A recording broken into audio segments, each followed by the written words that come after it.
The true heir of the Jiang family, long lost, has returned, and everyone assumed him to be ignorant and timid, unworthy of notice.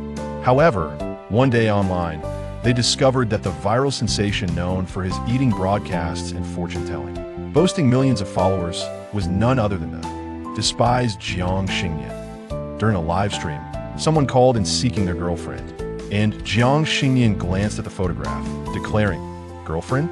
That's a man, and an old one at that." Chapter 1. You are not Jiang Xingnian. Is the target dead? On a narrow mountain path, a sinister-looking truck driver glanced at the distant figure that could scarcely be called human. With a cigarette dangling from his lips, he replied to a text message, "Don't worry, he's dead beyond recovery."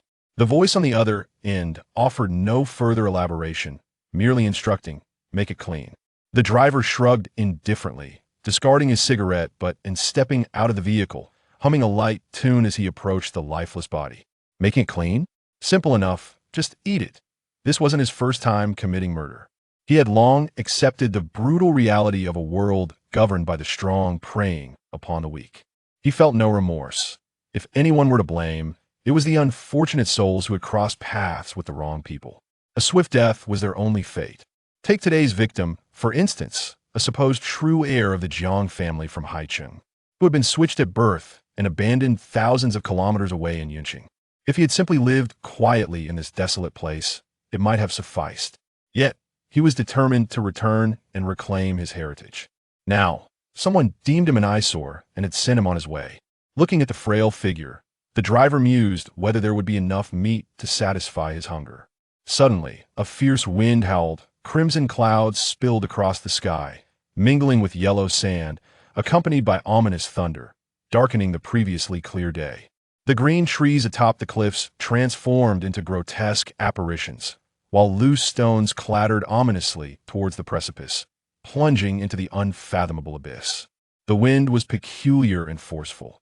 Even the driver, weighing over 200 pounds, staggered backward before regaining his balance. Blinded by the sand, tiny grains stung his eyes, and an inexplicable wave of anxiety surged within him. As the wind subsided, the driver finally managed to open his eyes, only to witness the figure that had been lying motionless now wobbling to its feet. The bloodied and mangled body rapidly healed, gradually assuming a human form. Even a driver seasoned by over 2 centuries of life could not help but be stunned, his heart racing in terror. "You are not Jiang Xingnian. What manner of creature are you?" Jiang Xingnian. The slender youth, now standing, echoed the name, and a torrent of memories flooded his mind.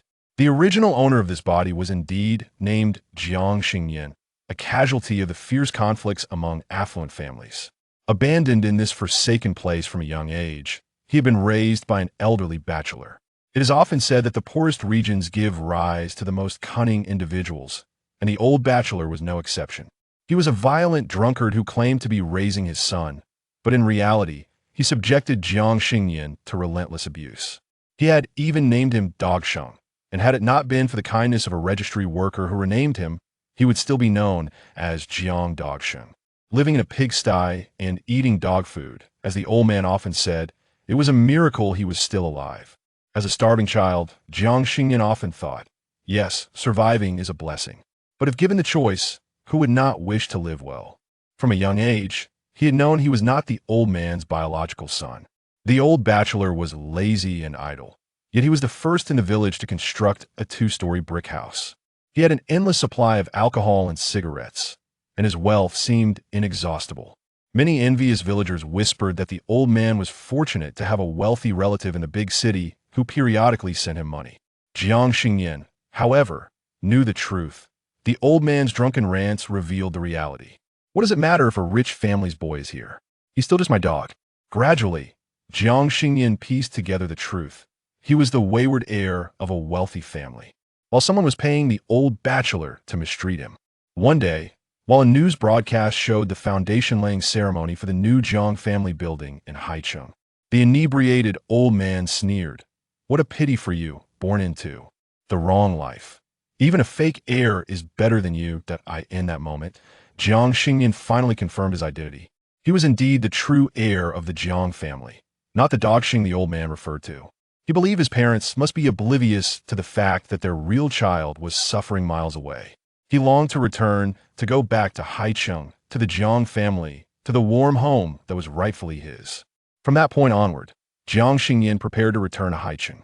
The taciturn Jiang Xingnian always dragged his injured leg, silently enduring the old man's insults and beatings, bringing him warm wine. Gradually, the old man's form became increasingly stooped, his hands trembled, and the frequency of his violence diminished. Due to his alcoholism, the old man's health deteriorated day by day. Finally, the day before Jiang Xingnian turned 18, the old man's retribution arrived.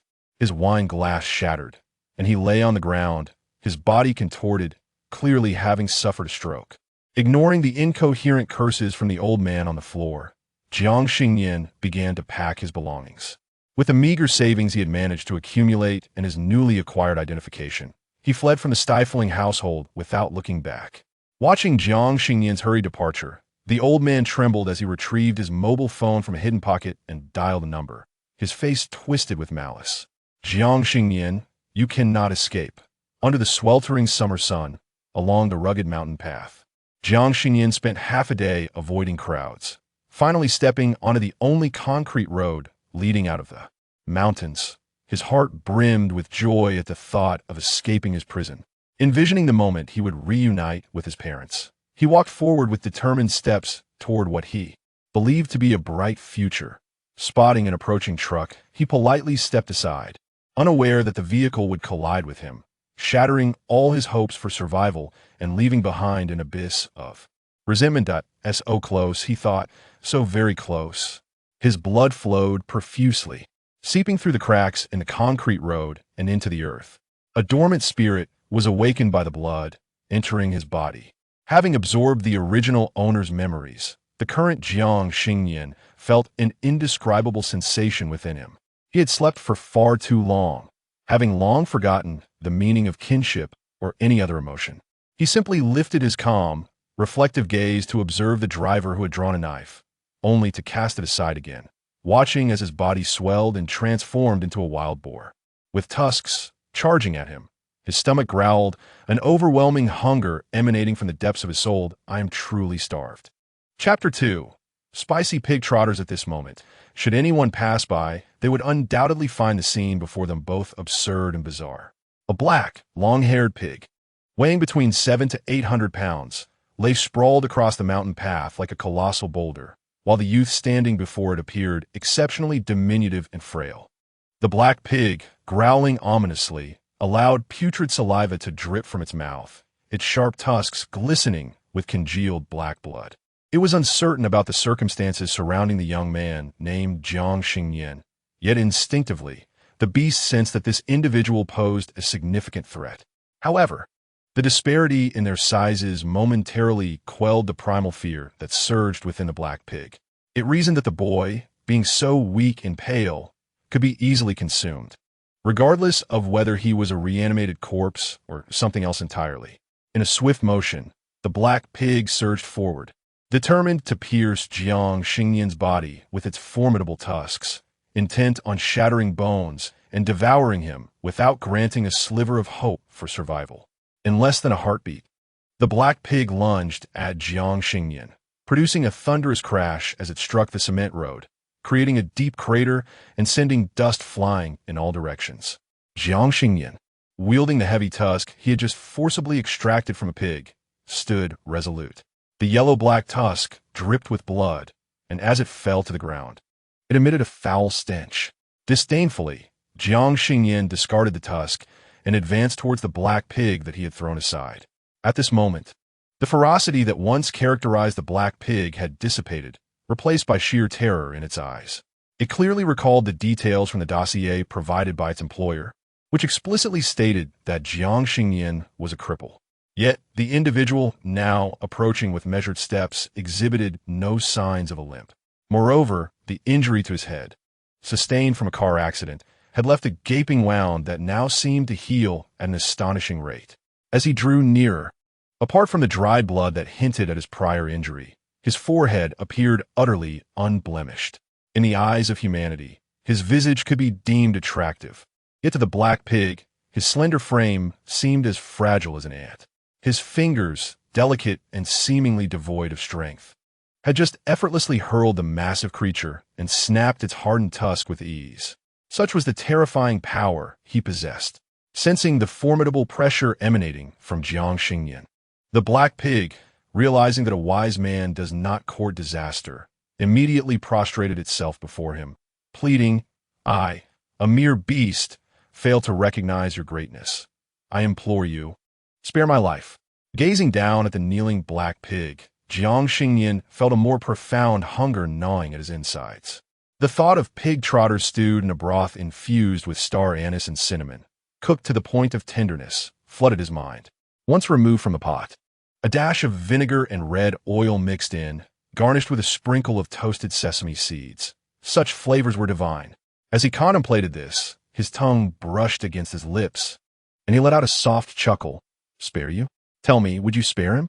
Upon hearing these words, the black pig was struck with a wave of dread. Although the identity of him remained unspoken, the creature instinctively understood that it referred to the lifeless body that had recently sprawled upon the ground. The body, crushed by a massive truck, lay in tatters, akin to a rag. In such a dire circumstance, how could one possibly survive? The black pig demon was utterly convinced that the individual before him, Jiang Xingnian, had undergone a transformation, now harboring a soul so powerful that it rendered him completely impotent against its immense demon energy.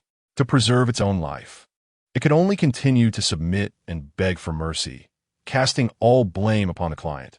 "My lord, please consider that I was merely a hired hand, acting on behalf of others. Had it not been for someone commissioning the deed, I would never have dared to harm a frail human." Commissioning a murder, you say? That piqued Jiang Xingnian's interest, and he inquired, "Pray tell, who was it that instructed you to kill him?"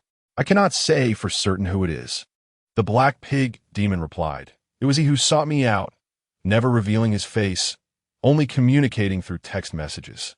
The payment was made to an overseas account. I have never had direct contact with him."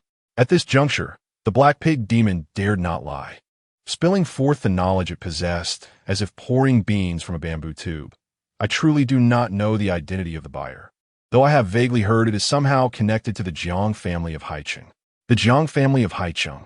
In less than half a day since the original hosts escaped, the Jiang family had not only received word, but had also dispatched individuals to eliminate any potential threats. Such efficiency was remarkable, demonstrating that the individual behind this indeed wielded considerable power within the Jiang family. Yet, it remained a mystery how a young master, abandoned in the mountains, could pose such a significant threat. The adversaries had not only sent people to torment him, but also sought to prevent him from resurfacing to commission a murder. Originally, these matters had no bearing on Jiang Xingnian, yet even though it was not by his volition, he now occupied another's body. Given that the original host yearned to return to the Jiang family, it was imperative for him to make that journey. With a clear path forward in mind, and recognizing that the black pig demon had no further useful information to offer, it was time to address his own pressing needs. Observing the sudden glint of hunger in Jiang Xingnian's eyes, the murderous intent almost materialized, piercing the demon's heart. As one who had devoured hundreds, the black pig demon understood well that his counterpart was prepared for a meal. Wait! Just as Jiang Xingnian was poised to strike, the wild boar demon sprang to its feet, producing a red booklet from its chest, upon which the words "Demon Transformation License" were inscribed in golden powder. "I am a legally recognized demon, certified by the Demon Management Bureau, enjoying the protection of legal rights. You cannot consume me." "The Demon Management Bureau?" Jiang Xingnian inquired with evident curiosity. "What is that?" The lack of knowledge regarding the Demon Management Bureau revealed that this creature was an illegal demon, categorically beneath his own status as a legitimate demon. At this thought, the black pig demon instinctively puffed out its chest, a sense of superiority swelling within. The full name of the Bureau is the Demon Transformation Management Office, established to authorize the legal transformation of demons, assist them in reintegrating into the human world, and regulate illegal behaviors among demons. Should you consume me, the Bureau will undoubtedly pursue you. Noticing that Jiang Xingnian seemed to be absorbing this information, The black pig demon softened its tone further. He is merely a lowly human. There is no need for you to engage in conflict with me over him. How about this? If you let me go, I will keep your secret, sparing you the inconvenience of an investigation by the Bureau, which would certainly create trouble for you.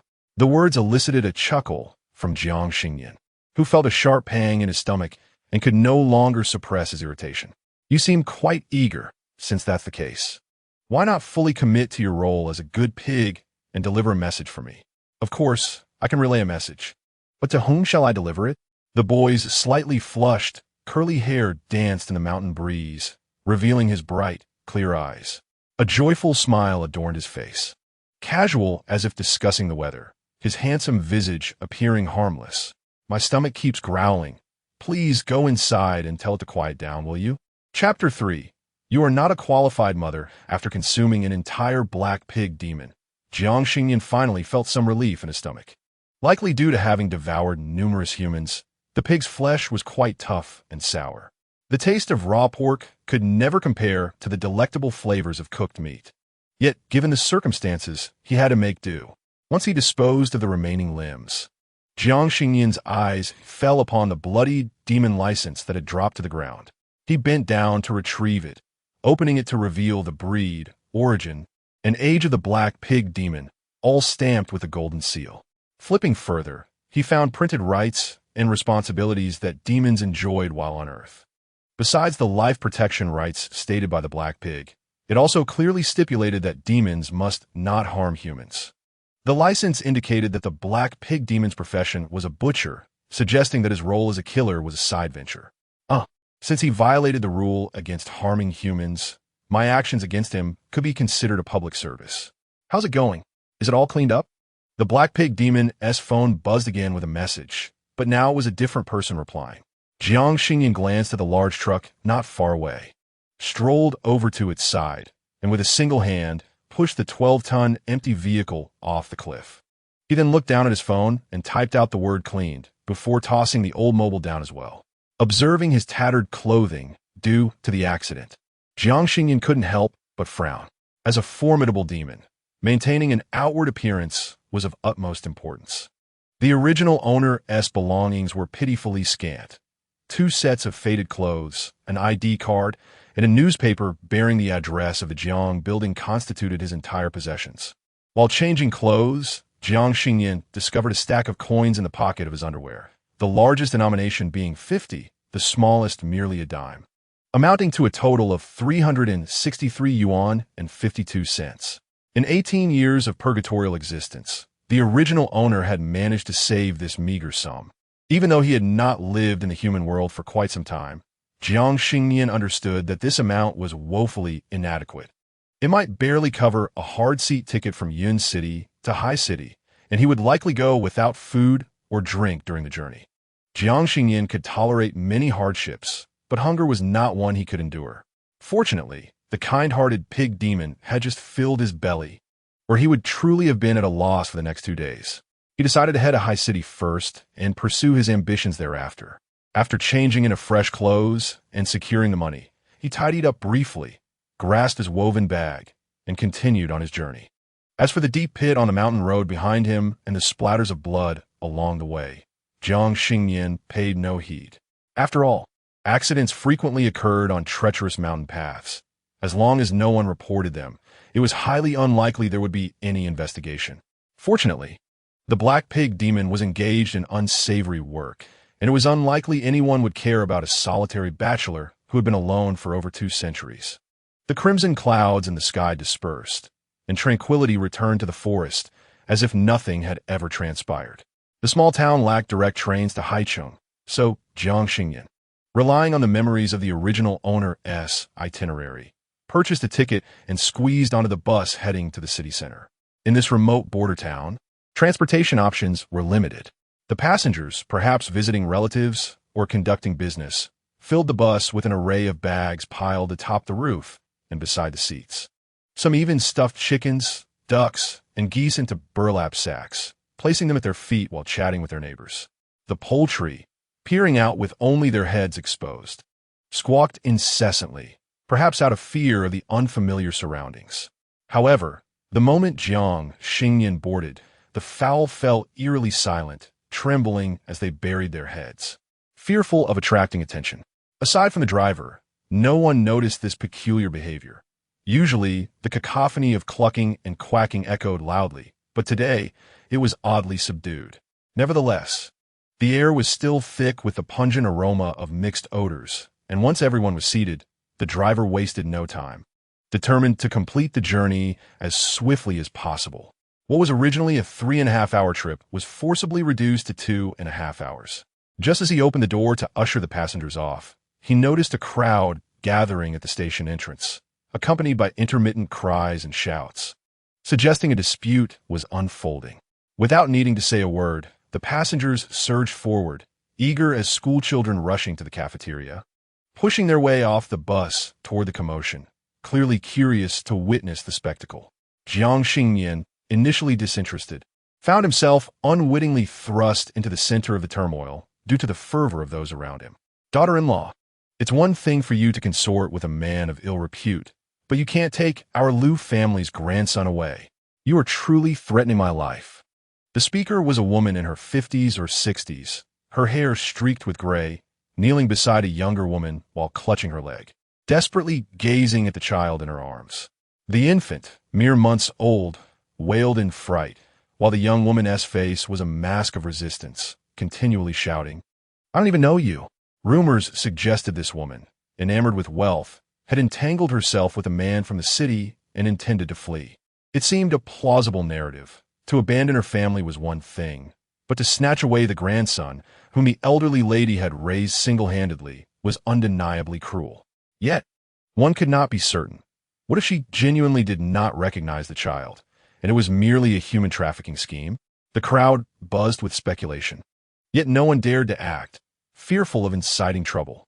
"Dear aunt, please do not act this way. I do not know you at all." The young woman's voice rose in pitch, trembling as she sought assistance from those around her.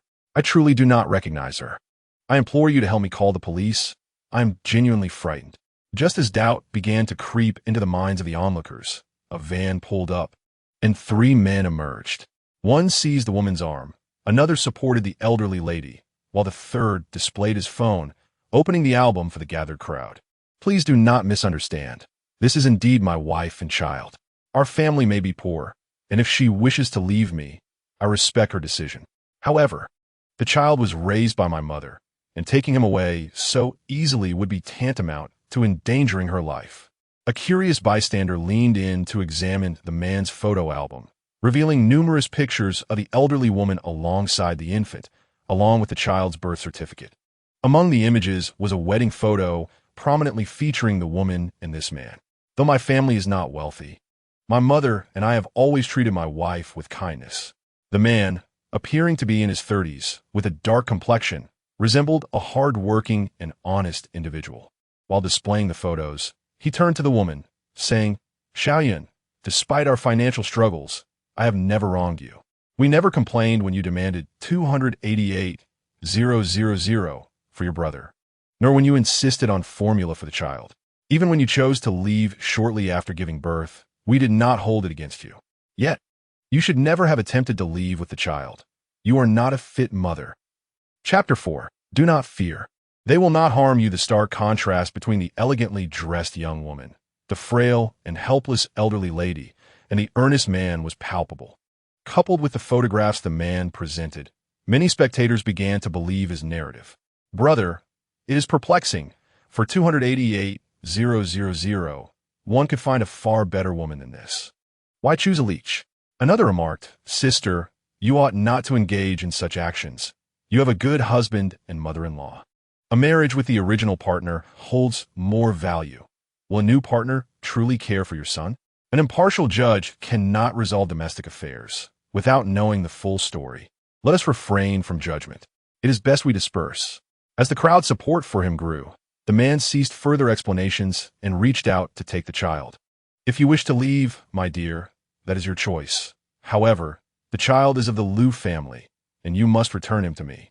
The woman continued to clutch the child tightly, shouting that she did not recognize him and calling for the police. In the ensuing struggle, she inadvertently grasped the man. depleting his patience. He raised his hand to strike her face. The turn of events unfolded swiftly, and with many believing his account, no one intervened. Just as the man intended to strike, he suddenly felt a powerful grip on his wrist. A muffled sound echoed, and the man's expression shifted dramatically as he cried out in pain. The elderly lady straightened up, shouting towards Jiang Xingnian, "Who are you? Release my son at once." Jiang Xingnian, feigning ignorance, smiled faintly at the man, stating, "Regardless of the circumstances, striking a lady is not the behavior of a gentleman." The man felt as though his wrist might snap, initially believing he had encountered a burly adversary. To his astonishment, upon raising his gaze, he found himself confronted by a slender youth. The boy's skin was remarkably pale, adorned with an exquisitely beautiful visage, and beneath his long lashes sparkled a pair of luminous eyes. His washed-out clothing and slightly flushed, curly hair rendered him akin to a delicate porcelain doll. Yet, this seemingly fragile individual possessed an extraordinary strength. The wrist he grasped felt as if it were ensnared in an iron vise, no matter how fiercely the man struggled. His efforts were met with unyielding resistance. Observing the man's visage contorted in pain, the elderly lady sensed authenticity in his distress and rushed toward Jiang Xingnian with the intent to strike. The other two companions, without a moment's hesitation, encircled him, clearly intent on launching an assault. Unfazed by the impending confrontation, Jiang Xingnian maintained his grip on the man's wrist. He deftly evaded the elderly lady's attack, causing her to stumble and fall to the ground, groaning and clutching her lower back. Jiang Xingnian then dispatched the other two men to the ground before turning to the young woman, trembling while cradling her child, softly reassuring her, "Do not fear. They cannot harm you." With her heart still racing, Zhang Yan finally exhaled a long-held breath, only to realize that her back was already damp with cold sweat. She had embarked on this journey with her husband when they encountered the elderly lady, who appeared both amiable and warm-hearted, playfully engaging with the child and extolling the virtues of her own grandchild. Zhang Yun, initially wary of the stranger's overt friendliness, began to relax when the elderly lady showed her pictures of her grandson on her phone. The lady spoke of the challenges mothers face when raising children, causing Zhang Yun to lower her guard. The elderly woman remarked on the striking resemblance between her son and grandson, even sending a video of a baby who bore a striking likeness to her own. In the midst of their conversation, the lady offered them some snacks, claiming they were local delicacies from her hometown. Zhang Yun's husband, enjoying the treats provided by the kindly woman, commented on the hospitality of Yun City. He reciprocated by sharing some of their own snacks with her, and she accepted them with a smile. Soon, the train arrived at Yun City Station. As they prepared to disembark, Zhang Yun's husband suddenly experienced a sharp abdominal pain, instructing her to wait for him at the exit while she held their child. The elderly lady, having little luggage, offered to assist Zhang Yun with their bags, stating they could part ways once outside the station. Due to her husband's frequent need to relieve himself during outings, Zhang Yun thought little of it and felt grateful for the elderly lady's kindness. However, in an instant, the situation took a sinister turn. After her husband entered the restroom, the elderly woman abruptly turned hostile, clutching Zhang Yun's leg and declaring herself to be the mother-in-law of her supposed infidelity, claiming the child was her grandson. In that moment, Zhang Yun realized she had fallen prey to a human trafficker. Clutching her child tightly, she dared not make sudden movements and could only cry out for help. Yet, the elderly woman was articulate and appeared quite innocent, causing many passers-by to adopt a self-preserving attitude, ignoring her desperate pleas. Zhang Yun had hoped to stall for time until her husband returned, but to her dismay, within mere moments, a van arrived and 3 men disembarked.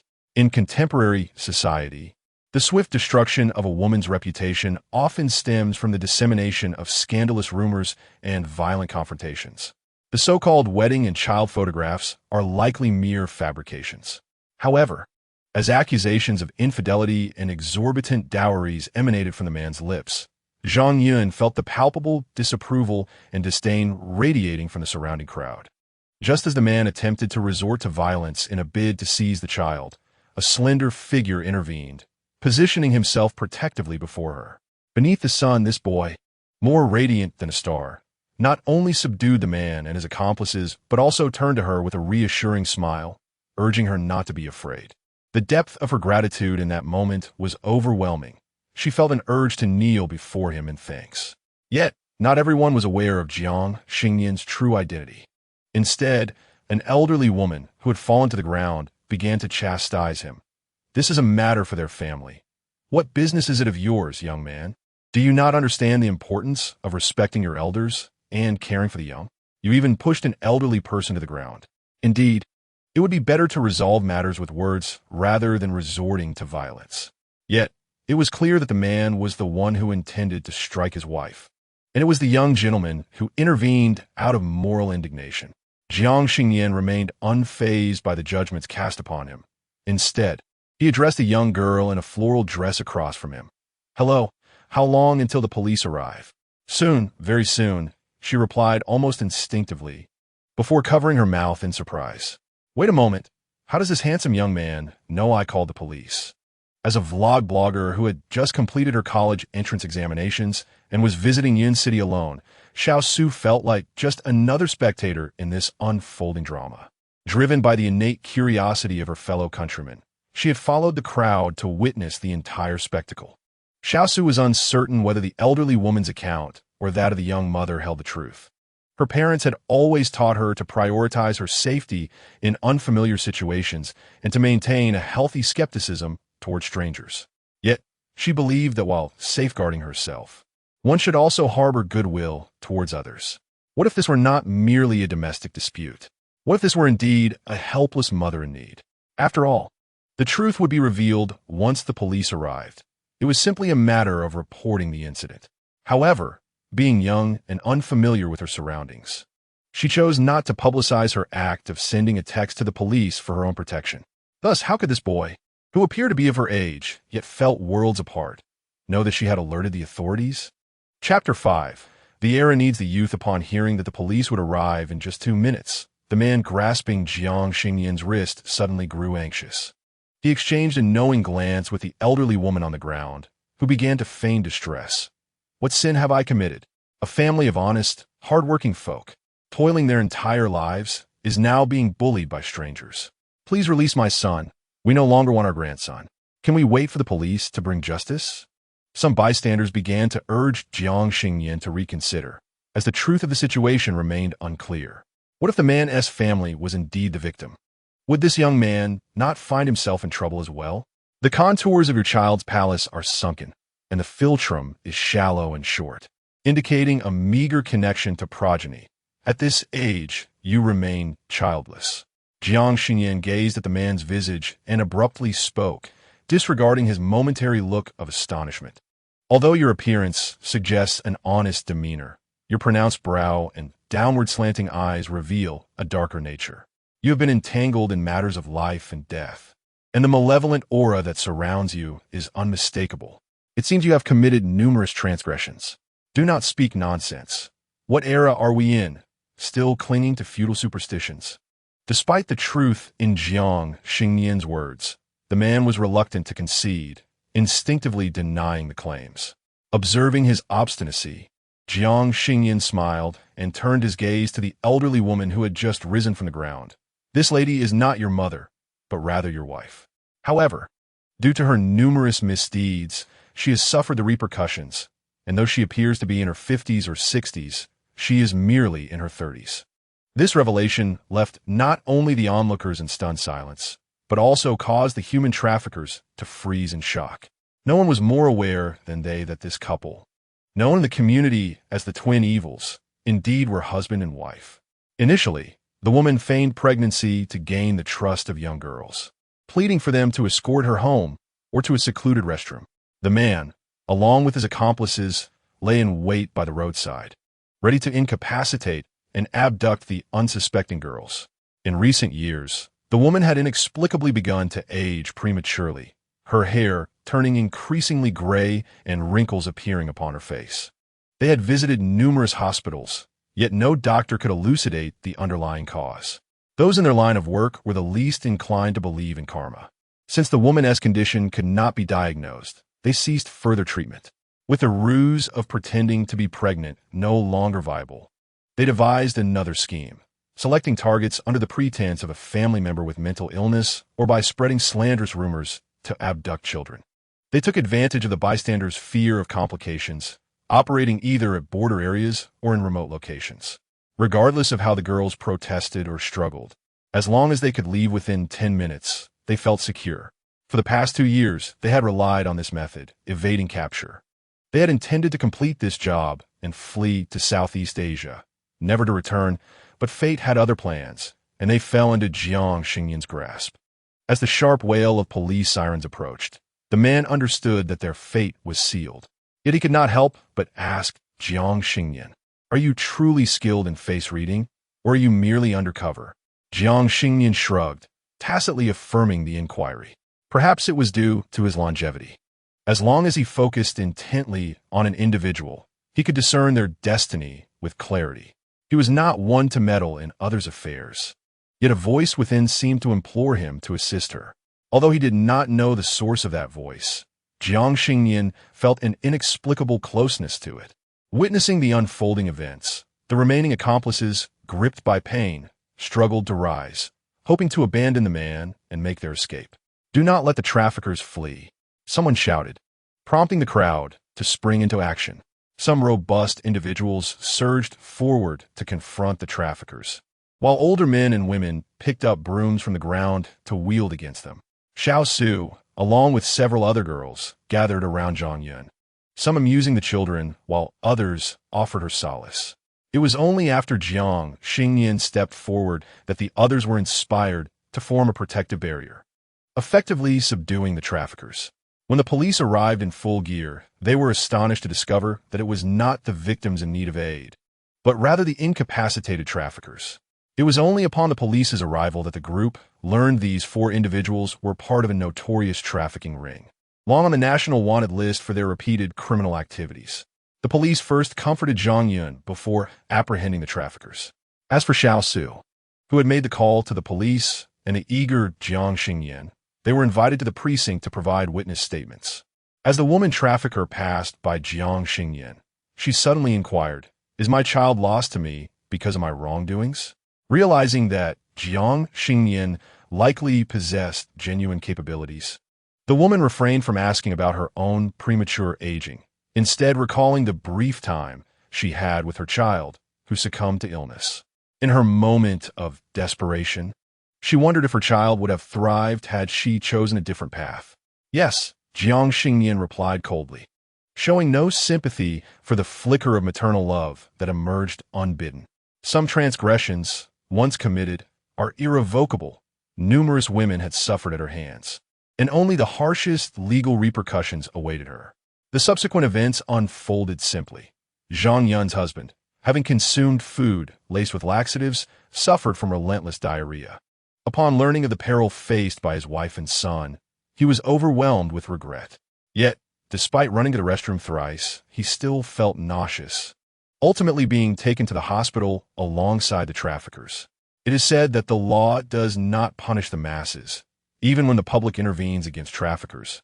As long as their lives are not in jeopardy, it is deemed an act of heroism.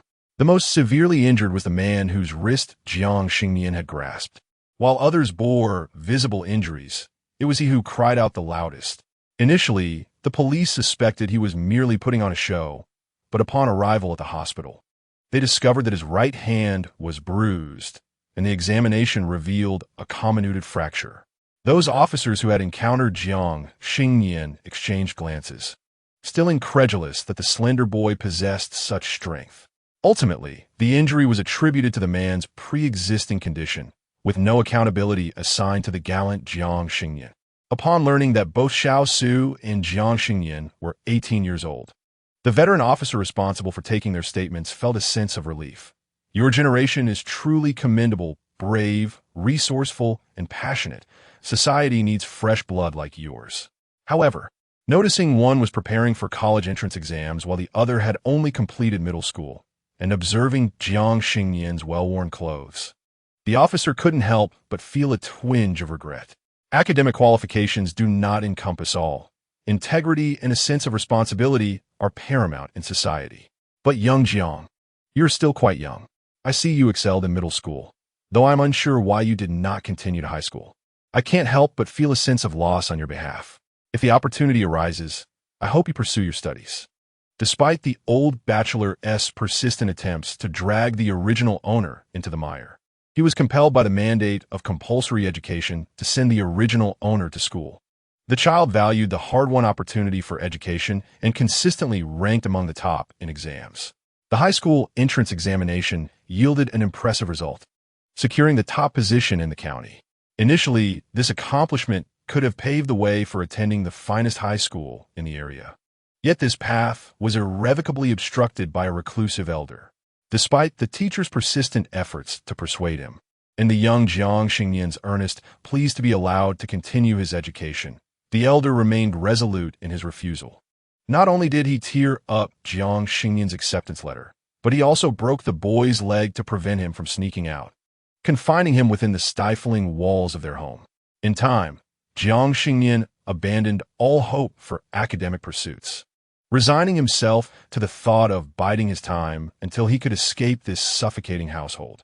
Faced with the benevolence of the elderly police officer, Jiang Xingnian refrained from saying much, merely nodding obediently as he expressed, "If given the opportunity, I shall pursue further studies." The officer, visibly pleased, nodded in return, growing increasingly fond of the handsome and courageous young man. Little Sue, who had alerted the authorities via text, also received commendations from the police, who praised her for her commendable actions. By the way, since he is a Class A wanted criminal, the reward is set at 50,000. We have already submitted the approval, and it should be disbursed within 2 to 3 working days. You two should decide whether to deposit it into your parents' account or keep it for yourselves. Little Sue's parents were quite liberal. As a budding social media influencer, she had already begun to earn some income. Thus, she naturally opted for the reward to be credited to her own account. However, Jiang Xingnian found himself in a predicament. "I do not possess a bank card, nor do I wish to involve my family. What should I do?" Little Sue, taken aback by his response, quickly raised her phone, eagerly offering a suggestion. "You could transfer it to WeChat. That way, you can use it directly." WeChat? Jiang Xingnian quietly retrieved an antiquated mobile phone from his pocket, one that was older than he was, and for the first time, he felt a profound sense of helplessness. "It seems that my phone does not have a WeChat interface." Chapter 6. Spicy Barbecue. Upon seeing the old phone, everyone fell into a contemplative silence. It was not a matter of disdain for Jiang Xingnian, but rather the difficulty in comprehending how a young person in this age of rapid technological advancement could still be using a years-old 2G device. Just then, after recording her statement, Zhang Yun approached with her child in tow, enthusiastically presenting Jiang Xingnian with a brand-new smartphone. "Here you go, Xiao Jiang. I have an extra phone." To alleviate any burden he might feel, she quickly added, "It's my husband's used phone. It would be a waste to let it sit idle." Anyone with discerning eyes could see that it was a nearly pristine device. If not for her subsequent commitments, Zhang Yun would have eagerly arranged for her husband to accompany Jiang Xingnian to purchase the finest, most expensive phone available. This might not be appropriate. Jiang Xingnian hesitated, initially reluctant to accept the gift, but with both the police and Little Sue encouraging him, he felt compelled. It is worth noting that Jiang Xingnian had salvaged a family, an act of kindness that transcended any monetary value. Ultimately, unable to refuse such heartfelt generosity, and with only a meager sum of 300 yuan to his name, Jiang Xingnian accepted Zhang Yun's goodwill. Utilizing the police station's Wi-Fi, Little Sue enthusiastically assisted him in downloading WeChat and other essential applications. Upon registering and logging in, it became evident that Jiang Xingnian was indeed a new user. Coupled with his clean, yet distinctly outdated attire, it was clear that this remarkably slender and handsome boy had previously endured a life of profound material deprivation. Taking advantage of the bank's operating hours, the seasoned officer summoned a new police recruit to accompany Jiang Xingnian in obtaining a bank card and linking it to a payment application. Despite having no prior experience with the latest smart devices, Jiang Xingnian, endowed with an extraordinary capacity for learning, swiftly grasped the intricacies of the small machine. The initially sparse contact list soon burgeoned with entries for Xiao Su, Zhang Yun, and the senior officer. For reasons unknown, the warmth emanating from those around him infused Jiang Xingnian with an inexplicable sense of well-being. In comparison to formidable creatures, humans, though seemingly frail and short-lived, are not to be underestimated. Despite their lifespans typically barely exceeding a century, they utilize their finite existence to innovate countless conveniences and remarkable inventions. Take, for instance, this very mobile phone. Though diminutive in size, it encapsulates an expansive world within. As the dust settled, dusk approached, and the elder officer intended to treat Jiang Xingnian and the others to dinner as a gesture of hospitality. However, before they could exit the police station, they received a new report regarding a vehicular accident dispute. Before he could articulate a response, Jiang Xingnian interjected, "Wear bulletproof vests." Merely addressing a traffic accident. Was it truly necessary to don such protective gear? The senior officer was momentarily perplexed, but Jiang Xingnian's tone was so resolute, bordering on commanding, that he instinctively chose to trust the young man. The other two officers, upon hearing their superior's directive to wear the vests, initially thought it unnecessary.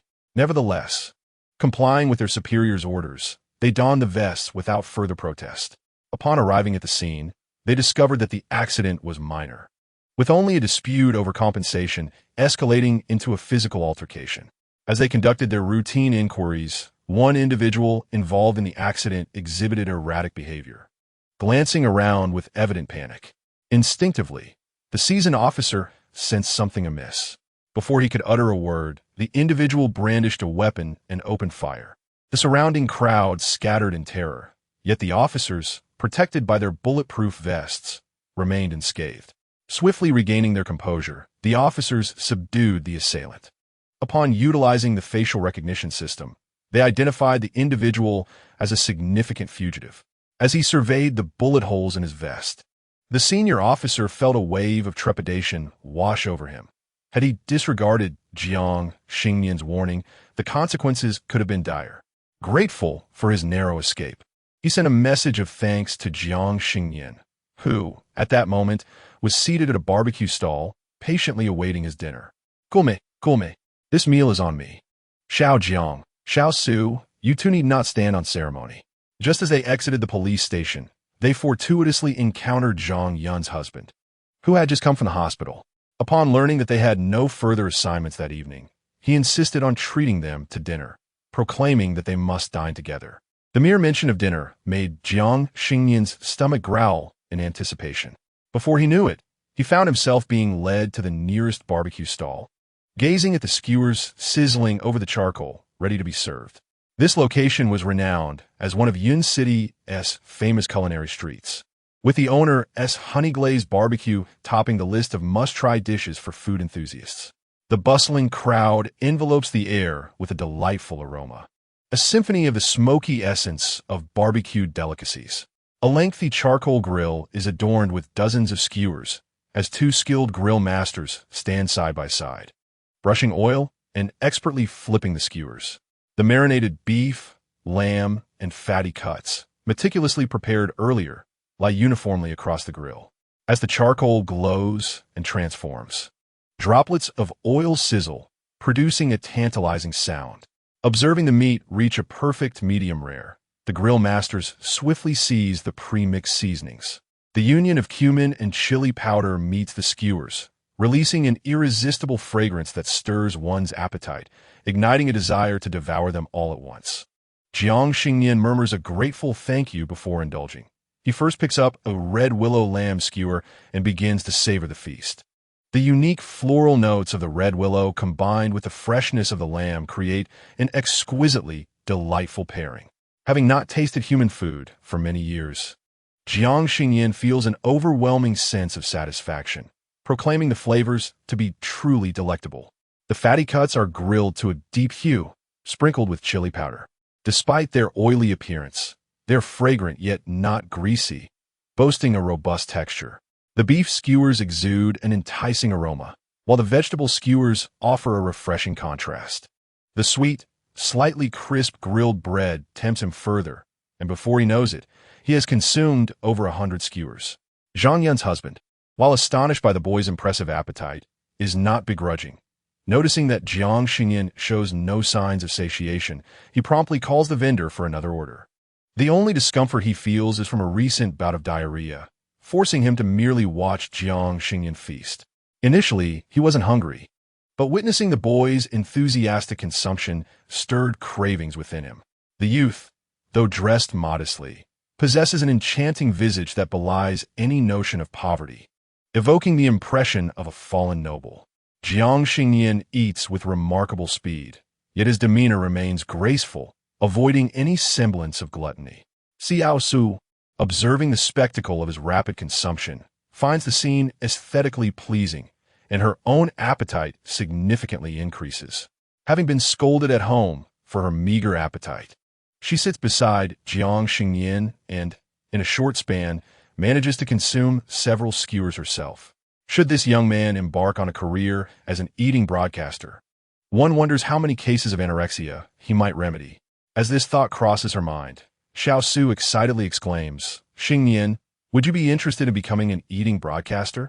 Eating broadcaster? Jiang Xingnian pauses, inquiring, "What is that?" "It's a food vlogger who showcases their meals." Xiao Su et Lai, opening an app to reveal the most popular eating broadcasters of the moment. In the video, a female vlogger is surrounded by an abundance of food, appearing exceedingly sumptuous. She eats while describing the dishes, and the comments express how appetizing it looks. Occasionally, negative remarks float by, accusing her of feigning her consumption. Xiao Su disregards these critiques, enthusiastically introducing Jiang Xingnian to the concept. "You have such a hearty appetite and are so handsome. It would be wonderful to earn money while eating." Upon closer inspection, one cannot help but notice Jiang Xingnian's remarkably bright eyes, his fair skin, and rosy lips, rendering him astonishingly beautiful. Xiao Su had long been aware of Jiang Xingnian's striking handsomeness. Although she harbored no romantic inclinations towards him, the close proximity and his visual allure rendered her cheeks flushed. Her heart raced, and amidst her fluttering emotions, Xiao Su reaffirmed her thoughts. "With such striking looks and a hearty appetite, I am certain that you will achieve tremendous fame." Chapter 7. The video truly went viral. Jiang Xingnian had never before engaged with social media. He had only recently acquired a mobile phone as a token of gratitude. While he found himself somewhat bewildered by Xiao Su's descriptions of mukbangs and monetization, his interest was piqued. After all, he possessed little more than 300 in cash, and the promised reward of 50,000 remained uncertain in its arrival. Although the black pig spirit was not particularly formidable, a saying rings true: in a lawful society, one cannot recklessly hunt monsters. Should the authorities find him, it would spell trouble. Given the current economic climate, his educational background was indeed a shortcoming. Seeking a typical job would likely yield a meager salary of 3,000 to 5,000, which would prove quite arduous. As Xiao Su elaborated on the prevailing economic and employment landscape, she also guided Jiang Xingnian on how to navigate social media. "Look, this is my account. Though I only have 20,000 followers, a few of my videos have gone viral, generating views and revenue." Zhang Yun's husband also believed Jiang Xingnian should consider creating an account, though he envisioned a different entrepreneurial avenue. "I heard from my wife that Xiao Jiang discerned something amiss through face reading, which led to the capture of a trafficker. Instead, why not start a fortune-telling account, live stream divinations, and sell some metaphysical products? That could also be quite lucrative." The prospect of becoming a metaphysical streamer seemed appealing. Remembering that Jiang Xingnian had effortlessly deduced his call to the police, Xiao Su could not help but inquire, "Xingnian, do you truly possess the ability to tell fortunes? Could you assist me in predicting my upcoming exam results and my recent luck?" Jiang Xingnian held a favorable impression of Xiao Su. As fortune would have it, while waiting for the next round of skewers, he offered her a glimpse into her future. "Your exam results may diverge from your expectations, but thankfully, the outcome will be satisfactory, with no significant setbacks." That's reassuring. Xiao Su had ventured out to travel and unwind, feeling anxious about her performance, fearing that the results might bring disappointment. Initially contemplating a repeat year if things did not go well, she decided to enjoy herself first. Hearing Jiang Xingnian's words, she instinctively exhaled a sigh of relief and followed up with another question. What about my recent luck? Will my video go viral? Just then, the new batch of barbecued skewers arrived at the table. Jiang Xingnian smiled subtly, ready to boast. Fortune is on your side. Your next video will surely become a sensation.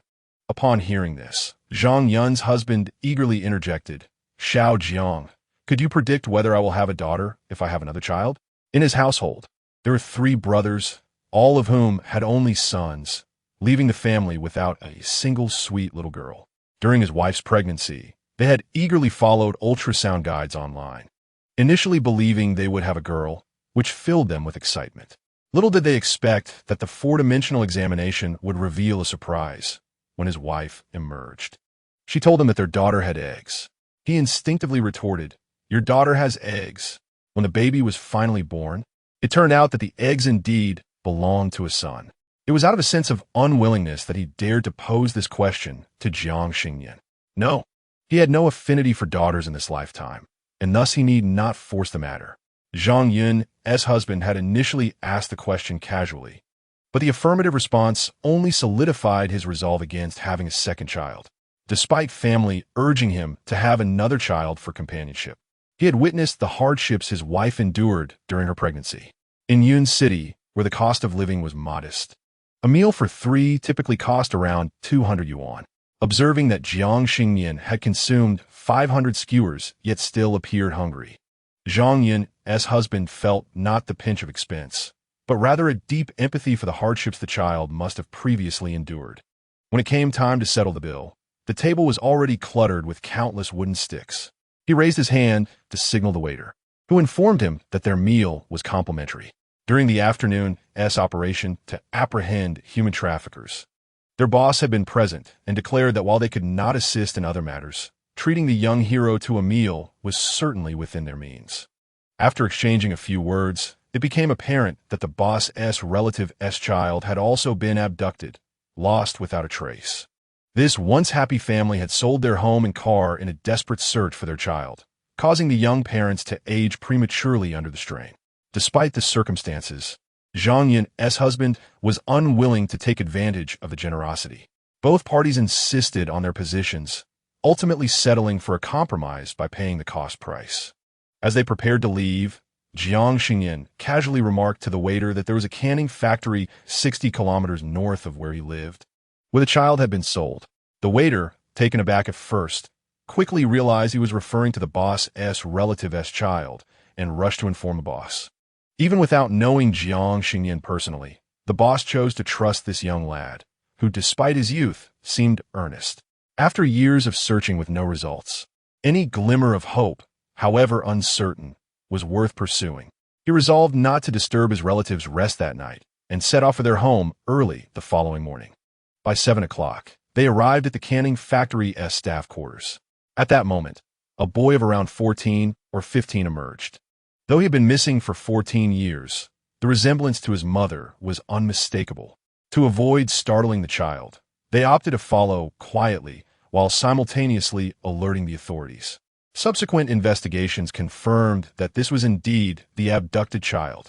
The parents embraced their son, weeping heartbrokenly, never imagining that after searching the vast expanse of their country, their child had been hidden merely 100 miles away.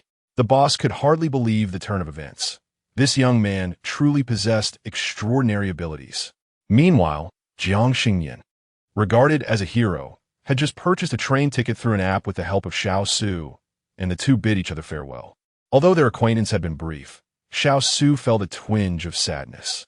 Jiang Xingnian, handsome and reserved, was a delightful companion, yet their paths diverged significantly.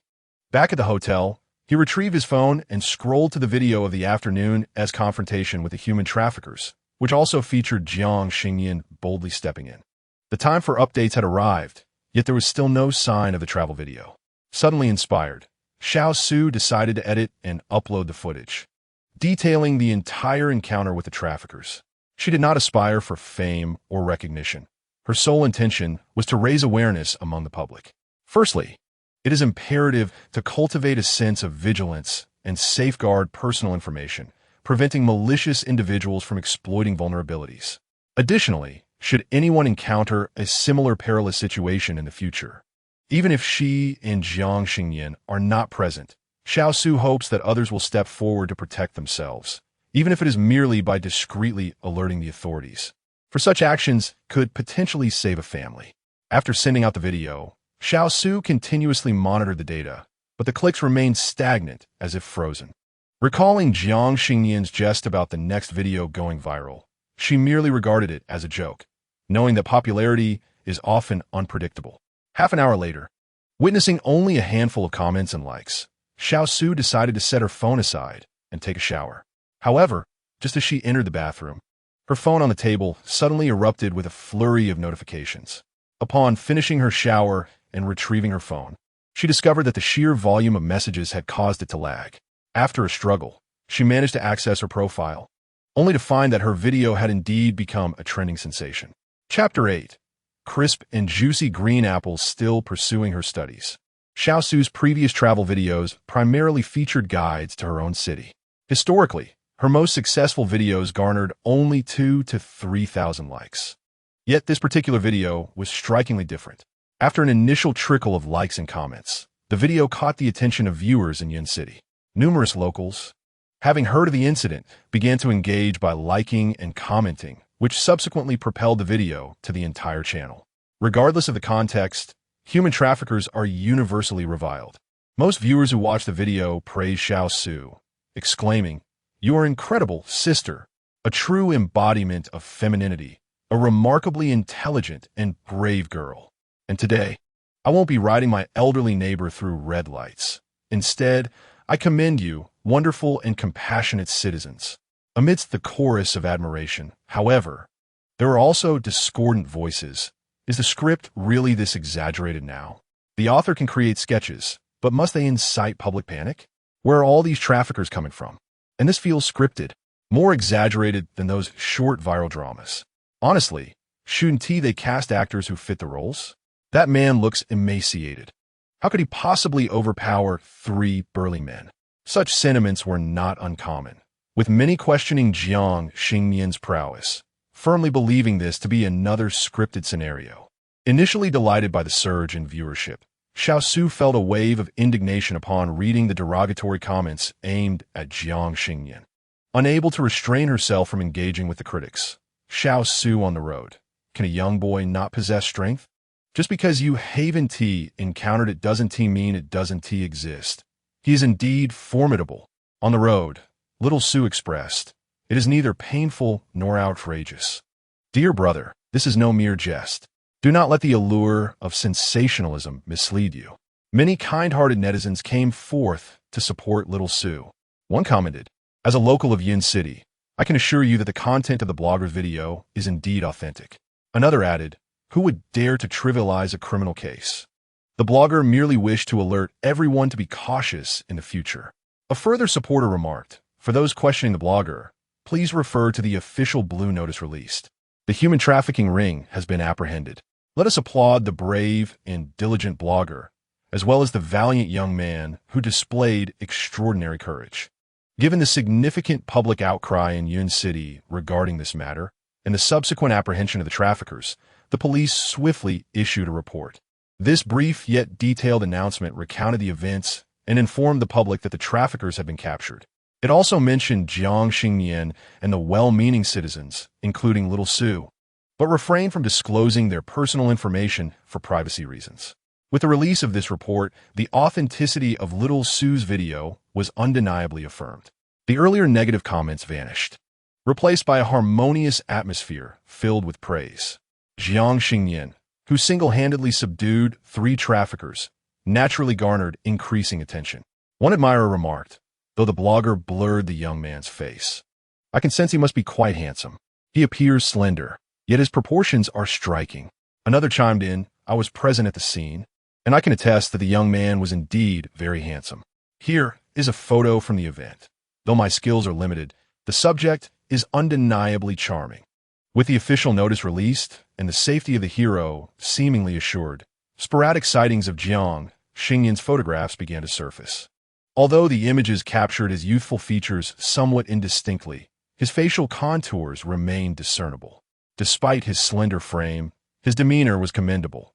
He possessed a well-defined nose and deep-set eyes, showcasing a remarkable bone structure. What captivated the onlookers most was the unique aura he exuded. Even in a mere photograph, his charm was palpable. In response to an inquiry about Jiang Xingnian's handsomeness, little Sue promptly affirmed, "He is indeed handsome." Some have requested that the blogger tag the young man, but he currently does not have a social media account. However, he may venture into the realm of media in the future, and should he establish an account, I will be sure to inform you. At that moment, the handsome young man himself was aboard a train bound for Haicheng, embarking on a 30-hour journey that inevitably led to a touch of boredom. His seatmate was an elderly couple with graying hair, both in their 70s yet appearing quite sprightly. Noticing Jiang Xingnian traveling alone, they could not help but strike up a conversation. "Young man, are you traveling alone for summer vacation?" they inquired, offering him an apple. "It's homegrown. I hope you'll enjoy it." The green apple was not particularly large, but it emanated a delightful fruity aroma. Jiang Xingnian graciously accepted the apple, thanked them, and naturally responded to their inquiry. "I am not on vacation. I'm going to find my parents." In the quaint town of Yin City, the economy is not particularly thriving, and countless individuals venture out for work. Many young couples, in pursuit of a livelihood, leave their children in the care of their parents, thus giving rise to what are now known as left-behind children. Jiang Xingnian, appearing to be merely 17 or 18 years of age, possesses scant luggage, and his attire bears the faint marks of wear. The elderly couple, naturally assuming he is one of those children who have grown up in such circumstances, believe he is on his way to join his parents for work.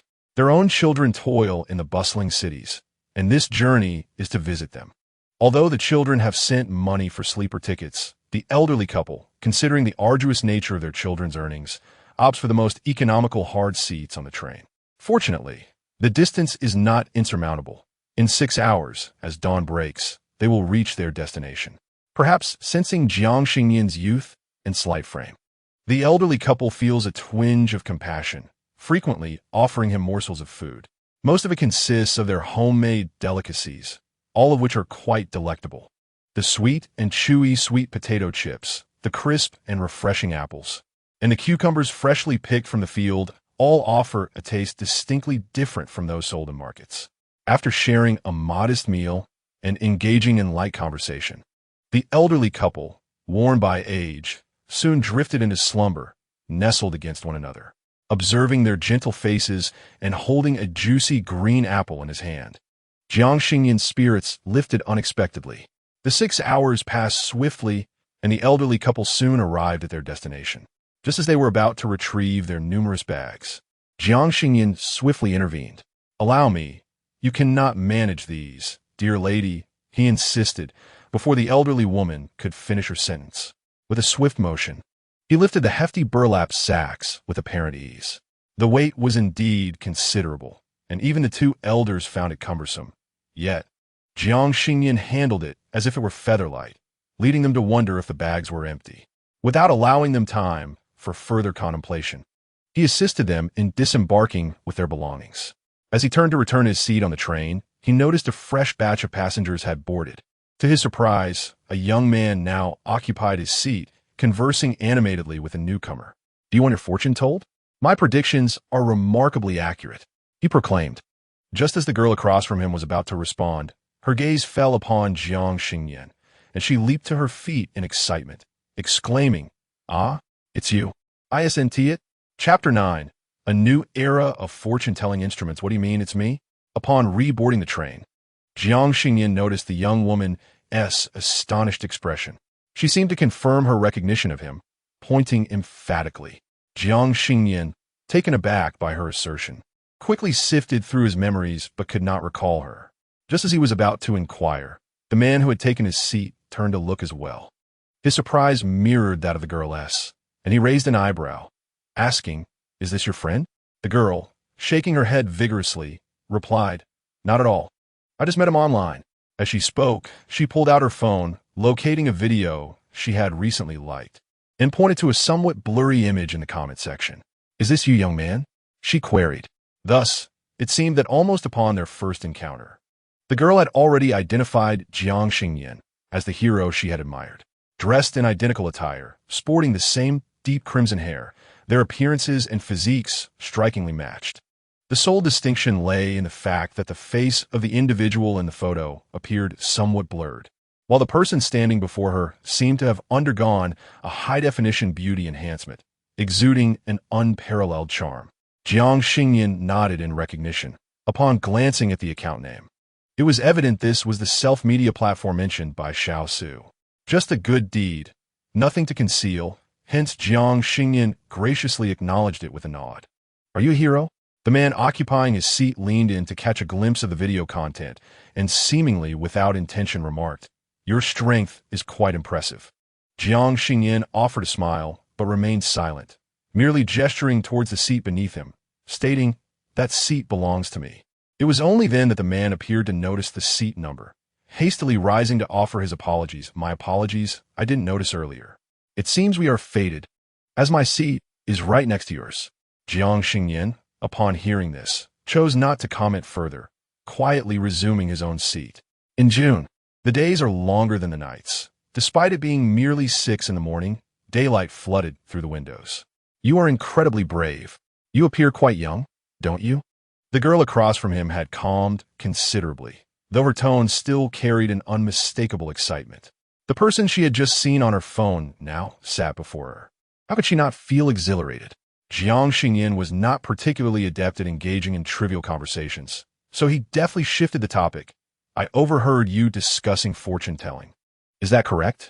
The man, suddenly called upon, instinctively glanced at Jiang Xingnian, a smile revealing shallow dimples as he replied, "Indeed. I was just about to offer a reading for this young lady." The girl, predictably diverted, remarked, "You don't look like a fortune-teller." "I certainly am not a fortune-teller." He elongated his words as if to convey something of great significance. "In truth, I'm a Taoist." The man appeared to be in his early 20s, yet he carried himself with a remarkable maturity. However, when he spoke, his dimples became subtly visible, detracting from his gravitas. "A Taoist?" Jiang Xingnian, upon hearing this, scrutinized him from head to toe. Clad in a plain t-shirt and jeans, he did not fit the traditional image of a Taoist. Yet his long hair was neatly tied back, and his strikingly handsome face conveyed an ethereal quality, giving off a hint of otherworldly charm, especially when he remained silent. If Jiang Xingnian wished, he could discern the destinies of most individuals. Yet, the lifeline of this man seemed obscured, leaving him utterly unable to perceive anything. This piqued Jiang Xingnian's curiosity regarding the man's true identity. Unbeknownst to him, the man continued to engage the girl. "In my usual practice, I charge several hundred for a reading, but encountering you in this vast sea of people signifies our fateful connection." Intrigued by his words, the girl assumed it was merely a line to win her over and playfully responded, "So, you're suggesting that our meeting is fate, and therefore, you should give me a free reading?" "I would love to say free, but that would be against the rules." The man raised his hand to his mouth, as if making a momentous decision. "I won't even ask you for 100. Let us cut a deal. How about 10? Fearing a potential rejection, he quickly added, "If it doesn't work, you owe me nothing." Upon hearing his unwavering confidence, the girl became intrigued. "All right, how may I assist you?" Noticing the prospect of business, the man's demeanor visibly brightened. "Just provide me with your birth information, and I shall calculate your fortune accurately." It is indeed customary to require birth details for divination, and the girl promptly shared her information. "Could you help me discern my romantic prospects? I'm quite curious about when my next relationship will commence." "Certainly," the man replied, positioning his backpack on his lap. With his hands discreetly concealed beneath it, he commenced his calculations. "You were born on October 30th, 2001. From the perspective of fate, you place great importance on fairness and companionship, and your criteria for a partner lean towards cultured and visually appealing individuals. It appears you have recently concluded a tumultuous relationship, likely due to the involvement of a third party. May I inquire if he was unfaithful? Your marriage will arrive later in life. However, I foresee your new romance blossoming in the latter half of this year. Do not be too quick to decline invitations to social gatherings. Trust me, your delightful love awaits you." With each word spoken, the girl nodded eagerly, her eyes gleaming with belief. "Master, Your insights are remarkably precise. Oh, there's no need for such flattery. After all, every craft has its mastery. I have resided in Qingqing Mountain for many years, so I possess these skills. As he spoke, the man retrieved a payment code. Would you prefer cash, or is scanning more convenient? I can accommodate either. The thought of a sweet new romance, a remedy for her emotional wounds, brightened the girl's spirits. She swiftly opened the scanning interface and generously paid 66 yuan, seeking auspiciousness. Master, may I add you on WeChat? If any of my friends wish to consult you, I would gladly recommend you. Of course, that would be convenient. Not only had he earned money, but he also gained a potential client. The man smiled with satisfaction, eager to promote himself further. Tell your friends, I am quite professional. Jiang Xingnian observed the entire exchange without paying much attention to their activities. He was instead fixated on the phone screen in the man's hand. From a moment he requested the birth details, the man had opened an application featuring a blue whale logo, inputting the information in the query. The software promptly provided a response, likely the fortune the girl sought. Jiang Xingnian gazed in fascination at the application named DeepSeek. Could this be the fortune-telling tool of the modern era? Before he could voice his curiosity, the man, sensing his intrigue, turned to intercept his thoughts. As fate would have it, would you like me to read your fortune as well? Chapter 10. Spicy beef noodles. Confronted by the man's unexpected enthusiasm, Jiang Xingnian pondered briefly before declining. I have nothing in particular that requires divination. Noticing the man's gaze still fixed on the application on his phone, he calmly dimmed the screen. As if a thought had struck him, he extended his hand toward Jiang Xingnian. Greetings, I forgot to introduce myself. I am Bai Cheng'an, the 32nd descendant of Qingqing Mountain. As the saying goes, one should not strike a smiling face. Jiang Xingnian, harboring a modicum of curiosity about him, reciprocated the handshake. Hello, I am Jiang Xingnian. At that moment, the girl regained her focus and recalled her unfinished inquiry. Unable to resist, asking once more, Jiang, how did you discern that he was a trafficker? Observing facial features, Jiang Xingnian inadvertently cast a glance at Bai Cheng'an and, with a smile, remarked, I consider myself somewhat of a peer to Mr. Bai. Upon hearing this, the girl instantly perked up and inquired, could you perhaps read my fortune as well? I'm willing to pay. The previous service provider still sat beside her, and Jiang Xingnian, adhering to the unspoken code of not undermining a fellow practitioner's livelihood, chuckled and replied, Mr. Bai's readings are remarkably accurate. I have little to add. The girl nodded in agreement, her enthusiasm palpable. Indeed, I had a feeling that Mr. Bai's readings were precise. He even predicted my ex-husband's infidelity. The three engaged in light conversation, the hours slipping away with ease. 2 hours later, upon reaching her destination, the girl alighted from the vehicle, leaving only Bai Cheng'an and Jiang Xingnian to continue their journey to Haiqing. Jiang, please wait for me here, Bai Cheng'an said before rising to move to another compartment. When he returned, he bore 2 cups of instant noodles and a plastic bag. The aroma of the noodles wafted tantalizingly through the lid, teasing Jiang Xingnian's senses.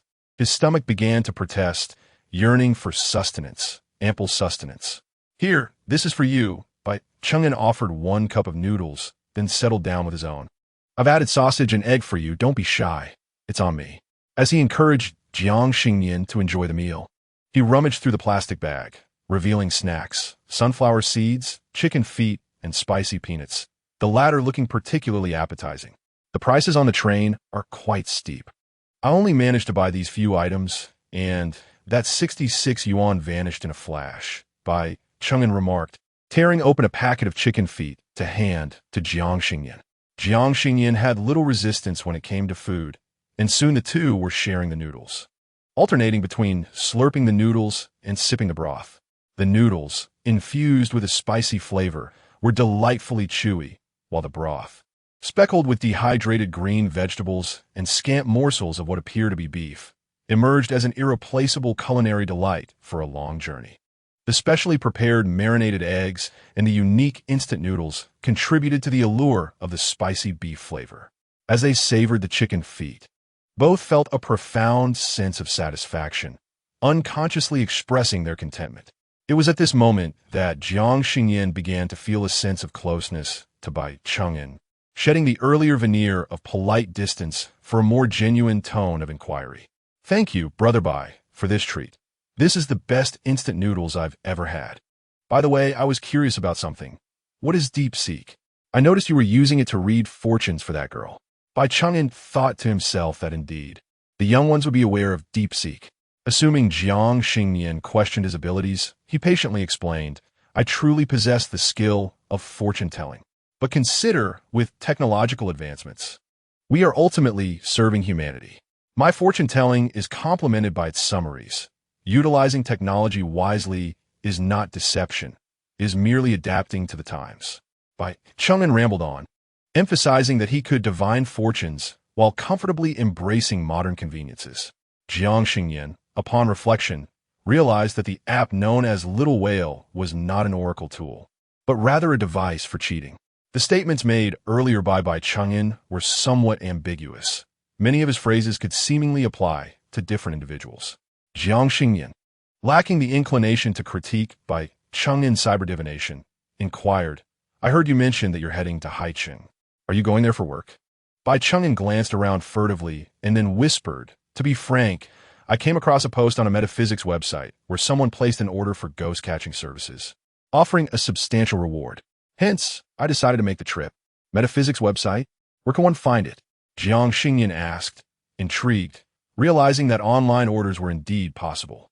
Bai Chang'an produced his phone and showed Jiang Xingnian a red bagua icon nestled within a hidden toolbar.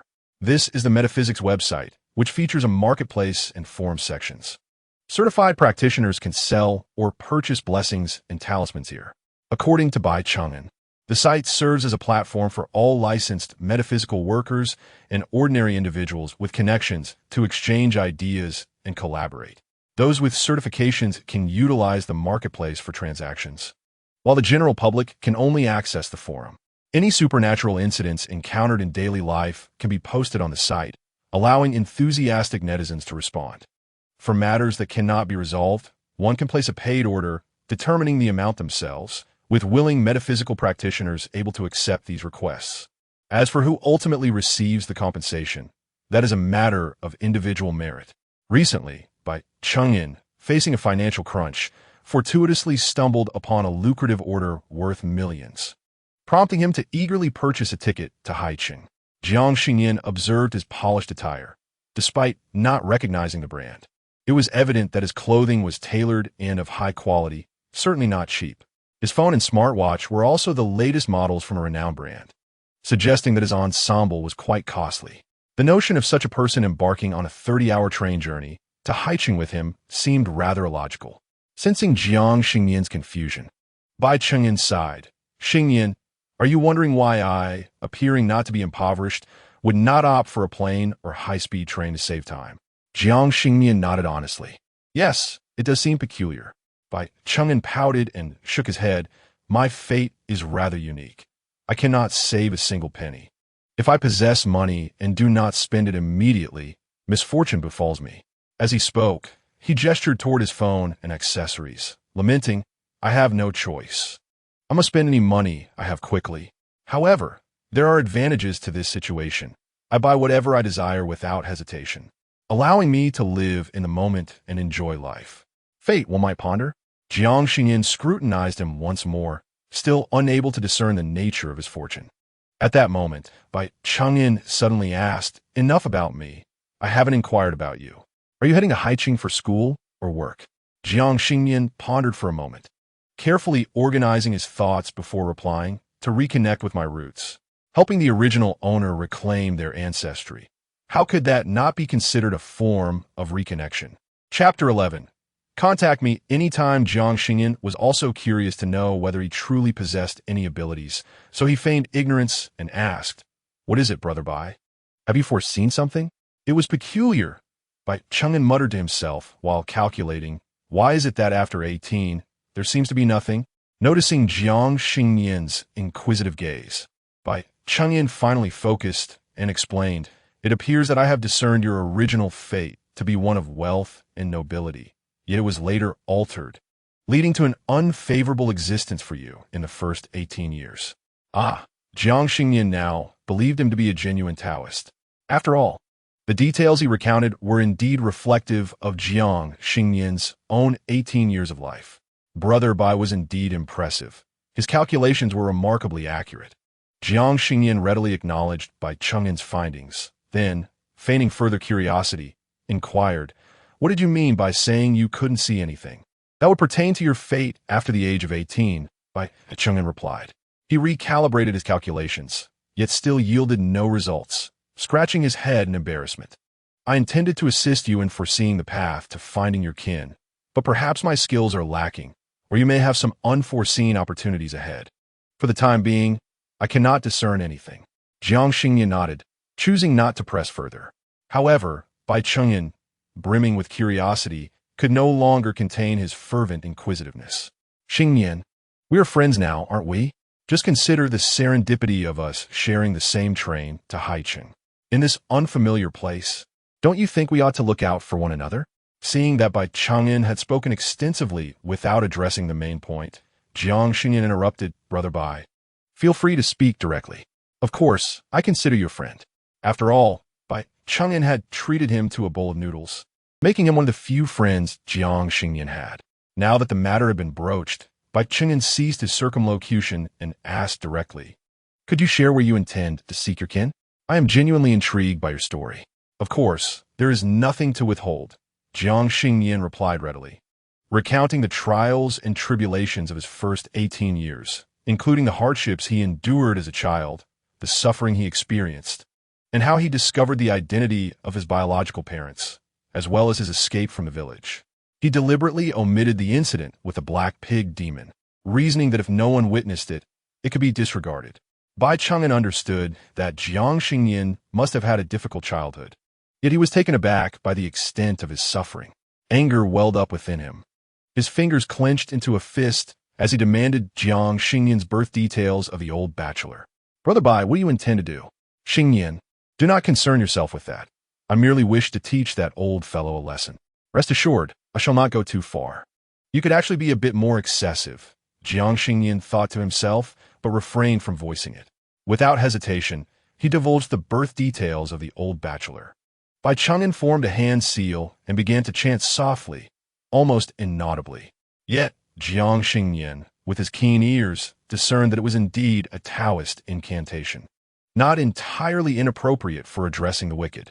Meanwhile, the old bachelor, now paralyzed and lying on the ground, was finally discovered by a neighbor who had come to borrow money.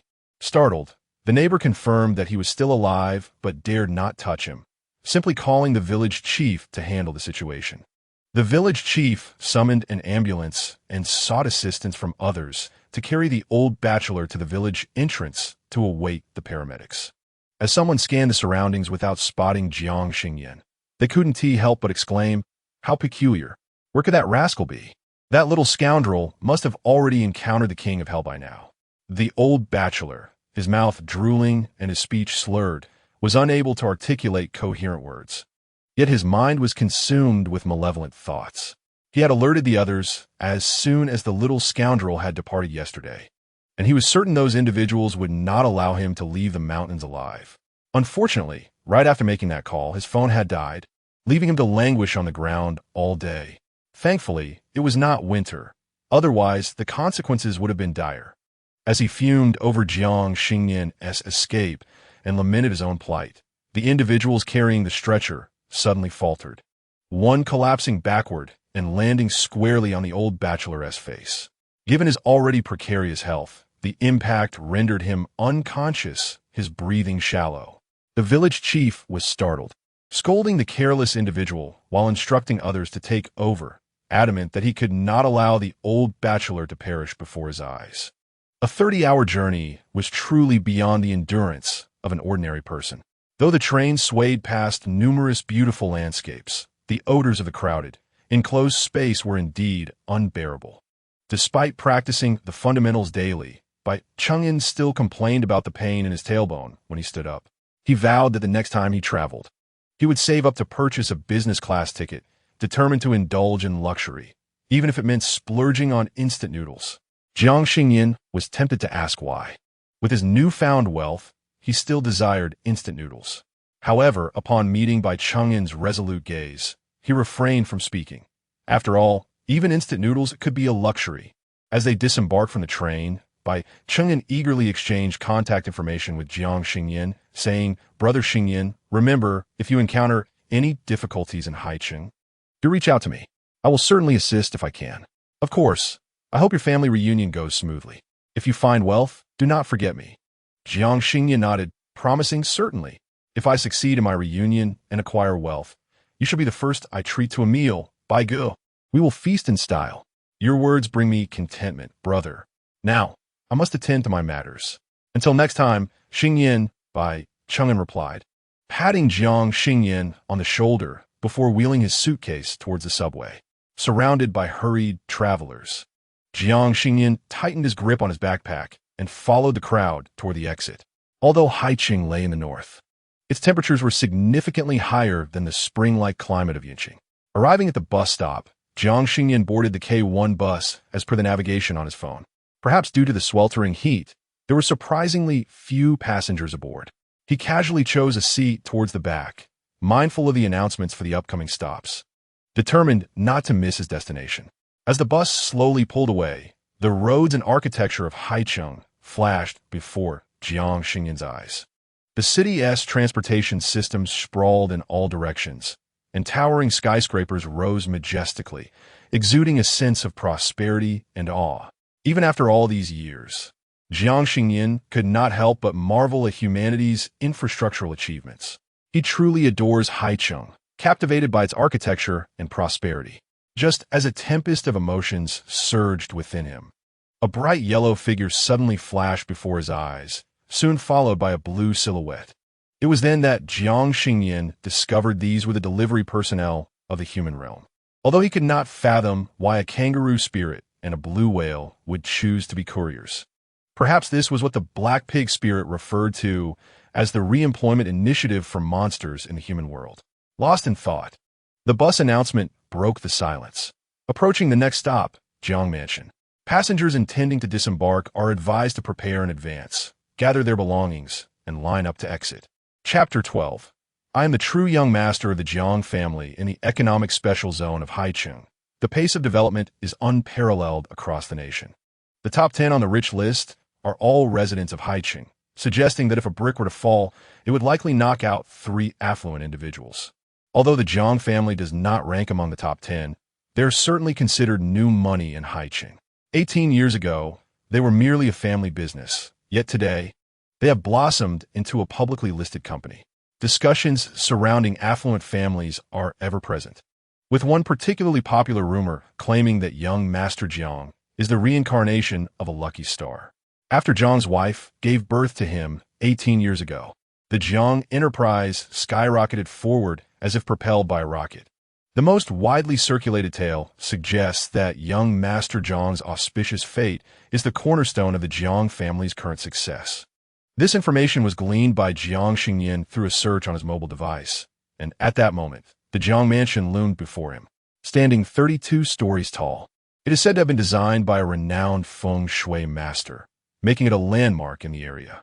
Observing the shape of the building across from him and then glancing at the Jiang mansion's location, he raised an eyebrow.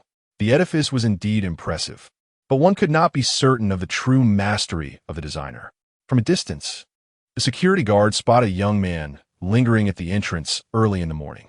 Noticing his stationary presence, the guard became vigilant. Over the years since the Jiang mansion's construction, many tourists had come to mark their visit, making it a trendy spot online. However, those visitors were typically adorned in splendid attire, a stark contrast to Jiang Xingnian's humble appearance. As he continued to gaze at his family's building, the guard's irritation grew, and he approached with the intent to shoo him away. "Hey you, what are you doing? Hurry up and move along. Don't block the entrance." Jiang Xingnian snapped back to reality and saw the security guard approaching, clearly addressing him. He paid no mind to the guard's rudeness, merely nodding as he explained. "I have come to reunite with my family. Please contact the person in charge and inform them that the lost young master of the Jiang family has returned." Before he could finish, the guard's laughter interrupted him, as if he had shared an uproarious joke.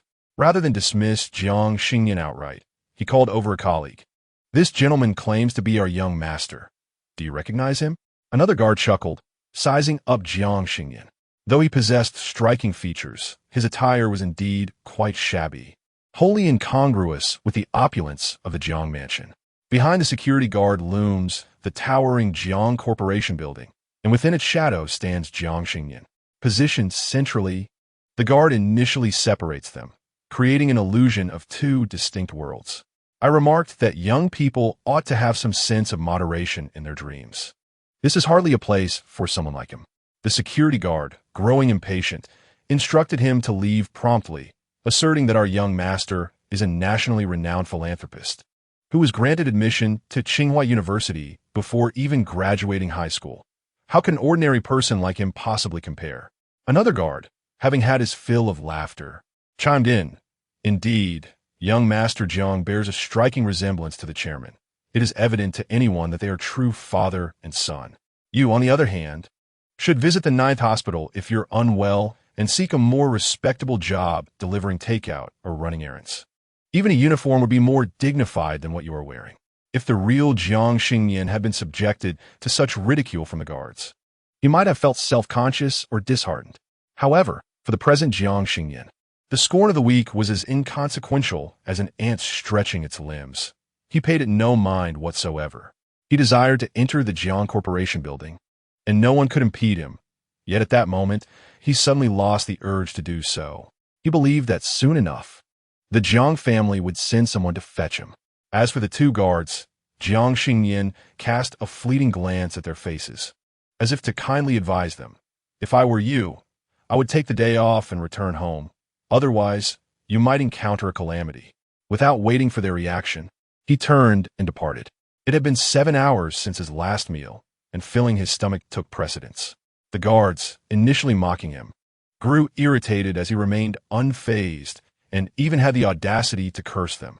Curiously, had anyone else spoken such words, they would have retaliated with insults or violence. Yet, Jiang Xingnian's tone was earnest, and his presence exuded an unusual strength. The guards, unaware that this intangible aura was known as pressure, instinctively sensed danger and refrained from speaking. By the time they collected themselves, Jiang Xingnian had already vanished from sight. Frustrated, one guard spat at Jiang Xingnian's retreating figure. "Ha, what a piece of work."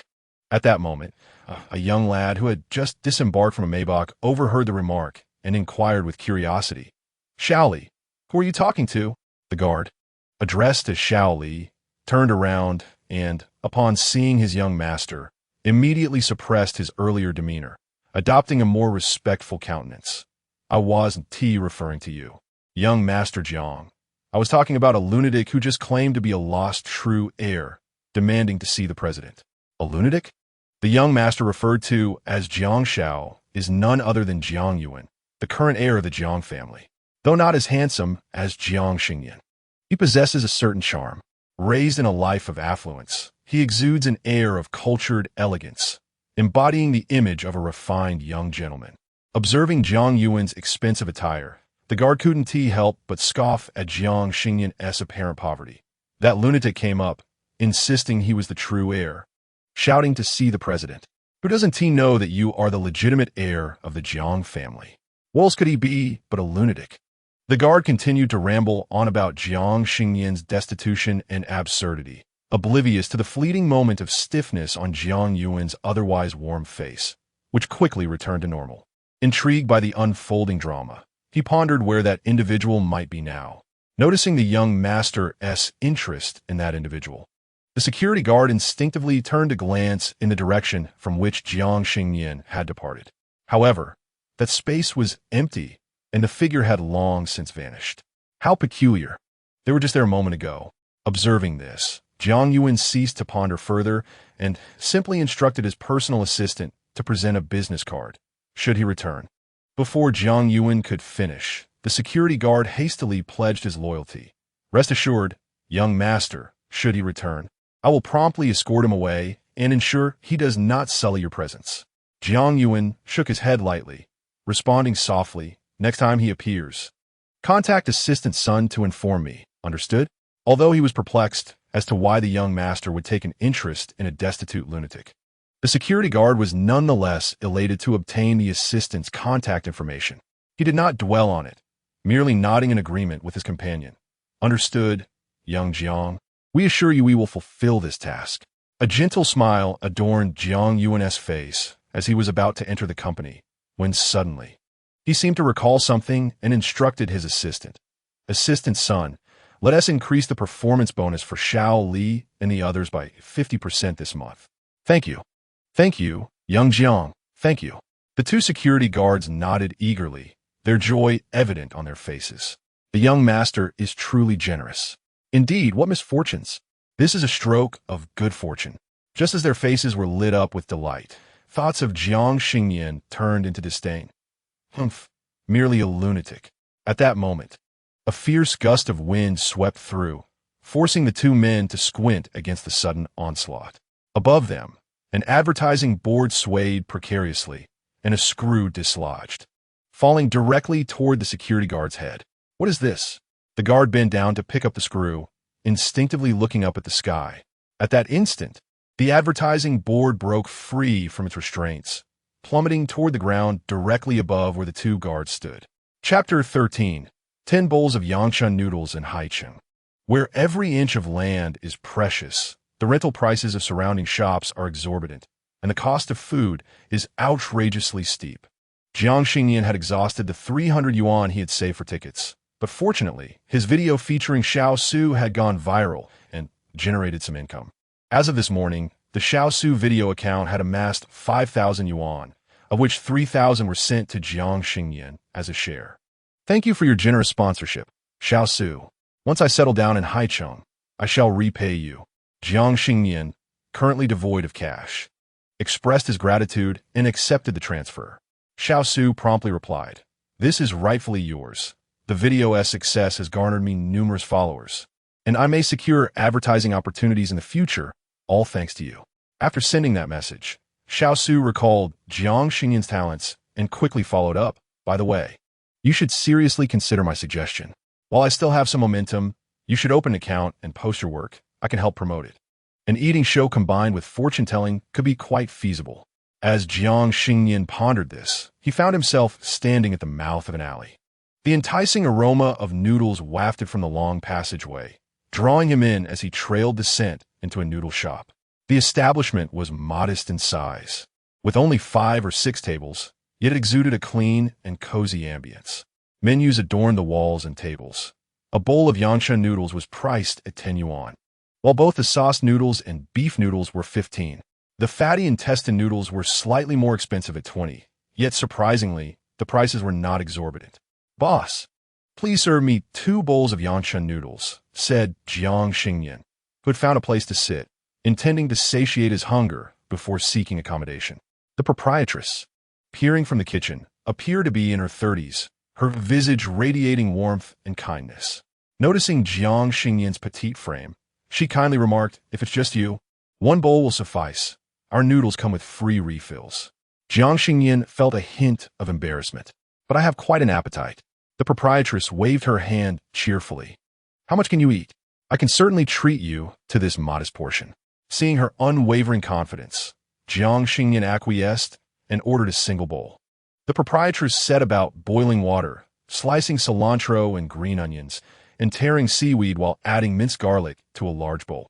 A splash of fragrant vinegar, rich oyster sauce, and a pinch of salt were incorporated. As the water boiled, she ladled a spoonful of the aromatic concoction into the bowl, releasing an enticing aroma. The silky noodles were then immersed in the steaming broth, with half a boiled egg added, and soon, a bowl of Yangshan noodles was presented before Jiang Xingnian. He relished the warmth of the dish. One sip of the broth brought a wave of comfort to his stomach.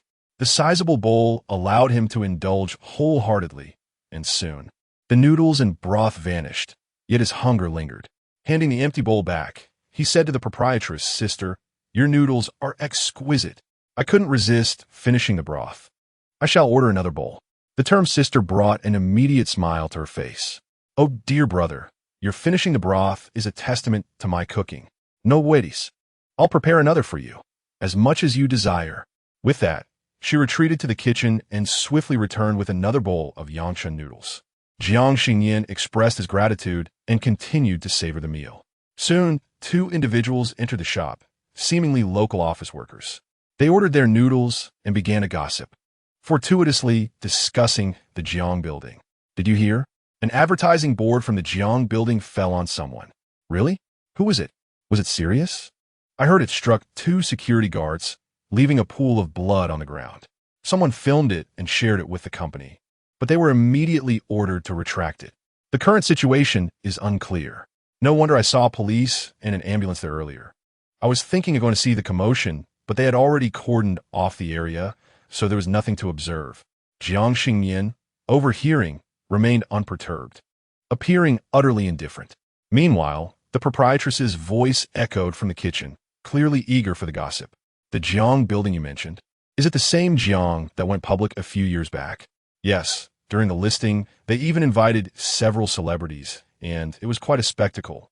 But it seems they've had a string of unfortunate events lately. Indeed, this isn't the first incident for them. I recall that a pedestrian narrowly escaped being struck by an advertising board. However, at that time, no one was injured, and the Jiang family merely compensated with money, ultimately letting the matter dissipate.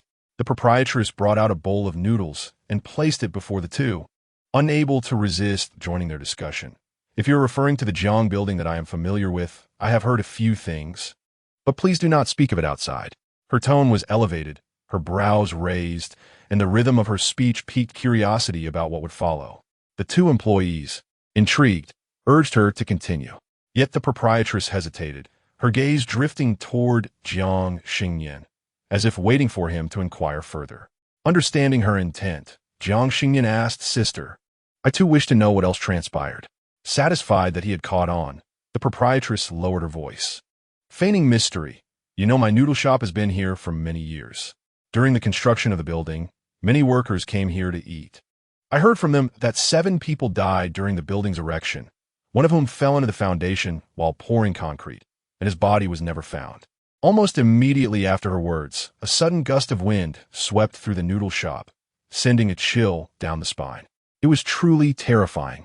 Could it be that the souls of the workers were trapped in the building? One person began to voice this thought, but was quickly hushed by a companion, who urged, "Hurry and eat. If we clock in late, we will lose this month's full attendance bonus." After settling the bill, they bid farewell to the proprietress. While Jiang Xingnian had already devoured his 5th bowl, even though the proprietress had offered to treat him, she was still astonished by his appetite. Joking that he should consider entering an eating contest, Jiang Xingnian took their suggestions to heart, consuming 10 bowls of plain noodles before feeling considerably more comfortable. A notification chimed on WeChat, indicating a transfer of 100 yuan. The abrupt notification startled the proprietress, who realized he had paid the full price. "Oh dear, look at you, little brother. I said I would treat you. Why are you paying so much?" Jiang Xingnian smiled and replied, "Let us discuss it another time. However, sister, you must have lived here for many years. May I ask you something? I grew up here. Just ask whatever you wish, and I will share what I know." She responded. Nodding, Jiang Xingnian inquired, "Are there any places for rent nearby? I am looking for a place to stay, but my budget is limited. So I wonder where I might find a room with a monthly rent of 2,000. 2,000 is hard to come by here," the proprietress admitted. "In Haicheng, everything is wonderful, but the housing prices are absurdly high. Even in the northern third ring, you might struggle to find a suitable place for that amount, let alone around here." As she spoke, she took out her phone from her apron pocket and showed Jiang Xingnian the rental market on a housing app. "This one is 40 square meters for 8,000. This one is 60 square meters for 15,000. And this one, well decorated, is nearly 20,000.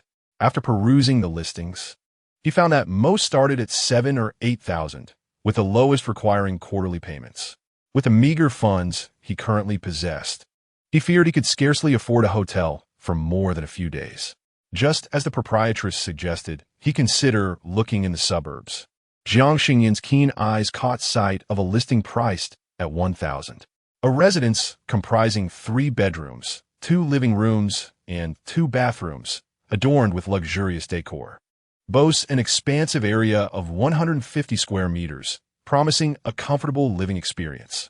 Upon learning that Jiang Xingnian intended to rent this particular property, the landlady's complexion paled noticeably as she implored him not to entertain such thoughts.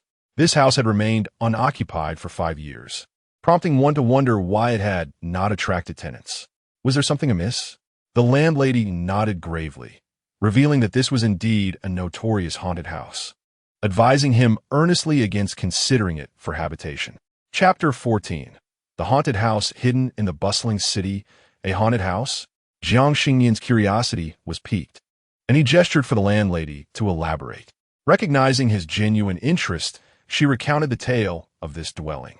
Many years ago, the property values in this area were not as exorbitant as they are today. It was once a modest residential neighborhood filled with older houses.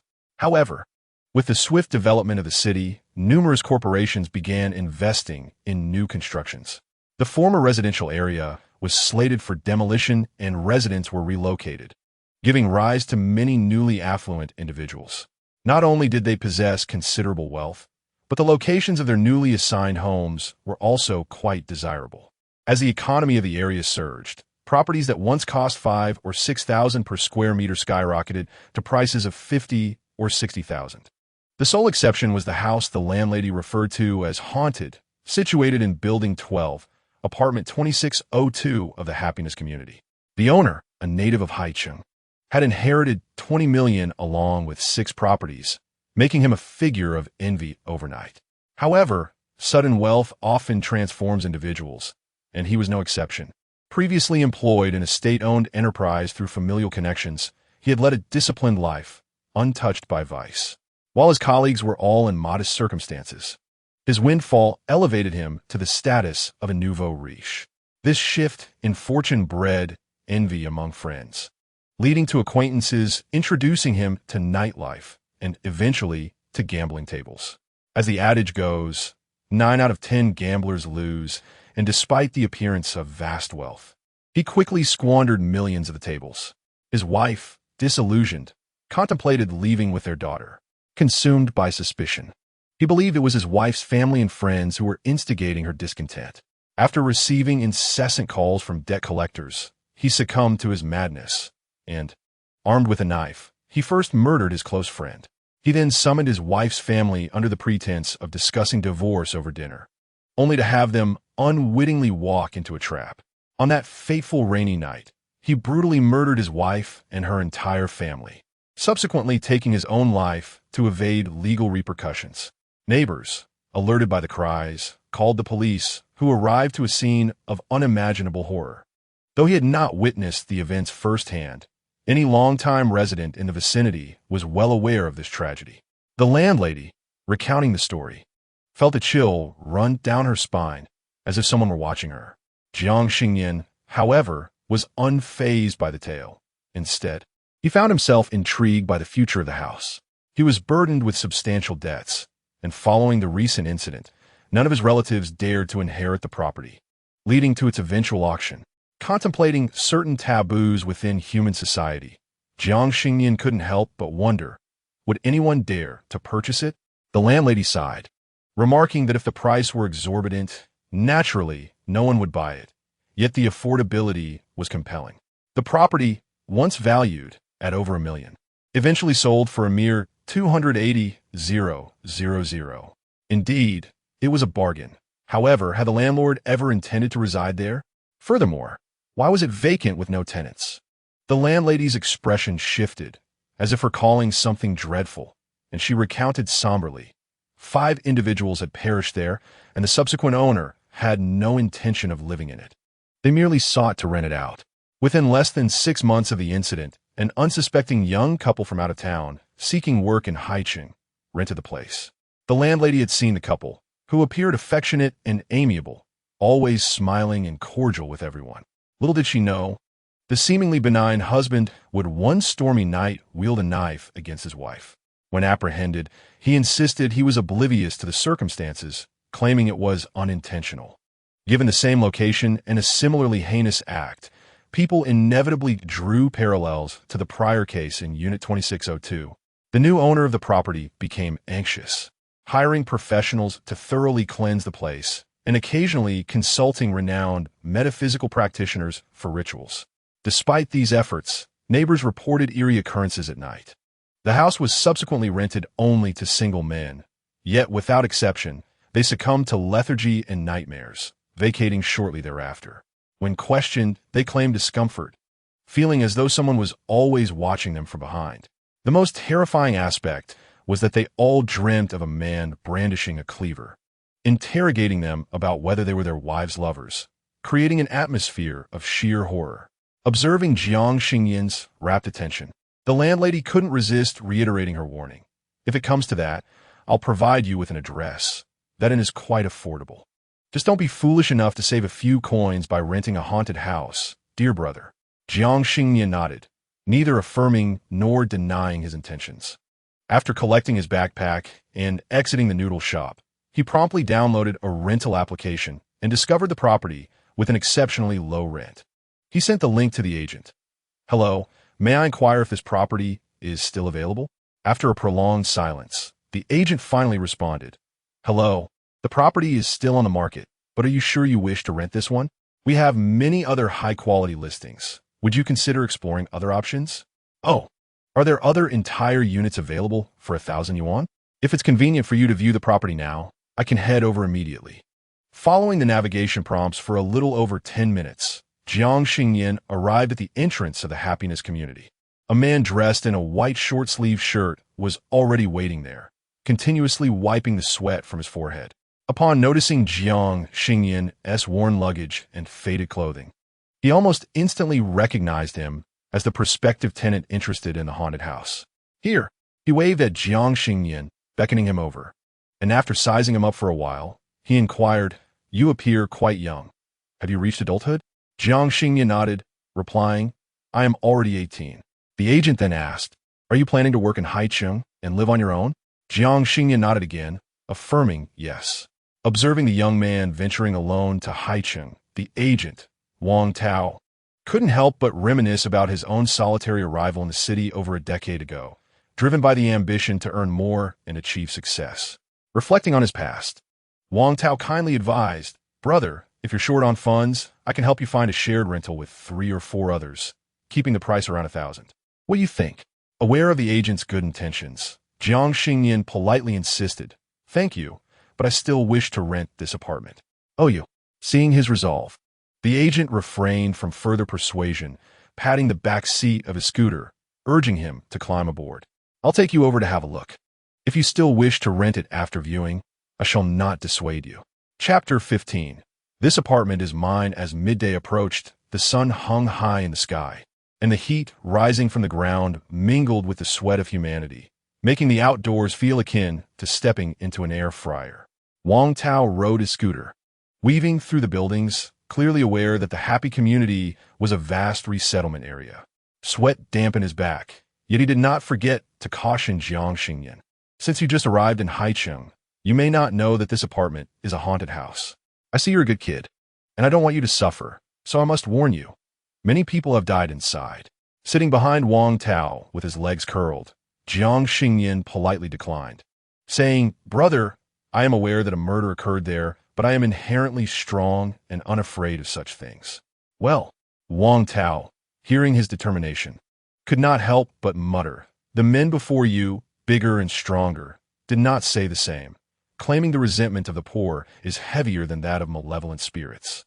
Perhaps living there is not as simple as it seems." Jiang Xingnian merely smiled, choosing not to counter, for he would discover the truth upon arrival. After a 5-minute ride, they finally arrived before Building 12. Oddly enough, despite the earlier oppressive heat, the temperature dropped noticeably as they approached. Wang Tao rubbed his arms, covered in goosebumps, swallowed hard, and took several deep breaths before saying to Jiang Xingnian, "Let us go. I'll take you upstairs." The temperature inside the building was even cooler than outside, and at midday, no residents were visible. The elevator contained only the 2 of them. As the numbers ascended, Wang Tao retrieved 2 talismans from his pocket, one clutched in his palm, the other handed to Jiang Xingnian. "Hold on to this.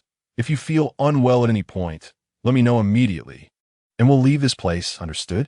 Exiting the elevator, they walked straight west, reaching apartment 2602 at the end of the corridor. A vermilion door frame adorned with a bagua mirror hung prominently, while a large door god was affixed to the entrance, inscribed with incomprehensible Sanskrit. Wang Tao bent down to retrieve the key from the carpet, took a deep breath, and turned the lock. Remarkably, the moment they stepped inside, the sweltering heat outside was replaced by a sudden and refreshing coolness. The temperature was not the kind that offered comfort, but rather an unsettling chill that penetrated to the bone. As the house had remained uninhabited for many years, the furniture was draped in white cloth, and a significant layer of dust had settled on the floor. The room, while not particularly dim in lighting, exuded an oppressive gloom. Even with the talisman bestowed by the master clutched tightly in his hand, Wang Tao felt an unsettling dread. He was haunted by the sensation of numerous eyes watching him, sending shivers down his spine. Were it not for his professional integrity as an agent, he would have refused to set foot in that house. If you're not fond of it, I have other shared rental options. Would you like to reconsider? He attempted to suggest to Jiang Xingnian, though it was evident that the latter did not grasp his good intentions. Jiang Xingnian pulled back the white cloth from the sofa to inspect the furniture, noting that the dark green couch appeared quite artistic. The decor had been chosen when the previous owner still had wealth, utilizing high-quality materials, and the overall color scheme of the house was quite pleasing. As Jiang Xingnian continued to admire the place, his satisfaction grew, and he decisively declared, "I shall take this apartment. How shall I arrange the payment of 1,000 yuan?" Wang Tao found his reaction entirely reasonable, for the apartment was indeed impressive in appearance. With its luxurious renovations and a spacious area of 150 square meters, it also boasted a generous rooftop terrace. Most individuals, unaware of the house's sinister reputation, would find it appealing upon their first visit. However, Wang Tao doubted that Jiang Xingnian could overlook the stark contrast in temperature. "Do you not feel that the temperature inside is significantly lower than outside?" Wang Tao inquired. "Indeed, I do sense it. How splendid. The house has its own cooling system, which will save on electricity costs," Jiang Xingnian replied, seemingly oblivious to the discomfort. Seeing his carefree demeanor, Wang Tao chose not to dwell further on the matter and handed the keys to Jiang Xingnian. "You may stay for 3 days. If you wish to continue renting after that, we can sign a contract regarding the rent." Jiang Xingnian expressed his gratitude and inquired about nearby markets. Having worn the same clothes for 3 days, he was in dire need of laundry supplies and bedding. The choice to rent a haunted house revealed much about this tenant's financial situation. Wang Tao glanced at the time, noting that he had an hour before his next appointment with another potential tenant. With a grand gesture, he announced to Jiang Xingnian, "Come, I shall take you to a fine place." Although somewhat confused, Jiang Xingnian followed Wang Tao downstairs and once again hopped onto the small electric scooter. Wang Tao navigated through the bustling commercial district, eventually arriving at the farmer's market. The variety of goods available was extensive. One could browse and negotiate prices freely. There was also a chain supermarket where one could purchase toiletries like toothbrushes. While the supermarket had clearly marked prices, items from the market stalls typically allowed for haggling, usually resulting in a fair deal. Jiang Xingnian sincerely thanked him and reminded him to soak up some sunlight in the coming days. The house indeed harbored a heavy aura, which did not affect him, but for an ordinary person like Wang Tao, stepping inside would inevitably be somewhat uncomfortable. Wang Tao acknowledged this with a nod and prepared to take a shortcut home. However, Jiang Xingnian suddenly grasped the back of his seat, causing the electric scooter to come to an abrupt halt. Wang Tao turned back in confusion and asked, "What is wrong?" "Do not take the shortcut," Jiang Xingnian replied. Jiang Xingnian spoke with unwavering conviction, almost as if issuing a command. Wang Tao, sensing his resolute demeanor, instinctively nodded in agreement. "All right, no shortcuts." It was only then that Jiang Xingnian released his grip, bidding farewell before entering the agricultural market. Wang Tao shook his head, perplexed by the mysterious intentions of the young man. The shortcut promised to save nearly 10 minutes compared to the navigated route, and, under normal circumstances, he would have readily taken it despite his verbal consent to the longer path. However, recalling Jiang Xingnian's rare seriousness, Wang Tao ultimately decided to trust him this once and took the longer route on his bike. The weather forecast predicted a sweltering 39 degrees, but the actual feel was already surpassing 40. The asphalt road, scorched by the sun, reached a ground temperature of 70 degrees, and the rising heat was quite unbearable. Soon, Wang Tao was drenched in sweat, as if he had just emerged from a pool. At that moment, he regretted not taking Jiang Xingnian as shortcut. Had he done so, he might have already arrived at the office. As he pushed open the office door, his mind was racing toward the cool embrace of the air conditioning when he overheard colleagues discussing a traffic accident that had occurred 20 minutes prior. A drunken driver had been swerving down the road, crashing into several electric bikes and vehicles on the non-motorized lane. No one had witnessed the specifics, but there were reports of numerous injuries. Wang Tao, who had initially felt frustrated about taking the longer route, froze in place. Fuxing Road? Isn't that precisely the shortcut I almost took? Had he disregarded Jiang Xingnian's advice, he might very well have found himself on the list of the injured. In that instant, a new thought emerged in Wang Tao's mind. Perhaps 3 days from now, Jiang Xingnian would indeed rent that infamous house. Chapter 16. Savory beef, awful hot pot. The agricultural market sprawled over a vast area, boasting a dazzling array of thousands of products. With a clear purpose in mind, Jiang Xingnian first ventured to the supermarket to purchase rice, flour, and cooking oil before making his way to the clothing section. The new arrivals were quite stylish, as noted by the shopkeeper, who was originally lounging against the doorframe while snacking on sunflower seeds.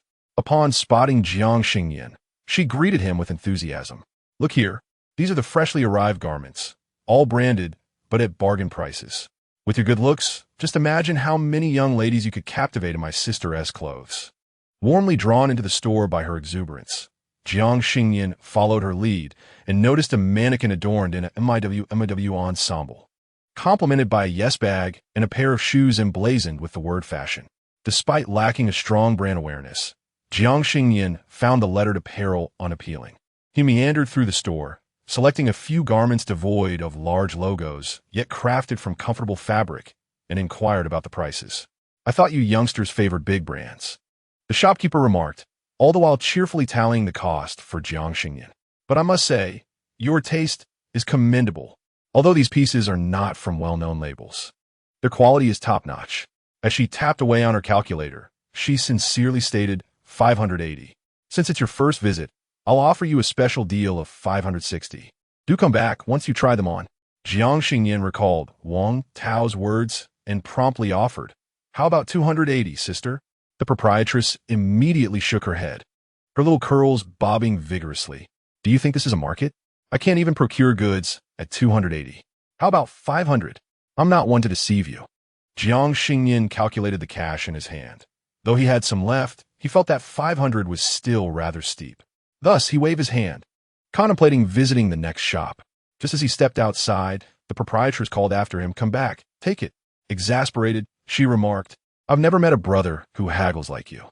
At 280, I would be losing money, but since you truly desire it, I'll consider it a goodwill gesture. I want tea profit from you today." When Jiang Xingnian emerged again, his arms were laden with large and small bags.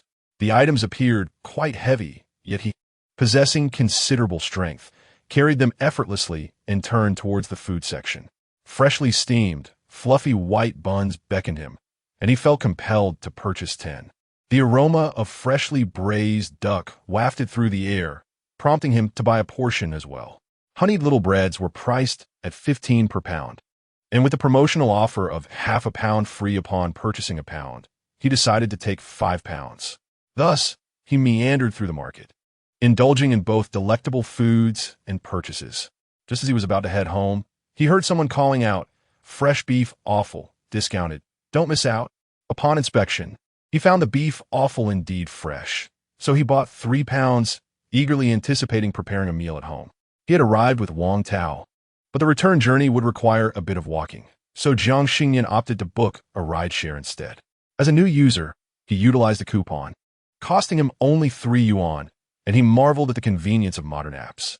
The driver, a recently retired gentleman, noticed Jiang Xingnian's destination was Happiness Community and couldn't resist striking up a conversation. "Young man, do you rent in Happiness Community?"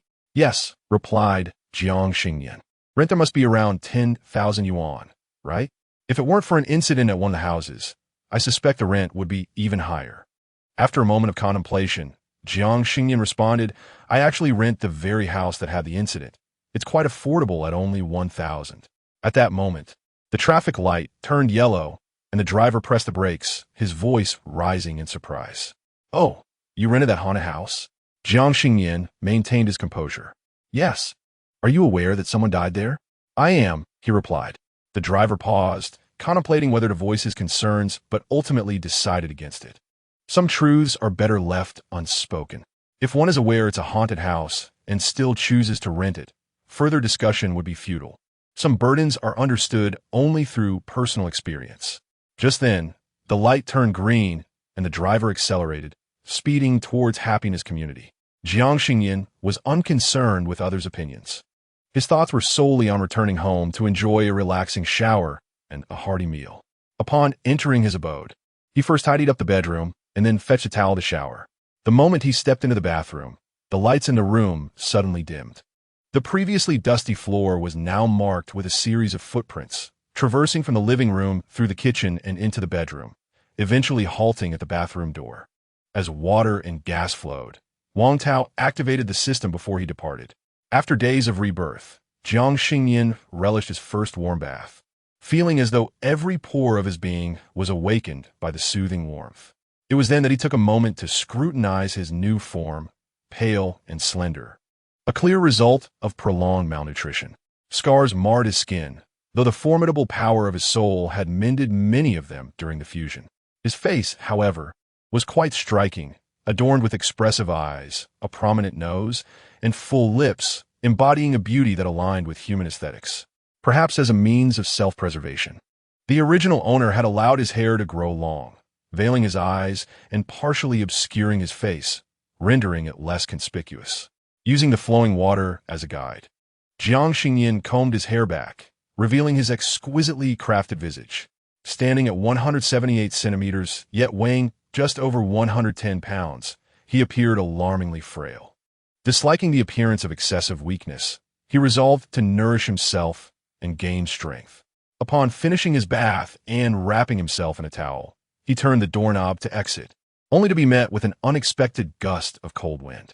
The door seemed immovable, as if locked from the outside. Most would likely be reminded of the ominous tales surrounding haunted houses, but Jiang Xingnian was not like others, with a mere exertion of force. He detached the door from its hinges. He set the door aside and, seemingly by chance, glanced at the entrance before making his way into the kitchen. Equipped with new pots and pans, he organized rice, flour, oil, and spices before embarking on the preparation of dinner. The fresh beef offal had already been processed prior to purchase. He meticulously cleaned and chopped the liver, tripe, and heart into pieces, slicing green and red peppers. He also prepared a half bowl of garlic slices. Heating oil in the pan, he tossed in the peppers to sauté until fragrant, then added the beef offal and stirred until it changed color, followed by a few bowls of water. Seasoning with salt, vinegar, and cooking wine, he sprinkled in the garlic cloves and let it simmer. Just before serving, he garnished the dish with chopped green onions, the aroma wafting through the air. Once the flavorful beef offal was plated, Jiang Xingnian cheerfully brought it to the dining table. Retrieving 10 large steamed buns he had bought earlier and opening a bottle of cola, ready to indulge in his princely dinner. However, just as he was about to take a seat, an unseen force abruptly moved the chair, denying him a place. The environment of the house began to alter at a visible pace, and when Jiang Xingnian regained his senses, it felt as though he had transitioned into an entirely different realm. In the living room, a man had inexplicably appeared, muttering incomprehensibly to himself. Squatting with his back turned, he sharpened a knife with relentless focus. The sudden presence of a knife-wielding figure in the spacious living room was indeed startling. As Jiang Xingnian took a few cautious steps forward, he began to discern the man's incessant murmurs. "You looked down upon me. I will kill you all." Sensing Jiang Xingnian's approach, the man abruptly ceased his sharpening. Just 5 steps away from Jiang Xingnian, the man suddenly turned around, rising to his feet, brandishing a kitchen knife. "Who are you? Why are you in my house? You must be the paramour of my wife. I shall kill you." As he swung the knife, the once pristine walls of the room began to darken rapidly, blood splattering and revealing the gruesome murder scene that had recently transpired. Even without the passage of time, Jiang Xingnian seemed to witness the horrifying tableau of the man violently attacking his wife and daughter and mercilessly slaughtering his in-laws. The man's eyes were devoid of whites, his pupils a ghastly crimson, with a deep wound on his neck bleeding profusely, creating a striking visual impact. Typically, at the moment one raises a weapon, others are instantly paralyzed with fear, losing their ability to resist. Yet, the young man before him, wrapped in a bath towel with damp hair still dripping, appeared as innocuous as a fawn. Despite his seemingly fragile physique, his demeanor exuded an extraordinary calmness. Even as the knife hovered perilously close to him, he did not so much as blink. The malevolent spirit sensed something was amiss and attempted to retreat from the fabricated environment, only to see Jiang Xingnian spring into action.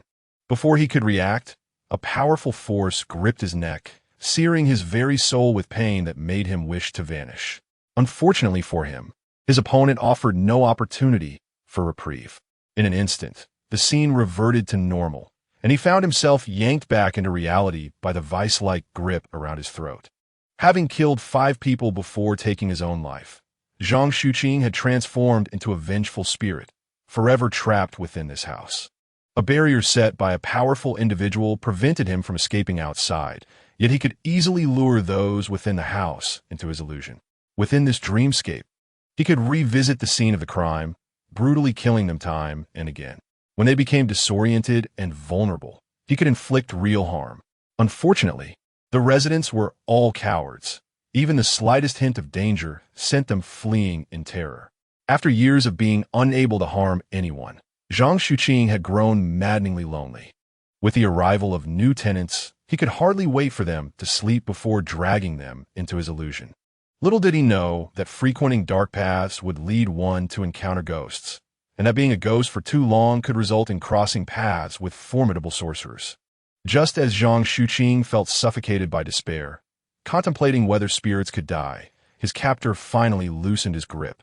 Jiang Xingnian loomed above, regarding him with a displeased expression, as if interrupted during a meal.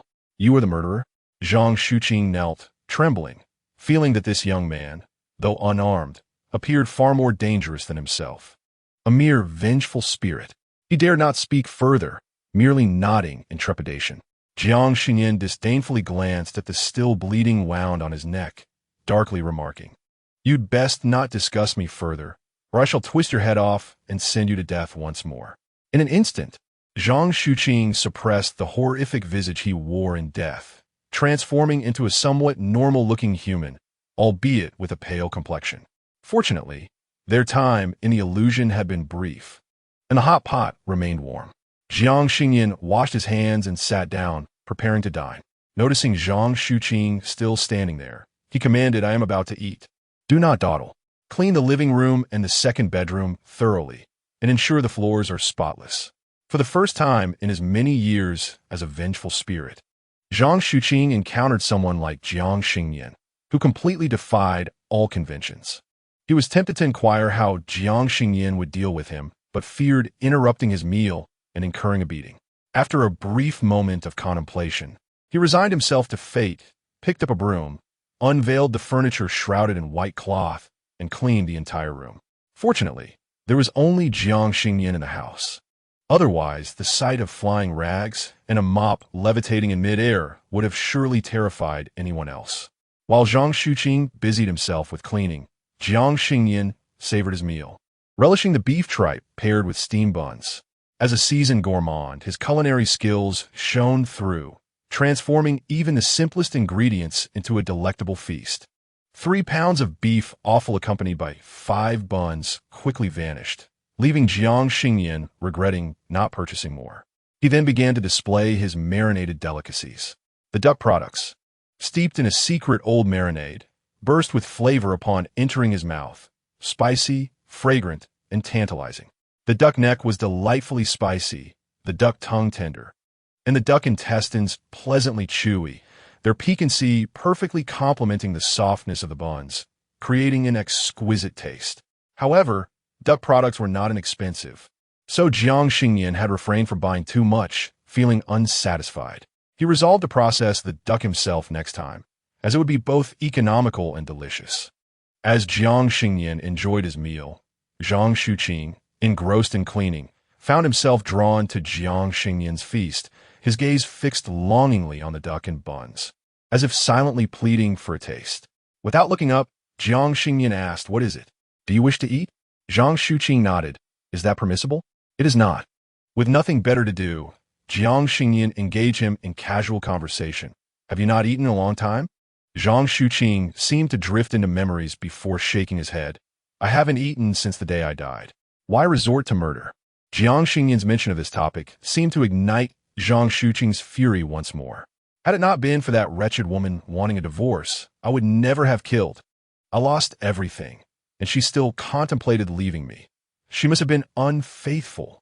Before he could fully transform into his ghostly form again, Jiang Xingnian tossed a duck bone at him, interrupting his spiraling madness.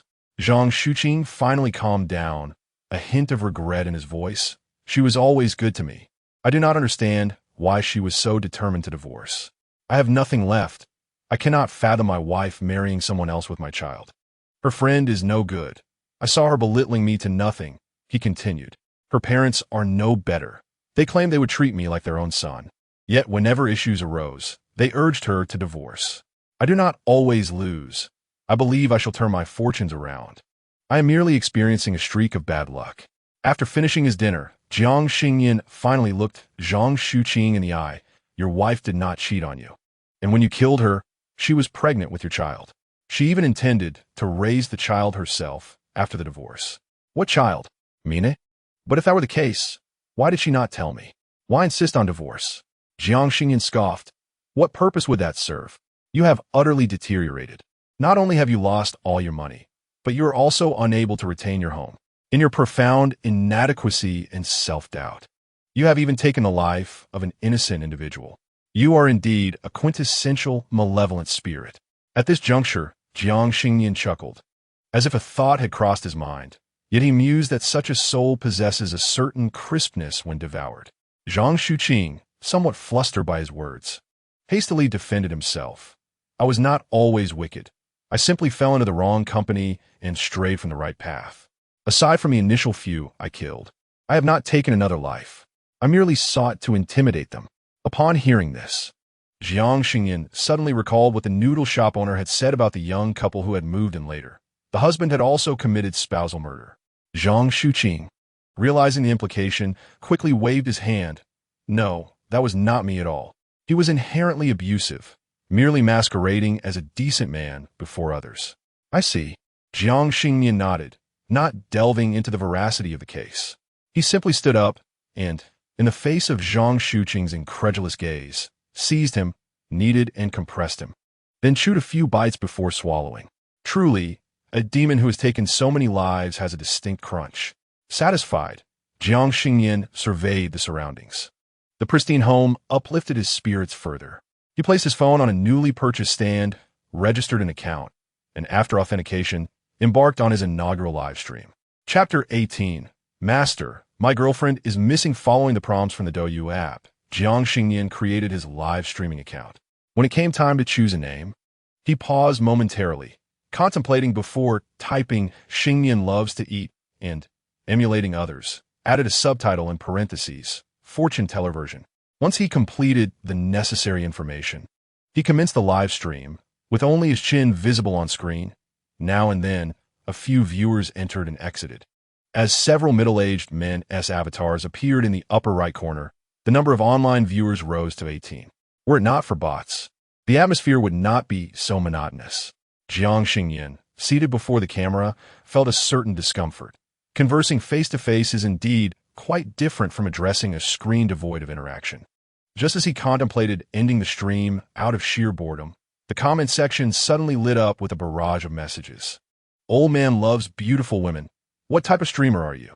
Jiang Xingnian pointed to his name and replied, "I am a metaphysical streamer. I can assist with fortune-telling, locating individuals, and resolving various inexplicable issues in your lives." "Old man loves beautiful women. A fortune teller? What is your fee, 10 or 20? The price had been set by a friend at 1,000 for a reading, equivalent to a mere carrot. Old man loves beautiful women. 8,000? Why don't you just rob someone? You seem like you might look decent from just your chin.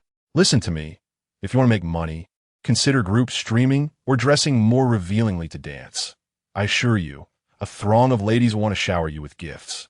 Jiang Xingnian disregarded his comments, merely shaking his head to indicate he was waiting for a fated connection. Old man loves beautiful women. How about this? You perform a dance of creation, and I'll send you a hot air balloon as a gift. Jiang Xingnian glanced at his level 36 account and, with a dismissive wave of his hand, replied, "No need. Your credit card has been overdue for 3 months. Perhaps you should prioritize your own affairs." The online user, struck by his words, felt a chill run down his spine. How did he know about his financial struggles? Despite being hit with the truth, his stubborn nature prevented him from conceding, and he hastily typed the words crazy before exiting the live stream. Their exchange had drawn a few more viewers to the broadcast, with some laughing at the elder's infatuation with beauty, while others urged Jiang Xingnian to reveal his face. "Kicking my feet. Host, if you show your face, I'll send you a sports car. Delicious crab." I also believe the host should reveal himself. It would elevate the excitement and perhaps even attract some romantic interests. Repeatedly declining Pipigen. "Host, everyone is encouraging you to show your face. Haven't you noticed? More handsome than Wu Yinzu. Don't pressure the host. If he were handsome, he would have shown his face long ago without needing your coaxing." One time roast duck. "Host is ugly. Verdict delivered." The comments varied widely, yet the engagement led to a notable increase in the stream's viewership. As interaction rose, the platform began to promote the broadcast, and soon Jiang Xingnian's audience surpassed 200, a commendable feat among novice streamers. Occasionally, viewers inquired about the nature of his content. Jiang Xingnian patiently described himself as a metaphysical host, offering online divination and accepting offline orders, with a fee of 100 yuan per reading. Many expressed that this price seemed steep, especially considering that similar services under bridges cost only 20. Others suggested he could offer a few free readings initially as a promotional tactic. Jiang Xingnian merely smiled at such remarks, asserting that his fee was his principle, confident that he would soon encounter someone fated to him. Just then, a rocket appeared on the screen, accompanied by dazzling effects. Jiang Xingnian raised an eyebrow, intrigued. He clicked on the profile of the top donor to initiate a connection, and soon a youthful face appeared on screen. "Master, my girlfriend has left me, and I cannot find her. Can you help me?" The speaker was Sun Haoran, a second-year student from the physical education department at Hai University. Standing at 183 centimeters with a wheatish complexion and rugged features, he embodied the archetype of a bright, sunny boy. As his face emerged, the comments section erupted with activity. "Expecting love, Han. Darling, I haven't gone anywhere. I'm right here. Little Lou, sleepyhead. Stop searching for your girlfriend. Look at me, brother. I was born in 2005, have a great figure, know how to use smartphones, and run back when it rains. Lucky Kiwi, no way. A handsome guy like him got dumped? Could it be that he cheated and his girlfriend found out? Brain kicked by a donkey. Brother, look at me. I'm different from them. I'm a guy." At that moment, Sun Haoran was too preoccupied to pay attention to the barrage of comments. All he could think about was finding his girlfriend. According to him, her name was Xiaomei, and they had met on a social networking app. Despite the common belief that people on such platforms lack sincerity, Sun Haoran felt that Xiaomei was unlike any other girl. She seldom mentions the desire to see abs, nor does she feel the need to present gifts. Whenever she encounters something troubling, Xiaomei gently comforts him, consistently affirming that he is the best. It can be said that Xiaomei is the most tender and understanding girl he has ever met. They had initially agreed to meet during the summer vacation. After a long wait, the summer finally arrived, and they planned to meet at Xiaomei's residence. However, 3 days prior, she suddenly vanished without a trace. Sun Haoran then realized that apart from the social media app and WeChat, he had no other means of contacting Xiaomei. He sent numerous messages, but they fell in his silence. He had never experienced such a situation before, which inevitably led him to worry. Upon hearing his words, Jiang Xingnian had not yet spoken when the comments section erupted with various speculations. Give the handsome guy a home. Perhaps she didn't disappear. She just feels unattractive and doesn't want to meet? Tomato stewed with ex-boyfriend. I think so too. She might be a catfish. too afraid of being exposed to the light to show up. The fish that slipped through the net of quality education. The above comment makes sense. After all, it's normal for such a handsome guy to feel insecure. Look at me, I'm different. I have thick skin. Regarding the speculation that Xiaomei might be a catfish, Sun Haoran could only smile wryly and shake his head. I adore her for her character and her inner self. Her appearance is irrelevant. Even if she were truly unattractive, I would not concern myself with her looks. After he concluded, Jiang Xingnian asked, "Do you have a photo of your girlfriend?" "Yes, indeed." Sun Haoran eagerly nodded and pulled out a spare phone to show Jiang Xingnian the album. "This is a photo my girlfriend sent me when we first met. I found her incredibly adorable at that moment. In the picture, the girl has long hair and straight bangs, captured with a beauty filter from Douyu. She appears to have large eyes and a petite face, with a sweet and endearing expression. Urban fatigue. Wow, brother, this girlfriend is indeed quite charming. So sour. No gifts, no transfers, no materialism. Just a lover's sincere heart. This is how modern women should be. Is it flower and happiness, without having met? How can one ascertain her character? Moreover, this photo is filtered. It hardly reflects her true appearance." Sad Grape looks up, not targeting Xiaomei. Just speaking for myself. After using this effect, even my mother wouldn't recognize me. IQ out of service area. Some little fairies are truly envious. When we praise the girl, you feel jealous. Not everyone looks good with filters. One needs a foundation for that, you know? Jiang Xingnian observed the quarrels in the comments, yet his attention remained fixated on Sun Haoran's girlfriend's photo. After merely a couple of glances, he found it somewhat amusing and helplessly interrupted the still praising Sun Haoran. "You claim not to care about looks. Do you care about gender?" Chapter 19. Your girlfriend is a man. Sun Haoran typically does not believe in fortune-telling. He only sought out an online master out of desperation while searching for his girlfriend. To his surprise, after reviewing his girlfriend's photo, the master made a remark that left him utterly bewildered. Huh? Sun Haoran stood frozen in place, attempting to comprehend the meaning behind Jiang Xingnian's words. The comments section erupted like cold water poured into hot oil, brimming with fervent reactions. Apple fragrance. It doesn't matter about appearances. Does it concern gender? Haha. Is that my interpretation of the meaning? Love returns. No way, no way. Is the young man seeking a boyfriend? Baby bottle cola. This plot resembles a Sichuan opera. It's captivating and enjoyable. Others express skepticism towards Jiang Xingnian, questioning how one could determine gender solely based on a photograph. Time to start BBA. No way, broadcaster. You don't even know this girl. Why make such statements? Born lucky, a swindler, perhaps. Young man, hurry and get a refund. Don't let the broadcaster later declare it's a male, and then say there's no need to contact again. If you believe it, you're being deceived. At last, Sun Haoran grasped Jiang Xingnian's intent and instinctively denied. Xiaomei cannot possibly be a boy. We have spoken over voice call. Jiang Xingnian paid no heed to the doubting comments. Continuing with his task, it seems you are quite fond of this girlfriend. Allow me to inform you of her current whereabouts. Upon hearing this, Sun Haoran immediately nodded, his urgency and concern palpable even through the screen. I implore you, master, please tell me swiftly. Jiang Xingnian reiterated and then gently stated. Her lack of contact does not stem from disinterest, but rather external circumstances beyond her control. Sun Haoran's heart sank immediately.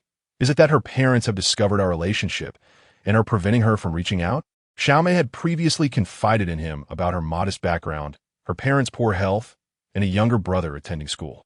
In Sun Haoran's eyes, Xiaomei was a resilient girl, caring for her sick father, frail mother, and diligent younger brother. According to Xiaomei, her academic performance had once been exemplary, but her sense of responsibility compelled her to work early to alleviate her parents' burdens. Despite contributing her earnings to the family, her parents still wished to marry her off to an older man for dowry to support her brother's education. Feeling empathetic towards her struggles, Sun Haoran had transferred money to her more than once, yet Xiaomei had always chosen to return it. Such a strong, sensible, and non-materialistic girl truly evoked both compassion and admiration. Sun Haoran had even contemplated asking his parents for some funds to offer as dowry to Xiaomei's parents. resolute in his determination to prevent her from marrying an older man. Jiang Xingnian seemed to perceive his thoughts and reassured him. It is not as you imagine. She is not under parental control. Sun Haoran was even more perplexed. Huh? Could it be that she is somewhere without signal? Jiang Xingnian shook his head and nodded. It's not that there is no signal. It's simply that her phone is not in her possession. However, there is no need for excessive concern. She is likely to soon secure a stable position. Sun Haoran felt a flicker of hope. Could it be that Xiaomei has successfully passed the civil service exam and is merely in a department that requires confidentiality? Not a formal position, but rather a registration number. I believe you will soon see your news online.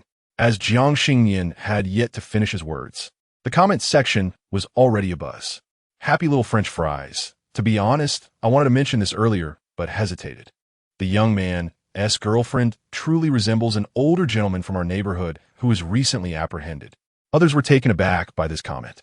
Incredulous. What on earth does an older gentleman mean? To corroborate his statement, the netizen reiterated, happy little French fries. This older gentleman usually sports a fringe and long hair, dresses in a gown, and speaks in a high-pitched voice. We all assumed he was a woman. A few days ago, someone reported strange noises from above, suspecting illicit activities. And, subsequently, the police took 4 individuals from that residence. The peculiar noises and 4 men. These words intertwined, leaving little room for imagination. Sun Haoran was genuinely alarmed and couldn't help but inquire of Jiang Xingnian. Master, is he referring to my girlfriend? Despite Sun Haoran's hopes for a less dramatic reality, Jiang Xingnian shattered his fantasy. Yes, your girlfriend is indeed the older gentleman, as she maintains relationships with many others. Sun Haoran felt his heart shatter. Who wouldn't crumble upon discovering that their online romantic partner was a middle-aged man? Being his first client, Jiang Xingnian consoled him. A blessing in disguise. You will soon be grateful that this relationship ended before meeting in person. The comment section erupted in laughter. Mimi, I must say, men understand men. Whereof all those who claim this is the era of women gone. Clearly, this is a scam, and you vilify unfamiliar women so easily. A sip of salty soda. Haha, this is truly dramatic. I mean no offense to the young man, but it's hard to imagine what might unfold in a face-to-face encounter. Treasure of the wealth god. Is it only me fixated on the 4 men? This is utterly chaotic. Aren't they afraid of disease? This statement jolted Sun Haoran, who had been wallowing in despair. Indeed, for men, had he truly visited Xiaomei during the summer, he could have faced something horrifying. He suddenly grasped the meaning behind Jiang Xingnian's words about blessings and misfortunes, and hastily sent a token of appreciation before abruptly ending the call. When later online revelations surfaced, showcasing Xiaomei's compromising photos and videos of her indiscretions, Sun Haoran felt exceedingly fortunate. From that day forth, he vowed never to engage in online romance again. Meanwhile, on the first day of Jiang Xingnian's live stream, the initial audience was merely around 200. However, upon hearing the unfolding drama, everyone eagerly shared the news with friends, swelling the audience to an impressive 1,500. Jiang Xingnian glanced at the time and felt it was still early, deciding to continue. 1,001 divinations. I can predict anything. Those who wish to consult may send gifts and request to connect.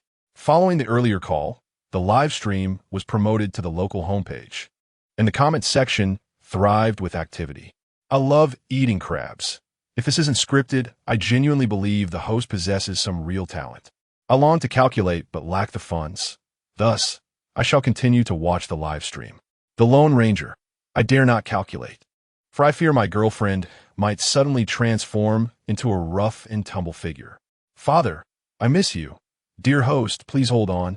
I am recharging my account and will be ready to make a contribution shortly. A minute later, the username Father, I miss you, sent forth a rocket and subsequently requested to connect. Upon accepting, Jiang Xingnian was met with the visage of a sincere and unassuming man on the opposite screen. Chapter 20. Where has Father gone? Greetings, esteemed master. My name is Xue Songbai, a humble farmer from Shannon City, and I am now 43 years of age. My father's name is Xue Suingui, and I yearn to discover his whereabouts and whether he is faring well. As soon as the connection was made, The middle-aged gentleman eagerly introduced himself and shared his request. Jiang Xingnian observed his dark complexion, the calloused hands resting atop his legs, and deduced that he was indeed a man accustomed to hard labor. The viewers in the comments section instantly felt a pang of sympathy at his appearance, while also expressing curiosity over the unfolding situation. Heavens! The uncle is already 43. Thus, his father must be in his 70s. Could he be lost? Let us issue a missing person notice, and we shall assist you in your search. Judging by the uncle's attire, he appears to be financially constrained. His willingness to invest 1,000 yuan online to locate his father speaks volumes about his love for him. Dear host, please assist this uncle. He appears utterly exhausted, as though on the verge of breaking down. Jiang Xingnian absorbed the comments, but focused his thoughts on Xue Songbai.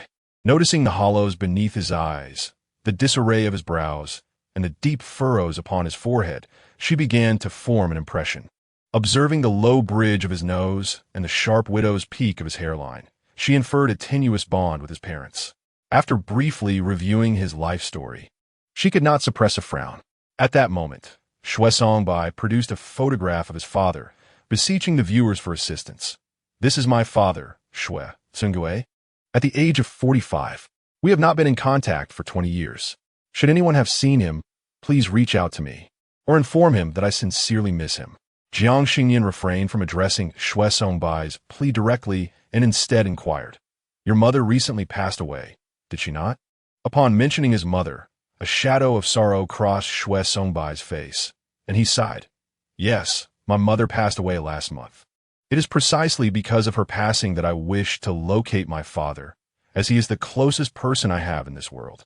Jiang Xingnian remained noncommittal, noting that he had not yet discerned his father's whereabouts. Xue Songbai began to doubt. Master, can you truly ascertain my father's location? If not, that is acceptable. Just let me know so I can devise another plan. New viewers entering the live stream, moved by Xue Songbai's earnestness, began to advocate on his behalf. If the host can determine the outcome, please reveal it without delay. Do not prolong the suspense for the sake of gaining attention. Indeed, if the host is unable to provide an answer, please return the funds in full. It seems that the elder gentleman has endured a life of hardship. Rational netizens are curious, pondering, why has he been estranged from his father for 20 years? Could it be due to his parents' divorce? Jiang Xingnian, unfazed by the negative voices in the comments, turned to Xue Songbai and stated, Xue Tsungui has passed away. Are you certain you still wish to seek him? Xue Songbai had indeed considered this possibility, given that his father was already 75 years old. However, hearing those words from Jiang Xingnian's lips sent a tremor through his heart. While sorrow was undeniable, his resolve to find his father remained steadfast. After processing the news, Xue Songbai nodded vigorously, declaring, Even if my father has departed, I wish to bring his remains back. We honor the tradition of returning to one's roots. I cannot allow my father to wander in solitude. I wish to retrieve him and lay him to rest alongside my mother, erecting a monument for them together. Many netizens began to commend his filial piety, lamenting the profound sadness of life's separations. However, Jiang Xingnian disagreed, saying, Have you considered that your mother might not wish to be interred with him? Xue Songbai was taken aback, perplexed by how Jiang Xingnian could discern his mother's sentiments. He recalled his mother's words before her passing, urging him to scatter her ashes in the sea or plant them beneath a tree, as she had no desire to be buried in the Xue family ancestral grave. Although his mother held such views, Xue Songbai felt they were misguided. His mother had devoted many years to the Xue family, diligently managing the household and raising him. He believed it was right to locate his father and ensure they were laid to rest together. This was his way of honoring them both, as spouses are inherently one. Observing his insistence on disregarding his mother's wishes, Jiang Xingnian could not help but smile. Your father, Xue Tsungui, had a dubious character from a young age, often engaging in petty thievery. Your grandparents, exasperated, thought marriage might reform him, and thus began arranging blind dates. As Jiang Xingnian recounted tales of his father's youth, Xue Songbai felt a mix of embarrassment and anger, hastily interjecting, That is enough. These are matters of the past and unrelated to my current quest to find my father. Jiang Xingnian, seemingly oblivious to his resistance, continued, "It is indeed related. Do you not wish to understand the circumstances surrounding your father's demise?" When the topic of his father's cause of death arose, Xue Songbai relented, gesturing for Jiang Xingnian to proceed. "Due to your father's poor reputation, families with daughters of better standing were unwilling to accept him. It was only your mother's family, seeking to marry off her brother, who accepted the bride price and married her off when she had just entered high school." The viewers in the live stream were left dumbfounded, one exclaiming, "Wait, she was married off before reaching adulthood?" The troublemaker: "I was a high school student over 40 years ago. Back then, the value of a high school diploma was comparable to that of a bachelor's degree today. Little ends pineapple bean. Indeed, my grandfather had only a high school education, yet he later became a factory director before retiring." Jiang Xingnian continued, "Your mother naturally did not wish to marry. She was simply coerced into a situation that rendered her choices moot. After your father wed, he indeed behaved himself for a time, but before long, his true nature reemerged. Whenever your mother attempted to counsel him, it resulted in violence. Injuries became a commonplace occurrence." Jiang Xingnian's words plunged Xue Songbai into a sea of memories. He longed to assert that this was not the case, yet the reality was that his father was indeed such a man. From the earliest moments he could recall, his mother had endured beatings. Cooking a meal that did not meet his father's expectations invited punishment. Advising him against drinking brought forth violence. And even requesting tuition for himself resulted in blows. Throughout his childhood, his mother rarely smiled, yet she showered him with tenderness. In those formative years, he yearned to grow up swiftly, believing that once he did, he could protect her. Perhaps his father would temper his behavior. However, as the years passed, Xue Chengguai did not mellow. Rather, he intensified his misdeeds. He not only drank heavily and assaulted his wife, but also engaged in extramarital affairs with widows from the village. The money his mother painstakingly saved was squandered by him, who insisted such was her duty. Eventually, one day, his mother could no longer bear it. She pulled Xue Songbai close and asked him, if she were to divorce his father, would he want to stay with her? At that moment, what did Xue Songbai respond? He declared that divorce was a shameful affair, something that would subject him to ridicule from his peers. He implored his mother not to pursue divorce, asserting that no one around them had experienced such a fate. His mother had sought support from her family, but his grandparents echoed the same sentiment. Every household faced its own tribulations, and if she chose divorce, she would be cut off from them. With no support for her decision to divorce, his mother's burdens only grew heavier, and her laughter faded away completely. Years drifted by, and soon he found himself 23 and on the cusp of marriage. He had hoped that with his own marriage and the birth of children, perhaps his father would soften in the role of a grandfather, fostering a better family atmosphere. However, no one anticipated that on the eve of his wedding, his father, Xue Chengguai, would elope with a widow from outside their village. His grandparents, feeling embarrassed, did not reach out to him. Only his mother, unaffected by the turmoil, helped orchestrate the wedding. Initially, he believed that after 2 years, his father would return, having spent all the money. Yet, he never reappeared. While his mother forbade him from mentioning his father during her lifetime, now that she was gone, he yearned to seek out the only family member left in this world. He merely wished for a complete family, to fulfill his filial duties. Was there anything wrong with that?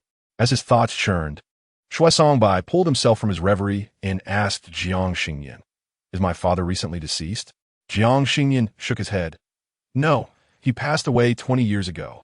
Chapter 21. Has it always been thus? What? He died 20 years ago? Xue Songbai had always believed that his father had abandoned them, only to discover that he had died 2 decades prior. In times of hardship, he would often entertain the thought that perhaps his father would suddenly reappear to rescue him from his plight. Yet, the young fortune teller had just proclaimed that his father had perished 20 years prior. 20 years ago, was that not the eve of his own wedding? "Master, can you reveal to me who took my father's life?" Xue Songbai's heart ached profoundly, and suddenly, as if struck by a realization, he pressed on. Was it that widow? Did my father refuse to leave with her, leading to his demise while she escaped? Jiang Xingnian shook his head. Is it truly your desire to know, even if it means unearthing the wounds of your mother? Xue Songbai hesitated only briefly before stubbornly nodding. Though my father did wrong by my mother, one must not judge the past of the deceased. As their child, I have no right to cast stones. Seeing his unwavering determination, Jiang Xingnian decided to dispense with the suspense and spoke plainly. Your father's death is intertwined with your mother. It was she who buried him. 20 years ago, Xue Songbai was on the verge of marriage. Xue Tsungui had squandered years in idleness, with the family's survival resting solely on his wife's shoulders. Xue Songbai's mother, Zhou Lainan, had always excelled academically. Even while managing household duties and caring for her younger brother, her grades remained exemplary. While the other girls in the village dropped out to toil in the fields and marry young, Zhou Lainan's diligence garnered admiration and support from her teachers. Although her family initially intended for her to abandon her studies after elementary school, a teacher intervened, persuading them and even covering her junior high expenses from his meager salary. Eventually, her family relented, not out of belief in her potential, but rather in hopes of securing a larger dowry by prolonging her education. At that time, gaining admission to high school was exceedingly challenging, with only a handful of students from the entire town succeeding. Zhou Lainan triumphed, achieving first place in the county's entrance exam. Yet her parents seized the summer break to marry her off against her will. By the time her teacher discovered her absence from school, it was too late. Had she not received an education, perhaps Zhou Lainan's life would have been less fraught with suffering. However, her promising future was cruelly severed. She had hoped to endure for the sake of her children, believing that perseverance would lead her through. Yet, Xue Tsungui's relentless abuse, infidelity, and theft of her savings pushed her to the brink. When she finally resolved to seek a divorce, all her relatives, including her parents and son, admonished her, insisting that divorce was disgraceful and urging her to endure. Thus, she drifted aimlessly until her son reached the age of 23. At that time, she thought that once her son was married, her duties would be fulfilled and she would finally escape. Yet, instead of witnessing her son's wedding, she encountered Xue Tsungui, who sought to abscond with money and a widow. Her son was on the verge of an engagement, and the funds in question were the fruits of Zhou Lainan's labor. She pleaded with him not to take away her son's wedding money, arguing that if her son missed this opportunity, he might never find a suitable bride. Yet, Xue Tsungui not only disregarded her pleas, but also subjected her to a brutal beating, hurling the words, "You wretched woman, that is your son. Whether he marries or not is of no concern to me."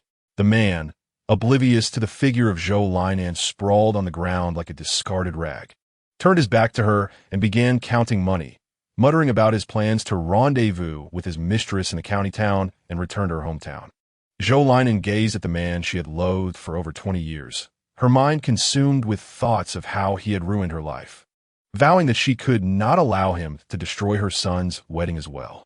Just as Xue Tsungui prepared to leave with the money, Zhou Lainan, summoning an unexpected strength, picked up a brick and struck him on the back of the head to prevent any disruption to her son's wedding. She dragged his body into the western vegetable field under the cover of night and buried him deep. To her surprise, Xue Tsungui's previous proclamations of eloping with a widow and his generally disreputable reputation meant that no one noticed his disappearance. Even his parents assumed he had gone out of town, feeling ashamed and choosing not to intervene. Gradually, Zhou Lainan found solace. Life remained arduous without Xue Tsungui, but her spirit was markedly lighter. No longer did she fear being beaten or having her hard-earned money stolen.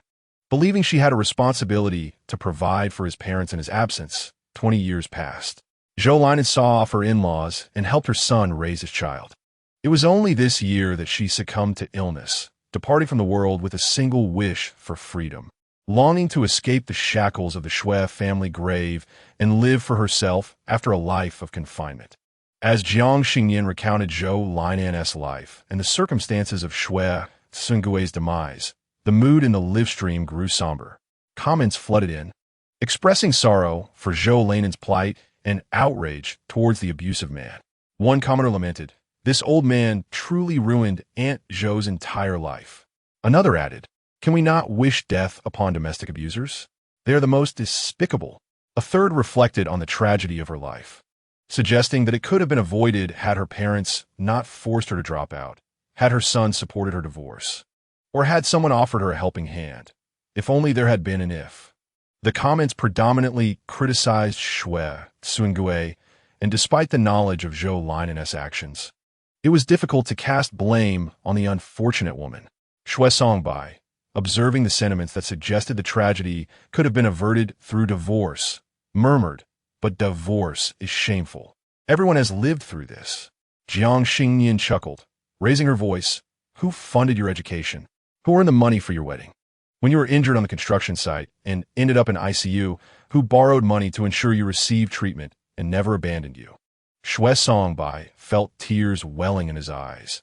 During his most difficult times, it was always his mother who sheltered him from the storms of life. Jiang Xingnian continued, "Your father has never cared for you. Why do you still seek him?" Xue Songbai stammered, "I am aware that he is not a good person. I know he has wronged my mother, yet he is still my father. Just because he is your father, does that mean you disregard your mother's suffering?" Xue Songbai shook his head, wanting to deny it, but realizing he had not truly considered his mother's perspective. Many people have lived like this. Always the same, is that right? Jiang Xingnian lost interest in continuing the conversation and simply informed him. "The remains of Xue Xingnian are located beside the dry well to the west of your family's old house. You may either excavate it yourself or report it to the authorities. If there are no further issues, I will end the call." Xue Songbai blindly nodded, muttering a thank you before disconnecting. At that moment, the atmosphere in the comments section had transformed into a sentiment suggesting that raising a piece of char siu would be preferable to having such a child. He refrained from making further comments, merely continuing to wait in front of the screen for the next transaction. Following these two divinations, the number of viewers in Jiang Xingnian's livestream had surged to 4,000. Before he could speak, someone sent 3 rockets, and the screen was flooded with comments. "Lost little crocodile. Master, please save me. I truly feel I can barely hold on." QQ. Chapter 22.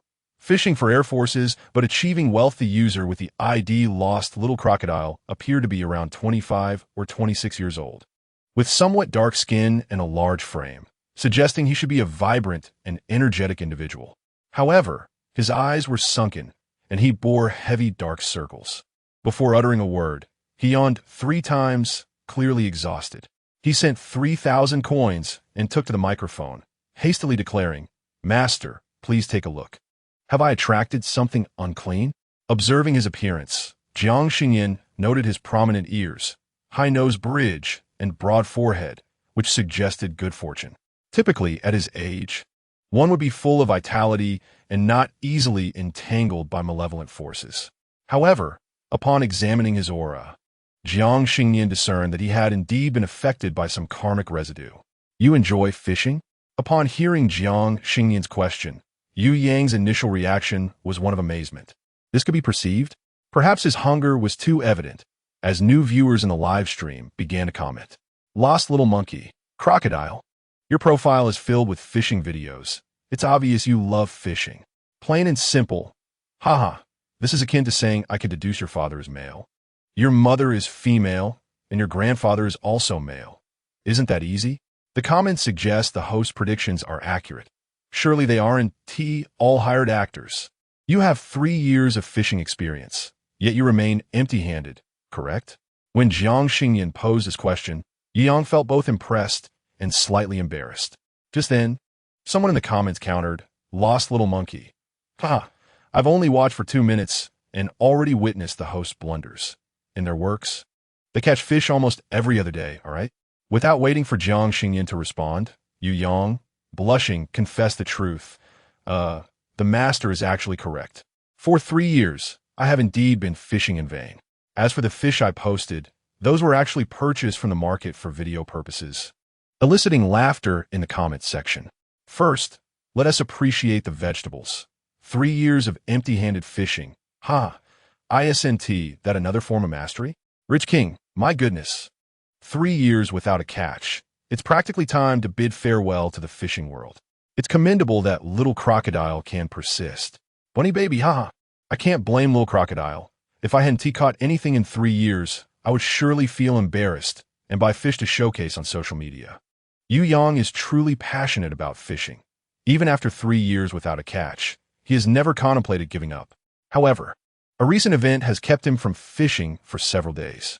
Observing Yu Yang's demeanor, Jiang Xingnian could tell that his recent rest had not been particularly pleasant. He glanced at Yu Yang's pocket and remarked, "You spend your time either working or fishing. You can be considered unwavering. But about half a month ago, you found something, and since then, you haven't gone fishing again, correct?"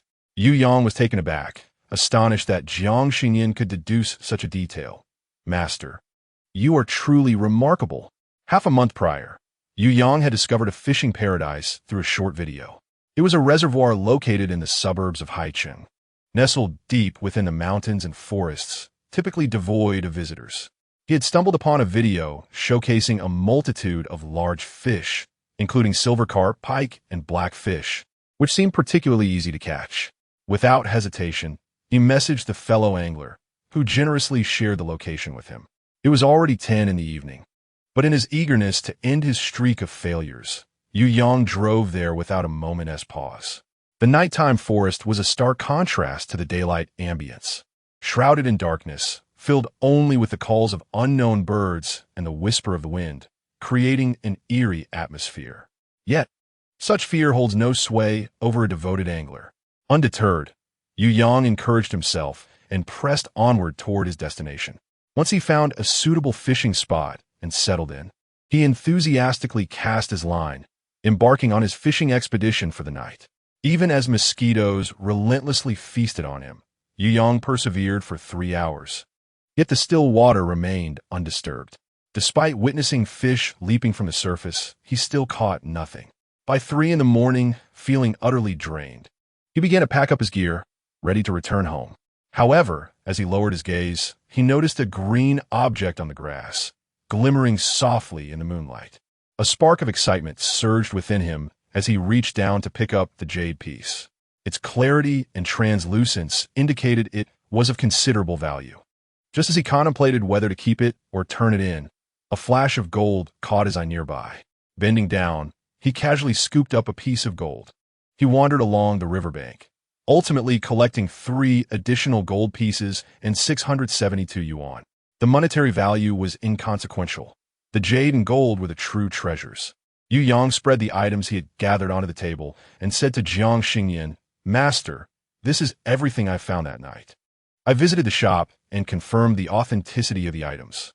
The jade's quality is truly exquisite, surpassing what my mother purchased for a considerable sum over a decade ago." The comments section is remarkably uniform, filled with requests for fishing spots, the intention unmistakable. If Yu Yang had seen such playful comments in the past, he would have surely laughed, but now he finds no amusement. "If you desire them, take them. I truly cannot rid myself of these." Initially, when Yu Yang discovered the treasure, he felt both joy and inner turmoil. On one hand, the sudden windfall was undeniably enticing. On the other, he worried about the original owner's distress over the loss. However, considering the remote wilderness, who would bring valuable items to a reservoir? It seemed likely that the water had swept them away, hence their undetected presence until now. As he rationalized to himself, he decided to refrain from taking action, thinking that if the owner sought them, he would return the items. If years passed without anyone claiming them, then they would rightfully belong to him. Exhausted, he washed up and fell into bed, only to find that his usually restful sleep was disrupted by recurring dreams. Each time he closed his eyes, he found himself at the reservoir. In the first dream, he stood at a distance, observing the dark waters flowing slowly, a heaviness settling in his heart like a stone. By the second dream, he was closer, yet the same unsettling scene persisted, instilling a sense of foreboding. In the third dream, he stood at the water's edge, this time without a fishing rod, fixated on the surface, feeling an inexplicable presence lurking beneath, watching him. With each dream, he found himself drawn nearer to the reservoir. Just days ago, he was standing in the water within his dreams. The recollection of these dreams nearly brought him to tears. "I feel it must be because I took something that did not belong to me, so I returned everything." Initially, the comments discussing Yu Yang's unsettling dreams turned skeptical upon hearing his claims. "Are you concocting tales to frighten us?" Dreams can be terrifying, but saying you return them is too far-fetched. Another chimed in, if you return them, what is the pile before you? Do you take us for fools? They cannot simply return on their own. Yu Yang's fear intensified upon reading that comment. I swear I am not lying. I truly returned them during the day. Yet that very night, he dreamed once more, and the water reached his knees. Upon awakening, he found the very items he had purportedly returned lying on his desk. Dripping water. I was genuinely terrified at that moment. Chapter 23. Dried mushroom delicacy. The items that were returned not only came back, but also brought with them a sense of unease. Yu Yang was terrified and dared not sleep or even touch that pile of belongings. Living separately from his parents, he refrained from confiding in them, fearing that he might inadvertently involve them in something sinister. Desperate for a solution, Yu Yang decided to take a chance online and fortuitously stumbled upon Jiang Xingnian's live stream. Initially skeptical, thinking it might be yet another scam, he felt a sense of conviction after witnessing Jiang's accurate divinations. Without hesitation, he sent a gift and joined conversation. Master, please help me. In my dreams, the water has risen to my chest. If this issue isn't resolved tonight, I'm afraid I'll be submerged completely. Seeing Yu Yang's palpable fear, Jiang Xingnian reassured him, do not worry. Your life is not in danger. Hearing this calmed Yu Yang's heart almost instantly. The life of a dog is paramount. As long as he was safe, everything else seemed trivial. How can I stop dreaming? I haven't had a good night's sleep for half a month, Yu Yang lamented, suddenly recalling the pile of items he had found. He quickly asked Jiang Xingnian, can I hand these over, or perhaps donate them to a temple? Jiang Xingnian glanced at the items and waved his hand dismissively. Those are your rewards. You may dispose of them as you wish. Who? Yu Yang exclaimed, his scalp tingling. Who is he? What does he want from me? Jiang Xingnian shook his head. I am uncertain at this moment, but I do know he wishes for you to draw him out. Draw him out? Banik washed over Yu Yang. Was it the meaning he feared? The comments flooded in. Love eating cicadas. No way. Could it be fragments of the people? So close yet so far. Oh my goodness, crocodile brother, please be careful. Don't let something lure you into the depths. It's Coco. I've only heard of guiding fish. This is my first encounter with guiding gold. If it were me, I wouldn't resist picking it up, but I truly do not wish to fish for fragments of the people. Feeling increasingly anxious as he read the comments, Yu Yang timidly inquired of Jiang Xingnian, can I wait until daylight to seek assistance in retrieving it? Jiang Xingnian nodded. In theory, yes. However, you must be prepared to confront him face-to-face in your dreams tonight. Huh? Yu Yang's heart sank. The mere thought of being submerged in water was terrifying enough. Facing whatever lurked beneath was too dreadful to contemplate. Then, I shall proceed tonight. But master, could you stay connected with me throughout? I can offer an additional 2,000 or whatever price you deem fit. I will accept. Considering that he had already earned 2 months' rent that night, Jiang Xingnian declined the offer. I have already received your compensation. We can remain connected without additional payment. Thank you so much, master. I will gather my things right away. I will connect with you once I arrive. Yu Yang exclaimed, leaping from his bed to begin packing. Jiang Xingnian checked the time. It was nearly midnight. The live stream still had 3,000 viewers, and feeling a pang of hunger, he decided against continuing the broadcast. Engaging in mere conversation felt somewhat tedious. That was not his style as a host. After some contemplation, Jiang Xingnian rose to relocate his phone stand to the kitchen. Tonight's fortune-telling session has concluded. Let us indulge in a late-night culinary adventure, he declared. The camera angle remained low, obscuring his visage. Yet it was evident that his physique was youthful, with porcelain skin and elegantly long fingers.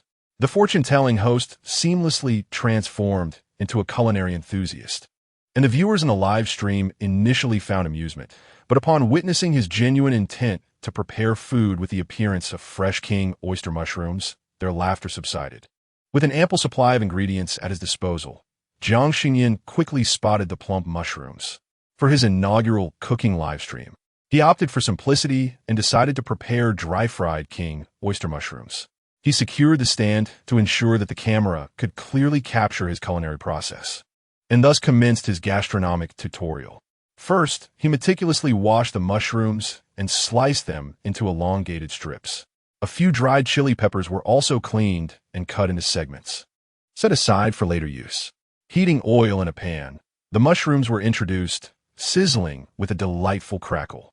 Once they took on a golden hue, Jiang Xingnian removed them to drain excess oil and proceeded to the next step. Retaining a modest amount of hot oil in the pan, he tossed in the dried chili peppers to release their fragrance before adding the fried mushrooms back in, seasoning them with salt and chicken essence, and swiftly stir-frying until ready to serve. He presented the golden mushrooms to the camera for a close-up, showcasing their vibrant appearance in a beautiful dish alongside his delicate, fair hands. This visual feast was a significant appeal to the viewers' appetites, prompting enthusiastic reactions. Wasn't I just watching a metaphysical live stream? How has it transformed into a culinary channel? One viewer exclaimed, "Late-night cravings are real. I suspect the mushrooms might not be thoroughly cooked, so I'll order some delivery to taste them myself." Another commented, "Am I the only one who notices how stunning the host's hands are? He must be quite the handsome gentleman." Yet, sensing that the mushrooms alone might lack a certain element, Jiang Xingnian retrieved a pack of beef noodles, intending to prepare 2 servings of instant noodles to accompany his dish. He took a tomato from the refrigerator, chopping it into small pieces, and heated oil in the pan. When the oil reached a desirable temperature, he added the tomato chunks, sautéing them until they softened and released their juices, creating a tantalizingly red broth. At this juncture, he added water and brought it to a boil before introducing the noodle cakes, cracking in 2 eggs, and tossing in half a pound of fatty beef. A handful of cleaned greens followed, along with seasonings, as he covered the pot to let it simmer for a while. Soon, a steaming bowl of tomato beef noodles was ready, positioned before Jiang Xingnian. He adjusted the camera angle downward to capture the scene of his meal.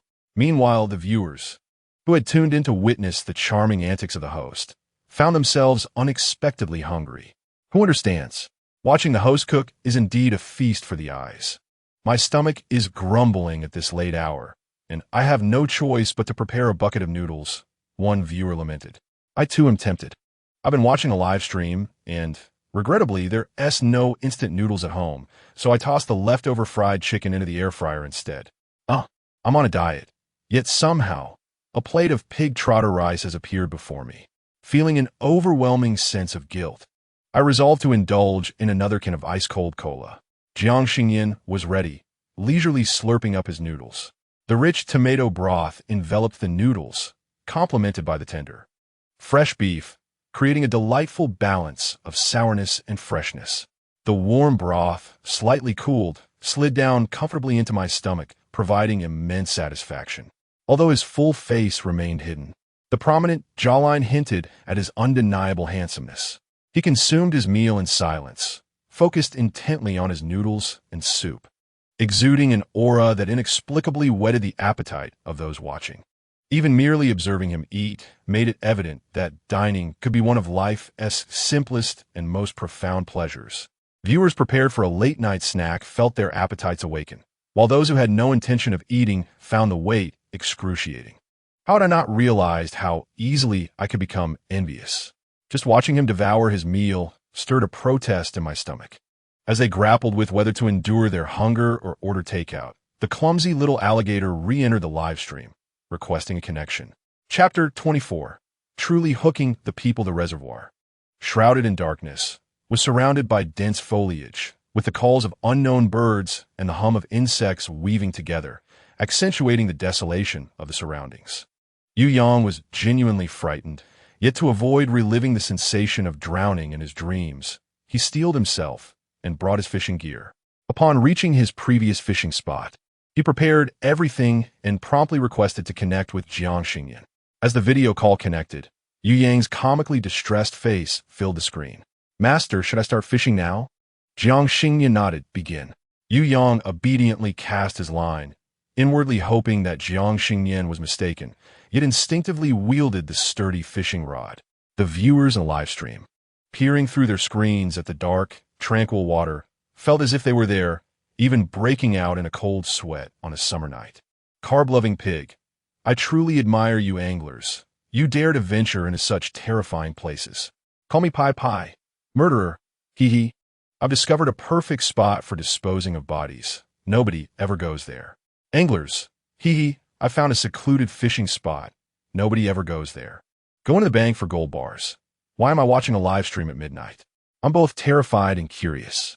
I want to leave, but also see if the little alligator can catch a real person. What as for lunch? Wait. Look at that patch of water in the northwest. Is something moving there? Oh my goodness. It was only when Yang's hook hit the water that he remembered he hadn't baited it. But if he wasn't fishing for fish, was bait even necessary?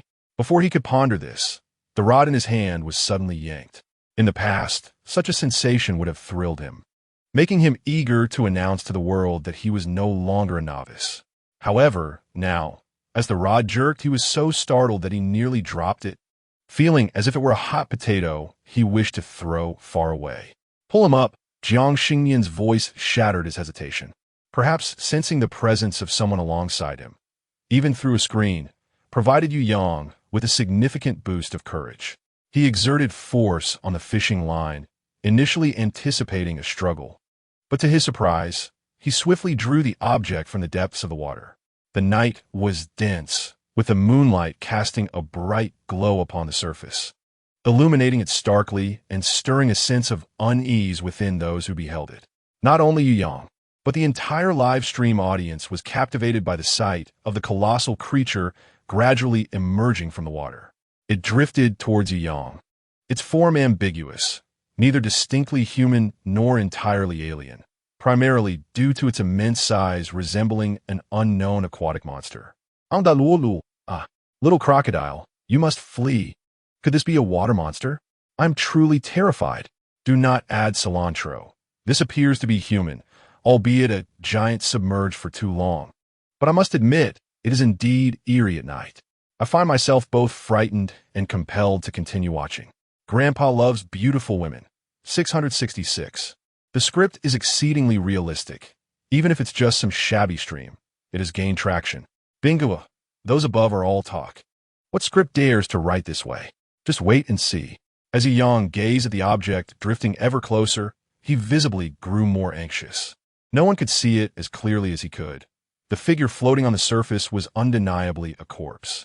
Even in its giant state, with tattered clothing, it was evident that it had once been a living person. Secure the fishing line and refrain from touching it. Call the police immediately. He heard Jiang Xingnian's voice guiding him amid his panic. Curiously, despite his initial fear, the sound of Jiang Xingnian's voice brought him an inexplicable sense of calm. Noticing Yang's distress, Jiang Xingnian reassured him, saying, "He merely seeks your assistance and harbors no malicious intent. You can rest assured. By aiding him, you are performing a virtuous deed, and you shall be rewarded in due time." Upon hearing this, Yang suddenly felt emboldened. Indeed, he was engaging in an act of kindness. If he were in the water, he would certainly wish for someone to help him. Just as he contemplated this, the video abruptly disconnected. A warning notification flashed on the screen, indicating that he had allegedly disseminated horrifying and gory imagery. To prevent unnecessary panic, the live streaming feature will be suspended for a day. Yang was grateful he had heeded Jiang Xingnian's advice to report the incident. After sending Jiang Xingnian a private message to explain the situation, he quietly waited alongside the figure. Meanwhile, Jiang Xingnian's live stream was also halted for the same reason, with an option to appeal. At this point, the clock struck 2 in the morning. He did not rush to appeal. Instead, he glanced at his back-end data. Starting with 0 followers, he had now surpassed 1,000, and after splitting the earnings with the platform, he had accrued 3,000. No wonder Xiao Su mentioned that self-media could be lucrative. If he continued on this path, sustaining himself would not be an issue. Rather than succumbing to sleep, he opened a video editing account, intent on learning the craft, aspiring to create content for his channel in the future. Half an hour later, his phone suddenly rang. "Hello. This is the Public Security Bureau of Haicheng City, Huaicheng Branch. Are you the blogger with the ID Xingnian wants to eat? A case has arisen that requires your cooperation at the police station." Jiang Xingnian inquired about the address, then promptly hailed a taxi to the precinct. Less than an hour after Yu Yang reported the incident, the police arrived at the scene. As they took Yu Yang's statement and gathered information, they expressed amazement at the remarkable audacity and stamina of those engaged in fishing, capable of uncovering even the most obscure corners. feeling somewhat embarrassed. Yu Yang reflected that he had initially come here for fishing, never anticipating that he would instead reel in a matter involving the public. When questioned by the police about his late-night fishing venture, Yu Yang recounted his experiences over the past fortnight, naturally including the part where he sought assistance from Jiang Xingnian, who had suggested he come to fish for people. I must say, officer, that master truly possesses extraordinary insight. I never expected to actually encounter the public. The police remained skeptical, and to further their investigation, they promptly reached out to Jiang Xingnian through their platform, requesting his assistance. By the time Jiang Xingnian arrived at the police station, Yu Yang had completed his statement and was waiting in the lobby. From a distance, he noticed a strikingly handsome young man entering, but he did not immediately connect him to the master who had provided his fortune. Instead, he couldn't help but admire the youth's star-like beauty. As he pondered what this charming young man might be doing at the police station in the middle of the night, he was taken aback when the young man approached him. "Hello, Yu Yang. I'm Jiang Xingnian." "Oh, hello." Yu Yang, momentarily surprised, suddenly recalled the name Jiang Xingnian. "Wait a moment, Jiang Xingnian. Xingnian loves to eat. So, you are the master who connected with me for my fortune-telling." His excitement surged as he embraced Jiang Xingnian, weeping. "Master, you finally arrived. You have no idea how frightened I was. Although it was about doing good deeds, I was genuinely afraid he would rise and greet me." Jiang Xingnian, not particularly adept at handling emotional displays, awkwardly patted the sobbing, burly youth. Fortunately, a duty officer intervened. "You must be Jiang Xingnian, correct? Please come in to give a statement." Hearing the commotion, Yu Yang released him, feeling somewhat embarrassed. "Master, please go ahead with your statement. I will wait for you to finish." Jiang Xingnian nodded, following the officer into the interrogation room. At that moment, Yu Yang found the opportunity to open Douyu. Upon doing so, he discovered that his message notifications had surged to 99.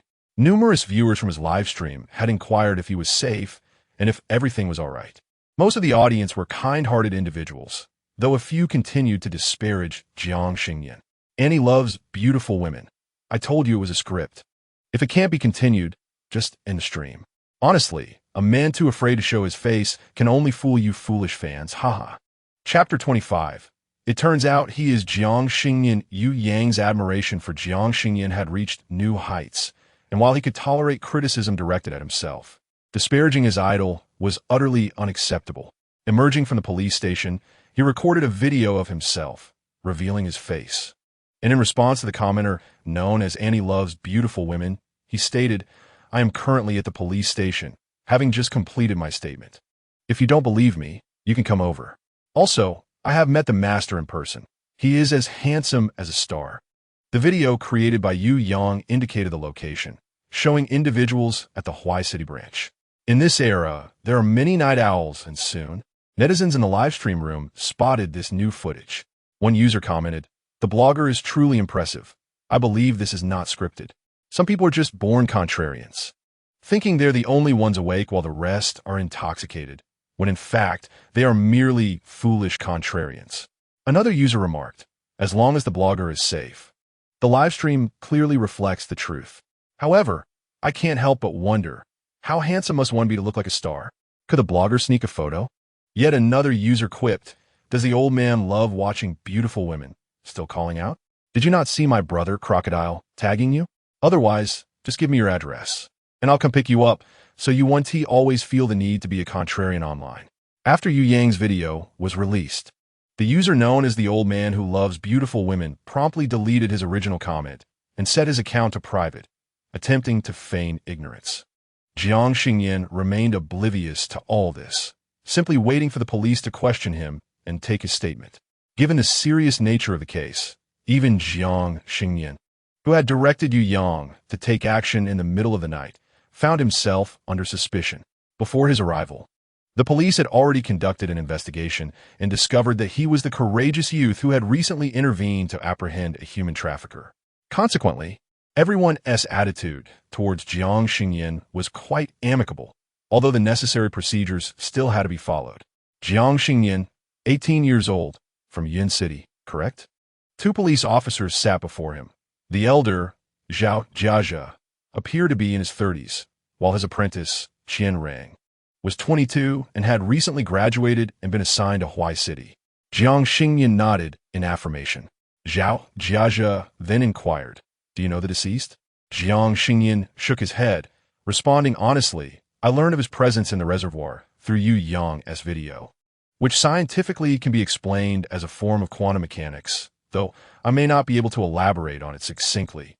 Zhao Jiazhe exchanged glances with Qian Rang, opting not to delve further into this topic. They were both atheists, yet they acknowledged that many questions remain unanswered by science in this world.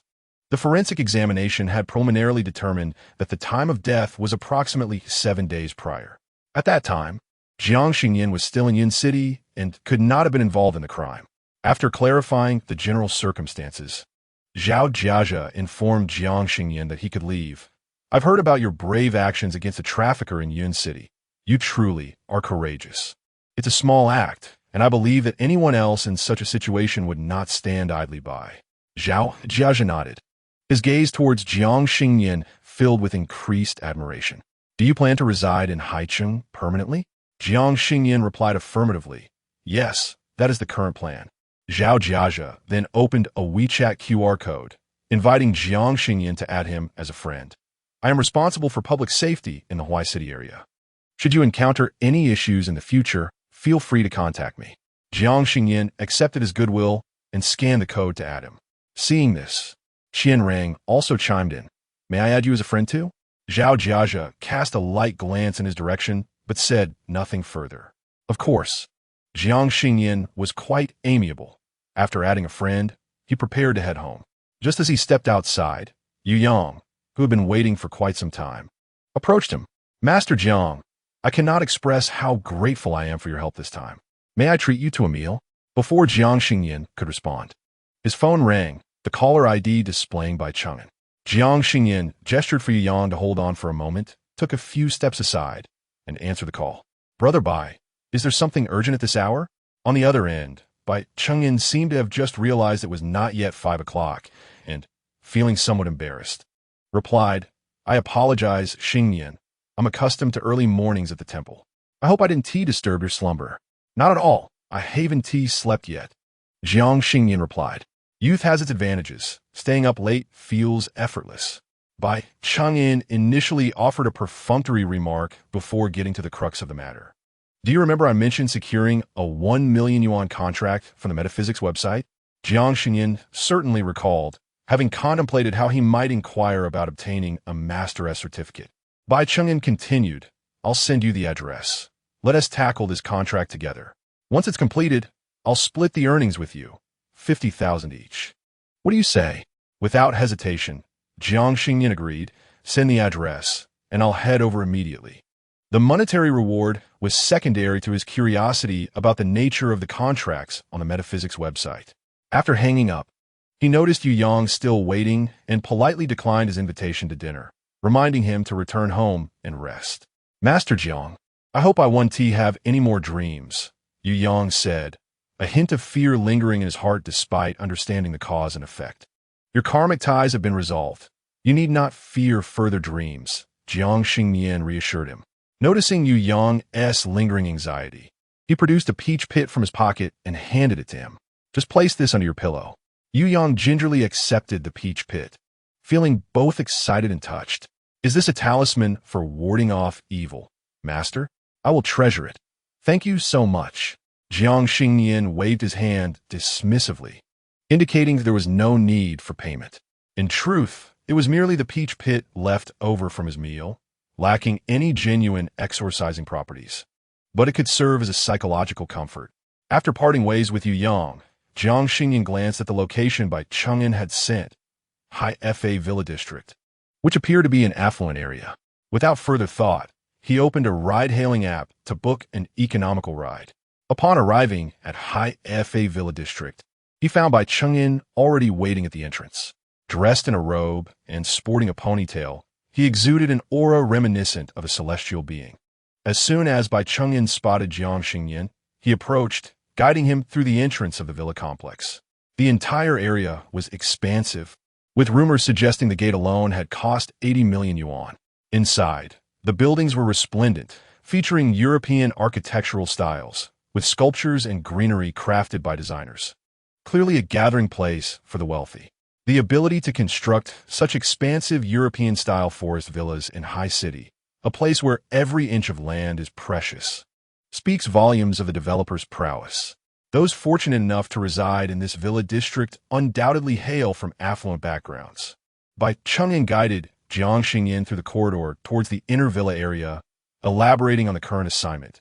Xingnian, as you can see, the residents here are wealthy individuals. Thus their expenditures are generous. The client this time is the daughter of Wang Haisheng, a tycoon from Haicheng, whose request is for us to locate her missing father. From Bai Cheng'an's account, Jiang Xingnian garnered a general understanding of the vanished magnate, Wang Haisheng. Originally an ordinary worker, he ventured into business amidst the advent of a market economy. Possessing both skills and connections, he accumulated sufficient capital to establish his own factory, specializing in manufacturing automotive parts for international markets. As his expertise flourished, he began to independently develop new energy vehicles. Each decision he made was astute, leading him to swiftly become a renowned tycoon in Haicheng. In terms of his marital life, he was wed twice. His first wife was a former colleague who endured hardships alongside him during the inception of their enterprise, and together they had a daughter. Tragically, as Wang Haisheng's fortune soared, his first wife succumbed to illness. Fearing he could not balance his burgeoning career with familial responsibilities, he married his second wife, Lu Wanru, who was reportedly the tutor of his daughter. They had a son together, now around 5 or 6 years of age. Curiously, Jiang Xingnian inquired, "Didn't she report his disappearance to the authorities?" "No," Bai Cheng'an replied, shaking his head. Wang Haisheng had previously experienced a period of voluntary absence, so his wife did not perceive him as genuinely missing.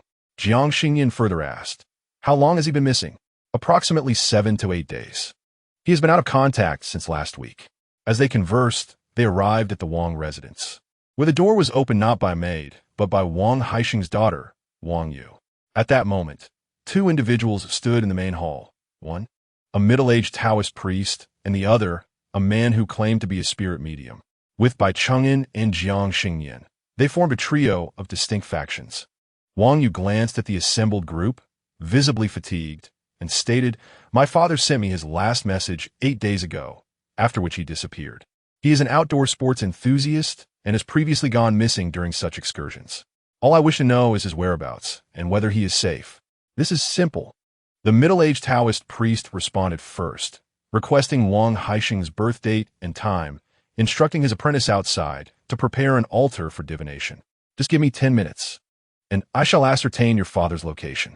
Meanwhile, the spirit medium began muttering incantations, seemingly in communion with unseen entities. Moments later, he suddenly bellowed an urgent command and turned to Wang Yu, declaring, with sincere intent, "I can now channel the spirit to reveal your father's whereabouts. The spirit possesses boundless power and will inform me of your father's fate." Upon concluding their remarks, both began to employ their respective methods in a bid to uncover Wang Haisheng's whereabouts. Wang Yu, anxious and restless, had no choice but to exercise patience. In truth, she had reported her father's disappearance to the police the very next day, yet there had been no developments from their end. Under ordinary circumstances, Wang Yu would not be so distressed. However, she had experienced an unsettling dream on the night her father left home. Due to overwhelming concern and lacking alternatives, Wang Yu heeded her friend's advice and sought the assistance of skilled practitioners from metaphysical websites. However, after several attempts, she received no definitive news about her father, which deepened her disappointment. Bai Cheng'an had learned about the Wang family through various sources, but upon seeing Wang Haisheng's photograph and analyzing his birth chart, he could only deduce that the man's condition was dire, without any indication of his whereabouts. That evening, intending to browse videos for inspiration, Bai Cheng'an fortuitously stumbled upon Jiang Xingnian's live stream. At that moment, Jiang Xingnian was assisting Shui Songbai in searching for his father, though he did not show his face. Bai Cheng'an recognized him instantly. Adhering to the principle of not letting good fortune slip to outsiders, Bai Cheng'an considered inviting Jiang Xingnian to collaborate, splitting the task between them. which seemed more prudent than letting others benefit. However, after sitting on a hard seat for 2 or 3 days, fatigue overtook him, and he dozed off while watching the stream. When he awoke, it was past 4 in the morning. Fearing that others might uncover Wang Haixing's location before him, Bai Cheng'an wasted no time in calling Jiang Xingnian to come over. Now, the two stood in the living room, quietly observing the performances of the other 2 practitioners. The first to speak began with an air of mystery, claiming, quickly, Mr. Wang is trapped in the mountainous regions of the southwest. The situation is dire, and we must expedite a rescue. The Taoist then ceased his incantations and offered a contradictory opinion. I perceive that Mr. Wang is currently situated in the northeast. His circumstances are grave, and we must locate him swiftly. Both spoke with an enigmatic demeanor, yet the information they provided was vague. Even if a professional rescue team were engaged, Wang Yu remained at a loss as to how to proceed. It was utterly absurd. Just as she contemplated asking for more pertinent information, a woman's reprimand echoed from upstairs. Jiang Xingnian looked up to see a woman in her 30s descending the stairs. Her gaze toward Wang Yu filled with disapproval. We are all anxious about your father's disappearance, but you cannot allow these dubious individuals into our home to engage in superstitious practices. Of course, you are not worried. You have long wished for something to happen to my father. Wang Yu glared at Lu Wanru's hypocritical face, convinced that her father's disappearance was somehow linked to her. Lu Wanru chose not to argue with Wang Yu, but turned to address the visitors instead. It is understandable for my husband's daughter to act out of desperation, but you all must leave now, and I can reimburse your travel expenses. Should you insist on this charade, I will call the police to investigate your true capabilities. As her words concluded, the earlier Taoist and the practitioner hastily excused themselves from the domestic dispute. Only Bai Cheng'an and Jiang Xingnian remained, appearing youthful and more like actors than metaphysical workers. Lu Wanru did not intend to trouble them further and arched an eyebrow, asking, "What? Do you two find the travel expenses insufficient?" Bai Cheng'an smiled and shook his head. "Not at all. It is simply that Miss Wang is our employer. We are here to serve her, and the opinions of others are irrelevant to us." Lu Wanru, infuriated, contemplated calling security. Wang Yu intercepted her, fixing her gaze upon her eyes and articulating each word. "It was I who invited them to assist. Your son is not the master of this household, and you have no authority to expel my guests."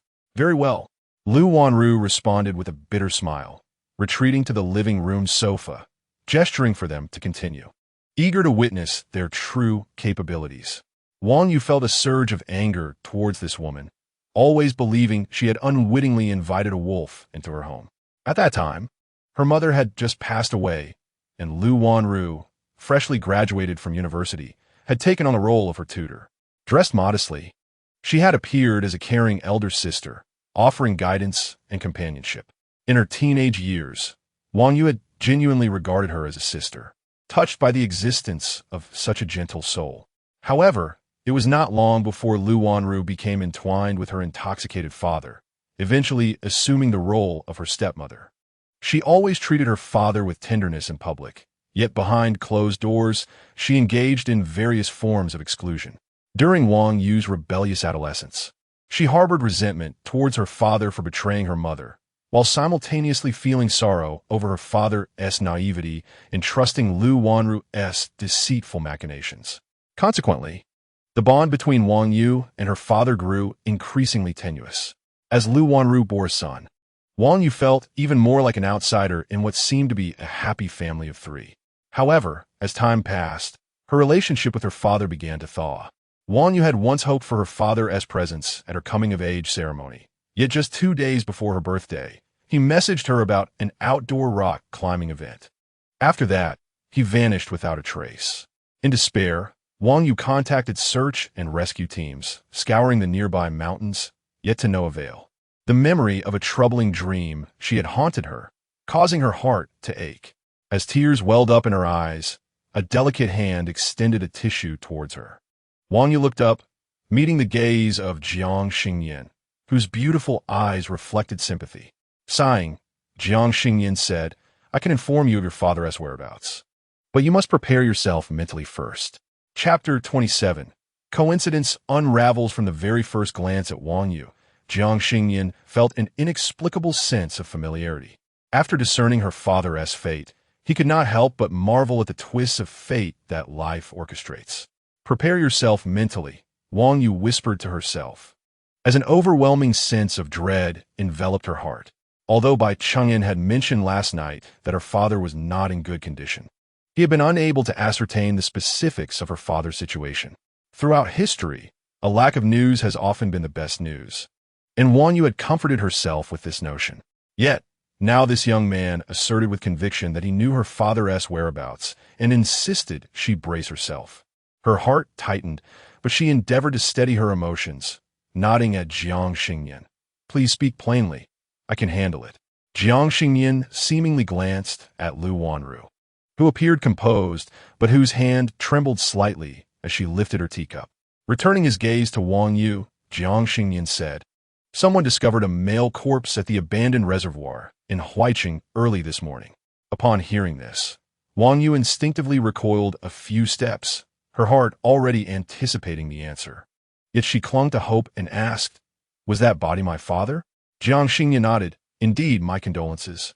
Bai Chengyan had already deduced that Wang Haisheng was in dire straits last night and had ascertained that the incident occurred in the western part of Haiqing, though he had not pinpointed the exact location. Upon hearing Jiang Xingnian's words, he felt a renewed appreciation for her abilities. The atmosphere in the living room suddenly grew heavy with silence, as no one knew what to say. "Mommy, when will Daddy come back to play with me?" "I miss Daddy," a clear childish voice echoed, accompanied by the sound of little feet approaching.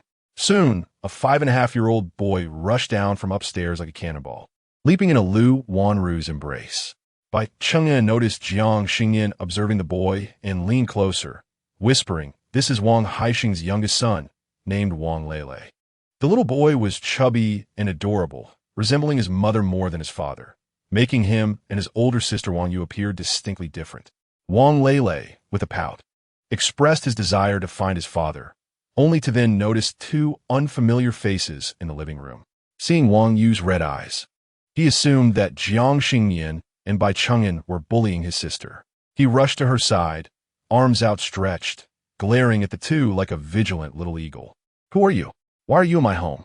Wang Yu pulled Wang Lele aside and explained, "These are guests invited by my sister." "Lele, you must be polite." Heeding his sister's words, Wang Lele sheepishly lowered his arms and clung to Wang Yu's leg, casting furtive glances at the two strangers. Lu Wanru, irritated by her son's behavior, stood up and tugged him upstairs, saying, "You haven't practiced your piano yet today. Finish your practice before you can play." As Wang Lele was dragged upstairs, his gaze remained fixed on Wang Yu. "Sister, I'll come find you after I finish playing," he promised. Wang Yu, feeling a pang of sadness, remained silent, staring down at the floor, lost in thought. Lu Wanru pulled her son into the room and closed the door, poking him lightly on the forehead with her finger. "You treat her like a sister, but do you see how she responds to you? Use your head, son. The one who loves you most in this house is your mother." Wang Lele felt aggrieved, pouting and trying not to cry. "Mommy loves Lele, and Daddy loves Lele too. Lele likes sister. She doesn't ignore Lele." Lu Wanru, hearing her son's words, grew even more frustrated, her brows knitting together tightly. She wanted to educate him, but abandoned the thought before she could begin. After all, he was not yet 6. What was the point of arguing? Conflict arise even among blood siblings, let alone between Lele and Wang Yu. "All right, go practice your piano," she finally conceded. Wang Lele nodded obediently, but then asked, "Mommy, if I finish practicing, will Daddy come home?" "Home?" Lu Wanru recalled Jiang Xingnian's earlier words about the male corpse found in the Huai district reservoir. A wave of anxiety washed over her, as she felt the situation slipping from her grasp. Lowering herself to meet her son's large, grape-like eyes, she did not wish to frighten him. Instead, she crouched down to embrace him gently. "Lele, be good in practice. Daddy will be home soon." Meanwhile, Wang Yu, prompted by Jiang Xingnian's suggestion, dialed the Huai City police station to inquire about the details of the male corpse. Due to the considerable number of viewers who tuned into Jiang Xingnian's live stream yesterday, several individuals began making inquiries after the body was returned to the police station in the early hours. Some sought to report alleged fraudulent practices during the broadcast, only to hang up in disappointment upon discovering the grim reality. Others, with missing family members, wished to ascertain the gender and age of the deceased, fearing it might be their loved ones. On the second day after Wang Haisheng went missing, Wang Yu reported his disappearance to the police, and due to his status as a public figure, the authorities were actively searching for him. However, given the jurisdictional differences, the Huai City police were diligently comparing missing person reports, yet had not yet matched them to Wang Haisheng. When Wang Yu mentioned her father, the operator first compared the gender and age, noting the similarities, and promptly inquired whether her father had undergone any surgeries or dental procedures, particularly those with medical records. After some contemplation, Wang Yu revealed that her father had been kidnapped previously, during which he was assaulted and lost 3 teeth. She relayed the details provided by her dentist, and after a brief silence, the officer sighed and said, "Ms. Wang, you may come over now. It would be best to bring a family member along. We will begin with a DNA comparison to confirm the deceased's identity. However, the locations of the dental implants do indeed match."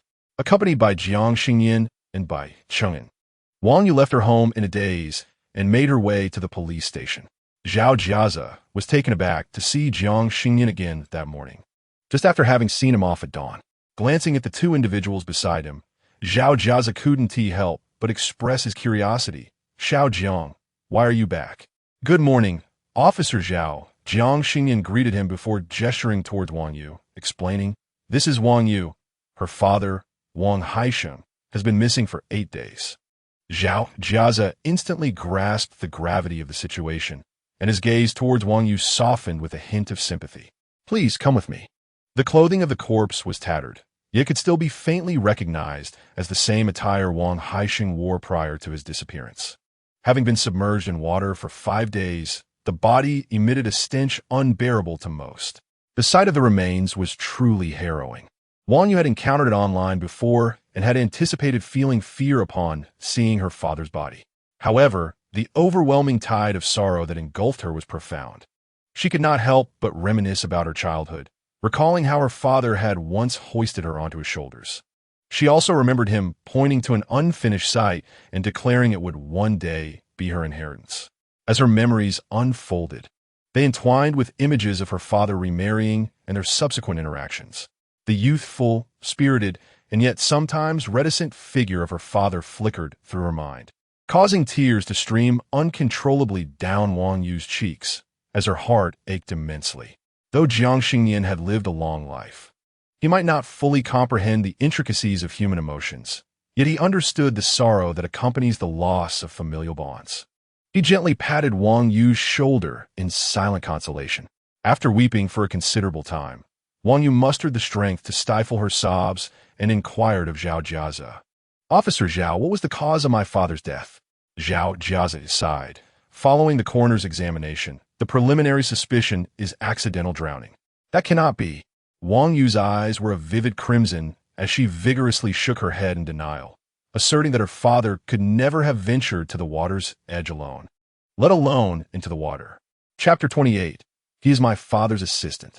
The forensic examination of Wang Haisheng's body had concluded preliminarily that the cause of death was drowning. There were no external injuries on his body, nor were any drugs detected within, leading to the initial assessment of accidental drowning. The location of the incident was still under investigation, which was necessary to reach a final conclusion. Upon hearing Zhao Jiazi's words, Wang Yu instinctively refuted the claim, stating that her father could not have gone to the water's edge alone, for he had witnessed his own father drown during his childhood. Since that traumatic event, he had developed a profound fear of water, keeping a considerable distance even while accompanying her for swimming lessons, despite the presence of instructors and lifeguards. It was highly improbable that a person with such a fear would venture to a reservoir alone. Therefore, Wang Yu insisted that there were likely others present when her father met with misfortune. Zhao Jiazi took note of Wang Yu's feedback and assured her that an investigation would commence. Concerning the body, he indicated that once the case was fully understood, she could arrange for its return and handling. As Wang Yu exited the police station, her legs buckled, nearly causing her to stumble down the steps. Jiang Xingnian, quick as a flash, caught her gently advising her to be cautious. Wang Yu, grateful, nodded in appreciation. Suddenly, a thought struck her, and she grasped Jiang Xingnian's arm, pleading, "Master Jiang, can you uncover who harmed my father? I can offer you money, any amount you require." Before Jiang Xingnian could respond, Bai Chang'an interjected affirmatively, "Of course. We can certainly do that, not only for the sake of the remuneration, but since we have taken on this case, it signifies a bond with you, and we are obliged to seek justice for Mr. Wang." As he spoke, he nudged Jiang Xingnian with his elbow, prompting him to concur. After a moment of silence, Jiang Xingnian nodded, acknowledging the sentiment. The matter concerning Wang Haisheng had intricately entwined with Jiang Xingnian's affairs since the previous night, and he too was eager to resolve it. While they reached a consensus, a man approached Wang Yu, extending his condolences. "Miss, please accept my sympathies." Upon following the sound, Wang Yu beheld a refined-looking gentleman, standing tall and upright, appearing quite respectable, likely in his early 30s. Almost simultaneously as they caught sight of his face, Bai Chang'an and Jiang Xingnian exchanged a knowing glance before inquiring, "And who might this be?" Without waiting for Wang Yu to respond, the man introduced himself. "Greetings. I am Cheng Tianlin, the assistant to Mr. Wang Haisheng." "An assistant indeed?" Jiang Xingnian nodded, scrutinizing him further. After a moment of composure, Wang Yu feigned strength and asked Cheng Tianlin, "Assistant Cheng, what brings you to the police station?" Cheng Tianlin sighed, his expression of sorrow appearing genuine. "I received a call from the police and came to assist with the investigation." Wang Yu immediately pressed, "Who was my father with when he went out?" Cheng Tianlin shook his head. Mr. Wang frequently engaged in outdoor activities, always driving himself. This occasion was no different, so I truly do not know with whom he was. Disappointment washed over Wang Yu upon hearing his words, and she gestured for him to proceed, suggesting he could return later if there were matters to discuss. Once Cheng Tianlin entered the police station, Jiang Xingnian inquired, "Who exactly is this assistant Cheng?" Wang Yu, prompted by his question, elaborated on Cheng Tianlin's background. "He was originally a student from the mountainous region whom my father supported, and he excelled academically. After graduating from university, I joined my father's company. He deemed this individual exceptionally capable and reliable, thus placing immense trust in him." "Are you sponsoring students?" Bai Chen, upon hearing this, couldn't help but inquire about the nature of her relationship with your stepmother. Wang Yu clearly did not anticipate such a question from Bai Cheng'an. After a moment's contemplation, she replied, "Not well. Assistant Cheng disapproves of Lu Wanru and occasionally reminds my father not to overlook me." "Not well at all?" Jiang Xingnian raised an eyebrow, pondering deeply. Wang Yu hurriedly asked, "Masters, do you have a way to uncover the truth behind my father's death?" "Of course," Bai Cheng'an assured, thumping his chest. As Wang Yu excused herself to the restroom, he leaned over to Jiang Xingnian and said, "Xingnian, have you noticed too?" Jiang Xingnian nodded in affirmation, "Indeed. But we still require some evidence." Bai Cheng'an's eyes sparkled with mischief, and he exclaimed, "Evidence is easy to come by. We can summon spirits." "Summon spirits?" Jiang Xingnian paused, hesitating as he looked at Bai Cheng'an, as if to say, "You possess such abilities?" Bai Cheng'an pouted, "Your brother is indeed a genuine Taoist. I cannot solely rely on this limited skill." Jiang Xingnian acknowledged this, but suggested they not rush, as there was a pressing matter at hand. Bai Cheng'an, puzzled, asked, "What pressing matter?" Jiang Xingnian pointed to his stomach and said seriously, "I'm hungry." Bai Cheng'an chuckled, finding a hint of childishness in Jiang Xingnian's demeanor. He generously declared he would treat them. "Your brother has earned money he cannot hold on to, rather than letting it go to waste. I might as well treat you to a sumptuous meal." The two then informed Wang Yu about their plan to summon spirits that evening, before heading to the most renowned salmon seafood buffet in Haicheng. The cost per person exceeded 5,000, yet the variety was abundant, featuring freshly airlifted king salmon. In addition to salmon, there were massive, top-grade lobsters and exceptionally high-quality bluefin tuna. In essence, it was an extravagant yet delightful buffet. Typically, Bai Cheng'an would hesitate to spend so much on a meal, but having just secured $1 million contract, he felt justified. Even if he and Jiang Xingnian each spent 50,000, it would be worthwhile. With great confidence, By Chang'an strolled into the restaurant with Jiang Xingnian, where the servers warmly inquired whether they had a reservation. Is a reservation necessary? By Chang'an, as if experiencing this luxurious venue for the first time, was surprised to find a considerable number of patrons at such an expensive establishment. If they did not have a reservation, they could take a number and wait briefly. There were still 3 tables ahead, and it would be swift. The server maintained a polite smile, providing professional service. Jiang Xingnian was indifferent, believing that the wait was worth it as long as they could enjoy a grand feast. However, as soon as they settled down, 3 individuals entered, equipped with cameras and lighting equipment, resembling a small production team. The server again approached with warmth, inquiring about their reservation. One of them pointed to the exquisitely made-up woman in the center and made an introduction, subsequently showing the server something on their phone. The server nodded and summoned the manager, who engaged in a brief conversation before ushering the 3 individuals inside. Upon observing the situation, Bai Chang'an felt a twinge of discomfort and promptly rose to inquire of the waiter, "Why is it that they, having arrived later than us and without a reservation, are permitted entry?" The waiter continued to smile politely, responding, "Their circumstances differ from yours." It turned out that the trio was indeed a team of internet celebrities, with the female member specializing in food broadcasting and the male member responsible for filming. Their priority entry was intended to promote the restaurant. Internet celebrities? Upon hearing this, Bai Chang'an immediately called over Jiang Xingnian, exclaiming, "My friend is also an internet celebrity. May we enter?" The waiter assessed the 2 young men, noting their handsome features. While their attire appeared rather unassuming, it was possible they were indeed prominent figures in the online realm. With this thought in mind, he politely smiled and asked, "Could you kindly show me your friend's platform account?" Bai Chang'an promptly urged Jiang Xingnian to come forth and display his account to the waiter, excitedly mentioning, "He just started streaming and already has over 1,000 followers. My friend is quite impressive." Chapter 29. Wasabi Fatty Salmon, how many followers? The waiter, initially taken aback, glanced at Jiang Xingnian's account and confirmed that it indeed boasted just over 1,000. He nearly burst into laughter. Such a modest follower count hardly warranted the title of internet celebrity.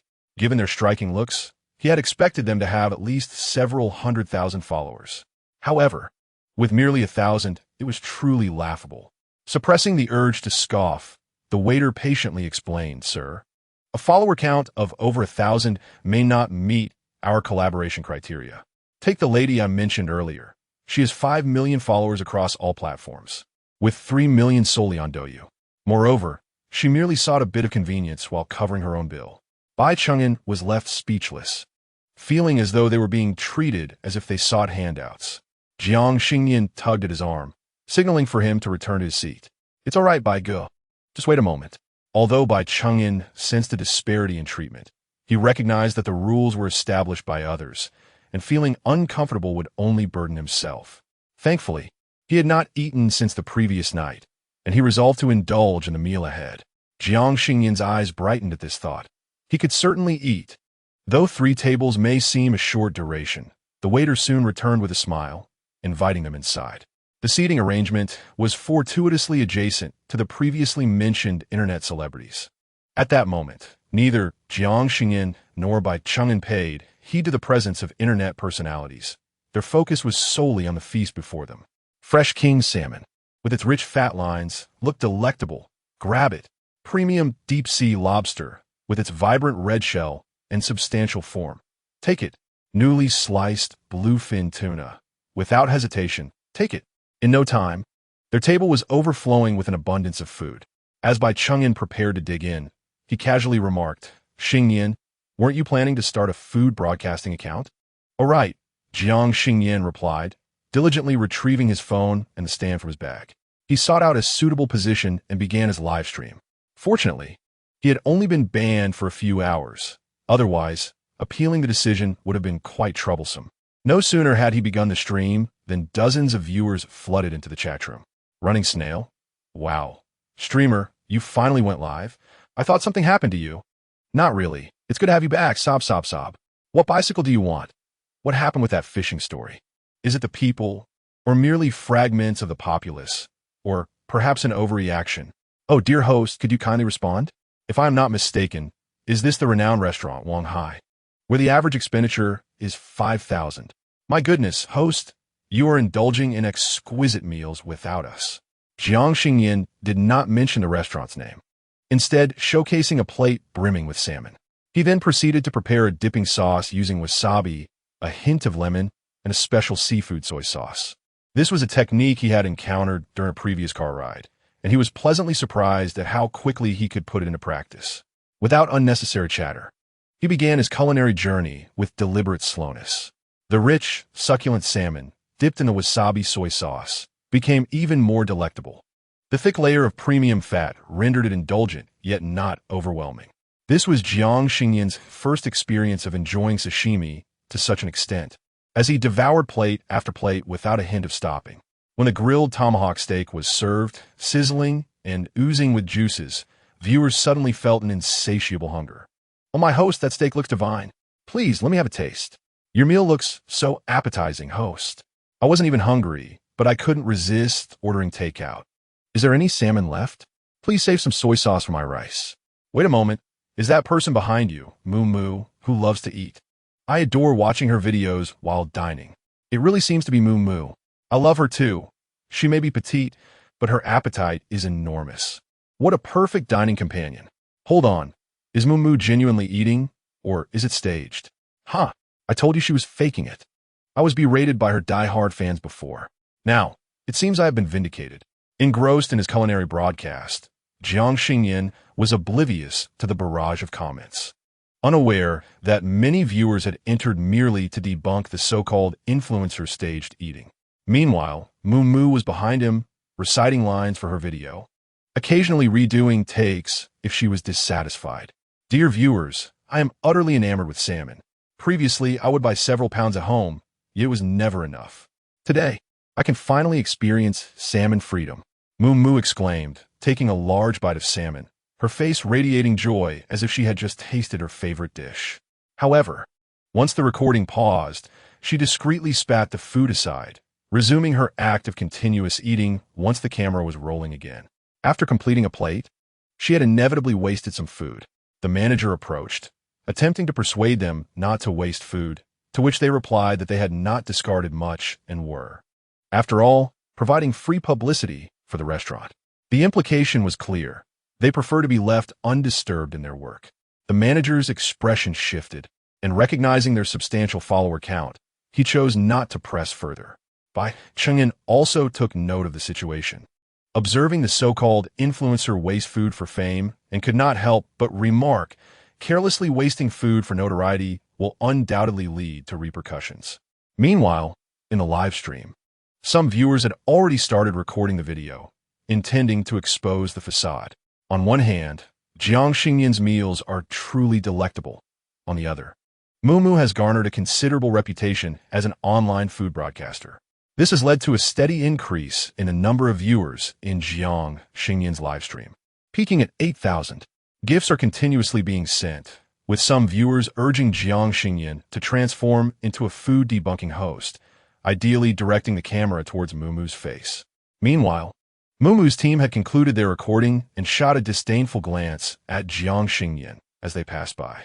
Earlier, outside, they were heard bickering with the waitstaff, claiming to be internet celebrities themselves. It was amusing, as they are million followers influencers. It's hard to compare them with lesser-known figures. However, once they exited the restaurant, their laughter faded. Others in the company, upon discovering Jiang Xingnian's livestream, immediately called to urge them to find a way to stop it. Unfortunately, the internet was flooded with recordings of their staged eating, and thus, a food broadcaster's reputation crumbled due to the facade of false consumption. Jiang Xingnian sliced the salmon into pieces and immersed them in the restaurant's specially crafted chaozhou marinated sauce, which was tangy yet slightly sweet, refreshing the palate. In the sweltering summer, indulging in generous portions of marinated fish felt utterly delightful. Xingnian, having consumed a considerable amount, leaned back in his chair, only then realizing the absurdity of Jiang Xingnian's appetite. The plates of salmon, dipped in wasabi, appeared unremarkable as they were served one after another. Yet, Once the empty plates were stacked, it became evident that he had devoured an astonishing weight, easily amounting to dozens of pounds. Not to mention the steaks, desserts, roasted duck, and various other dishes that Jiang Xingnian had sampled, showing no signs of stopping. The viewers in the live stream were equally astonished by Jiang Xingnian's capacity, continuously proclaiming their support for him to become the new eating champion. It is worth noting that Jiang Xingnian was live throughout, eliminating any possibility of staged eating. What was most incredible was that despite consuming such a vast quantity of food, his stomach appeared flat, and he seemed to remain hungry. Initially intent on debunking the so-called eating champion Mumu, the viewers were now captivated by Jiang Xingnian, leading to a surge in his follower count, surpassing 5,000 after just one live stream. Typically, the buffet operates until 2 o'clock, but today it announced its closure at 1. Despite the high cost of the food, the restaurant had always been profitable based on average portion sizes. However, it was the first time they had to close early, not due to a lack of accommodating patrons, but rather because all the supplies had been consumed by Jiang Xingnian, leaving them unable to continue operations. Watching Jiang Xingnian and by Cheng'an depart, the manager felt a pang of sorrow, lamenting the absence of any remaining food and secretly hoping for no return customers in the future. Meanwhile, Wang Yu had returned to the villa to prepare as per by Cheng'an's instructions. As night fell, perhaps the truth behind her father's death would finally be unveiled. Chapter 30. The Call of Your Father. As dusk settled, Jiang Xingnian and by Cheng'an returned to the villa district. Wang Yu had eagerly awaited their arrival outside, and upon seeing them approach with items in hand, she hurried to greet them. What is this? Wang Yu instantly recognized the paper-crafted wooden rod that Bai Cheng'an was holding, a self-rotating decorative object resembling a lantern, though it somehow felt different. Confronting her employer, Bai Cheng'an passionately elucidated, "This is the soul-calling banner. As the name suggests, it is employed to summon souls." Wang Yu nodded in response, reflecting on her father's sorrow that had resurfaced. She yearned to reach out and touch the soul-calling banner, yet hesitated, fearing she might damage it. "Can it truly allow me to see my father?" Bai Cheng'an refrained from giving a direct answer, merely stating that Wang Yu would soon find out. At that moment, Jiang Xingnian interjected to steer the conversation elsewhere. "By the way, you mentioned dreaming of your father and that it was an unsettling dream, which prompted you to report it, correct?" Wang Yu affirmed, "Indeed, that is the case." The dream was something she had never shared with anyone, partly due to the belief that discussing it might invoke misfortune, and partly because dreams are merely dreams. Who would believe her even if she spoke of it? Yet now, with her worst fears realized, Wang Yu was desperate for an outlet for her emotions, and thus began narrating her dream to the two. "On the second day after my father's disappearance, I dreamt he came to find me. His eyes were filled with tears, brimming with worry and fear. I wanted to ask him what had happened, but he could not articulate anything. He merely gazed at me and wept. I felt as though I was on the brink of losing him and reached out to grab hold of him. However, he suddenly retreated, and I chased after him, but in the dream, I could not catch up to him. By the time I woke, my pillow was soaked with tears. Even though that dream occurred many days ago, it remains vividly etched in my memory. The sorrow within the dream felt so palpable, which is why I am so anxious now that I cannot reach my father. I truly regret not bidding him a proper farewell when he left. I also regret not speaking with him earnestly in the past. I have always wanted to tell him how much I miss him and love him." As Wang Yu began to weep once more, Jiang Xingnian thoughtfully offered her a tissue, softly advising, "Let's proceed inside. The priority now is to seek justice for your father, is it not?"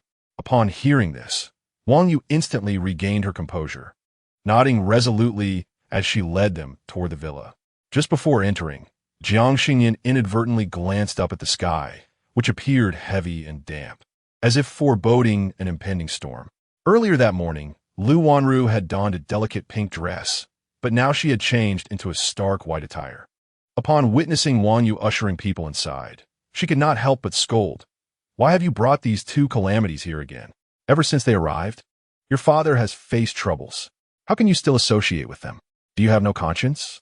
Nearby, several middle-aged individuals exchanged disdainful glances at Jiang Xingnian and Bai Cheng'an. before earnestly advising Wang Yu, "Yeah, we understand that you are heartbroken over your father's situation, but stabilizing the company is of utmost importance.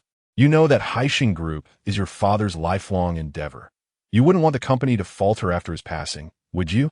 Wang Yu, upon hearing these words, could not suppress her frown and retorted angrily at Lu Wanru and the others.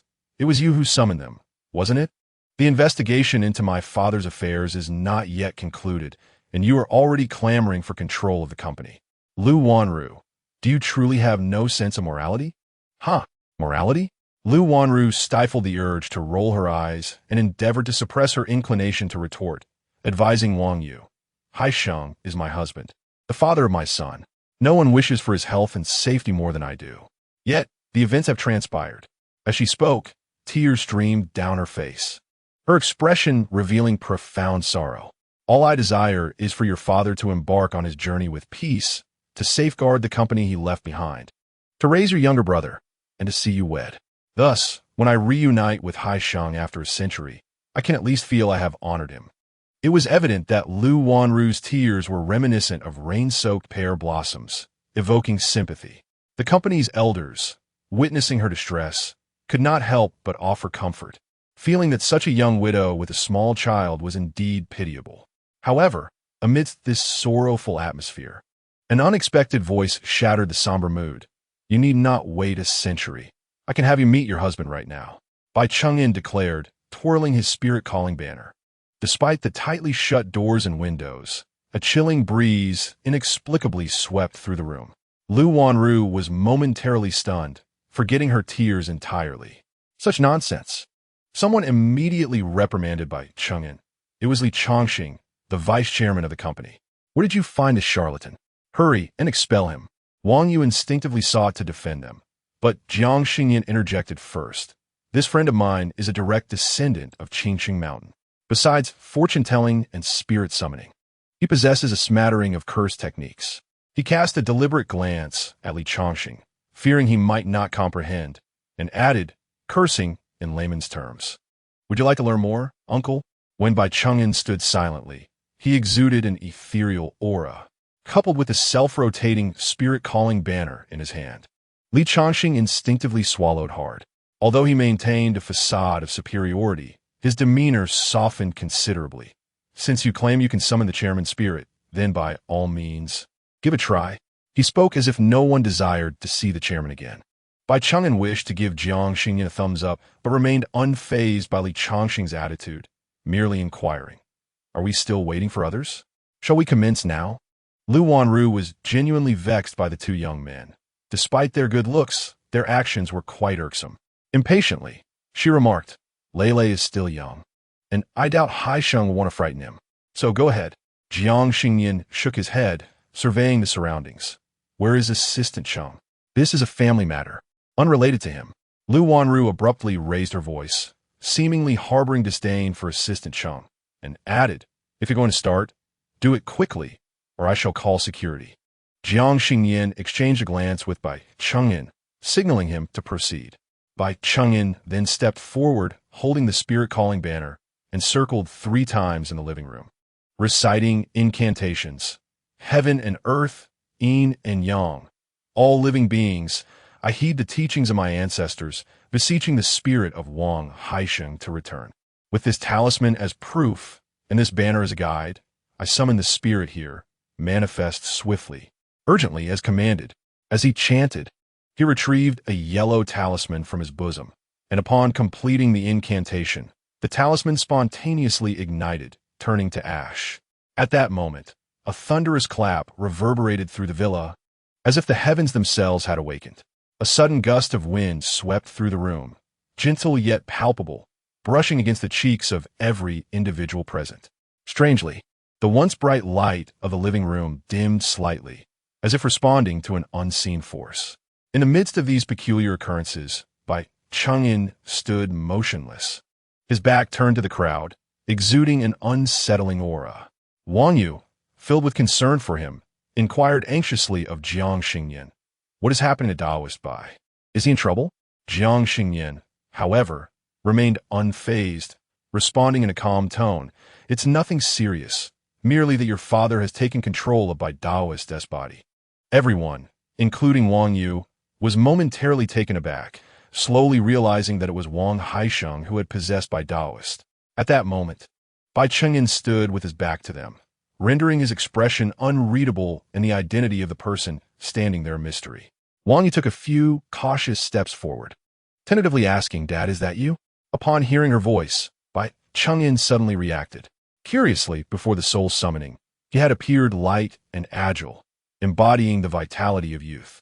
Yet, though his face remained unchanged, both his posture and aura exhibited a stark transformation. Those present, being close to Wang Haisheng, could easily discern that this individual bore an uncanny resemblance to him. He looked at Wang Yu and opened his mouth, seemingly struggling to reclaim his voice after a long silence. His lips trembled slightly before he finally uttered, "Yeah." That voice unmistakably belonged to Wang Haisheng himself. The crowd reacted with a spectrum of emotions upon hearing the voice of the deceased. Lu Wanru instinctively took a step back, and others followed suit. Although Wang Haisheng had been a kind soul in life, the presence of a corpse was unsettling, evoking a natural fear. Only Wang Yu remained unafraid. Upon hearing the familiar voice call her name, she dashed forward and embraced the figure before her, exclaiming, "Dad, I've missed you so much." She wept for a considerable time until Jiang Xingnian reminded her that the time for the soul's possession was limited, urging her to ask her questions promptly. Wang Yu wiped her tears, striving to regain her composure and calm her emotions. "Dad, where did the incident occur?" Bai Chengyan moved his lips and revealed the location. Precisely upstream from the Huai City Reservoir. It seemed that after drowning, his body had been carried along by the current to the reservoir. Wang Yu felt a pang of sorrow at the thought, yet she knew it was not the time for emotional upheaval. After a moment of contemplation, she asked, "The police mentioned that you might have accidentally fallen. Is that true?" Bai Chengyan shook his head, declaring, "I was murdered. It was not an accidental drowning." This revelation left everyone in stunned silence. Those who had felt trepidation instinctively edged closer, eager not to miss a single detail. Though she had surmised that her father might have been harmed by someone, hearing him articulate it ignited a tempest of anger and sorrow within Wang Yu. Who's responsible for your death?" Bai Chengyan scanned the room, as if searching for someone. Unfortunately, that individual was absent, and his gaze fell upon Lu Wanru, culminating in a resigned sigh as he remarked, "Xiao Lu, have I treated you poorly?" Suddenly singled out, Lu Wanru froze, as if struck by lightning, her entire being paralyzed in shock. A rare moment of silence captivated everyone's attention. As the gaze of the crowd fell upon her, Lu Wanru, feeling a surge of anxiety, stammered, "Darling, what are you saying? You've always treated me so well, haven't you?" Wang Haisheng, utilizing Bai Chengyan's presence, spoke with a hint of self-deprecation. "Indeed, I too feel that I've been quite good to you these years. So, why would you want to harm me?" "I would never." Lu Wanru's body felt weak, and she stumbled backward a few steps. The eyes of the others darted between the two, suddenly sensing something amiss. The Lu Wanru, who had just been tearfully expressing her longing for her husband, now seemed eager to distance herself. If their relationship were truly strong, shouldn't she be as joyful as Wang Yu? Although they were intimidated by the current state of Wang Haisheng, they contemplated that if it were their own beloved family member they missed, they would feel no fear. Could it be, as Wang Haisheng suggested, that his little wife had caused his demise? But why? Despite being middle-aged, Wang Haisheng was well-preserved and generous toward his wife and children. Everyone knew that Lu Wanru had once been a struggling student, teaching as a tutor, and marrying Wang Haisheng had been a stroke of fortune. Yet, it seemed illogical. Wang Haisheng was quite capable of earning a substantial income. Lu Wanru's son was still young, and one would think that when he grew up, all of Wang Haisheng's efforts would ultimately benefit him. So why would Lu Wanru want to endanger Wang Haisheng? While the onlookers pondered the shocking implications, Jiang Xingnian, standing to the side, provided an answer. Had it not been for Mr. Wang's fortuitous discovery of Ms. Lu's secret, it is likely that she would not have resorted to such actions. Would she? Secret? Silence. Lu Wanru suddenly raised her voice, clearly provoked by Jiang Xingnian's words. "I do not understand what you're talking about." She appeared increasingly flustered, but upon catching Wang Yu's hostile glare, she regained her composure. It must be you. You brought these two charlatans to slander me. Wang Ma, call security. Get these two frauds out of here immediately. Jiang Xingnian, undeterred by her outburst, continued. Mr. Wang Haixing has always loved Wang Yu's mother and had no intentions of remarrying. However, Ms. Lu Wanru took advantage of staying here under the pretense of tutoring and, during one of Mr. Wang's drunken stupors, climbed into his bed. Jiang Xingnian's voice was calm and melodious, his pacing deliberate. After a brief pause, the others urged him to continue. What happened next? Meeting Lu Wanru's gaze, he noted her growing unease. Later, Ms. Lu Wanru claimed she was pregnant, and subsequently, she became Mrs. Wang. Li Chongqing scoffed. We are already aware of all this. It hardly qualifies as a secret. Unfazed by the interruption, Jiang Xingnian proceeded with his narrative. Although Mr. Wang Haixing harbored no feelings for Ms. Lu Wanru, he believed that a man should fulfill his responsibilities as a husband. Thus, their marriage remained relatively harmonious, and he treated their son well. Lu Wanru was on the brink of madness, uncertain of whether he truly possessed any knowledge of the events. As she contemplated expelling the intruder, Jiang Xingnian suddenly dropped a bombshell. The seemingly tranquil and blissful life could persist indefinitely until Mr. Wang Haixing uncovered the truth that Wang Lele was not his biological son. Lu Wanru shrieked, "You're speaking nonsense." She attempted to summon assistance, but was restrained by Wang Yu. Mr. Wang Haixing was a virtuous man. Even upon discovering his son's non-paternity, he refrained from making a scene. His only curiosity lay in uncovering the identity of the child's father, for it was undoubtedly someone very close to him who had betrayed his trust. Li Chongqing could no longer contain himself. Do you think we affluent individuals are fools? Surely, a paternity test was conducted prior to the marriage. Jiang Xingnian nodded in agreement. Indeed, Mr. Wang Haixing harbored similar thoughts. If he were not the biological father, why was the paternity test conclusive at that time?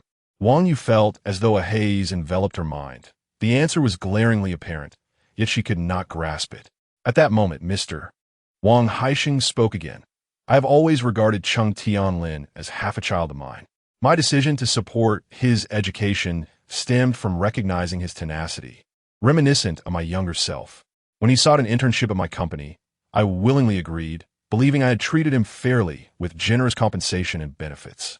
Upon hearing his words, Lu Wanru, who had been vociferously demanding the intruder's removal, suddenly fell silent, as if a hand had gripped her throat. Mr. Wang Haixing continued, narrating a tale of betrayal. Perhaps he was overly eager to express his gratitude, thus devising a scheme to send his girlfriend to my home as a tutor for Yi. Or perhaps, in his drunken stupor, he orchestrated a situation that led to his girlfriend sharing my bed. He even altered the paternity report, allowing me to raise his son as my own for over 5 years. Chapter 32. A grateful heart breeds resentment. Wang Haixing was a successful entrepreneur and philanthropist. Following his entrepreneurial triumph, he dedicated himself to aiding students and supporting the elderly, having performed countless acts of kindness. His voice resonated from Bai Cheng'en's body. Recounting his experiences, the vast majority of those I have assisted have been good individuals. Regrettably, my judgment of character has not always been infallible. Cheng Tianlin hails from a mountainous region, yet he firmly believed that knowledge could transform his destiny. His academic achievements made him a source of pride for his community. During a rural poverty alleviation initiative, Wang Haixing encountered the diminutive Cheng Tianlin at a school and pondered how a child could be so frail. Upon learning of the boy's impoverished background, coupled with his exceptional academic performance and ambition, Wang Haixing resolved to support him. Now, the once frail child had blossomed into a successful man, capable of standing on his own. Regrettably, Cheng Tianlin repaid Wang Haixing not with gratitude, but with deceit and treachery. As for his beloved wife, Wang Haixing cast a glance at Lu Wanru and sighed deeply. Even upon discovering that Lele is not my son, the bond forged over the years is genuine. Regardless of the circumstances surrounding parentage, I believe the child is innocent. I had intended to arrange a carefree future for him. However, upon hearing this, Lu Wanru's tears cascaded down her cheeks, her body seemingly drained of strength as she collapsed to the ground. So why must we uncover the truth? If you remain oblivious to this matter, we could continue as before. Lele loves you dearly. From their conversation, the crowd gradually pieced together a grim reality. Wang Haixing had been treacherously slain by assistant Cheng, in collusion with his own delicate wife. The motive was both simple and tragically melodramatic. Two young lovers, the man blinded by wealth, had conspired to ensnare the woman in their scheme. They envisioned a future where such vast riches would be inherited by their offspring, and though fraught with peril, the allure was irresistible. Initially, everything unfolded smoothly, but eventually, the truth could no longer remain concealed. Some time ago, Wang Haixing discovered that Wang Lele was not his biological son, prompting him to investigate discreetly. Shrewd as he was, Cheng Tianlin swiftly sensed the disturbance, leveraging his position within the company to uncover that Wang Haixing had unearthed the truth. In a state of panic, he and Lu Wanru first reacted with alarm, then transformed their fear into ruthless resolve. They were unwilling to relinquish their existing wealth and status, yet deceitfully claimed their motivations were for the sake of the child. To this end, they went so far as to replace Wang Haixing's blood pressure medication and administer insulin while he slept. Later, when Cheng Tianlin suggested a meeting, they arranged to meet outdoors. En route to their destination, they diverted to the reservoir's edge. When Wang Haixing succumbed to dizziness, Cheng Tianlin seemingly innocently bumped into him, causing him to tumble into the water. Cheng Tianlin coldly observed as the man lost consciousness, watching him passively as he was swept away by the raging current. He had intended to seize the opportunity to court the board members in Wang Haixing's absence, hoping to secure a substantial portion of the inheritance through his girlfriend and son. However, he was unprepared for Wang Yu's insistence on alerting the authorities the following day, nor did he anticipate that Wang Haixing had previously established a will. Officer Zhao, have you conducted a thorough investigation on your end? Jiang Xingnian's phone was engaged in a video call, evidently with Zhao Jiaza, who was also privy to the entire ordeal. Zhao Jiaza, while munching on snacks, maintained a professional demeanor and replied, "Just moments ago, Cheng Tianlin admitted to all his criminal acts. But he insists it is a personal vendetta, neglecting to mention the child or Mrs. Liu. With advancements in technology, forensic science has also progressed. Surveillance cameras are ubiquitous, and nearly every vehicle is equipped with a dashcam." Cheng Tianlin's desire to eliminate Wang Haixing discreetly was, therefore, utterly implausible. Consequently, when the police summoned Cheng Tianlin for a statement, they had already gathered substantial evidence. However, the motivations behind his actions remained unspoken. Perhaps he was aware of his dire circumstances and sought to protect his son and girlfriend. Awaiting Cheng Tianlin and Lu Wanru is the inevitable hand of justice. Yet, the tragedy of Wang Haixing cannot be undone. Fortunately, the truth has emerged unambiguously. Upon learning that Wang Haixing had bequeathed the majority of his estate to her, Wang Yu's tears flowed uncontrollably. She should have known that her father loved her, for despite the misunderstandings and helplessness that had arisen, that love had never wavered. Lu Wanru sat despondently on the ground, the directors who had previously spoken on her behalf instinctively distancing themselves from her. The seemingly gentle woman had proven to harbor a ruthlessness beneath her facade. Yet, Lu Wanru had no time to dwell on this. She felt as if everything was over. The shrill sound of police sirens pierced the stormy night, halting outside the villa. At that moment, Wang Lele, disturbed by the commotion, descended the stairs and was momentarily intimidated by the numerous strangers in the living room. However, upon seeing her mother weeping on the floor, her fear dissipated as she rushed to embrace her, raising her tiny hands to wipe away Lu Wanru's tears. "Mom, don't cry. Lele won't hurt anymore," she said. Lu Wanru held her son tightly, and only then did an overwhelming sense of regret wash over her. She knelt before Wang Yu, pleading through her tears. "It is all my fault. I am to blame. It is too late for apologies now, but I implore you, for your father's sake, will you please take care of Lele? He is just a child. He knows nothing." Wang Lele, bewildered by the unfolding events, suddenly burst into tears. When the police entered, they were met with this poignant scene. Wang Yu neither offered reassurance nor condemnation. She simply instructed Wang Ma to take Wang Lele upstairs. However, Wang Lele refused to let go of Lu Wanru's leg, crying loudly. Suddenly, Lu Wanru ceased her sobbing and gently lifted Wang Lele, whispering, "Mommy needs to help the police catch the bad guys, okay? Be a good boy and stay with Wang Ma until I return. Remember to listen to your sister, understood?" Wang Lele, though skeptical, stopped crying and looked up at the leading officer, Zhao Jiazhe, with innocent eyes. "Officer, is Mommy really going to help you catch the bad guys?" Zhao Jiazhe, recognizing the child's youth, merely nodded, offering no further words, thus tacitly affirming Lu Wanru's statement. Believing his mother, Wang Lele reluctantly released his grip, praising her. It was only after they exited the villa that the police placed handcuffs on Lu Wanru. Outside, the torrential rain fell with an accompanying roar of thunder. Lu Wanru gazed into the distance, unable to discern whether the moisture on her face was rain or tears. Within the villa, Wang Lele had already been taken upstairs by Wang Ma, who was soothing him to sleep. The spectators of this dramatic scene began to disperse, uncertain if the summoned chairman had further instructions. Wang Haixing's voice rang out once more, instructing them to support his daughter. If they succeeded, gratitude would follow. If they harmed her, they could not blame him for pursuing a more amicable discourse. Li Changxing, leading the board members, wiped his brow and agreed fervently. Suddenly, Bai Chang'an's spirit-summoning banner fell to the ground, and his gaze regained clarity. Li Shangxing ko diuslin kirat, Bai Dozang. Bai Chang'an nodded, "It is I."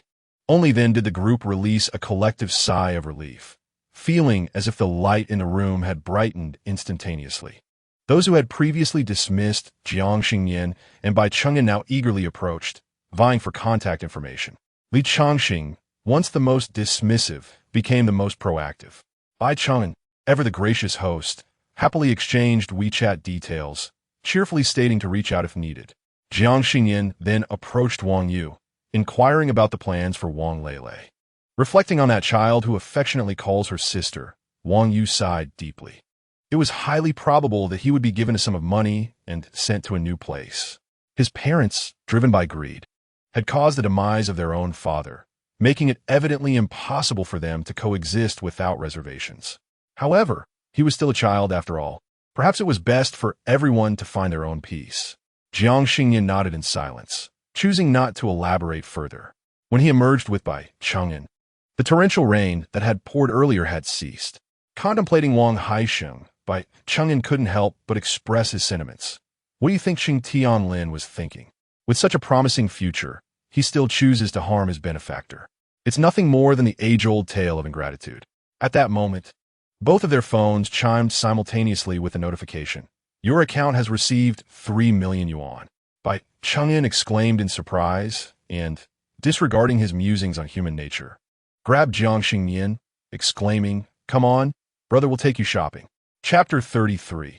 My family does not know what I do after the account received 3 million yuan.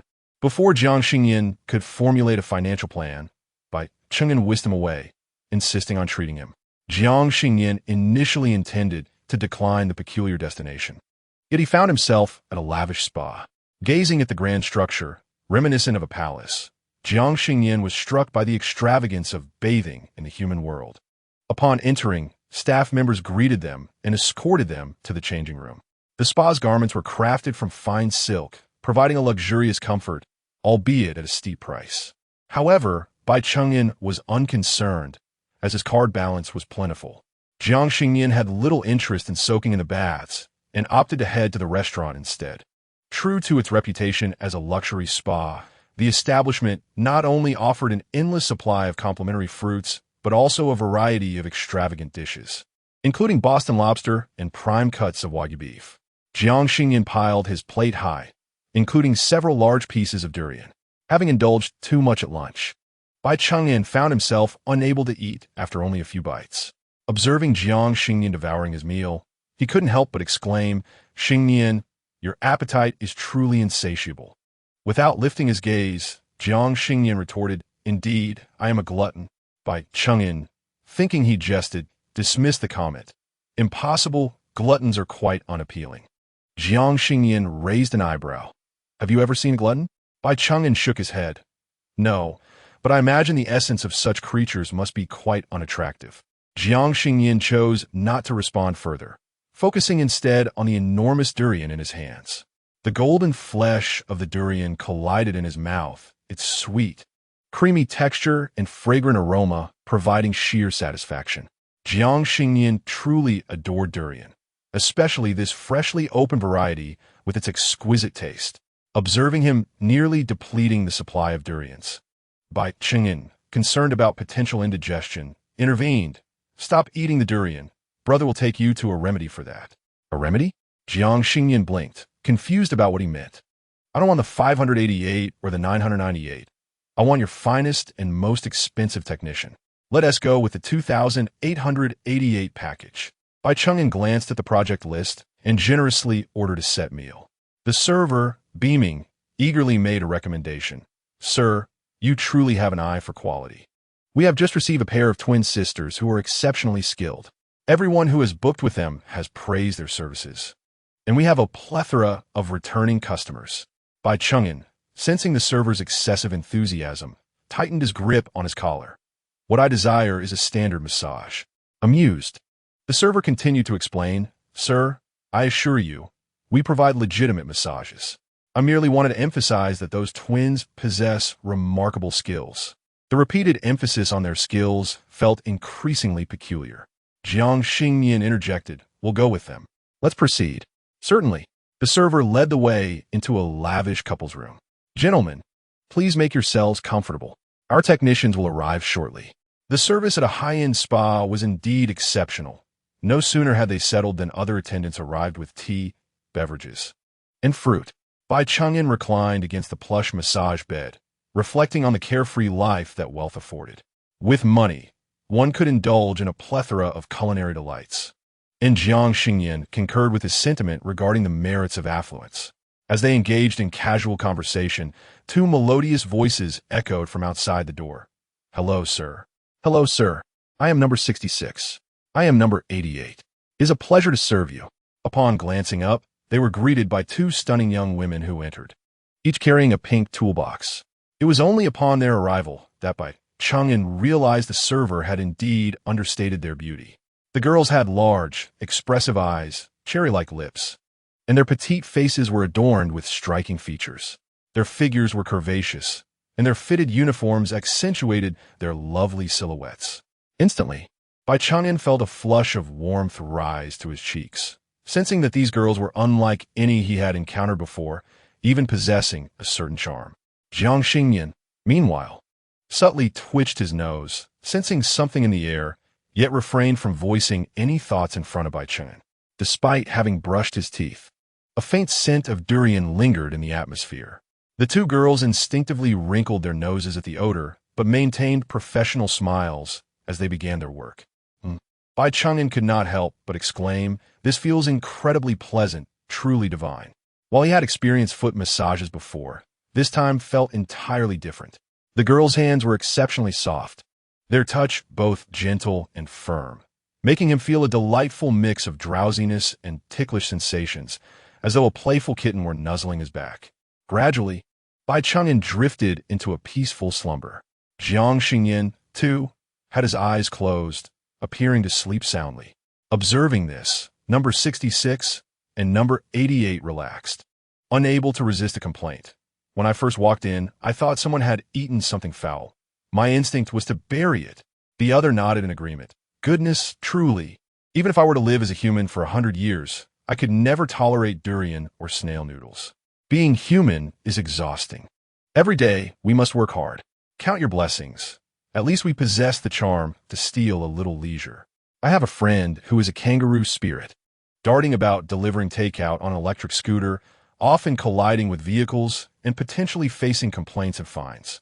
Is it true that your work is assigned to you upon obtaining a spirit license? Number 66 shook her head, asserting that acquiring such a license is merely the foundation, and they seek out their own employment.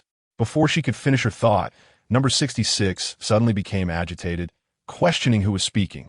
She exchanged a glance with number 88, only to realize that Jiang Xingnian, who had been asleep moments ago, was now sitting upright, evidently having overheard their conversation. Instantly, both of them emitted a startled meow, their long tails swishing uncontrollably, with two fluffy cat ears adorning their heads. Jiang Xingnian glanced over and chuckled, discovering that they were two small male cats. Finding them irresistibly adorable, he could not help but take a photograph. The two cat spirits, upon noticing this, were utterly distraught. "Human, please do not share this outside. Meow. I beg you, do not post it. My family has no idea what I am doing out here." In truth, Bai Chang'an's assertion was flawed. Most spirits possess charming appearances, crafted to appeal to human aesthetics. Contemplating this, Jiang Xingnian could not suppress his curiosity and inquired, "Where does one obtain this spirit license you mentioned?" The two cats exchanged glances, shaking their heads like bobbing drums. "This is a secret of our realm. Humans are not meant to know." Jiang Xingnian did not press further, but asked, "You mentioned your family is unaware of your activities? Who do you refer to?" "It's our grandmother," they chorused, eagerly recounting how wonderful she is. "She has cared for many small creatures, and we are among those she rescued in her past life. Indeed, even as orphans in this life, she unhesitatingly adopted them." From the small cat's words, Jiang Xingnian learned that there are individuals in this world who, despite their own hardships, choose to compassionately assist the vulnerable. While a saintly heart may sometimes be unwise, those who act for a greater good deserve respect. Our grandmother is now quite old and in poor health. We wish to earn a bit more to lighten her burden. Yes, indeed, I must say, it is the despicable cat abuser's fault. Had he not harmed so many small animals, our grandmother would not have fallen ill from her exhaustion. A cat abuser? Seeing that Jiang Xingnian did not appear malevolent, number 66 summoned her courage to request, "Human, if possible, could you help us capture that abuser?" Chapter 34. Fresh meat and century egg wontons, both number 66 and number 88, are cat spirits, protected yet constrained by the spirit license they possess. They strive to live and work like humans, tirelessly pursuing meager coins, with neither the time nor ability to uncover the deeply hidden cat abuser. Their choice to work at a high-end spa providing foot massages is solely motivated by the higher income, which would greatly ease their grandmother's burdens. They harbor no intentions of harming humans. Rather, they employ a touch of their magical essence to ensure that humans enjoy restful sleep and sweet dreams. Satisfied customers generally awaken in good spirits, leading to increased return visits and, consequently, higher earnings. Originally, the revelation of a monster's identity to humanity was a troublesome matter. However, they now suddenly perceive it as a potential opportunity. Though this youth before them appears human, their primal instincts whisper that he is anything but ordinary. "We truly implore you. We are willing to offer compensation." Number 66 contemplated for a moment before quietly adding, "Illegal activities are not permitted, nor shall we sell the kittens." Jiang Xingnian found himself almost amused by these two little creatures. He was not one to meddle in affairs that did not concern him, yet the prospect of encountering a nefarious soul was rather enticing. With a pleasant smile gracing his lips, he nodded to the two cat demons. "Very well." The two cat demons twitched their ears and bowed in gratitude, exclaiming, "Thank you, esteemed sir." Bai Chang'an was entirely oblivious to these events. Having enjoyed a delightful slumber, he awoke still extolling, "The technology of 2888 is truly exceptional. I actually slept soundly without any memory of receiving a massage." Jiang Xingnian chose not to dispel his illusion and merely smiled, inquiring, "Brother Bai, what are your plans next?" Bai Chang'an scratched his head, his tone lighthearted. "As you know, I'm not one to hold on to money. I intend to transfer 2.5 million to my master for the restoration of the temple while I still have funds, and afterwards embark on a global journey." As he spoke, Bai Chang'an patted Jiang Xingnian on the shoulder, grinning, "Once my money runs out, I shall return to Haicheng. I've realized that opportunities abound in large cities.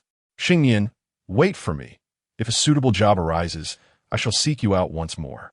"Sounds good," Jiang Xingnian replied, and the two parted ways at the entrance of the spa. Bai Chang'an hailed a taxi, heading straight for the airport, and it was only after the vehicle had vanished from sight that Jiang Xingnian remembered he had forgotten to inquire about his talisman certificate. However, there was no urgency. He would address it upon Bai Chang'an's return. At this moment, dawn was breaking, and Jiang Xingnian contemplated visiting a certain shanty town in Haicheng, as indicated by the two cat demons. Though it was termed a shanty town, this was a misnomer, for the government had renovated the area over a decade prior. The houses were uniformly constructed, and the roads appeared quite tidy. Convenience stores and small supermarkets were merely steps apart, with a variety of shops available. Even a little past 5 in the morning, the streets were bustling.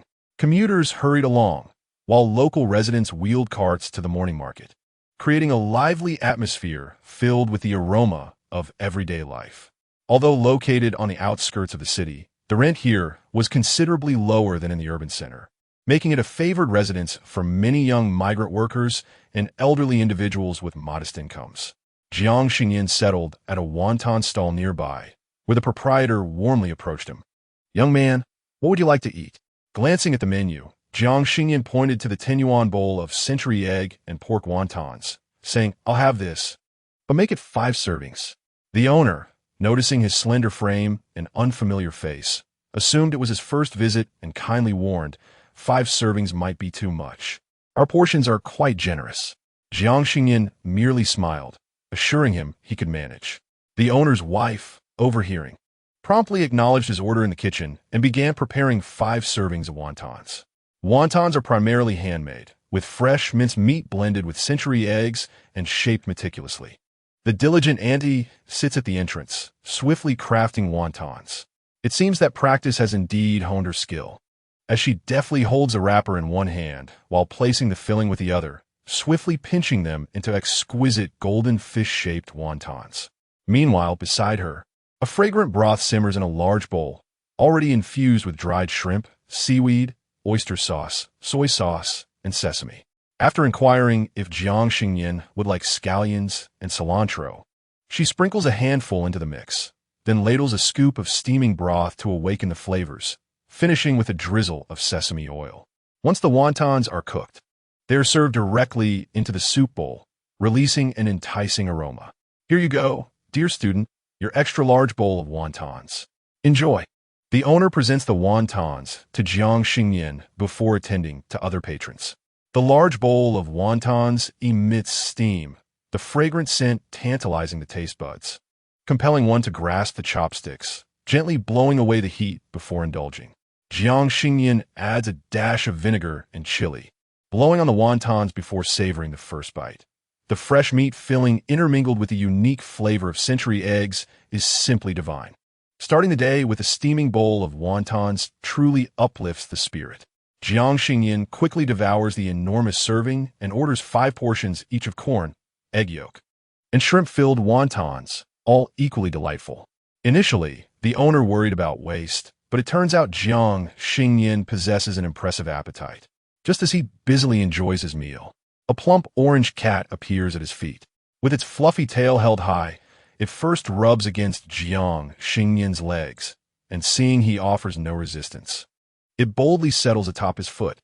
The cat's coat, a striking blend of yellow and white, gleams, and its soft, round belly gives it a notably plump appearance. Despite being a stray, it is evident that it is well cared for. "Oh dear, you're bothering the customers again," the owner remarks, though there is no hint of reproach in his tone. Instead, he retrieves a can of cat food, calling the orange feline over for a meal. The cat, seemingly starved for years, rushes to devour the food. The jingle of its empty collar bells draws Jiang Xingnian's attention, prompting him to glance a few more times. Noticing his gaze, the owner chuckles and explains that collar has already been removed. He gestures towards a nearby 2-story building and continues. "An elderly lady named Grandma Lu lives over there. She is exceptionally kind and has been rescuing animals for years. She has even ensured that these strays are spayed and neutered. Such a compassionate soul." However, as the owner speaks, a shadow of concern crosses his face, and he lets out a sigh. Jiang Xingnian, curious, presses for more. "However, what?" The owner, recognizing the youth's handsome and innocent demeanor, continues, "Unfortunately, good deeds often go unpunished. Just a few days ago, during the rain, Grandma Lu slipped while rescuing a kitten with a severed tail and tongue. She is still in hospital." The owner's wife, both alarmed and outraged, interjects, those despicable abusers of cats. How cruel and wicked they are. The auntie assisting also cannot contain her outrage, exclaiming, "What a tragedy. I saw a cat's corpse from a distance once, and it haunted my dreams for days." Jiang Xingnian absorbed their words, and as he gazed at the plump ginger cat sprawled on the ground, he found it adorably foolish. The shopkeeper couldn't help but chatter to the chubby feline, "Dahuang, don't place too much faith in humans. Refrain from consuming anything that you ought not to meow." The rotund cat flicked its tail and rubbed against the shopkeeper's calf, leaving one to wonder if it truly understood. "Dahuang, come and eat." A deep male voice shattered the tranquil atmosphere. Jiang Xingnian turned to see a bespectacled gentleman, exuding an air of refinement, standing at the entrance of the opposite shop, beckoning Dahuang with a bowl of cat food. Despite having just devoured a can, the plump cat wriggled its pudgy body and launched itself towards the bowl with fervor. The man squatted down, gently stroking the cat's head, his gaze radiating warmth and affection for the creature. The wonton shop owner greeted the gentleman with a smile. "Xiaoyang, didn't your barbecue stall operate until 3 in the morning yesterday? Why are you up so early?" The man, referred to as Xiaoyang, rose and responded, "I've been waking up early lately. I plan to catch up on sleep later this afternoon." Jiang Xingnian immediately recognized the barbecue stall owner, his gaze falling upon the sign emblazoned with Shanyu Barbecue. After feeding the cat, the barbecue stall owner returned to his shop, casting a fleeting glance at Jiang Xingnian, but not lingering on it. Noticing Jiang Xingnian's interest in the opposite shop, the wonton shop owner chuckled and remarked, "Xiaoyang loves cats. He comes out to feed them almost every day. By the way, he is also a social media influencer, capturing videos of the kittens that garner numerous likes." With a sense of pride, the owner retrieved his phone to show Jiang Xingnian Xiaoyang's Douyin account. The account, aptly named Shanyu Barbecue, had amassed an impressive following of 120,000 fans within just a few months. His videos predominantly featured perspectives from within the shop, showcasing various kittens that came to beg for food each day. Occasionally, he would post videos of rescued kittens, several of which he had discovered and rehabilitated, now restored to health and vigor. The viewership for these rescue videos was remarkable, with the most popular one surpassing 500,000 likes. The wonton shop owner expressed no envy, simply noting that young people are brimming with creative ideas. Balancing the operation of shop while engaging in social media not only promotes the business, but also aids in rescuing kittens. Observing Jiang Xingnian's evident enthusiasm for food, he enthusiastically recommended Xiaoyang's barbecue. Xiaoyang's barbecue is truly delectable, with fresh meat and exquisite flavors. If you fancy it, you should give it a try. Intrigued by the prospect of dining, Jiang Xingnian inquired about the opening hours. During summer, it's the perfect time for barbecue and beer. He typically opens at 5 in the evening and closes around 2 in the morning. Jiang Xingnian nodded in acknowledgement, settled the bill, and decided to return home. With ample time remaining, he resolved to come back for barbecue in the evening. While en route home, Jiang Xingnian received a call from Yang. "Master Xiao Jiang, the CEO's daughter I hooked up with contacted me. Not only did she not request her belongings back, but she also transferred an additional 100,000 yuan as a token of gratitude." Jiang Xingnian responded positively, and Yu Yang, brimming with excitement, inquired, "Master Xiao Jiang, when will you go live? I'd like to send you some gifts to express my appreciation." Upon learning that Jiang Xingnian's broadcast had no specific schedule, Yu Yang remained unperturbed and inquired, "Master Xiao Jiang, do you indulge in eel? I've shifted from fishing to catching eels at night. Just yesterday, I managed to catch over 20 kilograms. Allow me to arrange for a delivery to you." Yu Yang discerned that Master Xiao Jiang had little fervor for wealth, yet his passion for gastronomy was undeniably genuine. Sure enough, Jiang Xingnian, who had appeared somewhat disinterested moments before, perked up at the mention of eel and replied with an enthusiastic okay, providing an address for delivery. Without delay, Yu Yang packaged 10 kilograms of prepared eel and summoned a courier to deliver it to the happiness community. When properly cooked, eel is indeed a delectable dish. Despite having just finished his wonton soup, Jiang Xingnian still felt a pang of emptiness in his stomach. He made a detour to the supermarket to procure some fermented broad beans and cilantro, returning home in high spirits. Just as he arrived, the courier delivered the eel. After changing his attire, he entered the kitchen to prepare rice and then opened his phone to initiate his culinary livestream for the day. It was at this moment he realized his follower count had surged to 30,000. As he perused the messages, he discovered that a recent incident involving a famous eating broadcast influencer had drawn attention to him, with many marketing accounts referencing his livestream recording. Out of curiosity, numerous individuals followed him, some even speculating that he had intentionally set up other influencers. Jiang Xingnian disregarded the unfriendly messages and opened the livestream option, positioning the camera to commence the broadcast. As soon as he started, an audience of over 100 entered the livestream, and shortly thereafter, the viewership surpassed 1,000. Lazy little pig. Ah, my meal buddy is live again. Are you planning to cook for yourself today? Super love for short-legged cats. Woo. Will the host be eating today? My appetite is poor in this scorching summer, but watching your stream makes everything taste better. Confront me if you dare. Oh, the cunning boy is live again. Are you targeting that lovely girl? You don't dare show your face. You must be quite the ugly fellow. I am the cow spirit. Delusional fans get lost. Deceiving people with fake eating and wasting food is unacceptable. Support the main host. Are you cooking eel today? As Jiang Xingnian retrieved the eel from the thermal box, he glanced up to see cow spirit's comment. Yes, he would be eating eel for lunch today. He showcased the eel to the camera, its freshness evident, still cool from the ice pack. Suddenly, the screen lit up with 3 carnival gifs, all from the wayward little alligator. Many viewers recalled the little alligator's previous fishing escapades, and to prevent the live stream from being shut down, few dared to bring it up again. Yet, some asked if the little alligator still dared to fish or if they had become a mere spectator. Wayward little alligator. I've now transitioned to catching eels. What master is preparing now is my catch. Impressive, isn't it? Even through the screen, one could sense the little alligator's pride.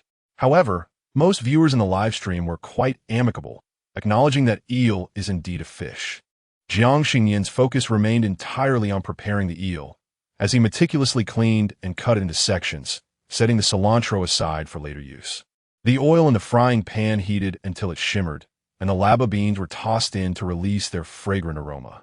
As the delightful scent wafted through the air, eels were added and stir-fried, seasoned with salt, chili sauce, and soy sauce. When the eels began to change color, nearing readiness, cilantro was added, followed by a touch of water starch to thicken the dish. The vibrant preparation was then served on a pristine white plate and brought to the dining table. The rice was perfectly steamed, each grain glistening and exuding a rich aroma. Jiang Xingnian ladled a generous portion into a bowl, arranged the food artfully for the camera, and commenced his culinary livestream. The stir-fried eels glistened with oil, adorned with green cilantro and red chili, creating an appetizing visual feast. Many viewers exclaimed that Jiang Xingnian was tempting them, yet, captivated by his elegant and swift presentation, they found themselves unconsciously opening their food delivery apps. The delightful combination of the eel's freshness and the rice's subtle fragrance created a satisfying explosion of flavors in the mouth. Jiang Xingnian relished his meal, when suddenly a festive effect appeared in the live stream. He looked up to see the effect continuing, quickly propelling him to the top of the leaderboard. It was undoubtedly Wang Yu, who, in the comments, expressed that this was a gift she had long wished to offer him, as she truly had no other means to convey her gratitude. Curious viewers who explored Wang Yu's profile discovered she was the daughter of a wealthy family from the Haishan group, coupled with recent rumors. Many were now convinced of Jiang Xingnian's remarkable abilities. Instantly, viewers began to inquire via comments when he would be available for fortune-telling and whether he would stream that evening. After a moment's contemplation, Jiang Xingnian shook his head, stating, "Perhaps tomorrow. I won't stream tonight as I plan to enjoy some specialty barbecue." Chapter 36. Barbecue paired with chilled beer, as the saying goes. June days are like a child's face, changing at will. What had started as a sunny morning transformed into a torrential downpour by midday. After concluding his stream, Jiang Xingnian had nothing pressing to attend to, so he drew the curtains and indulged in a lengthy nap. The gentle patter of rain complemented his afternoon slumber perfectly when he awoke. It was already 10 o'clock in the evening. Remembering his promise to the cat demon, He quickly freshened up, grabbed an umbrella, and ventured outside. The rhythmic drops fell upon the umbrella and pooled on the ground, forming small streams that meandered into the depths of the night. As he boarded the subway, Jiang Xingnian mused that perhaps it was time to switch to a different mode of transportation. Even at 10:30 in the evening, the subway in Haicheng was bustling with people. Most were young, their faces reflecting the weariness of a day's work, absorbed in their phones, enjoying a fleeting moment of personal time. Jiang Xingnian, with his appealing appearance and a physique that had gradually filled out since overcoming malnutrition, drew considerable attention. His unique charisma captivated many, and some attempted to discreetly snap a photo, only to find themselves unable to capture a clear image of his face, ultimately giving up in frustration. Upon reaching his destination, Jiang Xingnian stepped off the subway and strolled to the entrance of the Shijia Shangyu barbecue restaurant. Due to the rain, the proprietor set up several oversized umbrellas at the entrance. It is no wonder that the wonton stall owner boasted about his flourishing business, even in the downpour. The barbecue stall outside was bustling with patrons. Each table was adorned with dozens of skewers of grilled meat, reportedly made from freshly airlifted beef from the grasslands. This quaint establishment operated on a model of slim profit margins and high sales volume. The meat was not only fresh and delectable, but also remarkably affordable. After work, groups of young people gathered to savor grilled skewers and sip on cold beers, engaging in light-hearted banter about work and their bosses, effectively alleviating the pressures of the day. A delightful experience, indeed. Jiang Xingnian stood under the umbrella at the entrance, surveying the surroundings. Noticing the absence of the large, plump orange cat, he presumed it was seeking shelter from the rain. Yang Shangyu, serving skewers to customers, spotted Jiang Xingnian and, recognizing him, chuckled. "You were the customer at the wonton stall this morning, weren't you?" Jiang Xingnian raised an eyebrow slightly and nodded. "Your memory serves you well." Yang Shangyu adjusted his glasses and smiled politely. In business, it is only natural to remember one's customers. "Would you like to order some skewers?" "Indeed," Jiang Xingnian replied. "The owner across the street mentioned that your barbecue is quite special and delicious." "Ah, is that so?"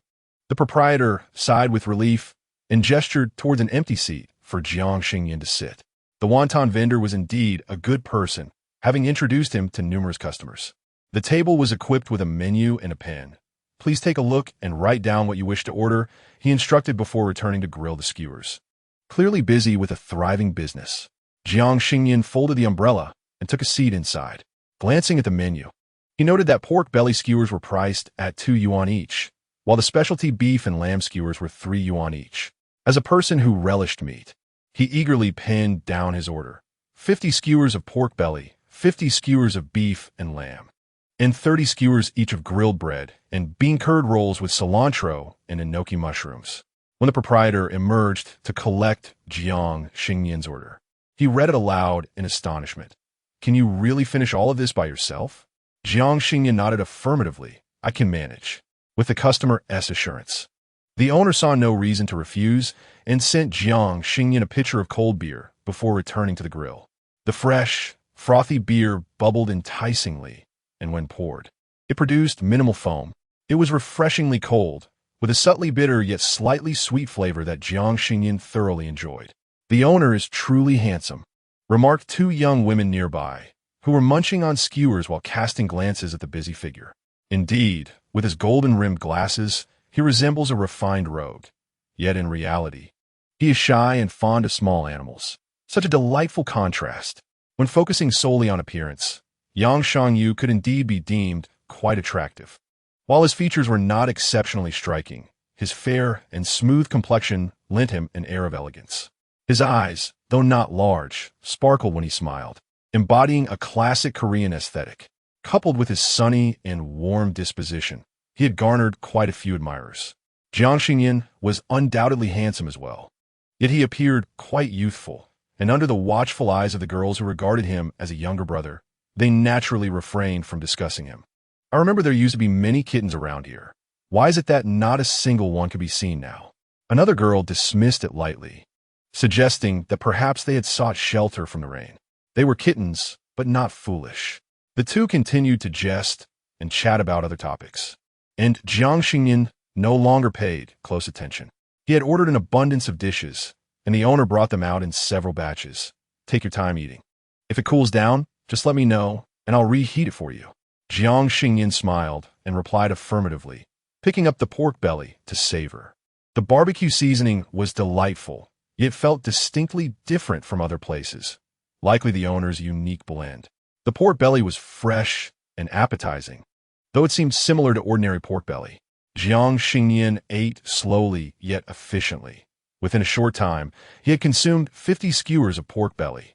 Just then, a freshly grilled beef skewer was presented to him. He lifted it, took a sniff, furrowed his brow, and set it aside. As the wonton stall owner had mentioned, the special grilled beef was indeed fresh, marinated with rich spices and sprinkled with barbecue seasoning, emanating a tantalizing aroma. Such a fragrant dish surely promised a delightful taste. Otherwise, patrons would brave the rain for this specialty. However, Jiang Xingnian, usually indiscriminate in his culinary choices, chose instead to nibble on the unassuming grilled bread slices beside him. Nighttime was always joyful yet fleeting. By the time it was past 1 a.m, most customers had settled their bills and returned home, except for Jiang Xingnian. The owner, finally finding a moment of respite, noticed the untouched special beef and lamb in front of Jiang Xingnian, feeling a twinge of surprise. He had never encountered a customer who ordered beef and lamb, but left it entirely uneaten. Curiosity piqued, he approached Jiang Xingnian's table. "What's wrong? Is it not to your taste?" Jiang Xingnian looked up to meet his puzzled gaze and replied casually, "No, I'm just a bit full from the other dishes. I plan to take it home for a late-night snack." That made sense. Jiang Xingnian had already consumed a fair share of bean curd skin, cilantro, and grilled bread, not to mention the 50 skewers of pork belly. It was only natural to feel satiated. Yang Shangyu felt a wave of relief wash over him. "I see. I thought there was something wrong with my skewers. But grilled skewers are best enjoyed hot. They lose much of their appeal when cooled." Jiang Xingnian nodded in agreement and casually inquired, "Do you love cats?" "Indeed," Yang Shangyu replied, taking a seat across from Jiang Xingnian, his face lighting up with a gentle smile. "Kittens are so adorable. Their fur is incredibly soft, and their little bellies too. Those chubby little paws make such sweet, high-pitched sounds. I absolutely adore kittens." Chapter 37. You seem like a cat. As Yang Shangyu spoke, his smile deepened, as if he were lost in a blissful reverie. Upon noticing Jiang Xingnian staring at him, he couldn't help but compliment his appearance. "You have such beautiful eyes and a lovely mouth. You resemble a cat. Is that so?" Jiang Xingnian took his praise lightly, absent-mindedly toying with the meat skewer, seemingly casual as he inquired, "What kind of meat do you use for these skewers?" Yang Shangyu hesitated for a moment before smilingly introducing, "This is fresh beef and lamb airlifted from the grasslands, which I personally butchered and marinated. It's quite delicious. You should give it a try." Jiang Xingnian nodded, but chose not to pursue the topic further. The rain continued to patter down, and the temperature outside dropped correspondingly. Perhaps influenced by the weather, the barbecue stall, which typically operated until 2 a.m, now had only Jiang Xingnian as its sole patron. He rose to signal the owner to pack his order. "Would you like me to warm it up for you?" Yang Shangyu inquired warmly, offering to heat the food for Jiang Xingnian. "No need." Jiang Xingnian waved his hand, scanned the payment code, and disappeared into the rain with the money. Yang Shangyu watched his retreating figure for a long while, motionless. It was not until other shops had closed and the surroundings fell into complete silence that he began to tidy up the tables and chairs and locked the door. Behind the shop was a bedroom, yet Yang Shangyu did not rush to sleep. As the clock struck 2:30 in the morning, the rain continued to drip outside, occasionally mixed with the faint sounds of a distant cat meowing. He removed his glasses, donned a black outfit, and put on a raincoat before stepping to the back entrance. Retrieving the tool bag he had left there and heading out. The raindrops pattered against his raincoat, producing a crackling sound. The wide brim of his hat cast a shadow, obscuring half of his face in darkness, rendering his expression unreadable. Not far down the alley, a plump orange cat sought refuge from the rain in a cat house made by Grandma Lu, meticulously licking its wet paws. As footsteps approached, the orange cat paused its grooming. When a pair of rain boots halted before it, casting a large shadow, the fat feline suddenly bristled in alarm. With a sharp meow, it looked up to meet a familiar face. Recognizing the person, the cat gradually relaxed, raised its tail, and emerged from the cat house, instinctively rubbing against the stranger's leg. However, the usually gentle individual did not reach down to pat its head. Instead, he extended a gloved hand and gripped the cat's scruff, pinning it to the ground. Meow. Overcome with fear, the cat emitted a chilling cry. Shoo, being naughty and disturbing others' rest is not good. Jiang Xingnan's face shifted from its usual gentleness to one of cold, bloodthirsty excitement. Because you've been naughty, I'm going to punish you today. He raised a sharp knife high, already envisioning the splatter of blood in his mind. He thought to himself how fat this cat was, so he must reward it well while it was still alive. He intended to sever its tongue so it could no longer produce its piercing cries, and to completely skin it, for its fur was so vibrant and beautiful. Hey! A familiar voice suddenly interrupted his impending actions. Jiang Xingnian jerked his head up, meeting Jiang Xingnian's face, which bore an enigmatic smile. It's you? Jiang Xingnian approached slowly under his umbrella. This question should be posed by me on behalf of them. I suggest you let it go. Bullying the weak is never commendable. Oof. Jiang Xingnian dismissed the suggestion, showing no sign of being flustered at being discovered. Name your price. If it's reasonable, I might consider it. They are nothing but a pack of beasts. There is no need for us to be discontented over this. However, Jiang Xingnian seemed to disregard his words, and instead, she inquired, the specialty beef you sell, is it cat meat? The facade of hypocrisy had been stripped away, and Jiang Xingnian no longer pretended to be amiable. His gaze as cold as steel. So what if it is? You all feast upon it just the same, don't you? Don't preach to me about the cruelty of eating cats. Pigs, cows, and sheep are also animals, yet you relish them just the same. Jiang Xingnian would not be ensnared by his thieving logic. Instead, she perceived his soul to be even more vile and yet, oddly, more enticing. One should harbor a sense of reverence for nature. A normal person would not indulge in the slaughter of cattle and sheep, nor should you harm little cats. Jiang Xingnian was unwilling to heed her words. As he noticed Jiang Xingnian drawing nearer, he sensed that she was no ordinary person. Out of caution, he had no intention of clashing with her. He abruptly hurled the plump orange cat in his grasp towards Jiang Xingnian and seized the opportunity to dash into another alley. Meow. The plump orange cat was caught securely by Jiang Xingnian, trembling in his embrace as it sensed no malice from her. The soft little feline was undeniably adorable. Jiang Xingnian held it gently, caressing its head in a gesture of comfort. Meanwhile, Jiang Xingnian, relying on his knowledge of the area, maneuvered through the streets and alleys, quickly leaving Jiang Xingnian behind. He thought that as long as he did not acknowledge her, she could do nothing against him. Even if discovered, what of it? It was merely the slaughter of a few hundred cats. He could simply change cities and assume a new identity to continue his life. In any case, beasts are beasts, and he would not relinquish the thrill derived from his cruelty. As he ran, he viciously pondered how to torture new kittens in the future. Just as he felt he could finally pause and rest, he suddenly spotted a figure standing at the alley's entrance, precisely blocking his path. Jiang Xingnian had been soothing the cat for a while, not in a rush to pursue Jiang Xingnian. Once the plump orange cat regained its composure, she carefully returned it to its carrier, patting its round head before departing. Suddenly, a rumble of thunder echoed through the sky, and a fireball was visibly descending. A scream pierced the air from a distant alley, and Jiang Xingnian felt compelled to investigate. Jiang Xingnian, once arrogant, now lay lifelessly in the mud, his form unrecognizable. To call him a man was inaccurate, for he was charred all over, red-black blood mingling with the rainwater cascading down. Jiang Xingnian cast him a disdainful glance from a distance, unwilling to approach further. Jiang Xingnian sought help, but with 99 of his body burned. Survival was beyond the realm of possibility. Jiang Xingnian consumed the malevolent soul that drifted past, feeling an overwhelming sense of satisfaction coursing through her pores. Turning away, she prepared to return home for a bath and a restful sleep. Just as she reached the alley's mouth, a sleek black supercar sped past her. The raindrops refracted dark light off its surface. The streamlined body with an elegant spoiler swiftly vanished before Jiang Xingnian's eyes. As they brushed past each other, she caught sight of the driver, a woman with a high ponytail, strikingly beautiful in both bone structure and complexion. A strikingly beautiful visage, tinged with a faint hint of blood, flashed before Jiang Xingnian, causing him to pause abruptly.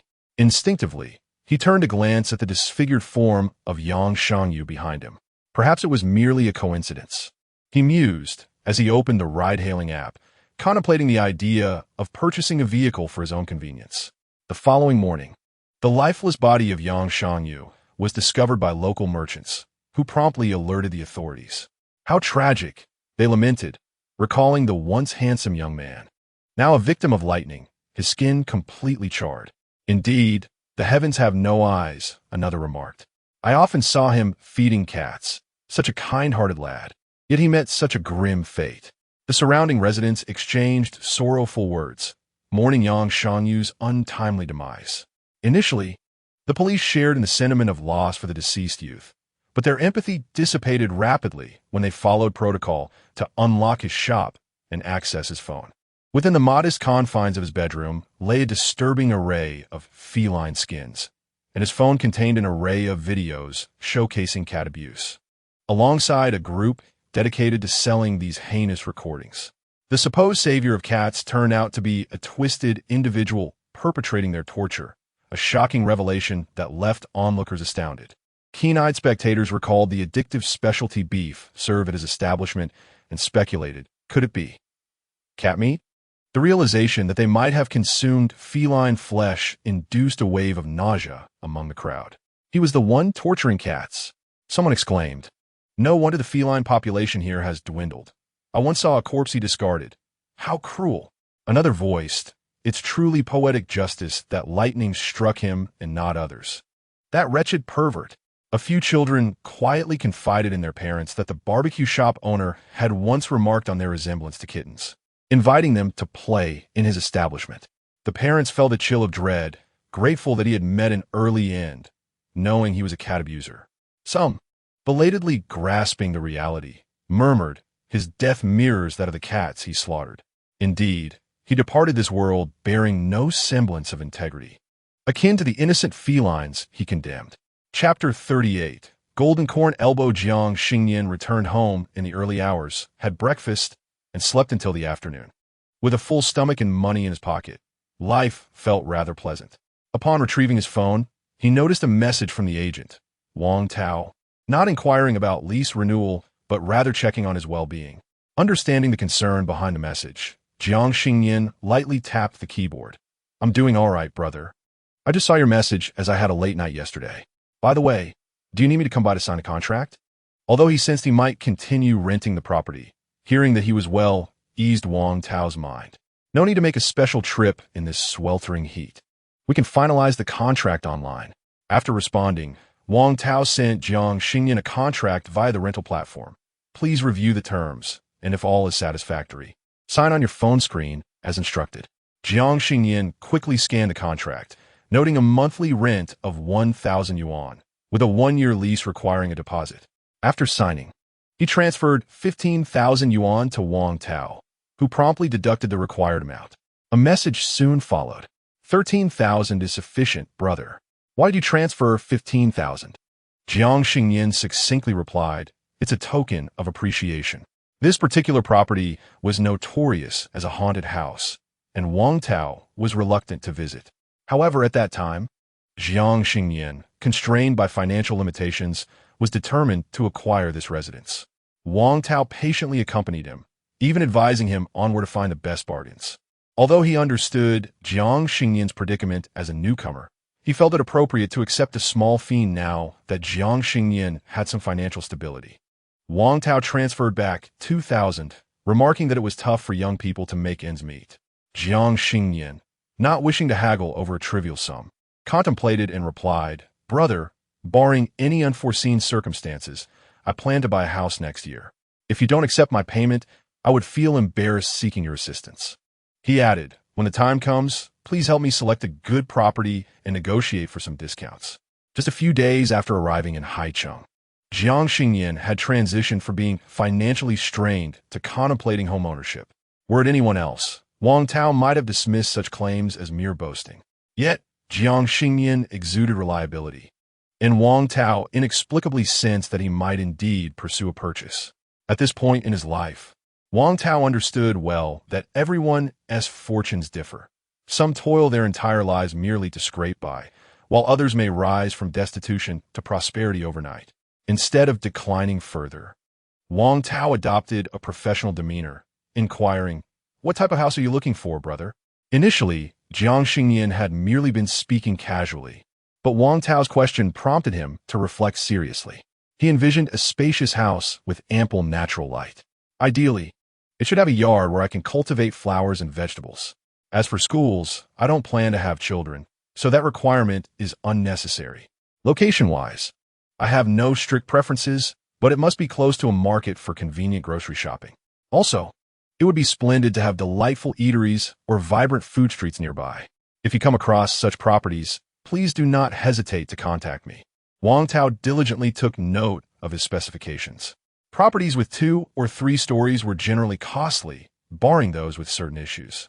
Considering this, Wang Tao promptly asked Jiang Xingnian, "Are you open to haunted houses?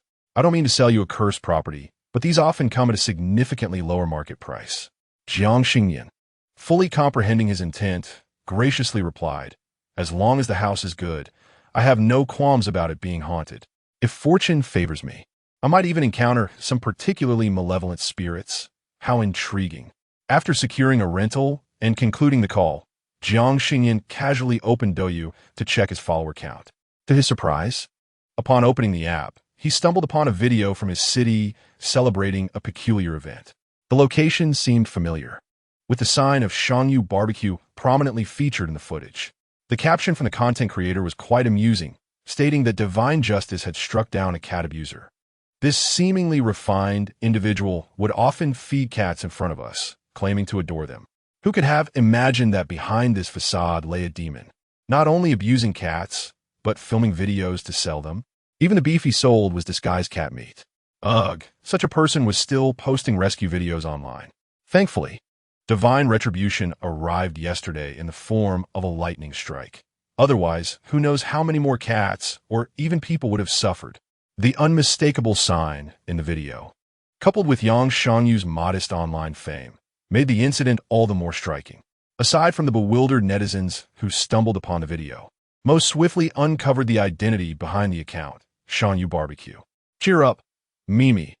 Oh my, is this truly the owner? I've come across his rescue videos before, and many claimed he is not only kind-hearted, but also handsome. It's truly a case of knowing a person's appearance, but not their heart. Big baby cancer, I'm astounded. When he initiated a crowdfunding campaign to rescue kittens, I even donated 200 yuan. While it may not be a substantial amount, when combined with the contributions of numerous netizens, it surely amounts to a considerable sum. Bai Xiao Bai. Who understands, dear friends? The detestable individual has finally faced consequences. Previously, I commented on his video questioning how it was so coincidental that he always encountered battered and bloodied kittens. At that time, his fans chased after me with insults. But now the truth is revealed, and I am vindicated. Feng Feng West Street wontons. This is truly poetic justice. He skinned cats and ended up losing his own skin. He deserves it. Initially, I thought he was a young man like us who love cats, and I even referred customers to him. In hindsight, I feel remorse for those who dined there. He got off too lightly. It's infuriating. The comments below were predominantly filled with vitriol directed at Yang Shanyu. While some account claimed that cats are merely nuisances, who cares if they are consumed? Most of these were private accounts, leaving one to wonder how many cat-abusing deviants masqueraded as ordinary individuals lurking in the shadows, waiting for their moment. Jiang Xingnian refrained from commenting, but was captivated by the wonton vendor's remark about skinning. Would lightning truly strip someone of their skin? Surely not. For some reason, the image of a beautiful woman in a sports car flashed through his mind. Just as he pondered, his stomach growled ominously. Resigned to his hunger, Jiang Xingnian rose and resolved to visit the market for a satisfying shopping spree. Although he had stocked up on food a few days prior, his hearty appetite necessitated further supplies. If it weren't for the meals he had eaten out, he would have had to restock the very next day. Even though he left the house at 4:20 in the afternoon, the scorching sun showed no mercy to pedestrians. Jiang Xingnian opted for the nearby supermarket, his desire for a car growing ever more resolute. Perhaps due to the heat, there were not many shoppers. Pushing his cart, he headed straight for the meat section. Fresh meat was his preference, and he had no intention of purchasing too much. Enough for a meal would suffice. Jiang Xingnian initially planned to buy over 10 pounds of pork to make 2 dishes, sweet and sour, as well as salt and pepper, both of which he relished. Just then, a promoter called out to him. "Hey there, do you want some fresh pork knuckles? They've been slaughtered for less than 2 hours. Take them home and let your mother stew them for a delectable treat." Jiang Xingnian glanced at the pork knuckles still tinged with pale blood and nodded eagerly. "Yes, please give me more." Upon exiting the supermarket, Jiang Xingnian had purchased 10 pounds of pork knuckles along with 5 ears of corn. Habitually, he turned on his live stream to cook, cheerfully introducing to the viewers, "Hello, dear family. Today, I shall be preparing golden corn knuckles." Chapter 39. I suspect I've rented a haunted house. Jiang Xingnian's live stream now boasted over 2,000 viewers. With 70,000 followers, this online presence was quite commendable. As dinner time approaches, many netizens, aware that he intends to prepare pork knuckles, have pre-ordered takeout, eager to return home and indulge in the live stream. Some still inquire whether he will perform fortune-telling today. Jiang Xingnian succinctly responds to a comment, affirming, "Yes, once I have stewed the pork knuckles." He meticulously cleans the pork knuckles, blanching them in boiling water to eliminate blood and scum. At the supermarket, he had requested the staff to cut them into pieces, which now simplifies the cooking process considerably. The corn is also husked, washed, and cut into segments, set aside for later use. After completing the preparations, Jiang Xingnian heats oil in a pot, adding the pork knuckles once the oil reaches an optimal temperature, stirring them briefly. He then incorporates corn, sugar, salt, and dark soy sauce, followed by an appropriate amount of water, and begins the simmering process. Jiang Xingnian opts for a low flame, planning to intensify the heat later to reduce the sauce. Seizing the opportunity to engage with his audience, he sets up his phone in the living room and casually asks, "Is there anyone interested in fortune-telling?" The comment section erupts with messages, many viewers showering him with gifts. Jiang Xingnian has set the price for a reading at 1,000, which initially seemed steep to many.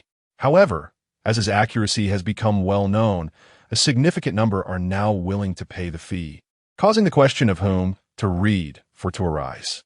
With gifts flooding in, those named feel fortunate, while others, having contributed but not been selected, inevitably feel slighted. This situation can be tolerated once or twice, but it is bound to become problematic if it persists. A netizen suggests to Jiang Xingnian, "Master, why not issue a fortune bag? Interested individuals can participate, and those selected can then send rockets." Others agree, expressing their support for the idea. Jiang Xingnian, ever accommodating, promptly seeks out a method to distribute fortune bags, setting the draw time for 3 minutes and awaiting today as faithful participants. The allure of fortune bags and blind boxes captivates the audience, and soon the number of commenters eager to participate reaches 1,000. 3 minutes pass swiftly, and a fortunate viewer eagerly sends rockets, ready to join the stream. Jiang Xingnian sends a connection request to a girl named Xiaomai who loves to draw, and the camera soon reveals her beautiful, delicate face. "Wow, what a stunning girl. Is she a streamer? I would gladly become your fan," one commenter exclaims. Another adds, "She is truly beautiful, and her house is large and exquisitely decorated, definitely a wealthy beauty." Xiaomai is indeed striking, with fair skin, large eyes, a pert nose, and a petite mouth, complemented by a cascade of long, dark curls, a quintessential beauty. However, Jiang Xingnian pays little heed to her appearance, instead noticing the faint bluish tint under her eyes and the subtle dark aura surrounding her, leading him to speculate about her circumstances. "Have you encountered any peculiar occurrences recently?" he inquires. Xiaomai nods, her tone betraying evident anxiety and agitation. "Yes, master, I have indeed experienced events that seem inexplicable by scientific standards." Jiang Xingnian scrutinizes her surroundings, sensing something amiss. "Did these occurrences begin after you moved?" He probes. "Yes." Xiaomai confirms, revealing that a friend had recommended Jiang Xingnian's live stream. and she had not intended to seek a reading, but fortuitously won a fortune bag. Contemplating that the coveted opportunity was desired by many, she swiftly joined a rocket and accessed the broadcast. Recently, she had sensed something amiss in her residence, and upon confiding in others, discovered it was rather peculiar. Thus, she decided to engage in conversation with this fortune-telling streamer. To her astonishment, without her divulging any details, the individual on the other end articulated her circumstances with uncanny precision. What initially sparked a mere 2 parts of curiosity blossomed into 7 parts of trust, compelling Xiaomai to sit upright and share her grievances with Jiang Xingnian. "Master," she began, "allow me to share that I'm a recent graduate who has just rented a place. During my house hunting, I felt no sense of unease. Yet after moving in, peculiar occurrences began to unfold." Xiaomai, whose full name is Zhou Xiaomai, is an art student with over a decade of painting experience. Blessed with talent and fortuitous circumstances, she gained a modest reputation as an artist even before graduation. Her newly contracted comic project was performing exceptionally well, yielding a satisfactory income. With newfound financial means, she chose not to return to her hometown, but rather to carve out a life in Haicheng. Renting a studio was prohibitively expensive, and at her current income level, she could not afford such a luxury. Following her classmates' suggestions, Zhou Xiaomai sought a larger apartment that could serve as both her residence and studio. The housing prices in Haicheng were exorbitant, and the rental market was equally daunting. In her quest for suitable abode at a reasonable price, she viewed no less than 20 properties. However, each option either proved too dilapidated or excessively costly. Finally, she stumbled upon her current residence, spacious, newly renovated, and relatively affordable. Without hesitation, she signed the contract and made the necessary payment. Contrary to the assertions made in the comments, this dwelling is situated in an older part of the city. Nevertheless, the landlord had renovated it a year prior, leaving it in a condition that did not betray its age. As for the sofa, carpets, and greenery, those embellishments were meticulously arranged by Zhou Xiaomai after her arrival. As an art student, she excelled in aesthetic composition. However, within 3 days, this seemingly ordinary and somewhat desolate space transformed dramatically. If one were to merely observe the decor, it would be difficult to discern that this was an old walk-up apartment. Regrettably, before she could relish the joy of solitary living, an unsettling sensation began to envelop her. In the initial days, Zhou Xiaomai was preoccupied with moving, spending her nights in the school dormitory while only returning during the day to clean and arrange her belongings. Once she had fully relocated, an unsettling feeling of being watched seemed to shadow her relentlessly. Summoning her courage, she glanced over her shoulder to confirm her solitude before whispering, "I can't shake the feeling that I'm not the only one residing in this house." Zhou Xiaomai is a meticulous young woman with a penchant for cleanliness, and her artistic endeavors require a keen sense of observation, which enabled her to swiftly detect the anomalies within her surroundings. For instance, she noticed her slippers had shifted position upon waking, chairs had been moved, and most notably, her toothpaste. "I have obsessive tendencies. I habitually squeeze the toothpaste from the bottom. Yet these past few days, I have discovered it being squeezed from the middle." She had shared these observations with friends, yet they dismissed her concerns, suggesting it was merely a consequence of her late-night painting sessions leading to memory lapses. Zhou Xiaomai remained uncertain, initially contemplating acquiring a cat and installing surveillance to monitor her home. Little did she anticipate that today she would connect with Jiang Xingnian. She hesitated for a considerable time, summoning her courage to softly inquire of Jiang Xingnian, "Master, do you think I'm being overly frugal, which has led me to rent a haunted house? For the past few days, I have awakened each morning with a throbbing headache, perpetually feeling unrest. The most terrifying aspect is that during the night, in a state of half-sleep, I sense a presence watching me, yet upon waking, there is no one there." The comments from the live stream varied. Some detailed the characteristics of haunted houses, while others compared rental prices across different cities. Nevertheless, a consensus emerged, with most believing that Zhou Xiaomai had indeed rented a haunted dwelling. Jiang Xingnian, after a moment of calculation, appeared visibly perturbed. Observing his expression, Zhou Xiaomai instinctively feared that she had genuinely rented a haunted house, feeling utterly despondent. Master, if that is the case, why doesn't T the ghost leave? Can you assist me in banishing it? Or must I relocate? Jiang Xingnian shook his head, reassuring her that the house itself was not haunted. Just as Zhou Xiaomai began to relax and prepare to end the call, she noticed Jiang Xingnian writing something on a piece of paper. As she was about to inquire about it, he abruptly lifted the paper towards the camera. Leaning in to discern the content, she unconsciously read aloud, "Calm down. Do not be anxious." Upon realizing the subsequent words, she fell silent, holding her breath. "Leave immediately. That person is currently hiding beneath your bed." Chapter 40. There's indeed someone under the bed. What do solitary women fear most? Firstly, being followed. Secondly, having someone in their home. Zhou Xiaomai had expected a simple connection, never imagining that Jiang Xingnian would inscribe such a chilling message. Her body stiffened abruptly, beads of sweat forming on her back, and she dared not exhale. Sensing her panic, Jiang Xingnian deliberately initiated conversation. "I perceive no issues with the feng shui of your house. Here's what you should do. Go out and purchase 2 potted plants, placing them in the southeast and northwest corners of your room." Having someone converse with her eased the atmosphere somewhat. Zhou Xiaomai slowly exhaled, feigning nonchalance as she asked, "Then, Master, what type of plant should I buy?" Jiang Xingnian pondered briefly before casually suggesting, "A monstera would suffice. The flower shop should still be open. You can go now." Zhou Xiaomai promptly agreed. "All right, I shall go buy flowers right away. Can I connect with you again once I return, Master?" Jiang Xingnian nodded. "Of course, hurry back." Zhou Xiaomai affirmed, preparing to leave. Just as she was about to disconnect the call, her hand hesitated. By some strange instinct, she muted the volume and placed her phone in an inconspicuous spot, fortuitously aligning the front camera directly towards her bedroom. After completing all of this, Zhou Xiaomai picked up a spare phone, donned her shoes, and dashed out the door without a backward glance.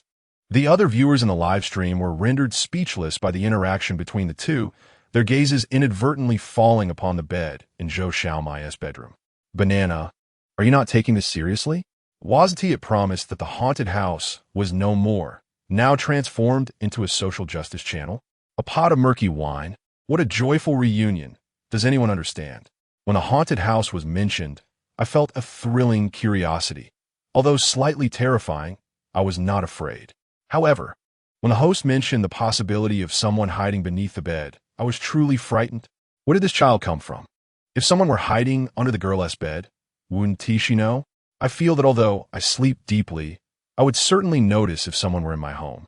With 3 treasures at home, I can't help but focus on the beauty's bed, torn between anticipation and fear, unsure if someone is indeed concealed beneath.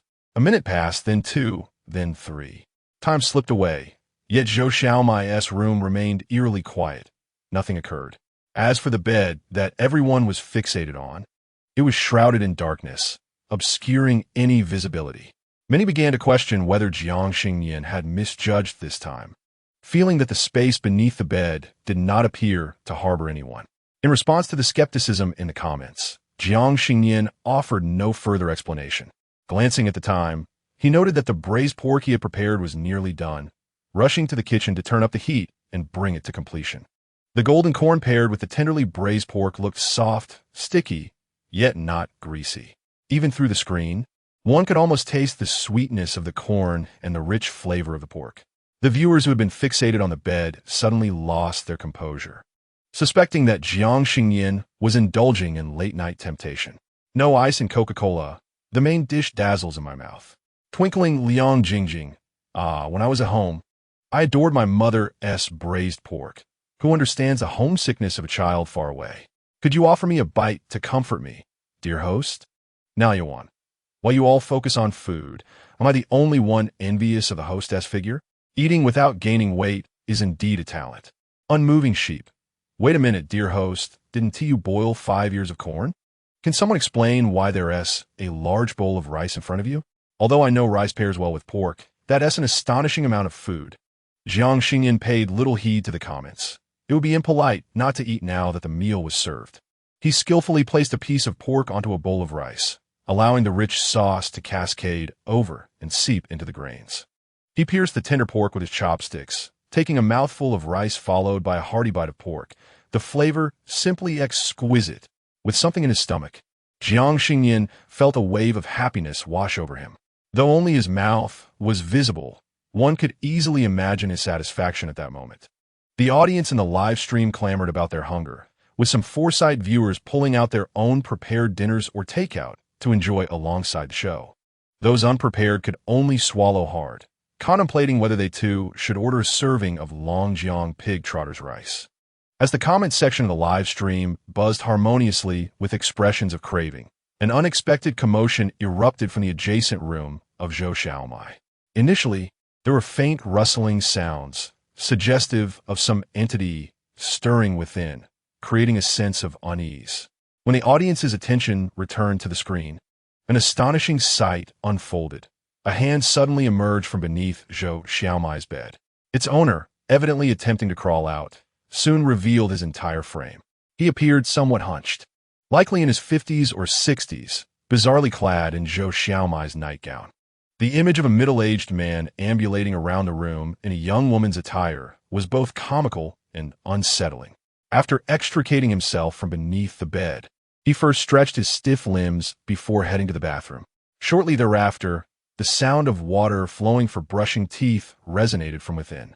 Given Zhou Xiaomai's earlier remark about living alone, yet inexplicably finding her toothpaste used, the viewers' minds exploded with incredulity. Goodness, could this old man be using the young lady's toothbrush?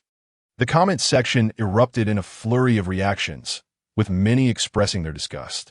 No one anticipated that Jiang Xingnian's calculations would prove so accurate, even foreseeing the presence of someone beneath the young lady's bed. Little pig feed. My goodness, this is utterly repugnant. It reminds me of a film I once watched from an island nation, where a pervert hid under the protagonist's bed, embracing her while she slept, as if they were cohabiting. I can't believe such a grotesque scenario is unfolding in reality. Thick mud. Is there no one who can intervene with this old intruder? Isn't this a criminal offense? My heart aches for the young lady. I dread to think of what horrors might ensue if this continues. Old man dipped in sauce with scallions. Thankfully, the young lady was fortunate. She had just moved in and connected with the streamer. Moreover, she trusted the streamer, exhibiting her intelligence by escaping without delay. Otherwise, she would be terrified right now. Having finished brushing his teeth, the man, who had been thoroughly condemned in the comment section, sauntered over to the phone. He picked up Zhou Xiaomai's clothing, inhaled its scent, and embraced her paintbrush, seemingly relishing the moment.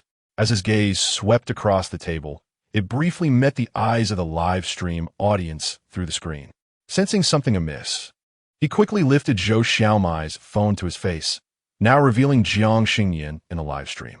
The man's previously jovial expression vanished instantly, replaced by a look of bewildered harshness etched on his weathered face. Unperturbed, Jiang Xingnian glanced at him while munching on a pork elbow, gently advising, "No need to rush. The police will arrive shortly." No sooner had he spoken than a commotion erupted at the door, with hurried footsteps suggesting the presence of several individuals. Almost immediately, Zhou Xiaomai's furious voice pierced through. "Police officers, over here. This is my home. I just saw on a live stream that the pervert is still in my house." Chapter 41. I was merely playing a prank on her. Upon hearing Jiang Xingnian's words, Zhou Xiaomai dashed out and hurried downstairs to report the incident to the police. Although she had not confirmed whether anyone was truly beneath her bed, she inexplicably placed her trust in Jiang Xingnian. Upon learning of the unlawful intrusion, the police responded with remarkable swiftness. Among them were acquaintances of Jiang Xingnian, including Zhao Jiaza and Qian Rang, as well as other on-duty police officers. After reporting the incident, Zhou Xiaomai opened the live stream, initially pondering whether it would be considered a false report if no one was found under her bed. When the figure finally emerged, she felt both a sense of dread and relief. The dread stemmed from the thought that had she not watched the live stream and won the lucky draw, she would have remained oblivious to the terrifying events that could have unfolded. Conversely, she felt fortunate to have connected with Jiang Xingnian, who aided the police in apprehending the deviant. Even as the police pinned him to the ground, the man protested vehemently, claiming, "This is my own house.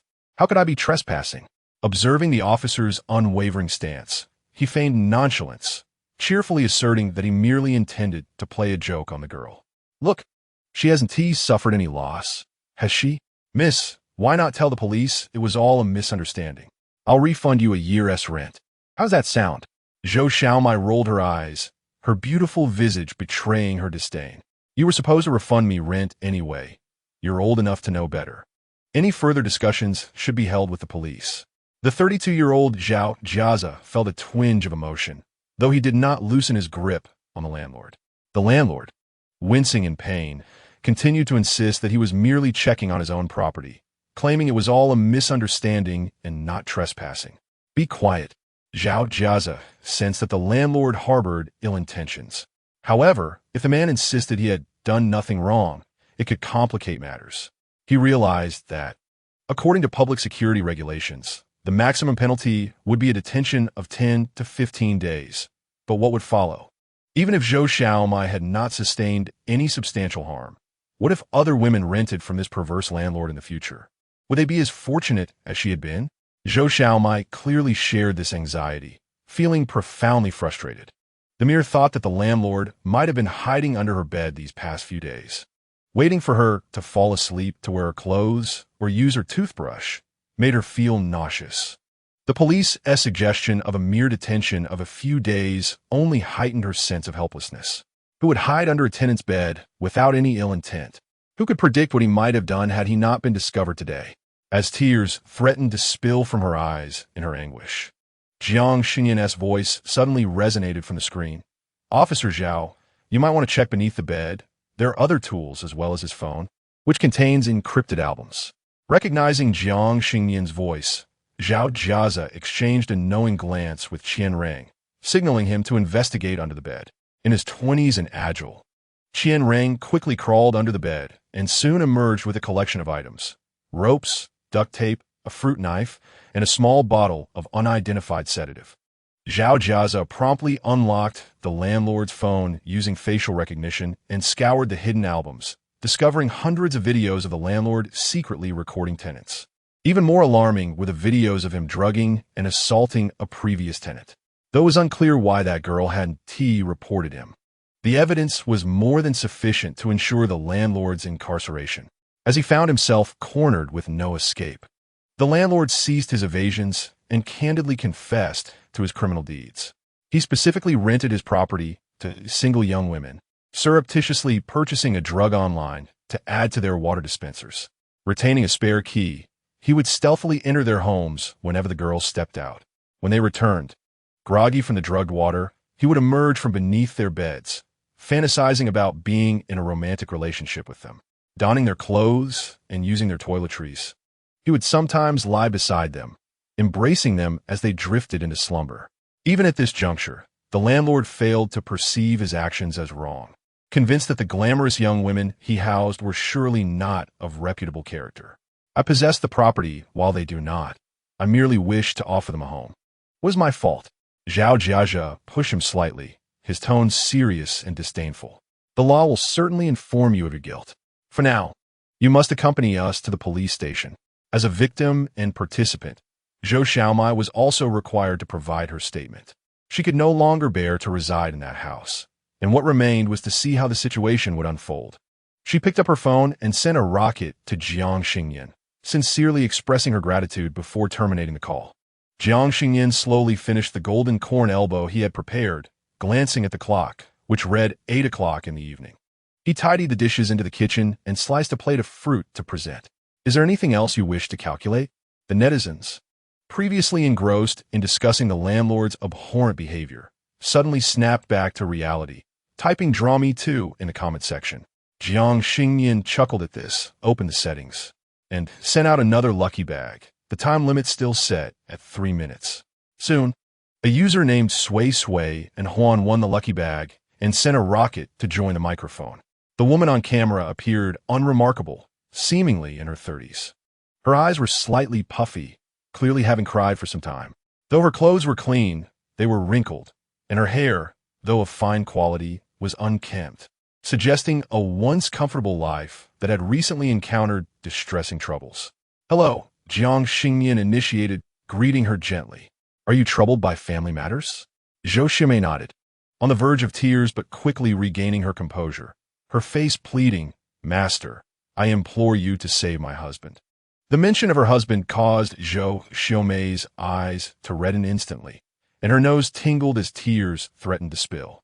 Emotions could be infectious even through a screen. Despite not knowing the specifics of her husband's plight, the viewers sensed the couple's profound bond. What circumstances could compel one to seek the aid of a fortune teller? Was it an encounter with malevolent forces? Or perhaps bearing the blame that led to entrapment? Zhou Ximei noticed comments inquiring about her husband as potential misfortune and quickly shook her head, clarifying, "My husband is not beset by malevolence. He is suffering from a grave illness." Zhou Xiaomei had met her husband, Kong Fan, through a mutual acquaintance, and they fell in love at first sight, swiftly entering the sanctity of marriage. She considered herself plain and introverted, having been neglected by her divorced parents who each formed new families. She felt utterly ordinary, and now, having passed 30, she harbored no aspirations for love. However, the tumultuous experiences of the preceding 30 years ultimately garnered the favor of fate. In her 30th year, she encountered Kong Fan. At 35, Kong Fan was tall and handsome, having founded and operated his own company. His personality was filled with wit and humor, and he displayed profound care for her. Zhou Xiaomei could hardly fathom that a man of Kong Fan's caliber would take an interest in someone as unassuming as herself. They met through an arranged introduction, and their delightful conversation swiftly led them to the altar, where they exchanged vows and entered into the sanctity of marriage. After their union, Kong Fan remained exceedingly busy with work, and Zhou Xiaomei, understanding his arduous endeavors, chose to resign and embrace her role as a homemaker at his encouragement. Initially, she hesitated, fearing that becoming a housewife would disconnect her from society, and the absence of personal income left her feeling insecure. Yet, Kong Fan comforted her, assuring her of his ample earnings and his ability to support his beloved wife. Moreover, with both of them not being particularly young, they felt it was time to consider starting a family. Having grown up in an incomplete household, Zhou Xiaomei yearned to share the joy of parenthood with her partner. Thus, she relinquished her 8-year career to focus on preparing for pregnancy and tending to Kong Fan's needs. For 6 blissful months, they reveled in happiness, believing their lives were progressing towards a brighter future. However, the unexpected struck when Kong Fan was diagnosed with a terminal illness, and he resolutely chose to undergo treatment. Zhou Xiaomei became increasingly distraught, even questioning whether she might indeed be the cause of her husband's misfortune, as some had suggested. The comments in the online forum elicited a sense of pity, as they reflected on the unfortunate twists of one's destiny. A master, she mentioned, had proposed to take her on a world tour as a means to fulfill her dream of a honeymoon, promising to commence treatment upon their return. Zhou Xiaomei was apprehensive, pondering whether this would delay the treatment and worsen his condition. Concerned for Kong Fan's wishes, yet fearful of potential mishaps during their travels, she ultimately resolved to seek the master's counsel. Jiang Xingnian examined her features and requested a photograph of Kong Fan. His demeanor turned grave as he remarked that her current predicament was far more perilous than his. Chapter 42. He Desires Your Life. Zhou Xiaomei was consumed by thoughts of how to save her husband's life, unaware that Jiang Xingnian's words implied that her own life was in jeopardy. Taken aback, she instinctively asked, "Master, what do you mean by that?" Recognizing her deep affection for her husband, Jiang Xingnian hesitated to shatter the illusion of her seemingly idyllic marriage. However, prioritizing Zhou Xiaomei's safety, he revealed the unsettling truth. Your husband does not have a terminal illness. In fact, he is healthier than the average person. Oh, that is truly wonderful. Zhou Xiaomei's initial reaction was one of elation upon hearing that Kong Fan was not ill. Yet, a moment of confusion followed as she inquired of Jiang Xingnian. "I have seen the diagnosis. Could it be that the doctor made an error?" Jiang Xingnian shook his head, ruthlessly exposing the deception. "There was never a doctor's diagnosis. Those reports were fabricated by your husband to deceive you." "What?" Zhou Xiaomei finally grasped his implication, though she remained perplexed. But my husband has no reason to do this. Could it be that he fears I would refuse to travel with him, and thus concocted this ruse to gain my consent? Astute netizens have long sensed something amiss. Observing Zhou Xiaomei's demeanor, they could not help but express their thoughts. As a professional divorce attorney, I have encountered numerous similar cases. If I am not mistaken, this man is likely burdened with external debts, and this marriage appears to be meticulously orchestrated by him. Another commented, as expected from a divorce lawyer, "Your insights are remarkably incisive." A third voice chimed in, "Ladies, remember this. If a new man suddenly appears during a turbulent phase in your relationship, engaging you in delightful conversation and showcasing financial stability, he is likely a deceiver." A further remark pondered, "Why is he so insistent on taking her on trips? Could it involve strenuous activities like hiking or diving?" The implications are chilling. Despite Zhou Xiaomei's typically carefree disposition, she could not ignore the underlying sentiments expressed in the multitude of comments. Yet, he was a man she had shared her life with, who had generally treated her well.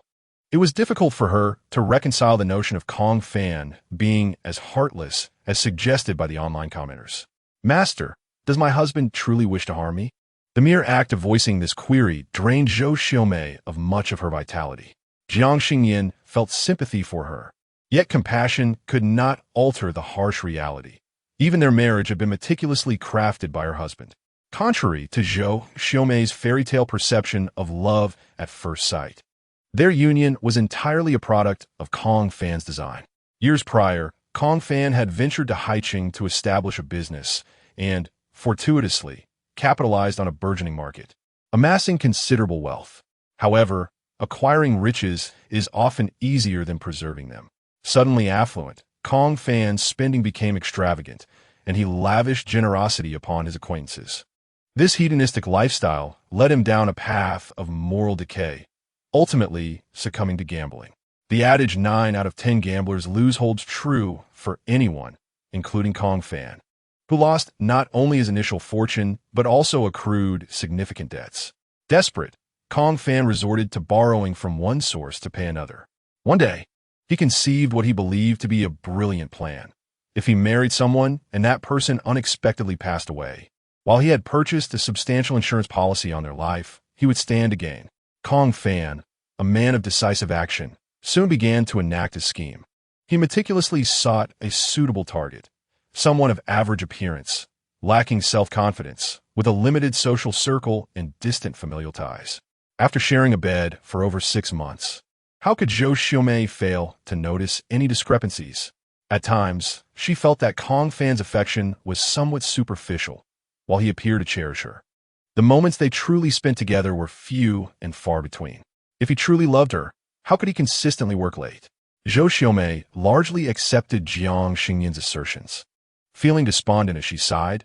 "Indeed, he recently purchased insurance policies for which I had to sign, totaling 2, with me as the beneficiary."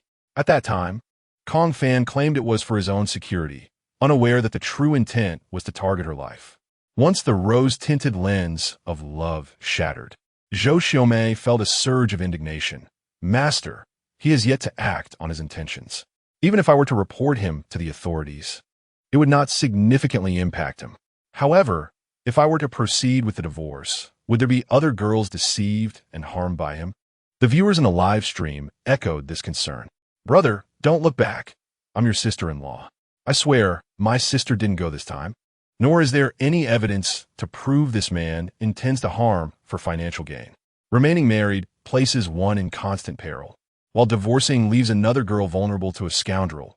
Just thinking about it stirs my anger. I had my meal today too, but must we travel just to expose this rogue? What if something truly dreadful were to occur?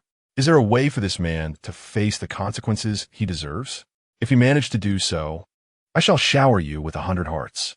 Jiang Xingnian observed the increasingly absurd comments in the chat and noticed Zhou Xiaomei's conflicted expression, realizing she likely intended to risk herself for evidence.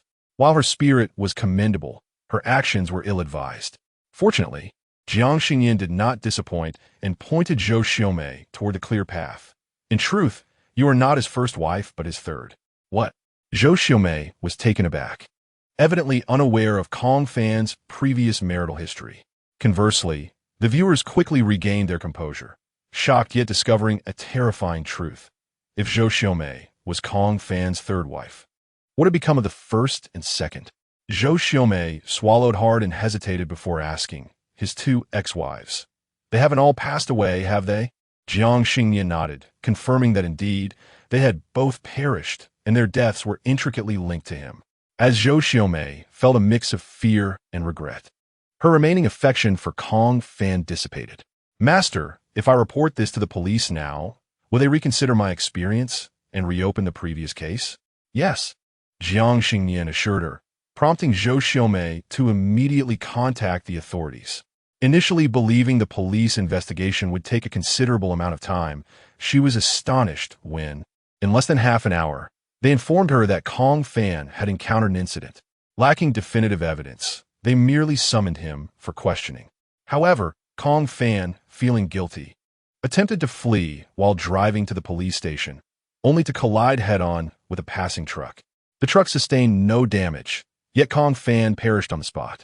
Zhou Xiaomei received the news, uncertain whether to cry or laugh. What was certain, however, was that for a long while, she would remain skeptical of a man's charming words. She had believed that her 3 decades of misfortune were merely a prelude to happiness, only to find it was all a delusion. Her spirits inevitably sank, feeling as if she might never find joy again. Just as she was about to end the call, Jiang Xingnian suddenly mentioned that the abandoned factory Kong Fan had purchased was soon to be demolished, and the proceeds would not only settle his debts, but leave a 7-figure sum. Zhou Xiaomei's once dim eyes sparkled with newfound hope, while Jiang Xingnian added with a smile, "And you are his primary heir." Chapter 43. Takoyaki. After ending the call with Zhou Xiaomei, Jiang Xingnian finished off the fruit platter completely. He initially intended to log off, but the demand for another connection in the live broadcast was overwhelmingly high. As a devoted fan-favorite influencer, Jiang Xingnian chose to distribute a third lucky bag. 3 minutes later, a user with the ID Octopus Slayer sent a rocket to request a connection. When a video link was established, Jiang Xingnian saw a young boy with wine-red hair, adorned with several sparkling earrings and dressed in a unique style. Jiang Xingnian had encountered this term before and recognized it as subculture. Observing the boy's vibrant complexion and cheerful demeanor, he habitually greeted him, inquiring if he needed assistance with anything. Octopus Slayer, filled with excitement at his unexpected fortune of winning a lucky bag, began to pour out his concerns like a bamboo tube spilling beans. "Hello, host. My name is Zhang Yu, and I am 21 years old." Zhang Yu hailed from a happy, nurturing family, and had always maintained a laid-back philosophy towards life. Although his fondness for subculture was somewhat niche, his family and friends were understanding. Overall, he had always lived according to his own inclinations, enjoying freedom without vulnerability. However, everything changed after he tried the newly opened stall downstairs selling octopus balls. I had never tasted such delicious octopus balls before. The experience was like a tranquil night sky suddenly illuminated. As he spoke, Zhang Yu reminisced about the flavor, swallowing hard at the thought of the generous portions of octopus provided by the vendor. Each bite was packed with octopus legs, simply divine. He elaborated on the taste of the octopus balls in such vivid detail that it left everyone feeling hungry. "Ordinary citizen, dude, are you here to advertise octopus balls? Listening to this at night is making me famished. Can you just give me the store's name so I can go eat? If life were as it was at first sight, if the octopus balls contained plenty of octopus meat, I would love to try them. The ones I bought previously were just batter, expensive, and unappetizing." "Bro, you can't be serious. Spending 1,000 yuan to connect just to rave about octopus balls? You should change your name from Octopus Slayer to Octopus Balls Ambassador." Zhang Yu took note of these comments and immediately shook his head in denial. "I'm not here to promote the octopus balls. I believe something is amiss with the vendor's product, and I wanted to seek your help in investigating." Jiang Xingnian raised an eyebrow, intrigued. "What seems to be wrong?" Zhang Yu sat up straight, adopting a serious tone. "They are just too delicious. After my first experience, I craved them so much that I found myself wanting to eat them almost every day. If I don't, I feel an intense longing. Little white rabbit milk candy. It's normal for food to be delicious, but if you become addicted, that's a bit concerning. No matter how good something is, Eating it continuously can become tiresome. Could they have added something to it? Scorpio. Oh my, this plot is familiar. When I was young, there was a mutton soup shop nearby that was incredibly popular. People initially thought the owner made delicious lamb, only to discover he had been adding poppy husks to the soup. It was tasty, but truly unethical. Strive for happiness, but if you suspect they VE added something, shouldn't that be reported to food safety authorities? What good is this connection? I had actually reported it secretly once before. The relevant authorities came to investigate and stated that there was nothing unusual added. After Zhang Yu finished speaking, he turned to Jiang Xingnian and said, Master, I just found it too delicious and wanted to buy some for my niece. However, I'm still uncertain if there are any harmful ingredients. So I came to inquire with you. Jiang Xingnian nodded in understanding. Noticing that it was getting late, he realized he was quite hungry after streaming for so long. Coincidentally, Zhang Yu wished for him to uncover the secret behind the deliciousness of the takoyaki, so he decided to have it for a late-night snack. Please send me the stall's address privately. I will go try it tonight and let you know the results tomorrow. After finishing his stream, Jiang Xingnian opened the chat with Zhang Yu and indeed found the address sent by him. A quick search showed it was 5 kilometers away, but fortunately, it wasn't too far. At 11 o'clock that night, Jiang Xingnian arrived at the night market and immediately spotted the takoyaki stall with a long line of eager customers. Each person's face was lit with anticipation, while those who had successfully purchased takoyaki appeared utterly satisfied. Even from a distance, the aroma of the octopus wafted towards Jiang Xingnian, and he thought, it truly smells divine. He obediently joined the queue, waiting for his own serving of takoyaki. Although the proprietor worked alone, he was remarkably swift and efficient. First, he poured a bit of batter into a specially crafted mold, then generously added pieces of octopus meat. Once the batter took shape, he flipped them over, adding more batter into each mold. The oil dispenser he used was quite effective. He would occasionally squirt a little oil into the molds. As the oil heated up, the small balls transformed in quality. The outer layer of batter turned a golden hue, crisping up beautifully, and it looked absolutely appetizing. As he bit into the crispy exterior, he was greeted with a delightful burst of octopus meat, the freshness of which was exceptionally exquisite. The takoyaki, fresh from the fryer and steaming, offered a delightful combination of crispiness and tender octopus in his mouth. It's so hot, but it truly smells amazing. Most people in line purchased more than one serving, with some even buying 5 portions. When it was Jiang Xingnian's turn, he noticed that there was noticeably less octopus meat left at the stall. The proprietor, focused on making takoyaki, looked up as he asked, Hello, how many servings would you like? Let's start with 20 portions, Jiang Xingnian replied. 20. The proprietor exclaimed in shock, looking at Jiang Xingnian with uncertainty as he saw confirmation. You want 20 portions? Jiang Xingnian nodded, affirming, Yes, if it's delicious. I might want to get more later. The proprietor, who appeared robust with pronounced muscle definition, likely had a fitness routine. His complexion was neither too fair nor too dark, just slightly flushed. He had a youthful yet mature appearance, leaving one uncertain of his exact age. He initially intended to inform Jiang Xingnian that they had limited ingredients and hoped he would come back early the next day. However, upon meeting Jiang Xingnian's sparkling eyes filled with a yearning for food, the proprietor, almost instinctively, said, Then you'll have to wait a bit. I need to get more octopus meat. Jiang Xingnian naturally nodded, All right, no problem, and graciously offered a spot in line, suggesting the remaining servings could be sold to the workers, expressing that he was in no rush and could wait. Soon, the only patron waiting at the stall was Jiang Xingnian, as the remaining octopus meat had been entirely consumed. The owner, lifting a basin filled with minced octopus, entrusted a familiar vendor nearby to keep an eye on his stall, stating he would return shortly before hurrying away. Once he had distanced himself, Jiang Xingnian stealthily followed behind. Before long, the owner, cradling the basin, arrived at his rented abode. In his haste, he entered the kitchen without properly closing the door and began his work.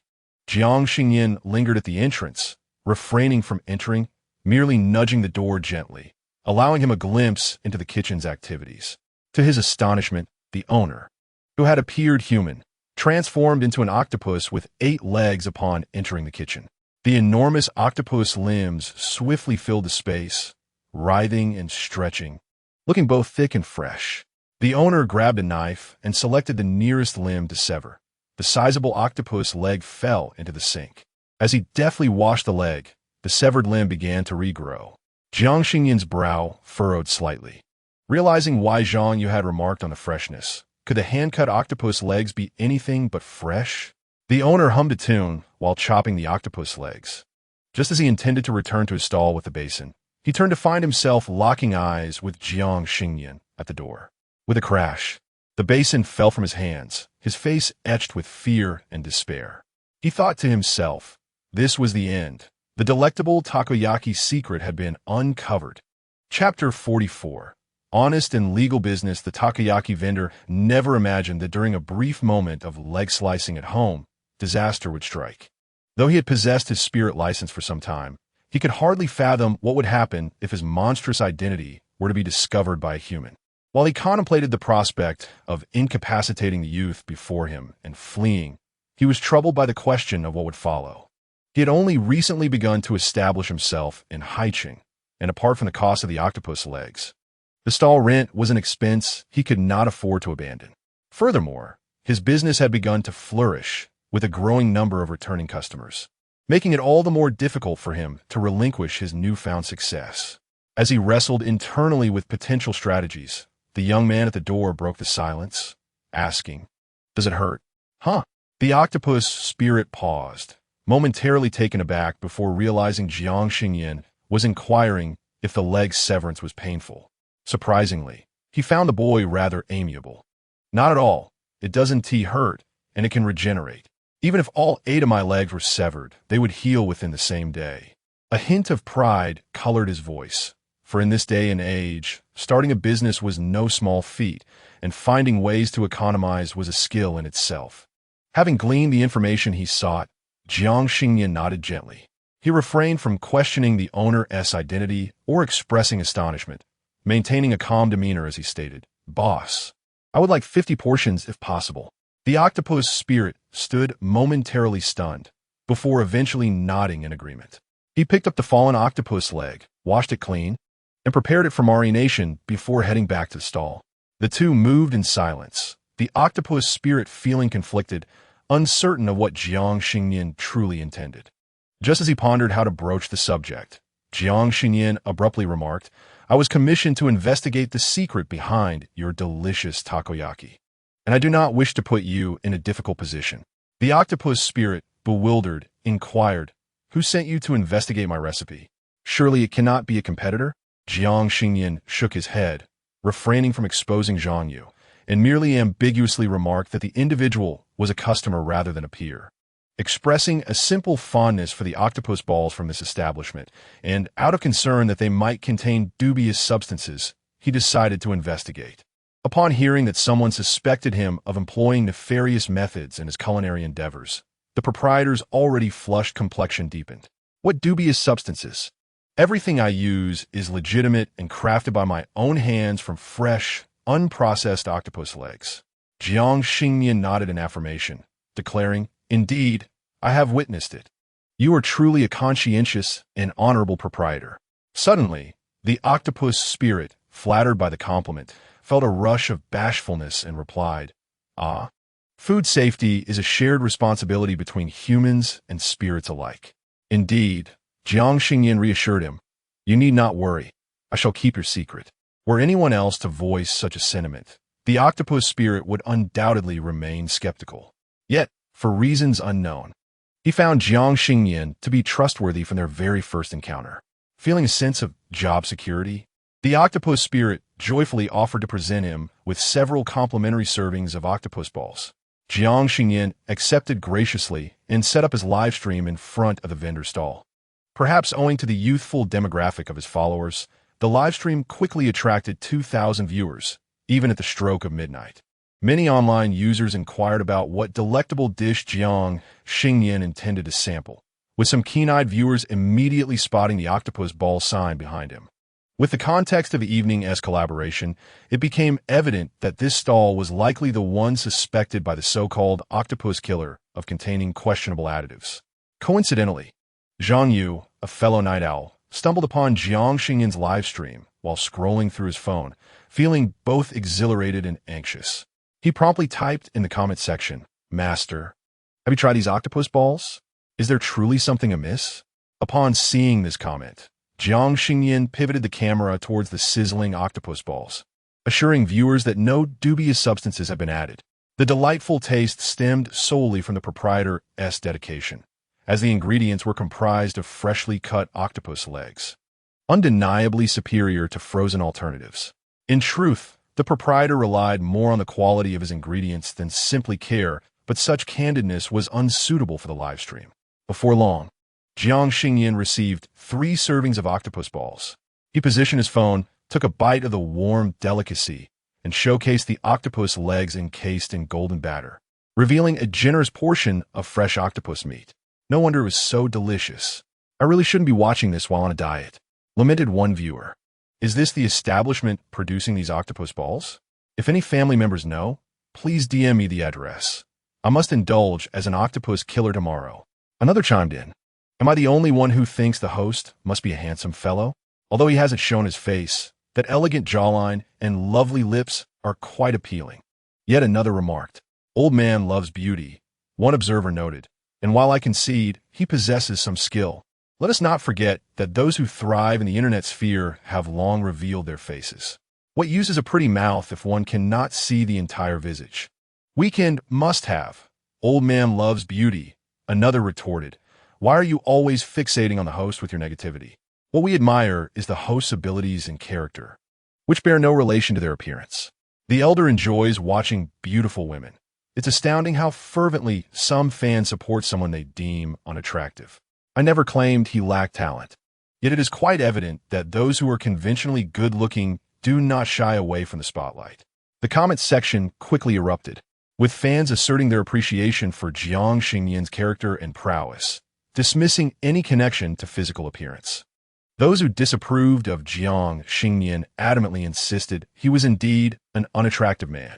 As the two factions remained at an impasse, Zhang Yu descended the stairs, contemplating that given their proximity, it was only fitting to pay a visit to the master. Along the way, he intended to purchase a couple of servings of takoyaki. Being a content creator himself, he occasionally streamed live. Today, however, he was particularly thrilled to announce to his followers that he was about to have a serendipitous encounter with the master offline. Unbeknownst to him, someone had discovered his live stream, and by the time he exited the elevator, he was astonished to find 1,000 viewers eagerly waiting. Zhang Yu was momentarily taken aback, scratching his head in disbelief at such an audience. A flurry of comments erupted, with viewers expressing their curiosity about the master's appearance. And since he was going to meet him, they eagerly anticipated the reveal. Zhang Yu waved his hands, insisting that his sole intention was to encounter the master casually. And even if he did meet him, he wouldn't take any pictures out of respect for his privacy. The viewers responded that it was of no consequence. They merely wished for him to confirm whether the master was handsome or not. Zhang Yu fell silent, realizing there was no point in further denying it. Regardless of Jiang Xingnian's appearance, he would surely declare him handsome. He understood the nuances of social interaction well. Upon reaching the ground floor, he spotted a young man standing in front of the takoyaki stall. At 178 centimeters, he was not short, and though somewhat slender, his posture resembled that of a model. His red hair gleamed warmly under the lights, enhancing his fair complexion.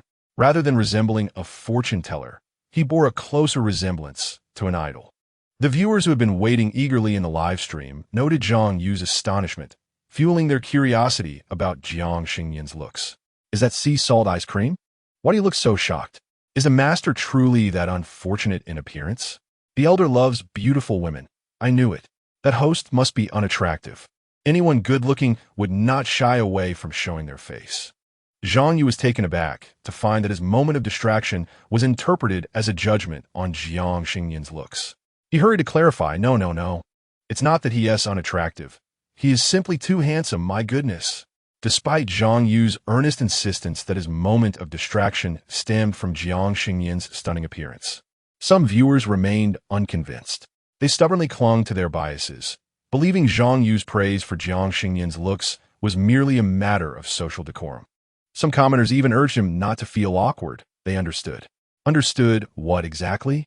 Zhang Yu had no intention of allowing their disparagement of Jiang Xingnian's appearance to go unchallenged. Although he remembered to respect the master's privacy, he thought that giving them a brief glimpse of his looks should not be deemed excessive. As Zhang Yu contemplated, he switched to the rear camera, aiming it at Jiang Xingnian for 2 fleeting seconds before returning to the front. Although his capture was brief and the distance somewhat far, numerous netizens glimpsed the blurred silhouette of an undeniably handsome visage. Some quick-fingered users managed to take screenshots, advising others who missed it to visit their homepages for a view. Oh my goodness, despite the poor quality, just look at that figure and those features. He is undeniably a striking gentleman, exclaimed one. Another chimed in, wow, if I had known you were this handsome, I would have showered you with rockets, even without fortune-telling. A third user remarked, isn't he handsome? To which another retorted, from this distance, who can clearly see his features? Besides, he claimed to be a streamer, but he looks only 18 or 19. Perhaps he's just a young man out for a midnight snack, and you're all hastily labeling him a streamer. You can never awaken those who feign sleep, indeed rings true. Regardless, most were aware of the master's charm, and Zhang Yu didn't feel inclined to engage with detractors.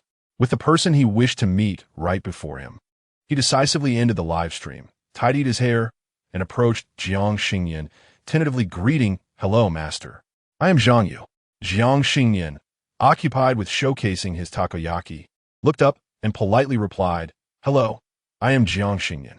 The viewers in the live stream, having heard both Zhang Yu's introduction and Jiang Xingnian's response, were now convinced that the earlier handsome figure was indeed Jiang Xingnian.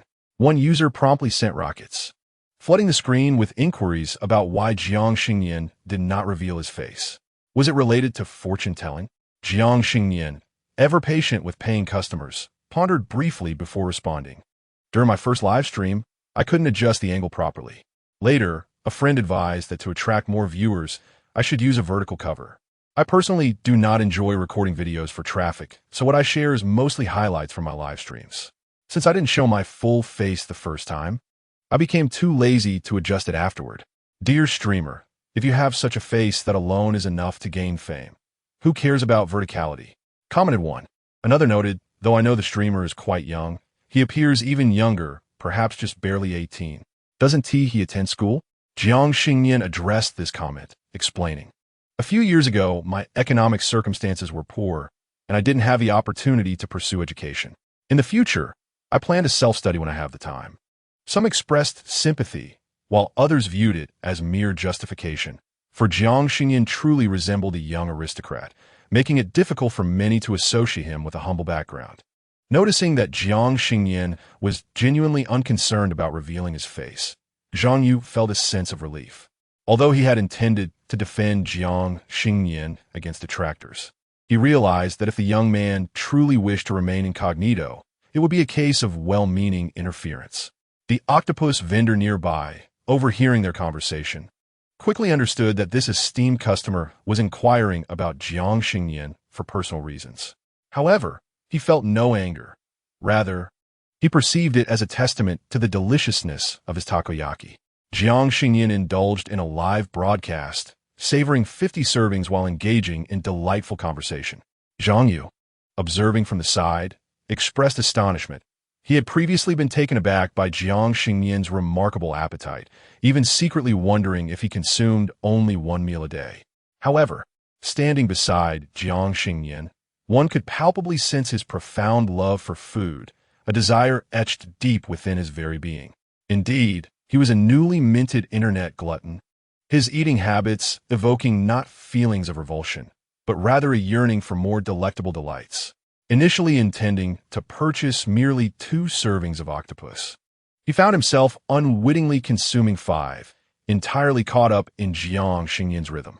When he finally regained his senses, his stomach felt uncomfortably full, and he resolved not to indulge in taco balls for the foreseeable future.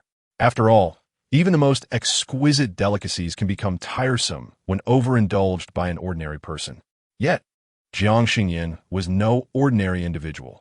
After relishing 50 servings of taco balls, he procured some octopus meat from the vendor, intending to prepare a delectable teppanyaki squid dish at home. Bid farewell to the octopus vendor and Zhang Yu. Jiang Xingnian hopped onto a small yellow bike and commenced his journey homeward. The cool evening breeze caressed his face, and he suddenly felt a wave of relaxation wash over him. Indeed, living in a time of peace was a blessing, devoid of conflict and war. One could savor delicious food, provided one had the means. For Jiang Xingnian, this was the pinnacle of existence. By the time he arrived home, it was already 3 in the morning. Habitually, he opened his phone before bed and discovered his follower count had surged to 80,000. The platform had sent him a private message, inviting him to verify his identity. This invitation likely stemmed from his rapid ascent and the considerable traffic in his live streams, prompting the platform to promote him further. Jiang Xingnian promptly snapped a photo of his identification and uploaded the necessary information. Soon, the words verified graced his profile. After a refreshing shower, he turned on the air conditioning, snuggled under the covers, and drifted comfortably into slumber. When he awoke, it was time to showcase his lunch. Jiang Xingnian consumed a liter of coconut water from the refrigerator, but was uncertain about what to prepare for his meal, ultimately deciding to venture out for lunch. He perused his phone for nearby culinary delights and settled on a 3-pot stew, which is meant for gatherings of more than 10 people, featuring a pork rib pot, a goose pot, and a catfish pot. Arriving during peak dining hours, he was fortunate to find a private dining room available. After the owner verified his coupon, he prepared to ignite the stove, eagerly inquiring whether Jiang Xingnian would prefer to wait for others before serving the dishes.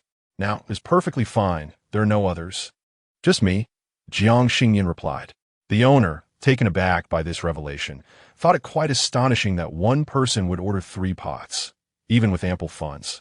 Such an endeavor seemed wasteful. Observing the young man, handsome yet tall and slender, he doubted his capacity for such a feast. Out of kindness, the owner cautioned, "Our portions are quite generous. You might find 1 pot sufficient for a single person." Jiang Xingnian, accustomed to such suggestions, simply stated he could manage and urged the owner to proceed with the order. Very well, the owner relented, seeing his determination, realizing that no one would begrudge him his expenditure. Soon enough, 3 pots of food were presented at the table. The pork rib pot brimmed with fresh ribs and tender cuts, while the chicken feet were stewed to a delightful softness, infused with flavor. In the pot of goose, alongside a hefty 6-pound goose, there were also pork ribs, pickled cabbage, and frozen tofu, creating a delightful medley of flavors. The catfish pot, as the name suggests, contained a catfish weighing over 4 pounds, supplemented by half a pound of pork belly and a serving of luncheon meat.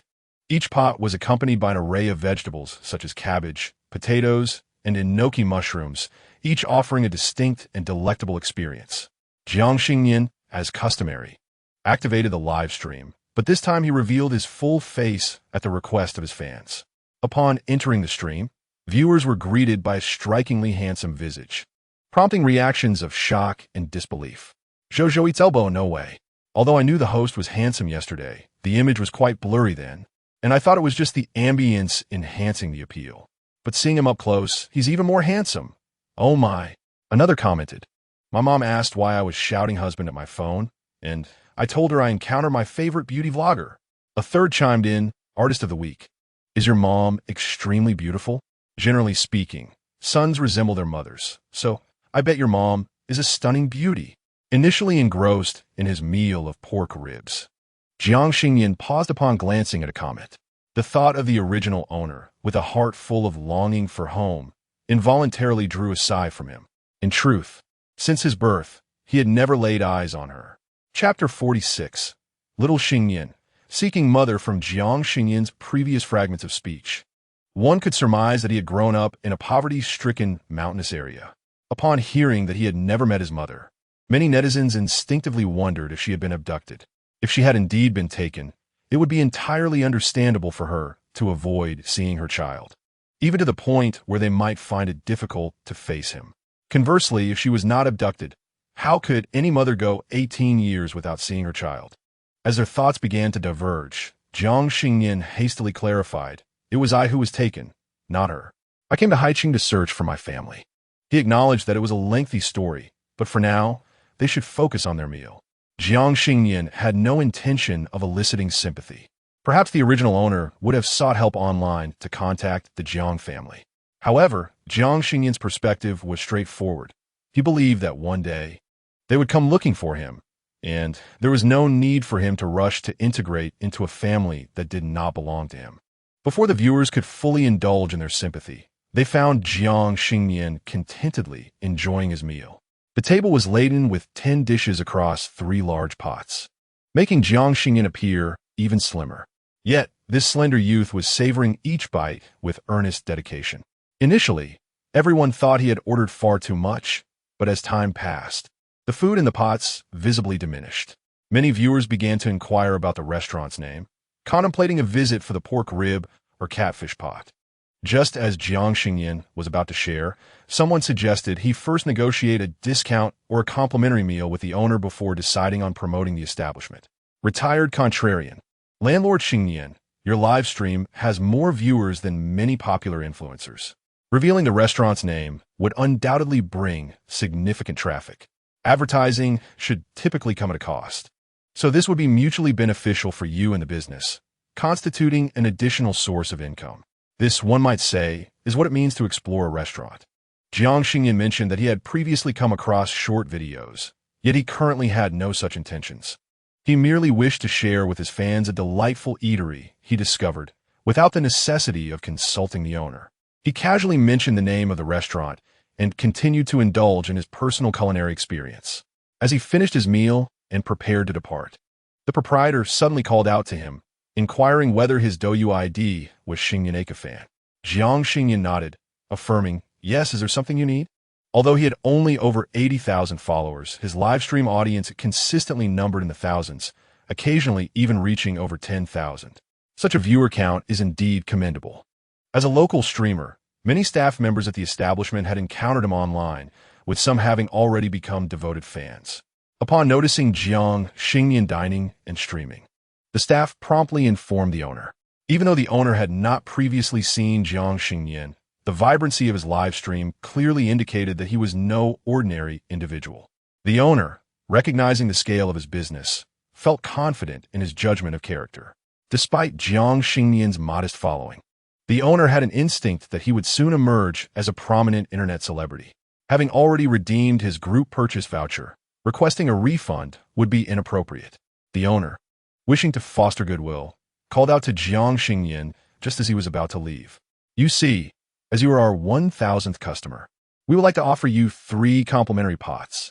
Naturally, free food is always welcome, and Jiang Xingnian happily accepted the meal vouchers, promising to return when he had the chance. As he pushed open the door, he suddenly turned back to the kitchen, his brow furrowing slightly. "Dispose of that bowl of wood ear mushrooms. It's no longer needed." After nodding at the owner, he exited the establishment. The owner, taken aback but compliant, hurried to the kitchen. Upon entering, he saw a new apprentice retrieving a bowl of wood ear mushrooms from the refrigerator, intending to add them to the stew as a garnish. "Wait," the owner exclaimed, hastily stopping him. Grabbing the mushrooms, he inquired seriously, "When were these mushrooms soaked?" The apprentice scratched his head, seemingly trying to recall. "It must have been leftover from last night, but it's fine, boss. I store them in the fridge. They shouldn't spoil." The owner dismissed this explanation, instructing someone to check the surveillance footage for the timestamp. To his dismay, it was indeed found that the mushrooms had been soaked the previous day. He realized that if wood ear mushrooms are soaked for over 8 hours, they can produce a toxin known as mycotoxin, which can be harmful to human health, potentially leading to liver failure or even death. Even refrigeration cannot extend this period beyond 12 hours. The thought of serving such a dish to customers was alarming. Upon realizing how close his establishment had come to serious trouble due to that bowl of mushrooms, the owner felt an overwhelming sense of dread. He called the manager over, insisting on rigorous training for the staff regarding hygiene and food safety. While he might not control every aspect, he was resolute that leftover ingredients must never reach the customers' tables. By the way, Xiao Wang, the owner, called to a staff member who had been promoting Jiang Xingnian's live stream, patting his shoulder with a smile. "Your bonus this month is increased by 500. Also, be sure to share Master Xingnian's live stream with me." Upon returning home, Jiang Xingnian had just started his live stream when the carnival effects appeared on his screen. Upon entering the live streaming room, fans were greeted by the shop owner who had used the store's account to promote 3 carnival events, exclaiming, "What a remarkable gesture! Is this an advertisement or something? The owner is so generous and magnanimous. I shall dine at your establishment tonight." The incomparable snow meringue star has flourished. Just after starting the broadcast, she received gifts. "And I am overjoyed for you, my dear." Jiang Xingnian immediately noticed the affectionate term "my dear." It was both amusing and perplexing. Having navigated the online world for a while, he understood that fans came in various types: career supporters, girlfriend fans, and mother fans, among others, including detractors. Perhaps due to his youthful appearance and amiable personality, coupled with the fact that he had not seen his mother since childhood. Many slightly older female fans had taken to calling him baby, showering him with praise. Such playful banter was harmless, and Jiang Xingnian chose not to take offense or correct them. As per routine, he announced the distribution of 3 lucky bags, inviting those in need to participate. The draw was set for 3 minutes, and soon, 2,000 viewers began to fill the live stream. The first winner was an individual with the ID Alice in Wonderland, who sent a rocket and requested to join the stream. Upon accepting her request, Jiang Xingnian was soon met with the visage of a young girl on the screen. She possessed a doll-like face and donned an adorably charming dress, exuding purity and cuteness. Previously, Jiang Xingnian had not shown his full face, and those who joined the stream had been consumed by their own worries. Now, with Jiang Xingnian revealing his handsome features, Alice blushed upon seeing him. With a gentle demeanor, Jiang Xingnian initiated the conversation. "Hello, is there something troubling you?" Alice snapped back to reality, reminded of her boyfriend's peculiar behavior, and expressed, "I feel like my boyfriend is acting strangely, but I'm unsure if I'm overthinking it." Alice, whose real name was Ailey, came from a comfortable background and had a loving family. The nurturing environment fostered her kind and endearing nature, and she yearned for a partner who shared her ideals. A great admirer of Stitch, she frequently encountered Stitch-related content on various platforms. 3 months ago, she stumbled upon a creator whose work revolved entirely around Stitch. She liked one of his videos and commented on its adorableness, to which the creator graciously replied. Their exchanges gradually morphed into a friendship, and sharing similar interests led them to meet in person, where they developed mutual affection.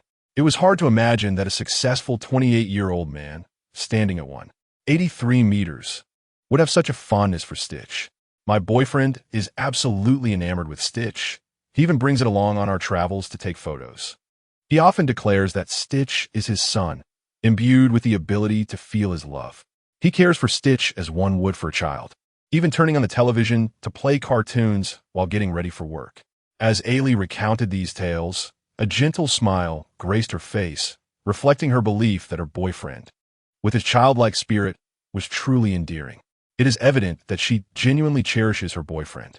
Jiang Xingnian observed her deep in thought and softly inquired, "So, what do you find peculiar about your boyfriend?" Chapter 47.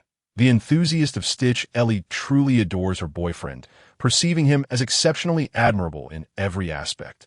He is financially independent, tall, handsome, and exceptionally gentle and considerate towards her. He neither smokes nor drinks excessively, nor does he possess any other undesirable habits. Such a man, upon any glance, would undoubtedly be deemed an ideal partner. Initially, Ellie shared this sentiment. However, as time passed and their relationship deepened, she began to sense that something was amiss. His fondness for Stitch was profound, to the extent that he would accompany the character whenever he was not at work. Even during their dates, he insisted on bringing Stitch along. From their first meeting to each subsequent date, her boyfriend would not be without his beloved Stitch. At first, he claimed it was to introduce his son to his mother, but later, he referred to it as enjoying a 3-person family time. While it was one thing to bring Stitch to the movies or to dinner, what unsettled Ellie most was that even during their intimate moments, her boyfriend insisted on having Stitch present, whether it was simply her imagination or not. Ellie often felt as though another pair of eyes were watching her during their close encounters. Some friends remarked on her boyfriend's childlike nature, noting that he would play cartoons for Stitch whenever they went out, which they found endearing. Others questioned whether such behavior was truly charming for an adult. There were those who expressed concern, wondering if Ellie's boyfriend might have a peculiar fixation, suggesting that his obsession with Stitch bordered on unusual, perhaps indicating a deeper psychological difference. As opinions varied, some felt that carrying Stitch everywhere was rather juvenile, while others believed that this harmless hobby should not evoke jealousy from Ellie towards an inanimate doll. Ellie absorbed these comments, feeling increasingly disheartened. She wished to respect her boyfriend's interests and even imagine herself as Stitch's mother. However, she couldn't shake the feeling that her boyfriend's affection for the doll surpassed his feelings for her, which seemed excessive. 2 days prior, they had arranged to meet after work, but her boyfriend had to stay late, asking Ellie to wait at his home. Upon entering, she was met with a refreshing coolness, likely due to her boyfriend as consideration for Stitch, having turned on the air conditioning before leaving. As she stepped inside, the television was playing a bizarre action film. With Stitch facing away from her, it almost resembled a child engrossed in watching television. The sudden jarring music and the strange visuals made Ellie uncomfortable, prompting her to turn off the television. As she turned back, she found herself staring into the eyes of Stitch, who was fixated on the screen. It is worth noting that Ellie harbored a fondness for Stitch, yet she often felt a lingering sense of doubt regarding her boyfriend's attachment to the plush toy, which he referred to as their son. Regardless of her activities, an unsettling feeling of being surveilled clung to her like a shadow. Feeling increasingly uncomfortable, Ellie decided to stow Stitch away in the wardrobe, believing that out of sight would mean out of mind. Strangely enough, once Stitch was concealed, the discomfort dissipated. She thought little of it, reasoning that it was merely a toy and that she would retrieve it once her boyfriend returned home. However, she was unprepared for the first thing her boyfriend, Jiang Xingnian, to do upon arriving was to search for Stitch. Noticing the absence of the toy on the sofa, he immediately grew anxious and inquired, "Where's my son? Where have you hidden him?" Previously, during their time together, Jean had always been gentle and composed. But now his tone escalated, teetering on the brink of fury. Ellie felt a surge of fear, bewildered by the dramatic shift in his demeanor. Unable to conceal her actions, she timidly pointed to the wardrobe, stammering, "Yes, inside there. You actually locked my son in the wardrobe." Jean's face reflected disappointment as he regarded Ellie. Disregarding any further conversation, he flung open the wardrobe and began to console Stitch. "Baby, I'm so sorry for being late. It's all my fault for allowing this woman into our home." Ellie understood Jean's affection for Stitch, yet she could not comprehend his treatment of the toy as if it were a biological child. She yearned to explain, to articulate that the doll unnerved her, as if something sinister resided within it. She wished to convey that her decision to place Stitch in the wardrobe stemmed from fear and was not meant to harm the toy. However, Jean paid her no heed, his crimson gaze fixed on her as he exclaimed, "I have misjudged you, believing you would care for our baby. So, while I was away, you chose to mistreat him?" With each word, Jean's anger intensified, and as he clutched Stitch's arm, it turned crimson from his grip. In that moment, Ellie felt a surge of terror. She sensed that, at least for a fleeting instant, Jean might be inclined to turn his wrath upon her for the sake of that toy. Unable to remain any longer, she hastily grabbed her bag and fled. Upon her return, her thoughts grew increasingly tumultuous, torn between recognizing her own missteps and questioning the compatibility between herself and Jean. After she left, Jean did not attempt to contact her, and Ellie pondered the possibility of ending their relationship, yet fond memories of their happier times together haunted her. For the past few days, she wrestled internally, unprepared to make a decision. Coincidentally, today she stumbled upon a live stream hosted by Jiang Xingnian and thought to take a chance, hoping to seek his counsel.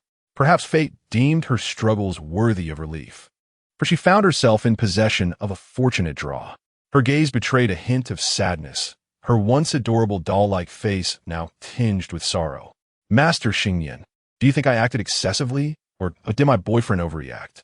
I simply wish to know if we are destined to be together." The other viewers in the live stream instinctively divided into two factions.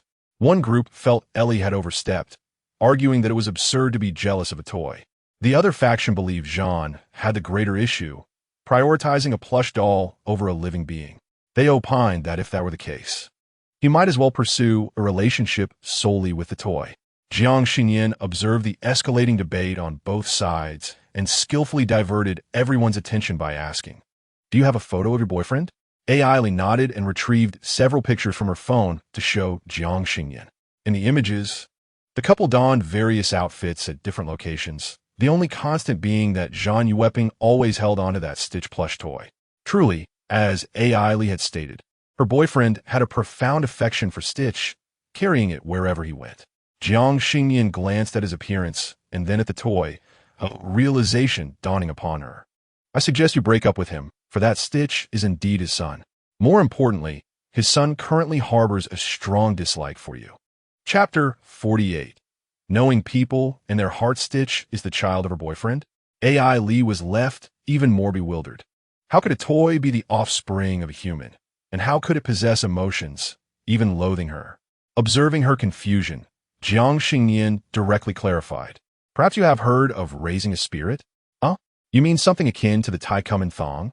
AI Li had indeed come across information regarding Kumin Thong, wherein some individuals, in pursuit of their desires, would invite spirits from Thailand to venerate. They would engage with the spirits, offering them sweets and food, convincing them to see them as parents, thereby compelling the spirits to fulfill their wishes. Reflecting on her boyfriend's demeanor towards Stitch, taking it out for fun, providing it with air conditioning and television, interacting with it as if it were a child, it suddenly struck her. It does seem akin to raising a spirit.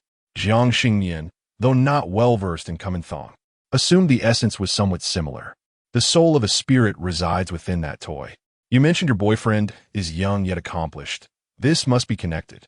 Aili, upon hearing this, was enveloped in confusion and couldn't help but inquire, "Master Xingnian, do you mean his son dislikes me because I placed it in the wardrobe?" I truly believed it was just a lifeless toy, unaware that something inhabited it. AI Li felt utterly despondent. She initially hesitated to part with her boyfriend, but now her affection was gradually morphing into fear of the spirit. It became evident that the sensation of being scrutinized by a third pair of eyes during their dates was not merely an illusion. The thought of an invisible child watching her whenever she was with Zhang Yueping sent chills down her spine. She even pondered whether her perceived neglect towards Stitch had led it to despise her. Yet, had she known that Zhang Yueping's Stitch was a spirit, she would never have considered being with him. Jiang Xingnian sensed her self-doubt and helplessness and gently reassured her, "It has nothing to do with you. The issue lies with your boyfriend. It is well known that children have underdeveloped mental faculties and spirits, often those of infants who died before birth, lack rationality. The Gemini who does not love rain, a real-life Kumin Thong? It gave me chills in broad daylight. I can hardly imagine the psychological shadow cast over the girl. With her bangs tousled by the wind, she previously urged the girl to introduce her boyfriend. You are fortunate, offering a painless experience of being a mother to a spirit. A piece of wood had just mentioned that the little ghost despises girls. Could this have an impact? Would it seek her out in the dead of night? Surely, being targeted by a ghost would bring misfortune. Ellie pondered this and realized why her luck had been so poor since getting involved with Zhang Yueping. Upon their initial meeting, she inexplicably had a car accident. Though she was unharmed, her vehicle required 3 days of repairs. Shortly thereafter, she began experiencing toothaches and body pains, yet medical examinations revealed no issues. Additionally, she frequently suffered from nightmares, finding herself awake mentally while her body remained immobile. Initially, she believed her troubles were merely scientific in nature, attributing them to fatigue, only to discover that the mystical explanation pointed to being oppressed by a ghost. The thought filled her with dread, prompting her to urgently inquire with Master Jiang Xingnian. If I break up with him and never see him again, will that resolve the situation? Jiang Xingnian shook his head, explaining that over the past 3 months of interaction, she had already intertwined her fate with his. Even if she wished to separate, his son would continue to haunt her. As they spoke, the comment section suddenly erupted with a viewer's message. Don't guess who I am. Is your boyfriend's surname Jean? Ellie immediately noticed the comment and felt a stirring within her, quickly affirming, Yes. He is from Yushan. Do you know him? The reply came. If it's Zhang Mo-peng from Yushan, then that is correct. 3 years ago, he dated my friend and even got her pregnant. sweet-talking her into believing they would marry once the child was born. Ellie struggled to comprehend this revelation and pressed further, asking if he truly had a child and whether they eventually married. The response was disheartening. No. That despicable man is truly revolting. He dragged my friend along. And when the child reached 6 months, he suddenly wanted to break up, forcing her to consider terminating the pregnancy. By then, the baby was already 6 months developed, and he pressured her into an abortion. Initially, the viewers had been merely spectating, but upon hearing these revelations, they could not help but express their outrage. How could he not want a child? In another month, the baby could survive? Isn't that akin to murder? Another commented, I thought he was a man with a childlike heart, but it turns out he is nothing but a rotten scoundrel. A third remarked, don't you find it strange? Why wait until 6 months for an abortion? Could it be that the stitch mentioned by Xingnian is his son, perhaps intended for some malevolent purpose? The original commenter added, I'm unsure if he is raising a little ghost, but he sought a private hospital. He took the child's remains, claiming he wanted to give them a proper burial. Listening to this, Ellie felt a wave of cruelty wash over her and suddenly thought of another person. What about your friend? Is she all right? It was unbearable to imagine a pregnant woman, first abandoned by her lover and then losing her child. The pain must be immense. Upon mentioning her friend, the informer's emotions flared with anger. Talking about this makes me furious. My friend has suffered terribly because of him. She is inherently a gentle and kind person, with a sunny disposition, and she somewhat resembles you. According to the informer, after the abortion and the breakup, her friend initially fell into a deep depression. However, being a radiant soul, she resolved to rise above the anguish, refusing to let a scoundrel dictate her happiness for a lifetime. However, just as she found employment and her life began to return to a semblance of tranquility, her mental state deteriorated. Xiaosu was truly a remarkable young woman. Yet for reasons unbeknownst to anyone, she suddenly claimed that her son had returned to seek her. From that moment on, she became increasingly erratic, incessantly expressing to anyone who would listen that her son was haunting her. Her physical form grew frilier, and her spirit waned considerably. Initially, Xiaosu's family attributed her behavior to depression and sought the counsel of numerous physicians. The doctors suggested it might be hysteria and prescribed medication, yet no improvement was observed. Some relatives speculated that perhaps the spirit of a miscarried child was unwilling to let go, urging Xiaosu's family to consult an expert in such matters. A shaman proclaimed that Xiaosu was being tormented by the spirit of her aborted child, and that performing rituals would alleviate the torment. Despite the numerous rites conducted and the substantial sums expended, Xiaosu's condition not only failed to improve, but deteriorated further. Eventually, her mental health completely unraveled, leading her parents to the desperate decision of admitting her to a psychiatric facility. It was said that she now clutched a tattered doll, claiming it to be her child, refusing to let it go. Ailey was both shocked and saddened. A girl of such tender age, reduced to this state by the misfortunes of romance. Other netizens echoed her sentiments, feeling that Xiaosu's fate should not have culminated in such tragedy. Ailey pondered if Xiaosu's mental affliction was truly a consequence of their child. Jiang Xingnian nodded in affirmation, yet simultaneously shook his head, indicating that it was not solely the child's doing. Perplexed, the onlookers urged Jiang Xingnian to clarify. Without further ado, he explained that Xiaosu had indeed been afflicted by a malevolent spirit, resulting in her psychological decline. The act of nurturing such a spirit was fundamentally against the natural order, thus inviting retribution. Zhang Yuepeng had transformed his own son into a spirit to alter his fortunes, incurring the backlash sooner than anticipated. In an attempt to divert this retribution, he brainwashed the spirit, professing his love and claiming that it was the mother's abandonment that prevented it from entering the world. The spirit, lacking intelligence and having been constantly surrounded by Zhang Yuepeng, easily accepted his narrative, redirecting its animosity towards the mother and relentlessly tormenting her. The tragic outcome for Xiaosu was evident to all, underscoring the profound harm caused by a scoundrel. Ailey felt a wave of sympathy for Xiaosu when suddenly her tablet chimed with an incoming voice call. Upon seeing that the caller was Zhang Yuepeng, panic surged within her. What should she do? Chapter 49. This is my cousin. Just a few days prior, during their Cold War, Ellie had hoped fervently for Jiang Xingnian to reach out, providing her with a lifeline to reconciliation. Now, as he called, her immediate impulse was to hurl her phone to the ground. Regaining her composure, she turned to Jiang Xingnian for guidance on how to proceed. He gave her a subtle nod, encouraging her to answer and discern the intention behind the call. Steeling herself, Ellie answered and switched to speaker mode. On the other end, Jiang Xingnian remained blissfully unaware of Ellie's discontent, gently cooing, "My love. You don't reach out unless I contact you?" Upon hearing those words, Ellie felt a surge of anxiety and hastily made an excuse, expressing that it wasn't her desire to avoid contact, but rather a concern that her actions might have been excessive and that reaching out could provoke further anger.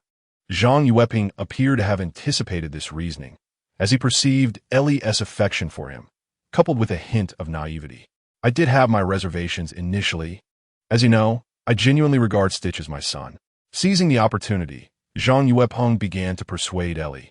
"Consider this. If we were to marry and have children in the future, would you truly confine a child to a closet simply because their cries were bothersome?" Had Ellie not conversed with Jiang Xingnian that day, she would likely have reflected on her actions as being somewhat excessive upon hearing his words.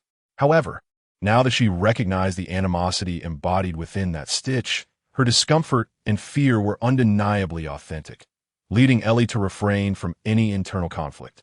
Noticing Ellie's lack of an immediate apology, Jiang Xingnian felt a twinge of dissatisfaction. Yet, recalling something, his demeanor softened as he invited her to his home, stating that it was merely a trivial matter and that their relationship should not be affected by such minor issues. Ellie rolled her eyes, tempted to retort that their relationship was hardly significant. Nevertheless, fearing the wrath of both him and that Stitch, she opted for tranquility. Nodding in agreement with Jiang Xingnian's suggestion, "You are right. We should not allow such trivial matters to damage our bond." Seeing Ellie's attitude soften, Jiang Xingnian ceased his lecturing and, seizing the moment, remarked that he was pleased she could think this way. "However, I acknowledge my faults. I should not have lost my temper with you. How about this? Come over for dinner tonight, and I will prepare seafood rice as an apology, if that is agreeable." Ellie initially hesitated to acquiesce, but Jiang Xingnian subtly nodded from afar, reminding her of the unresolved issues with the little demon. And not wishing to endure suffering akin to that of Xiao Su, she felt compelled to proceed. "All right, I will certainly be there tonight."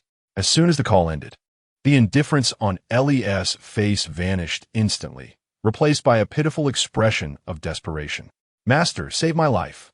That little demon won't kill me today, will it? I'm genuinely terrified. Flowers and freedom? Are you really going over there, girl? It feels like a trap waiting to ensnare me. Duo loves to eat cute things, help." Facing that little demon is already daunting. Sensual cockroach Xingnian, didn't you say that raising little demons leads to backlash? Previously, this man transferred the backlash onto Xiao Su. Could he now be targeting little AI? The implications were chilling. Jiang Xingnian did not dismiss the speculations of the online community and, noticing Ellie's attempt to suppress tears, chuckled softly. "I suggested you go over tonight, but I didn't imply you should go alone." Ellie was momentarily taken aback. Then, realizing the implication, felt a mix of shock and delight. "Master, are you suggesting? Didn't he just mention making you seafood rice? I'm curious as well. Let us go together." Ellie promptly sent Jiang Xingnian the home address of Jiang Xingnian, and they agreed to meet at 4:30 in the afternoon. Given her enthusiasm for food, Jiang Xingnian was always keen on dining. Arriving promptly at 4:30, she waited downstairs at the targeted apartment complex, feeling a bit warm, so she treated herself to a large pudding. The fragrance of milk wafts through the air. It is neither too cold nor lacking in flavor. Ellie initially feared that connecting with an online acquaintance would prove challenging, yet upon disembarking from the vehicle, her gaze was instantly captivated by Jiang Xingnian. As the sun dipped toward the west, its warm afterglow enveloped Jiang Xingnian, bestowing upon him a golden sheen. His crimson hair gleamed brilliantly in the light, while his fair complexion and handsome visage conjured an image of divine beauty. The striking charm left Ellie momentarily dazed, and once she regained her composure, she promptly took out her phone and snapped several pictures of Jiang Xingnian. Noticing someone observing him, Jiang Xingnian followed the line of sight and met Ellie's gaze. She greeted him enthusiastically, candidly expressing that he was far more handsome in person than he appeared online. Graciously accepting her compliment, Jiang Xingnian reflected for a moment before politely responding that she was even more radiant than her images suggested, and warned her that if she did not address the matter today, that little ghost would surely pester her incessantly the next day. Ellie, expecting a compliment in return, felt her expression falter upon hearing his words. Wait, are you serious? Instead of confronting the instigator, it chooses to torment innocent bystanders like us? Is it all right? Ghosts are inherently irrational, especially the mischievous ones. All right then, leave me to meet this Stitch. Jiang Xingnian refrained from commenting on the little ghost, simply requesting Ellie to guide him as they walked together. It was evident that Zhang Yuepeng's current financial situation was quite favorable. The residential community was upscale and lushly landscaped. Compared to the man who had previously lived in the mountain city, Zhang Yuepeng's present circumstances were indeed worlds apart. As the elevator efficiently whisked them to the door of apartment 1201, Ellie felt an overwhelming surge of nerves at the thought of confronting the little ghost. In contrast, Jiang Xingnian appeared calm and collected, as if he were merely visiting for a casual meal. Observing his demeanor, Ellie unconsciously relaxed. After all, she had Jiang Xingnian, who possessed esoteric knowledge about ghosts, by her side. Lost in thought, the door creaked open. Zhang Yuepeng, initially delighted to see Ellie, suddenly changed his expression upon noticing Jiang Xingnian standing behind her. And who might this be? He inquired. Jiang Xingnian remained silent, while Ellie adhered to their prearranged script, stating, "This is my cousin. He just finished his college entrance exams and needed a break. I couldn't bear the thought of him staying home alone, so I brought him along." As she spoke, she could not help but cast an annoyed glance at Zhang Yuepeng, saying, "What is the matter? Can't my cousin share a meal with you?" "Of course not," Zhang Yuepeng quickly denied, though he felt a twinge of displeasure. He was reluctant to lose face in front of others. "It's just a meal. As your brother-in-law, can I not afford to treat you?" he added with a smile, patting Jiang Xingnian on the shoulder, urging him to eat well so that Ellie wouldn't think him stingy. Jiang Xingnian nodded in agreement. Indulging in a hearty meal was certainly his forte. Chapter 50. Minced meat and sea cucumber rice. Though somewhat reluctant internally, Zhang Yuepeng maintained a facade of warmth, allowing Jiang Xingnian to enter alongside Ellie. The room was suffused with the enticing aroma of seafood rice, confirming that Zhang Yuepeng had indeed spoken the truth. He had prepared the dish. Additionally, there lingered a faint, peculiar scent in the air, though it was largely overshadowed by the fragrances of the aromatic candles and the rice, rendering it undetectable to most. "Darling, please have your cousin sit down while I serve the rice," Zhang Yuepeng said to Ai Li, then turned to the seated Shidi, his tone overflowing with affection. "You can play with your mother and uncle. Father will go serve the rice." Although Zhang Yuepeng typically spoke to Shidi in this manner, Ai Li, aware of the underlying truths, found the scene rather unsettling. She couldn't help but steal glances at Shidi, fearing he might transform into a mischievous little imp at any moment. Strangely, the usual sensation of surveillance seemed absent today. Perhaps it was merely an illusion. But since Jiang Xingnian's arrival, Ai Li felt Shidi's gaze fixated on him. Jiang Xingnian, of course, noticed Shidi at the dining table, yet his mind was wholly occupied with hunger, leaving little room for distraction. Despite Zhang Yuepeng's questionable character, one could not deny his culinary prowess. He first placed a small bowl of rice before Shidi, then proceeded to serve the three adults. The fragrant grains were plump and translucent, perfectly balanced in texture, neither dry nor sticky. The rice had been stir-fried with eggs, and a sprinkle of scallions upon serving lent a delicious aroma to the egg-fried rice. Zhang Yuepeng prepared a large bowl of seafood rice, expressing a hint of exasperation. "My friend provided an abundance of seafood. I feel that the frozen kind lacks the freshness of the real deal, so I decided to use it all." With that, he removed his apron and took a seat, urging them to eat heartily, saying it was fine if they couldn't finish everything. Jiang Xingnian nodded and picked up his chopsticks, diving into the meal. As Zhang Yuepeng had mentioned, the fresh seafood was indeed more delightful.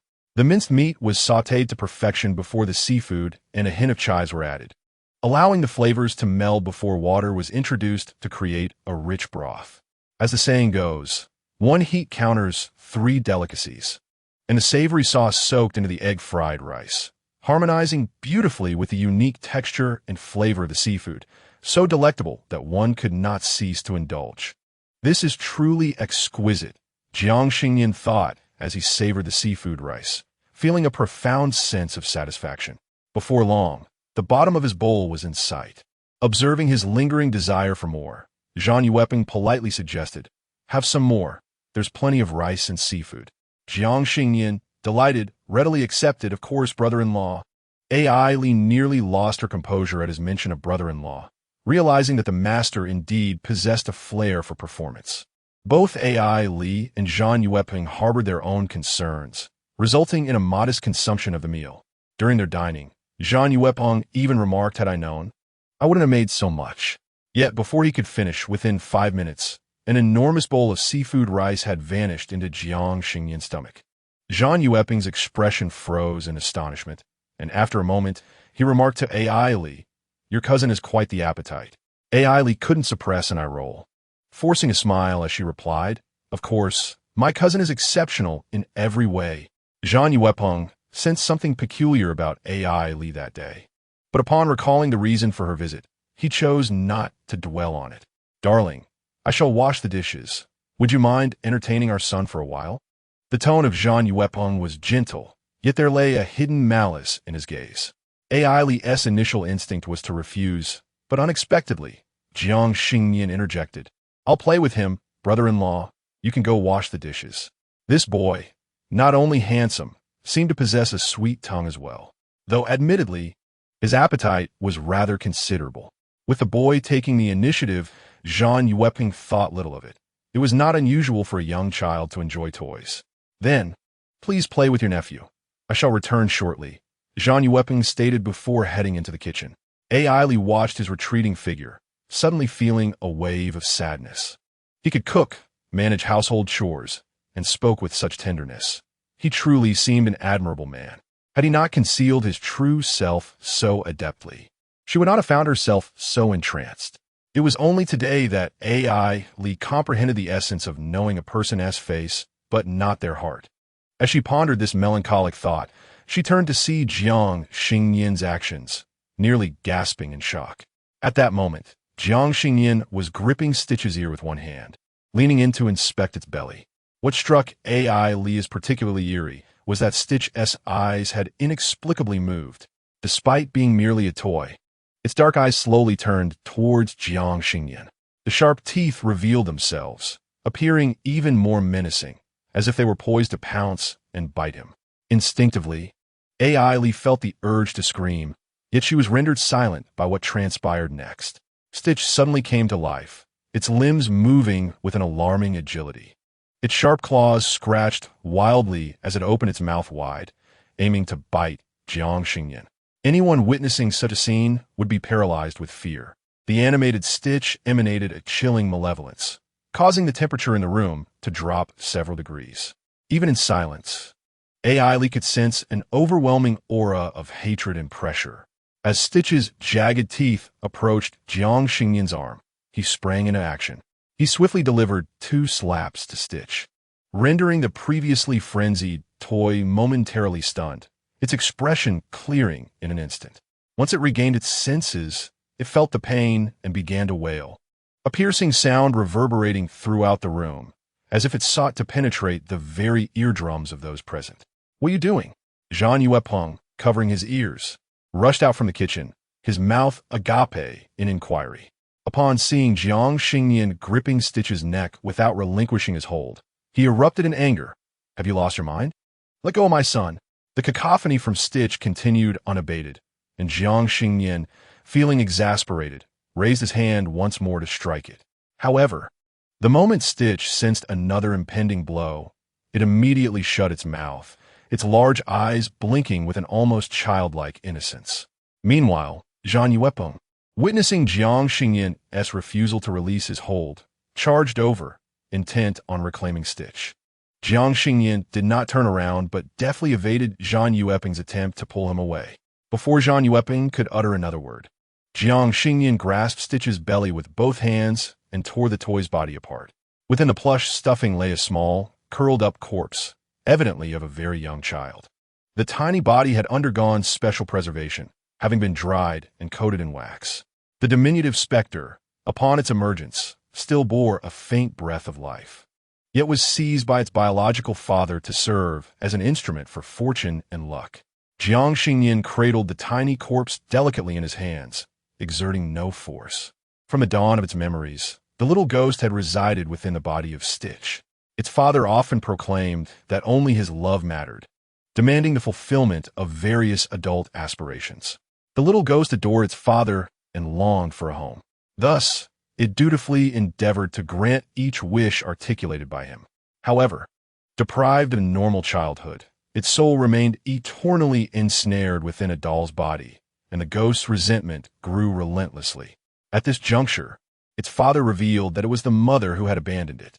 Fueled by indignation, the little ghost immediately sought out its mother, yearning to understand why she had forsaken it, questioning whether it was truly unworthy. From that moment onward, the little ghost's affection for its father intensified, concurrently breeding a profound disdain for every woman resembling its mother. This time, its reservoir of resentment reached its zenith, and the father promised to find a woman akin to its mother to play with it. But who could enlighten it about the current circumstances? Upon realizing the situation had unraveled, Zhang Yueping swiftly deduced that this man was not Eli's cousin, but rather an expert summoned by her. He felt a surge of agitation and anger, issuing a command to the little ghost to act against them, declaring that they were malevolent beings intent on tearing their family apart. Immediate action was imperative. Chapter 51. It is small. Not foolish. This was not Zhang Yueping's first instance of employing the little ghost to harm others. Previously, anyone who posed a competitive threat or had offended him was swiftly dealt with at his behest, the little ghost eliminating any troubles without leaving a trace. With no evidence to implicate him, suspicions never fell upon him. Since the little ghost had come into his life, his fortunes had flourished, and his career ascended, propelling him from small county to the thriving metropolis of Haicheng. His income surged, and his societal standing elevated. It could be said that he was sailing smoothly through life. Thus he harbored no regrets about transforming his own child into a little ghost. After all, he had been informed that the innate powers of a biological offspring were superior. He had a genuine fondness for Ellie, the only daughter of Haicheng, whose beauty reminiscent of his first love and innocence endeared her to him. Regrettably, she had always harbored fear towards his son. Initially, he had contemplated mending their relationship to forge a complete family. However, he was taken aback when she summoned someone to stir trouble, clearly aware of his secret concerning the little ghost. Zhang Yueping was determined not to allow his painstakingly concealed secret to be unveiled, and thus resolved to eliminate Ellie as well. He had harbored a modicum of curiosity regarding the little ghost's forthcoming method of inflicting harm. Yet, what he did not anticipate was the little ghost, once fearsome in appearance, now cowering obediently in Jiang Xingnian's grasp, even displaying a semblance of appeasement. He could not fathom the reason behind this, his instincts warning him of impending doom. "Son, why do you hesitate to act? He intends to harm us." Zhang Yueping's anxiety surged, compelling him to raise his voice and command the little ghost. The little ghost trembled in Jiang Xingnian's hands, wishing fervently to rush out and cover Zhang Yueping's mouth, imploring, "Father, please refrain from speaking. Do you not see that you have just endured 2 substantial blows? You still demand action while your child is on the verge of fright." The little ghost was merely small, not foolish. After the recent confrontation, it became abundantly clear that it was no match for Jiang Xingnian. Such is human nature. When faced with those weaker than oneself, one may feel inclined to bully. Yet when confronted with undeniable superiority, the only option left is submission. Jiang Xingnian gazed at the little specter in his hand, devoid of any desire to consume it. Although it had committed its share of misdeeds, it had yet to reach the point of endangering lives. As the saying goes, a child's misbehavior is the fault of its upbringing. The specter's father had not only stripped it of its life, but was also exploiting it for malicious gain. Ultimately, the one deserving punishment was someone else entirely. Meanwhile, Zhang Yuepeng was still attempting to play the emotional card, but Jiang Xingnian regarded him with utter disdain. He merely extended his hand, gently brushing the specter's forehead, awakening its intellect. Strangely, the once fearsome visage of sharp teeth and claws transformed into that of an ordinary child. Simultaneously, Zhang Yuepeng was rapidly aging before their eyes. His formerly lustrous black hair began to turn white from the roots, and his once vibrant skin lost its luster, revealing age spots upon closer inspection. At merely 28 years of age, he was visibly deteriorating, a sight both shocking and grotesque. In stark contrast, the little specter was experiencing a remarkable transformation. Its previously emaciated form began to fill out, its once desiccated black body turning soft and fair, presenting an undeniably adorable appearance. With wide, innocent eyes, it leapt to the ground and bowed deeply to Jiang Xingnian, expressing gratitude. "Thank you, Master, for unveiling my father's hypocritical face." Ellie witnessed this entire spectacle. Even having accepted the existence of such an unscientific being, she found the events that unfolded utterly magical. While still in a daze, she heard Jiang Xingnian call out to her, urging, "Let us go." She promptly replied, and, contemplating something, pointed at the little specter and then at herself, inquiring whether it would seek her out again. Jiang Xingnian shook his head reassuringly, saying, "Not anymore." Relieved by his words, Ellie obediently followed him out the door. Behind them, the faint echoes of Zhang Yuepeng's cries for help could be heard, prompting Ellie to kindly close the door to avoid disturbing the neighbors.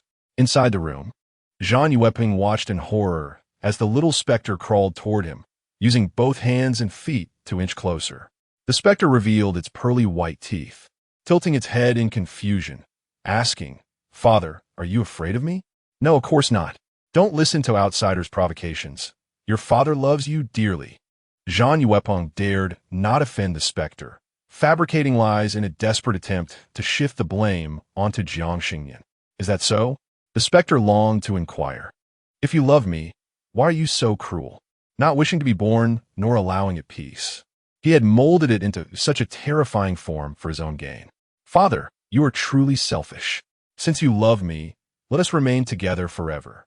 Suddenly, the little specter sprang into action, crawling into Zhang Yuepeng's embrace. In a state of terror, he attempted to push it away, only to discover that he was utterly immobilized.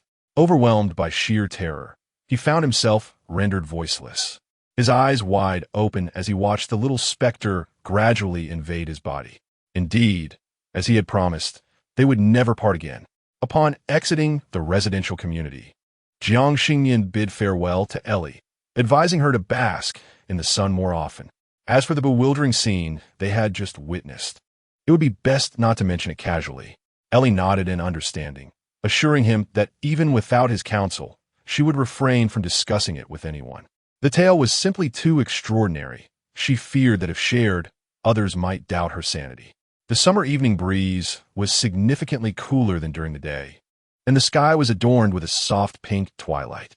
The azure heavens and rosy clouds painted a picturesque scene. Many passers-by paused to capture the moment with their phones. And amidst the crowd, Jiang Xingnian looked up at the sky, appreciating its beauty. He did not rush home, but strolled leisurely along the riverbank, eventually finding himself on a bustling food street. Despite the sweltering summer heat, there was nothing more delightful than gathering with a few friends. The food street was teeming with patrons. Nearly every establishment was brimming with customers. Wishing to initiate a live broadcast, Jiang Xingnian instinctively searched for a less crowded eatery. His gaze fell upon a beef noodle shop, which struck him as peculiar. While surrounding businesses were bustling, this particular venue stood desolate, devoid of any patrons. Intrigued, he stepped into the beef noodle shop. The interior was warm and inviting, impeccably clean. The aroma of simmering beef bone broth wafted from the kitchen, promising a delectable meal. Given its prime location and appealing prices, one would expect such an establishment to thrive. The owner, who had been dozing at a table, stirred at the sound of an incoming customer. Upon spotting Jiang Xingnian, He warmly welcomed him. "Hello. What would you like to eat?" Jiang Xingnian perused the menu and casually ordered 3 bowls of noodles, a pickled cabbage beef noodle, a braised beef noodle, and a spicy beef noodle. Assuming his companions would soon arrive, the owner, without further thought, acknowledged the order and retreated to the kitchen to prepare the noodles. Jiang Xingnian connected to the Wi-Fi using the password displayed on the wall, adjusted his camera, and commenced his live broadcast for the evening. Many fans had set him as a special favorite, and as soon as he went live, notifications flooded in, urging them to join. Is the sea cucumber rice delicious? What is the follow-up with that guy who raised the little specter? Over 1,000 viewers tuned in, all inquiring about this very matter. Before Jiang Xingnian could respond, dazzling carnival effects erupted on the screen, courtesy of Alice from the earlier connection. Longtime fans recognized the 10 carnival gifts immediately, signaling that the issue had likely been resolved satisfactorily. However, the details of the resolution remained elusive, inciting a mix of curiosity and frustration among viewers. Yet, Jiang Xingnian refrained from elaborating, merely stating that the backlash had affected him directly and cautioning his fans against raising peculiar entities. No matter how persistently the fans probed, he remained tight-lipped about the specifics of the ordeal. Curiosity unquenched, netizens flocked to inquire with Ellie, eager to glean further developments from her lips. Overwhelmed by their persistence, Ellie resorted to pleading for mercy by revealing a candid photograph of Jiang Xingnian. While it is well known that Jiang Xingnian possesses striking good looks, each glimpse of him remains refreshingly captivating, inciting a desire to admire him endlessly. As viewers engaged merrily in Jiang Xingnian's livestream, the owner of the noodle shop emerged, presenting a bowl of sauerkraut beef noodles. Upon placing the bowl on the table, he noticed Jiang Xingnian's livestream and, intrigued, inquired, "Are you a streamer?" Chapter 52. Sauerkraut Beef Noodles. The shop owner was no stranger to streaming. In fact, he occasionally hosted his own broadcasts to promote discount packages in hopes of attracting customers. Yet, curiously, his physical establishment saw scant patrons, and his online audience was dismally small. Thus, upon noticing the 2,000 viewers in Jiang Xingnian's livestream, he could not help but ask, "Are you a streamer?" Seeing Jiang Xingnian nod in affirmation piqued the owner's interest. "What is the name of your livestream? I shall go and give you a like." Graciously accepting the owner's enthusiasm, Jiang Xingnian revealed the name, prompting the owner to fetch his phone from the counter and retreat to the kitchen, refraining from further interruption. The next item to be distributed was the second lucky bag of the day, with the rules remaining unchanged. The draw time is set for 10 minutes. "As I must first enjoy my noodles," Jiang Xingnian announced before initiating the giveaway. Meanwhile, the shop owner was busy preparing the last 2 bowls of noodles, casually participating in the event.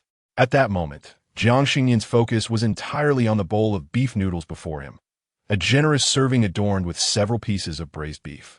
Not to mention, the quantity of braised beef alone could satisfy a ramen shop for half a month. Jiang Xingnian added a spoonful of chili and a splash of vinegar before delightfully savoring the beef noodles. The sauerkraut was refreshing, the noodles were smooth, and the braised beef was savory and tender, richly infused with flavor, yet retaining a delightful chewiness. "Why does your food possess such an enchanting allure? I just finished my meal and now find myself hungry again," exclaimed a viewer. "This portion of braised beef is astonishingly generous. Please share the name of the shop." Another chimed in, "It looks absolutely delicious, and the serving size is substantial. However, why is it that at this mealtime, only Xingnian is dining here?" Many viewers began to question this peculiar situation. With such delectable noodles being served at dinner time, it seemed odd that Jiang Xingnian sat alone in the bustling restaurant. Sighing, the shop owner, who was watching the live stream in the kitchen, noted the comments with dismay. Just then, the remaining 2 bowls of noodles were ready, and he served one to Jiang Xingnian. Having watched only a brief segment of the live stream, the owner discerned that Jiang Xingnian was indeed an impressive eater. He had intentionally added extra noodles and a generous portion of meat, as he had only one customer. Profit was of little concern. As Jiang Xingnian relished his meal, a conversation naturally unfolded. "Brother, has your noodle shop just opened?" he inquired. The owner nodded. "Yes, but it has been half a month already." When it comes to this noodle shop, the owner's expression is one of great distress, his brows knitted tightly together in a furrow. It is evident that he is deeply troubled. Which establishment, after merely half a month of operation, has received no more than 20 tables of customers? At this juncture, fortune smiled upon him as he won a prize in a lucky draw. Some in the live stream remarked on the coincidence, while others jested about potential underhanded dealings. Yet they all advised the owner, given his lackluster business, to invest 1,000 to consult Jiang Xingnian. The owner, already in a precarious financial situation, had invested his entire savings into this venture, only to find himself on the brink of substantial losses. Reluctant to part with the 1,000 yuan, he hesitated, yet a flicker of hope ignited within him. What if it truly proved beneficial? Summoning his resolve, he agreed, but just as he was about to click to recharge, he overheard Jiang Xingnian assert, "The noodles are quite delectable. Please go ahead and charge me for 1,000 yuan membership card, dear owner." Naturally, the owner acquiesced, viewing it as a way to save some money. This marked the first instance for the audience of witnessing a fortune teller in the live stream, evoking a sense of novelty among them. With business not flourishing, the owner's pressure was palpable. He had evidently been bottling up his frustrations and could no longer contain them. Thus he began to recount his plight to Jiang Xingnian. "My name is Li Kai. I am 27 years old, hailing from Shuanghe province, several hundred kilometers away from Haicheng. My family has a legacy of running noodle shops, crafting noodles by hand, and passing down a rich broth recipe through generations. Initially, I had no intention of opening a noodle shop. Upon graduating from university, I aspired to stay in Haicheng for my girlfriend. However, the disparity between dreams and reality became starkly apparent. As a fresh graduate from a typical university, securing a well-paying job in Haicheng proved to be a formidable challenge. Although my girlfriend's family did not explicitly demand a dowry, they insisted on my having stable employment in Haicheng and the purchase of a home. Understanding their perspective, I began contemplating how to establish myself in Haicheng. Coincidentally, my father urged me to take over our family noodle shop, suggesting that even in Haicheng, it could prosper. It is worth noting that our family's noodle shop has thrived in our hometown, boasting 6 branches. With the conviction that our authentic flavors and quality ingredients would allow me to succeed in Haicheng, I chose a promising location, secured funding for my family, and invested all my savings into opening this beef noodle shop. I even launched promotional activities on platforms like Douyu and Kangaroo Group, believing that attracting customers would lead to repeat business. Yet, as 2 weeks elapsed, while neighboring establishments thrived, my shop remained eerily quiet, inevitably leading to financial strain. Unlike my hometown, the costs of rent, utilities, and other expenses in Haicheng are exorbitant. Thus, opening each day felt akin to burning money. However, the thought of closing was disheartening, especially since I had already committed to such high rents. Even a single order would be a welcome relief. Despite my efforts to bolster my spirits, the emptiness of the shop weighed heavily on me. My parents had entrusted their retirement savings to me, sacrificing their own comfort to support my endeavors. My girlfriend, empathetic to my struggles, would come by to lend a hand and reassure me not to worry. Yet, the kindness of those around me only intensified my pressure. I yearned to achieve something significant, not wanting those I cared for to endure hardship alongside me. "Master, do you believe there are issues with the feng shui of my shop?" After recounting his entrepreneurial journey, Li Kai placed all his hopes on Jiang Xingnian. He was willing to invest additional funds for adjustments if necessary. Jiang Xingnian assessed the overall layout of the noodle shop, which faced south, was spacious and bright, clearly a promising establishment. The feng shui of the shop appeared sound, making it an ideal venue for business prosperity. During the site selection, Li Kai had consulted someone whose insights mirrored Jiang Xingnian's, which is why he had invested heavily in renting this space. However, if it was not a feng shui issue, what could be the problem? Could it be that his destiny was unfavorable, precluding him from achieving success in business? Regarding fate, Jiang Xingnian dismissed any doubts about Li Kai's unfavorable destiny. Your features suggest wealth. Typically, your fortune should be quite favorable. Yet, upon hearing Jiang Xingnian affirm his good fortune, Li Kai was somewhat skeptical. But as soon as he uttered the word, however, Li Kai sensed that the crux of the matter lay ahead and eagerly pressed for more information. Jiang Xingnian stood and surveyed the surroundings, his gaze ultimately settling on the large freezer at the contact point. The freezer appeared relatively new and was noisily operational. In a hidden corner, Jiang Xingnian noticed a faint aura of death emanating from the appliance. He pointed to the freezer and inquired, "Where did you purchase this freezer?" Li Kai, puzzled, replied honestly that he had found it secondhand on a seafood platform, nearly new, at an incredibly low price. Typically, this brand of freezer costs $3,999, yet he had acquired it for merely $399. Jiang Xingnian raised an eyebrow, acknowledging the bargain. Li Kai nodded vigorously, yes. At first, I thought it was a scam, but it turned out to be genuine. You know, starting a business requires substantial investment, so I thought I would save where I could. It was evident that Li Kai was quite pleased with his acquisition of the second-hand freezer. Not indulging in desserts will lead to weight gain. Why does the main person look unwell? Is there an issue with this freezer? Although I frequently shop for second-hand items on seafood platforms, I find it hard to believe that a 4000 item could be sold for less than 400. Something feels off. Upon noticing these comments, Li Kai's smile faded, and with some concern, he asked Jiang Xingnian, "Master, is there a problem with this freezer?" Jiang Xingnian confirmed there was an issue, albeit a minor one. Hearing that the problem was not severe, Li Kai felt somewhat reassured. However, curiosity compelled him to ask, "What exactly is the issue, Master?" Jiang Xingnian tapped the freezer lid and responded, "It once stored a corpse. The lingering resentment of the deceased still resides within, thus affecting your business." Chapter 53. Why isn't it considered a buy one get one free? It stored what? Li Kai initially thought he had misheard and uncertainly repeated the question. Jiang Xingnian patiently reiterated, "It stored a corpse for over a year." Li Kai was taken aback, suddenly hesitant to look at the freezer. Behind the ideal, my goodness, what have I just heard? The freezer that once housed corpses evokes a sense of unease within me, although I trust it has been thoroughly sanitized. The mere thought of it being used to freeze beef after having held the remains of the deceased makes me feel nauseated. The proprietor of the Abnormal Human Research Center must be reaping substantial profits, acquiring a freezer that comes with its own dark history. It's akin to a buy one get one free offer, albeit in a most macabre sense. Li Kai found himself on the verge of tears, utterly astonished that his quest for a freezer had led him to such an unsettling discovery. The notion that it might have once contained the remnants of individuals sent shivers down his spine. Unable to contain his curiosity, he inquired of Master Jiang Xingnian whether the bodies had been dismembered. Jiang Xingnian shook his head, clarifying that they were placed in whole. The very idea of an intact body being stored is equally horrifying.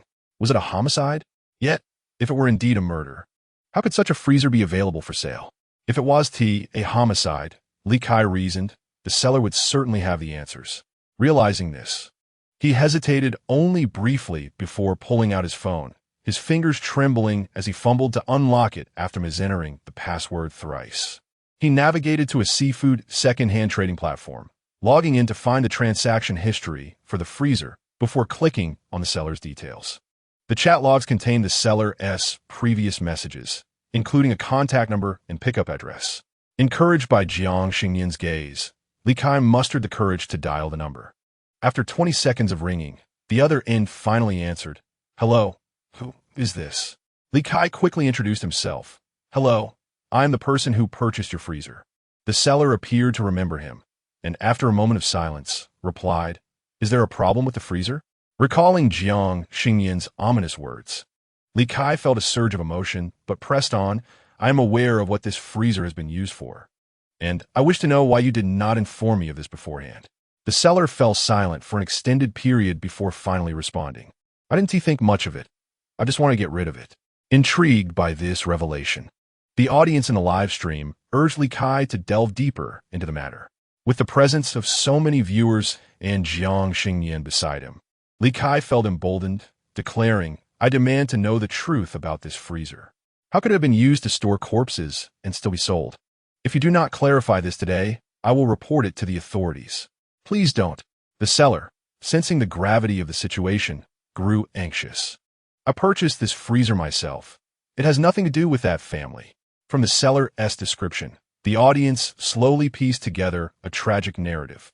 The seller had rented out his vacant property to a family of 5, believing that tenants with both elderly and young members would ensure stability and a long-term lease. The male head of the household appeared honest and diligent, working to provide for his family, while his wife remained at home to care for their 2 children. Noticing the man's hard work, the landlord once asked if the pressure of being the sole provider weighed heavily on him. The man took a drag from his cigarette and replied that his father had a pension, and together they would manage to get by. As the landlord nodded in understanding, he instinctively glanced at the elderly gentleman seated nearby, whose frail body bore the marks of long-term illness, leaving one to ponder how much longer he could endure. The landlord never imagined that this would be his final encounter with the elderly gentleman. For the subsequent year, he did not see the old man again. When he inquired about the elder's well-being, the host merely sighed and mentioned that the gentleman was unwell and resting at home. The landlord thought little of it and returned home after exchanging pleasantries. However, one day upon arriving home, his wife informed him that there had been an incident concerning their property. Upon further inquiry, he learned that the old man had passed away over a year ago. Yet, in a bid to secure his pension, the family had chosen to preserve his body in a freezer, lacking a significant presence in the community. They believed no one would care about the whereabouts of a man in his 70s or 80s. It was only when census workers visited and detected something amiss that they alerted the authorities, leading to the discovery of the old man's corpse in the freezer. After being frozen for more than a year, it was said that his body was stiff upon retrieval. The landlord stood before the freezer in a daze, feeling as if something within was lurking in the shadows, watching him. After much inner turmoil, he ultimately decided to list the freezer on a second-hand seafood platform, seeking a kindred spirit to sell it at a low price. Upon hearing the entire story, Li Kai felt a chill run down his spine and a sense of melancholy wash over him. His emotions were conflicted as he requested a return of the freezer, only to be met with the seller's immediate agreement to refund him. "The money is returned to you. We are square. I apologize for the inconvenience, but you can handle the freezer as you see fit." "I no longer want it," the seller said, dismissing any further reaction from Li Kai before hanging up. When Li Kai attempted to call back, he found himself met with a busy tone, clearly indicating that he had been blocked. "What should I do now, master?" Li Kai lamented, turning to Jiang Xingnian for assistance. He felt incredibly wronged. Had he known that an elderly gentleman had lain within, he would never have dared to use it, regardless of the bargain price. "Do not worry. The old man's spirit is not here, though some residual resentment lingers. You could opt for a different freezer, but there is another method," Jiang Xingnian suggested, pointing outside.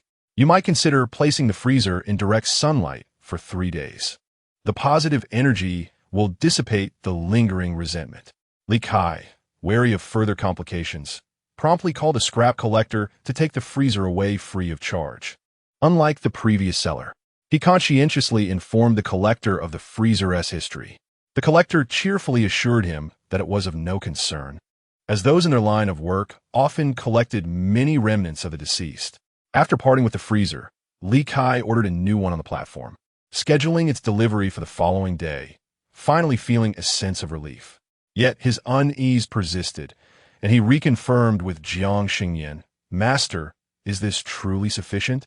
"Indeed," Jiang Xingnian replied, just as customers began to trickle into the shop. "Boss, 3 bowls of sour cabbage and beef noodles, please."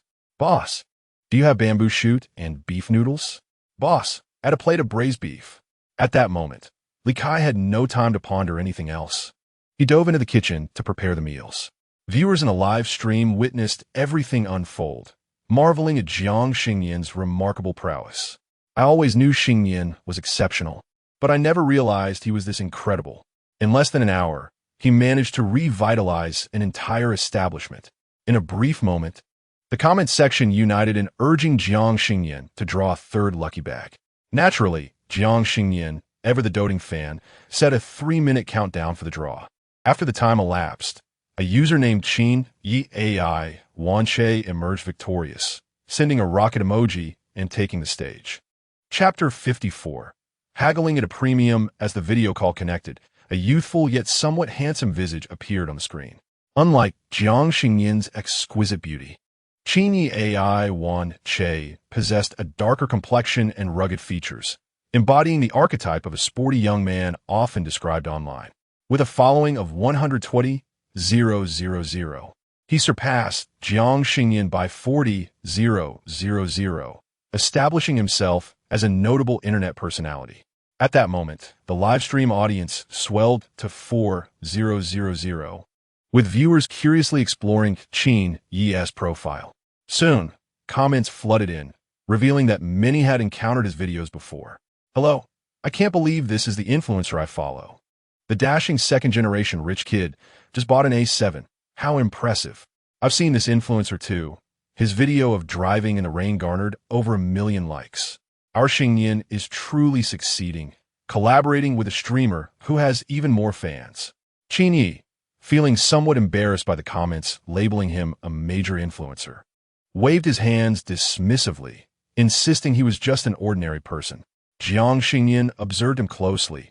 He was indeed handsome, yet the arch of his brows and the prominence of his eyes revealed a certain restlessness and a tendency to aim too high. "Hello, have you encountered a particularly challenging issue?" Jiang Xingnian inquired. Xingnian's previously raised brows suddenly furrowed as he grimaced and sought Jiang Xingnian's guidance, stating, "It seems there's something amiss with my newly purchased car." At 22 years of age and freshly graduated from university, Xingnian had harbored aspirations of becoming a media influencer during his studies, even editing and posting videos. As an athlete in track and field, he boasted an impressive physique, long limbs, and a lean build. His videos showcasing his abs garnered a fair number of likes, though the revenue from views remained modest. However, during one instance when he filmed a video while testing a small car, it unexpectedly gained traction, earning him his first 10,000 likes. It felt as though he had awoken from a dream, discovering his true path in life. Encouraged, he began filming videos featuring others' cars alongside his own appearances, resulting in an increasing number of likes and attracting advertisers. With his modest earnings from car-related content, Xingnian found himself with enough funds to contemplate purchasing a vehicle of his own.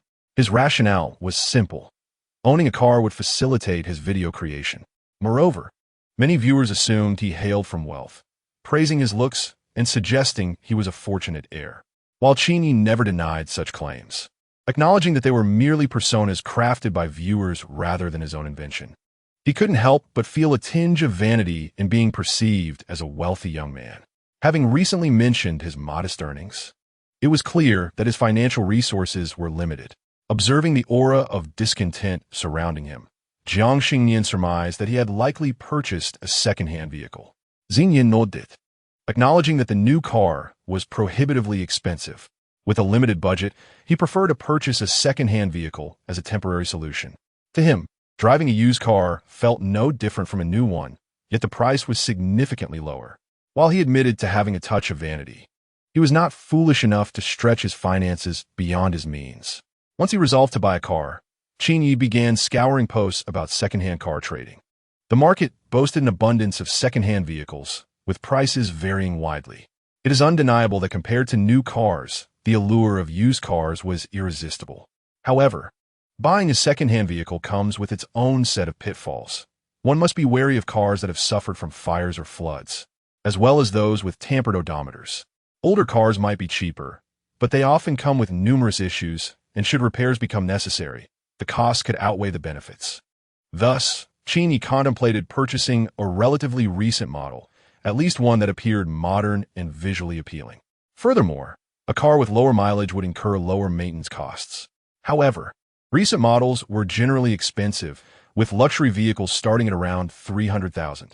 With only $50,000 in hand, Xingnian was reluctant to burden himself with loans that could lead to financial strain, so he dismissed such options. While pondering the possibility of acquiring a stylish new energy vehicle, his gaze was suddenly drawn to an A7, boasting its original paint and being a pristine, single-owner vehicle with a genuine mileage of 50,000 kilometers. This car, originally priced at $250,000, was now available at a significantly reduced price as part of the dealership's third anniversary celebration, with 0 down payment options. It is indeed a curious phenomenon how attraction works. Xingnian felt an immediate affinity for this car. Although the price was still somewhat steep for him, he decided to take a look and see for himself. Jiang Xingnian expressed interest upon hearing the car's price of 250,000. How much did you ultimately pay for it? She inquired. Xingnian offered a sheepish smile, responding, 15. Before Jiang Xingnian could reply, the viewers in the live stream erupted with disbelief. Are you serious? You bought a car originally worth over 500,000 for 15? Wait, you mean to say you acquired a top-tier model with only 50,000 kilometers in pristine condition for 15? This used car, priced below market value, must have some hidden issues. It could be an accident or flood damaged. Something's definitely amiss. Is it going to be like that freezer I bought from the beef noodle shop, which turned out to be cursed? Xingnian felt overwhelmed by these comments, but continued. The owner initially asked for 210,000, which I thought was still a bit much, so I suggested a lower price. The owner then asked me what I considered acceptable. Without much thought, I blurted out 15,000.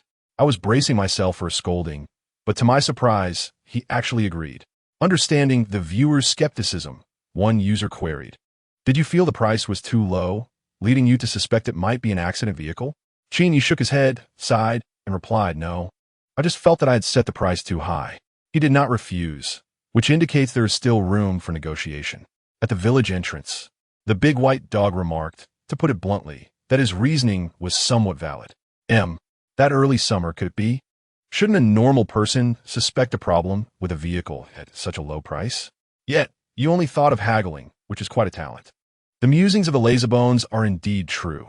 One should always negotiate when purchasing. As long as the seller hesitates, I sense the price is still reasonable. What I dread most is when I propose a price and the seller immediately agrees. Oh, who understands that feeling of having overpaid? As the discussion in the live stream veered towards bargaining, Jiang Xing coughed lightly and inquired of Xingnian, what happened next? Did you encounter any unusual issues with the car? Xingnian nodded vigorously, confirming, indeed, on the very day I drove it home, I sensed something was amiss. Xingnian had paid a down payment of 30,000 and arranged for an installment loan, driving the car away right after the transfer of ownership. He first ascended a hill to film a video of the vehicle, then prepared to return home for some rest. Everything seemed fine on the way up, but on the descent, the dashboard suddenly indicated low fuel and insufficient windshield washer fluid. Xingnian was somewhat exasperated, muttering to himself about the stinginess of the car dealer for not providing a full tank. He promptly sought out a nearby gas station to refuel, where a promotion offered a gift for purchases over 200. He opted for 2 jugs of windshield washer fluid. Placing the jugs aside, he lifted the hood to add the fluid. Upon opening the hood, his gaze was immediately drawn to a yellow talisman affixed to the cap of the washer fluid reservoir. The yellow paper with red characters was inscrutable, yet evoked an immediate sense of discomfort. Irritated, Xingnian swiftly dialed the second-hand car dealer, demanding to know why there was a talisman in the vehicle. The dealer claimed it might be a prank, assuring him that the car was eligible for a national reinspection and that any issues would warrant a full refund. With the ownership already transferred, it seemed the talisman was not something he could contest. Fuming, Xingnian peeled off the talisman, poured in both jugs of washer fluid, and resolved to find a professional inspection service to thoroughly check the car at his earliest convenience. However, to his surprise, the video he had just filmed of the new car quickly gained popularity online. In merely half an hour since its release, it amassed over 10,000 likes. Xingnian was astounded, feeling that the car was fortuitous for him, and he promptly dismissed the discomfort brought by the talisman. As he spoke, he took out his spare phone to show Jiang Xing the latest videos he had captured of the A7, each garnering no less than 100,000 likes. Jiang Xing raised an eyebrow, acknowledging the impressive data. "This car seems to bring you luck." Xingnian nodded in agreement, though a frown crossed his face as he added, "Yet, I increasingly sense something's off. It frequently stalls or fails to start for no apparent reason, and inspections yield no findings." Recalling his recent experiences, he couldn't help but complain to Jiang Xing. "The most absurd incident occurred a couple of days ago when I dozed off in the car. Guess what? The car inexplicably started and drove itself for 3 kilometers, and I was caught on a traffic enforcement camera." Chapter 55. The original owner's name was used. According to Xingnian, last night he drove near his home, feeling a bit fatigued. He turned off the engine and parked by the roadside for a brief nap. When he awoke, the car had already come to a halt beneath the residential building.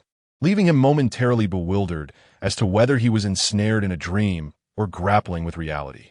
I distinctly recall that I had parked near the bus stop, yet finding myself home upon waking seemed absurd.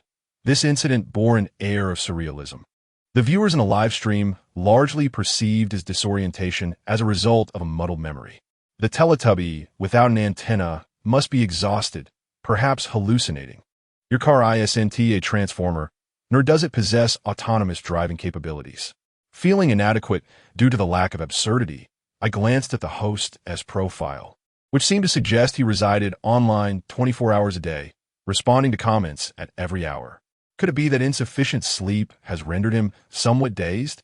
The old man must enjoy watching beautiful women as scripts. He even mentioned that the law enforcement recorder captured it. I find that hard to believe.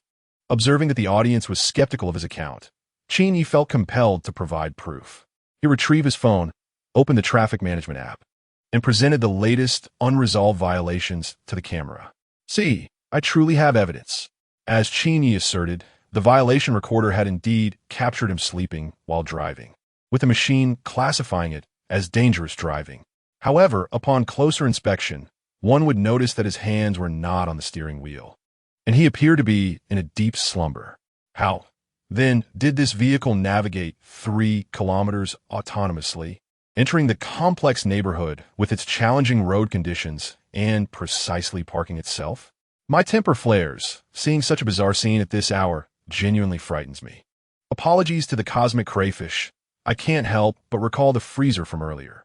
Is this car part of a buy one get one free deal? Lou from Huaiqing Secondhand Cars. The condition of this vehicle should command a market price starting at $250,000. Purchasing it for $150,000 feels decidedly off. Whether it carries a spirit remains uncertain, but there is certainly something amiss within. Xingnian shared this sentiment upon viewing the violation photo. He hesitated to remain inside the car, opting instead to stand by the roadside and investigate the situation.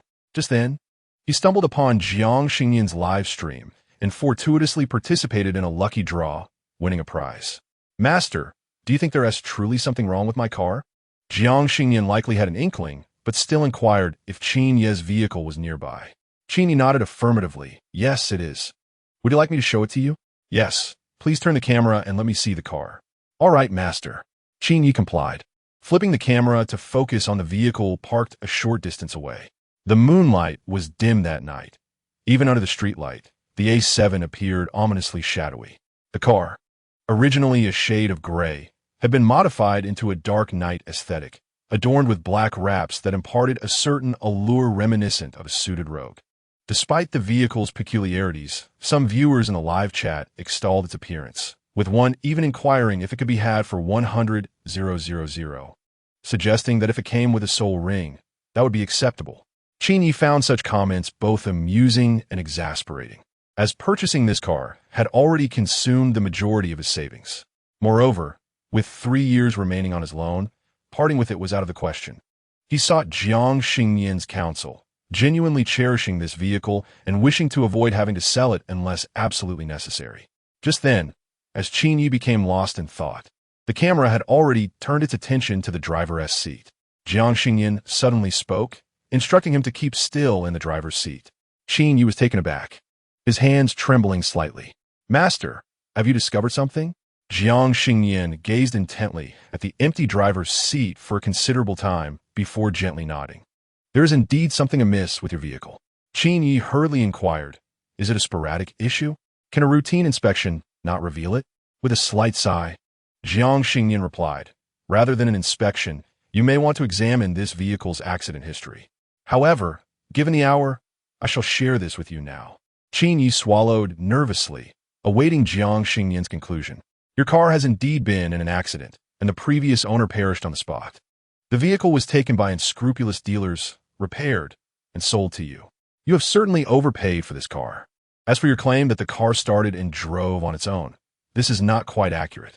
Upon hearing this, Xingnian asked, could it be that I was simply too exhausted to realize I was driving? Jiang Xingnian shook his head in denial. No, the original owner commandeered your steering wheel. Would you like to meet him? Xingnian's face turned pale, and he quickly gestured, there's no need to meet. Yet, Having purchased the vehicle, he questioned the ethics of such a covert commandeering. The viewers in the live stream became animated, surprised to learn that the original owner was indeed present. Basan authentic Ladaji. I was just about to say, doesn't the driver's seat window look like someone is sitting there? Let me sleep for 5 more minutes. I'm not joking, it truly seems like there's a shadow. I'm alone at home and terrified. I wish Xingnian would hold me while I sleep. Lone wolf, your calculations are about to crumble upon my face. Adults must learn to sleep alone. Don't keep thinking about my baby Xingnian. By the way, is that a reflection or is there truly someone sitting there? Is it a ghost? Although everyone had heard various versions of ghost stories, witnessing one during a live stream was a first. Just as Jiang Xingnian was about to speak, the streaming platform issued a warning against promoting superstitions that might incite panic, threatening to terminate the broadcast upon further reports. Seriously, can one really report this? Jiang Xingnian, though perplexed, chose to respect the platform's regulations. When he resumed speaking, he referred to the original owner as a friend. This friend of yours is an automotive enthusiast who saved for 5 years to purchase this car. Unfortunately, fate dealt a cruel hand. He had only driven it twice before the accident occurred, resulting in his demise.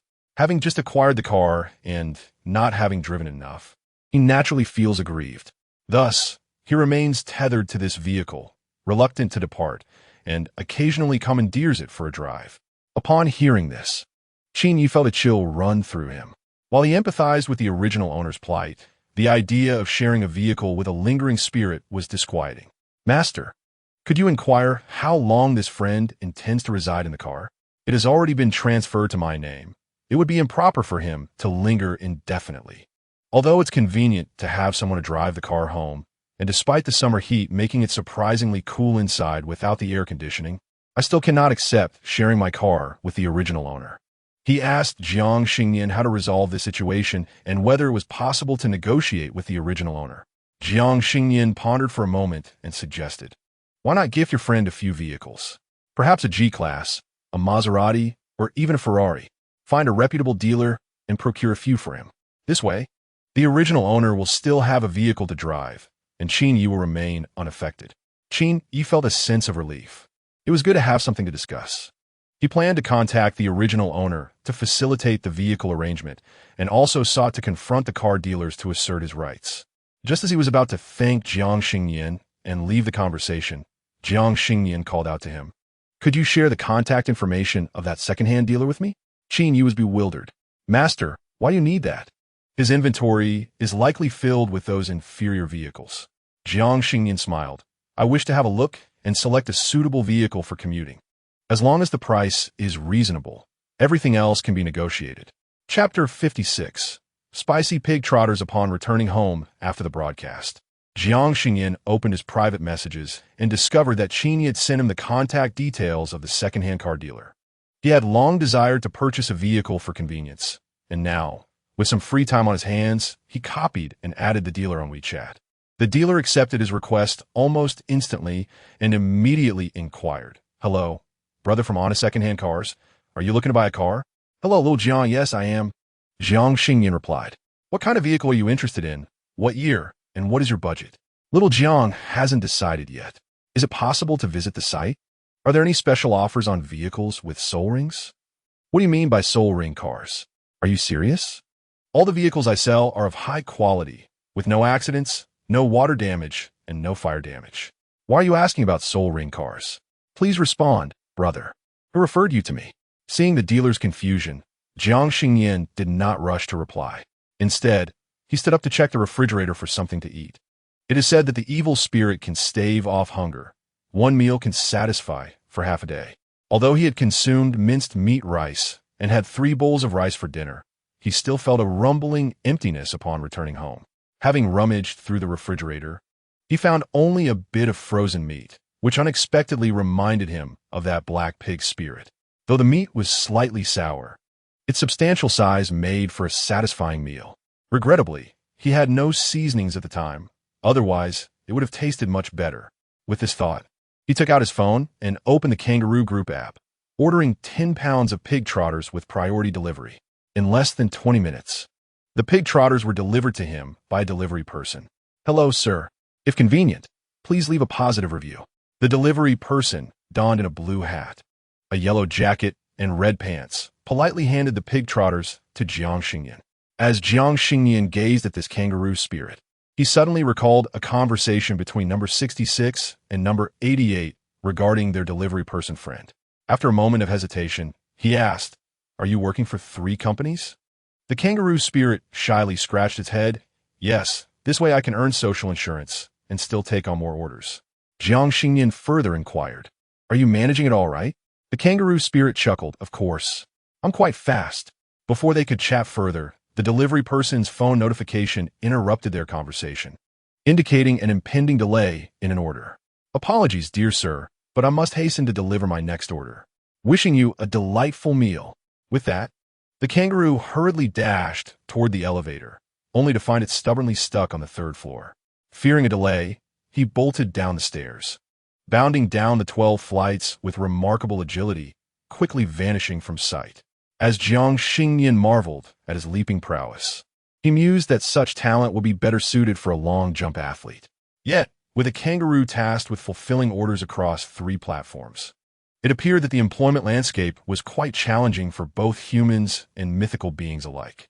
Jiang Xingnian entered the kitchen with a pig trotter in hand, contemplating whether to start a live stream. Almost immediately upon beginning the broadcast, fans flocked in. "I know I'm handsome, and I'm so delighted to see Xingnian. Yamyuking is quite diligent today. His online presence is commendable. Seeing this familiar kitchen makes me crave takeout. What will Xingnian prepare for a midnight snack?" Jiang Xingnian lifted the plastic bag, revealing the pig trotter within, as he intended to concoct a spicy, aromatic dish. When it came to cooking, Jiang Xingnian was remarkably efficient. He placed the cleaned pig trotter in cold water, adding scallions, ginger, and cooking wine to eliminate any unpleasant odor.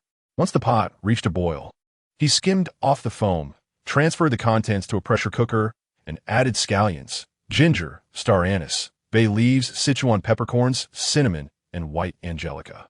Naturally, soy sauce. Dark soy sauce, oyster sauce, and salt were indispensable, followed by a handful of rock sugar and a can of beer, ensuring the pig trotter was submerged. After 25 minutes of pressure cooking, he heated oil in a pan. Once the oil was hot, he sautéed scallions, garlic, dried chilies, and small chili peppers until fragrant. Before adding the braised pig trotter, a splash of dark soy sauce, and some of the braising liquid for color. He let it simmer on high heat until the sauce thickened, then sprinkled in sesame seeds and cumin powder, drizzled with sesame oil, and garnished with chopped scallions and a spoonful of sugar for seasoning. Stirring it all together, the steaming pig trotter appeared tender and delectable. Jiang Xingnian served himself a bowl of rice, generously ladling the spicy sauce over it, ready to indulge. The pig trotter gleamed invitingly, tender and flavorful, effortlessly separating from the bone. As he savored the spicy pig trotter, a wave of joy washed over him. The young man, with his striking features, radiated happiness as his palate was delighted. Fans commented on his late-night culinary temptations, yet they found solace in Jiang Xingnian's relatable demeanor. While he exuded an aura of authority during his fortune-telling sessions, witnessing him enjoy a meal revealed his amiable nature, reminiscent of a charming neighbor boy. Most fans harbored affection and understanding for him, and his evident joy brought them inexplicable happiness in return. Some inquired whether he genuinely intended to purchase a special vehicle, asking if he possessed a driver's license. A driver's license? Jiang Xingnian had not considered that, shaking his head. "Not yet, but thank you for the reminder. I shall obtain a license before selecting a vehicle." When the subject of driving tests arose, fans eagerly shared their experiences, with one even humorously lamenting their repeated failures in the 2nd and 3rd driving exams, jokingly renaming themselves 2nd and 3rd attempts. Jiang Xingnian, puzzled, wondered if acquiring a driver's license was truly that challenging. Some fans affirmed it was difficult, while others remarked that as long as one had hands, it would suffice. Jiang Xingnian, having just completed his college entrance examinations, was entirely preoccupied with his meal, paying no heed to the minor criticisms from a few detractors. After devouring a whole bowl of spicy pig trotters, he felt a sense of satisfaction as he concluded his stream. Upon picking up his phone and opening WeChat, he discovered a plethora of messages from secondhand car dealer. Integrity Secondhand Cars. Hey, are you here to cause trouble? Why haven't you replied? I already mentioned that I don't sell accident cars. Integrity Secondhand Cars. Were you referred by the gang? Are you tough enough, brother? Integrity Secondhand Cars. Forget it. We're all acquaintances here. Add this WeChat. My friend sells that type of vehicle. Integrity Secondhand Cars. Hello? Are you still there, brother? Noticing the messages, Jiang Xingnian promptly replied. Little Jiang. Hello, I'm here. I'll add him now. Integrity Secondhand Cars. Great. My friend is waiting for you. Little Jiang has sent a friend request. May I ask how your friend prefers to be addressed? Integrity Secondhand Cars. You'll find out shortly. As Jiang Xingnian pondered the meaning behind that message, a new friend request notification popped up on his phone. Integrity Accident Cars. Hey, brother, it's me again. Chapter 57. This is our lobby manager, Integrity Accident Cars. Hi there. Brother, are you around? Jiang Xingnian chuckled softly and replied, Little Jiang, I'm here, but weren't you just saying that you don't sell accident cars? After a noticeable pause, the other party responded, Integrity Accident Cars. Well, I was just concerned that you might be here to stir up trouble. However, let me be clear. While there are quality cars available, they do have their stories. If you aren't tough enough, I suggest steering clear of such vehicles. Little Jiang, that's fine as long as the car is in good condition and the air conditioning doesn't blow out meat scraps.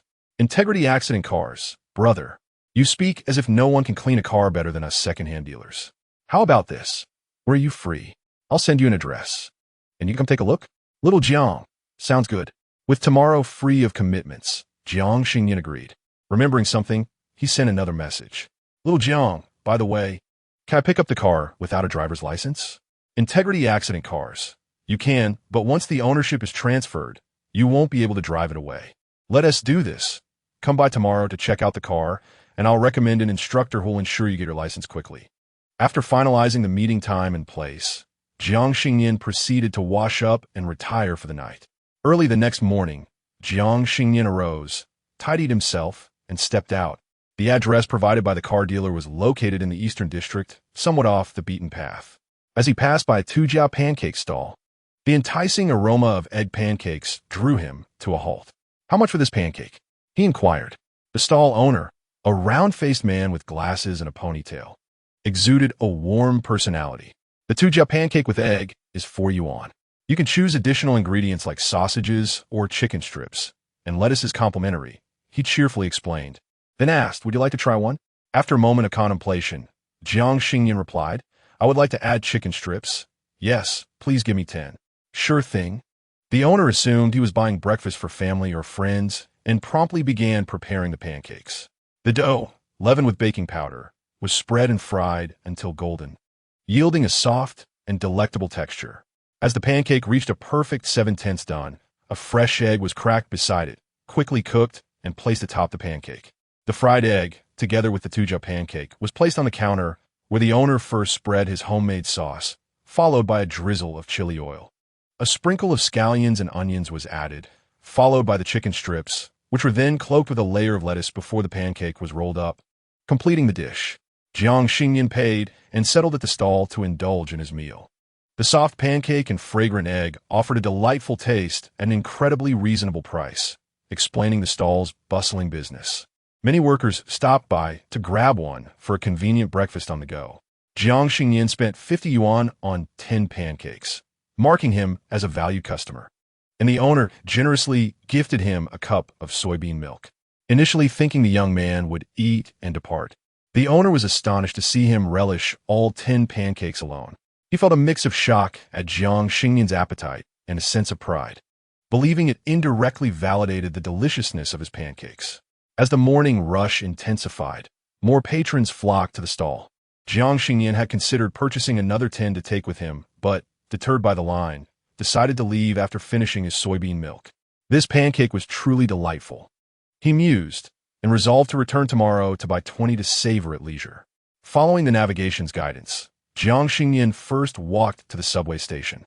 He took line 4 and transferred to line 10, eventually emerging from the subway and hopping on a motorcycle taxi for a 10-minute ride to Qingxin car dealership. Rather than a mere dealership, it resembled a sprawling compound. The vast yard covered over 100 acres, encompassing transactions for large and small vehicles, as well as inspection and transfer services. Within the compound, vehicles numbered in the hundreds, ranging from manual old cars worth a few thousand yuan to exquisite luxury cars worth millions.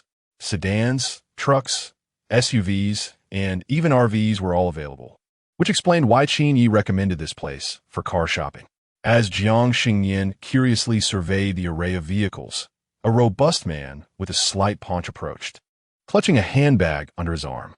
He assessed Jiang Xingnian, who appeared youthful and handsome, likely around 18 or 19. At this age, most boys purchase cars merely for show, with a preference for stylish options within a limited budget. After a quick glance, Shan Lifeng had a general idea of whom to recommend. Hello. Are you Jiang Xingnian? I'm Shan Lifeng. You could just call me Brother Shan.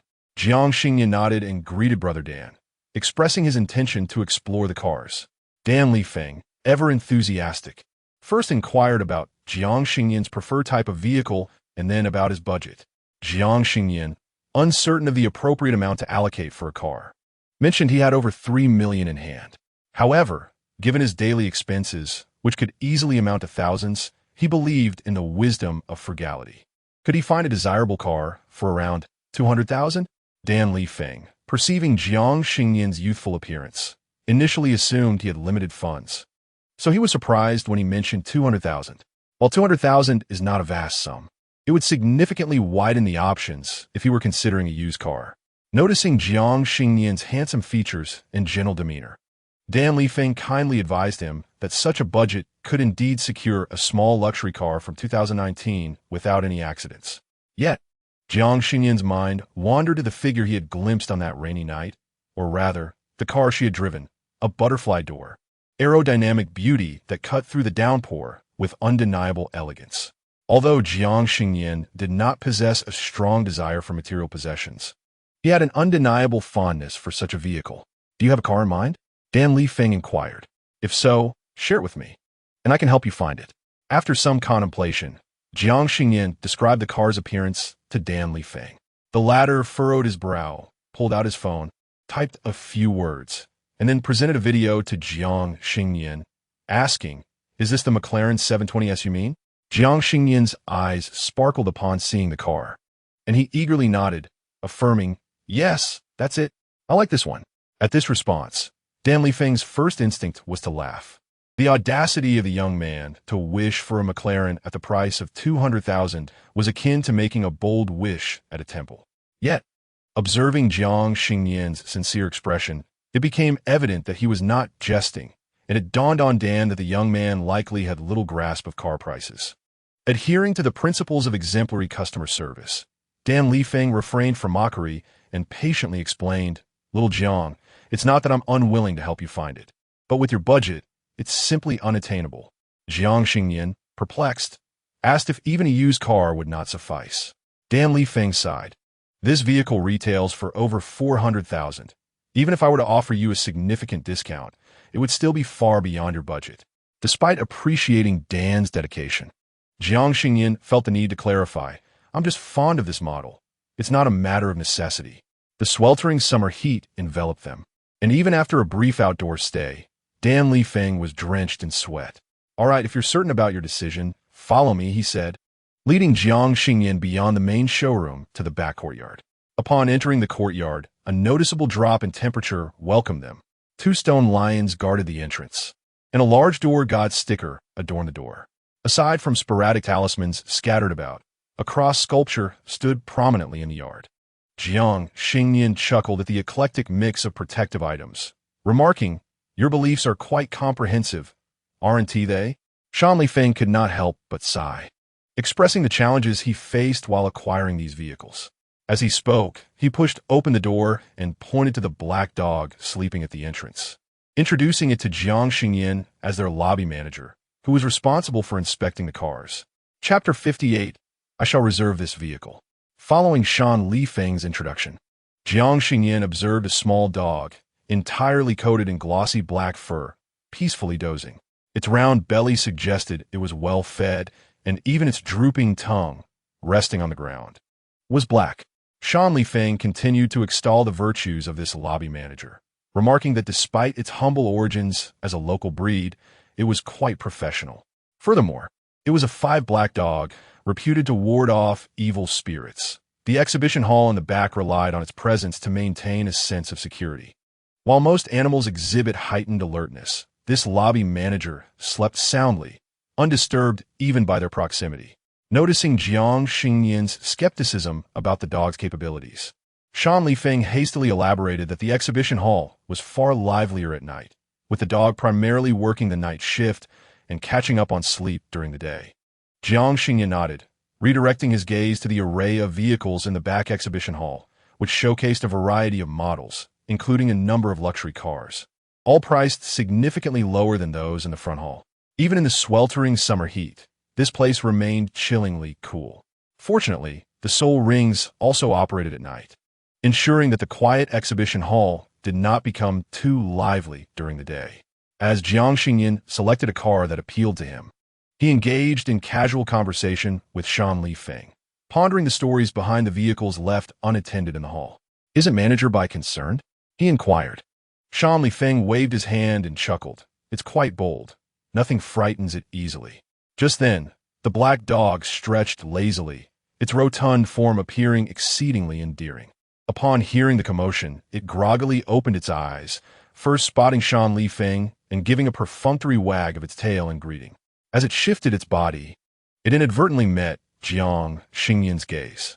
With a startled yelp, the black dog leaped up, tucking its tail between its legs and retreating behind Shan Lifeng. "What is this?"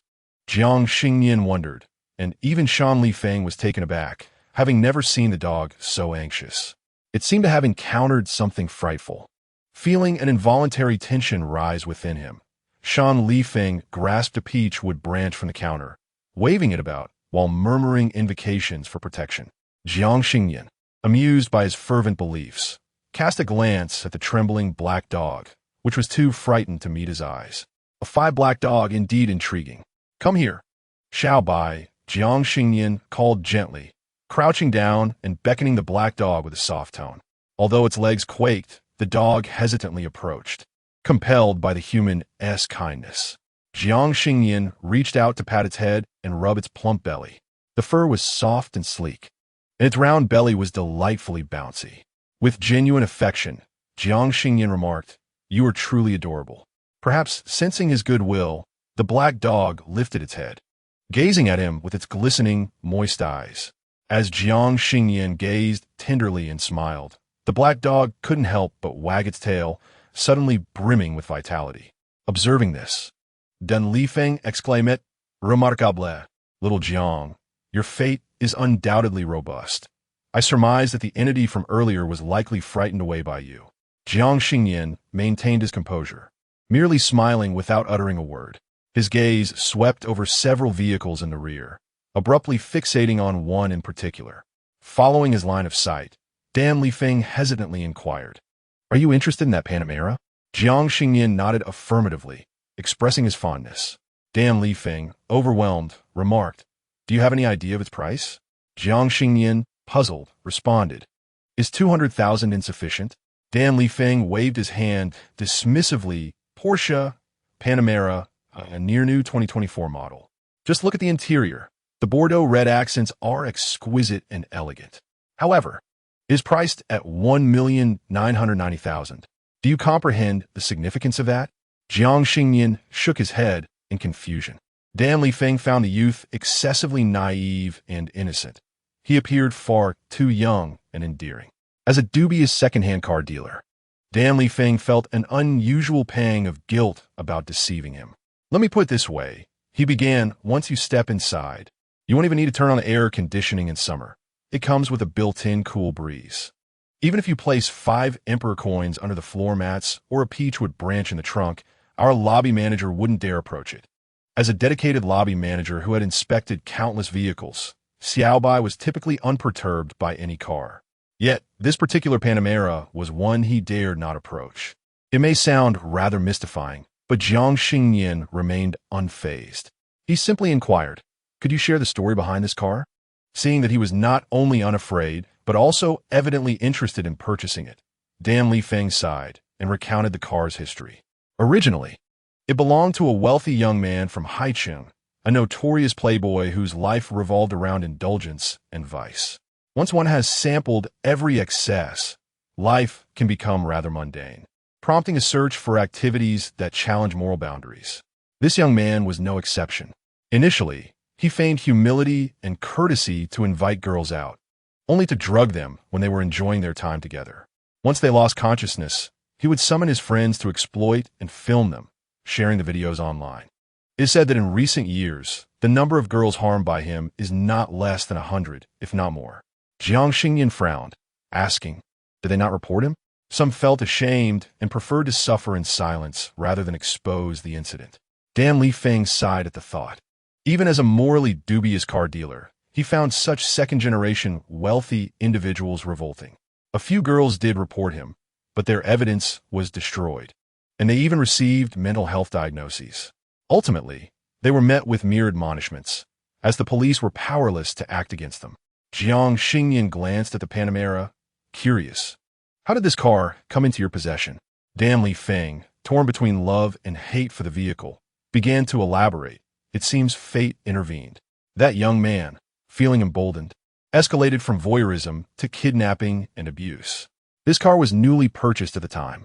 He had likely consumed substances and taken a girl for a reckless joyride up the mountains. The young woman, unable to endure his antics any longer, seized the steering wheel, resulting in an unfortunate accident.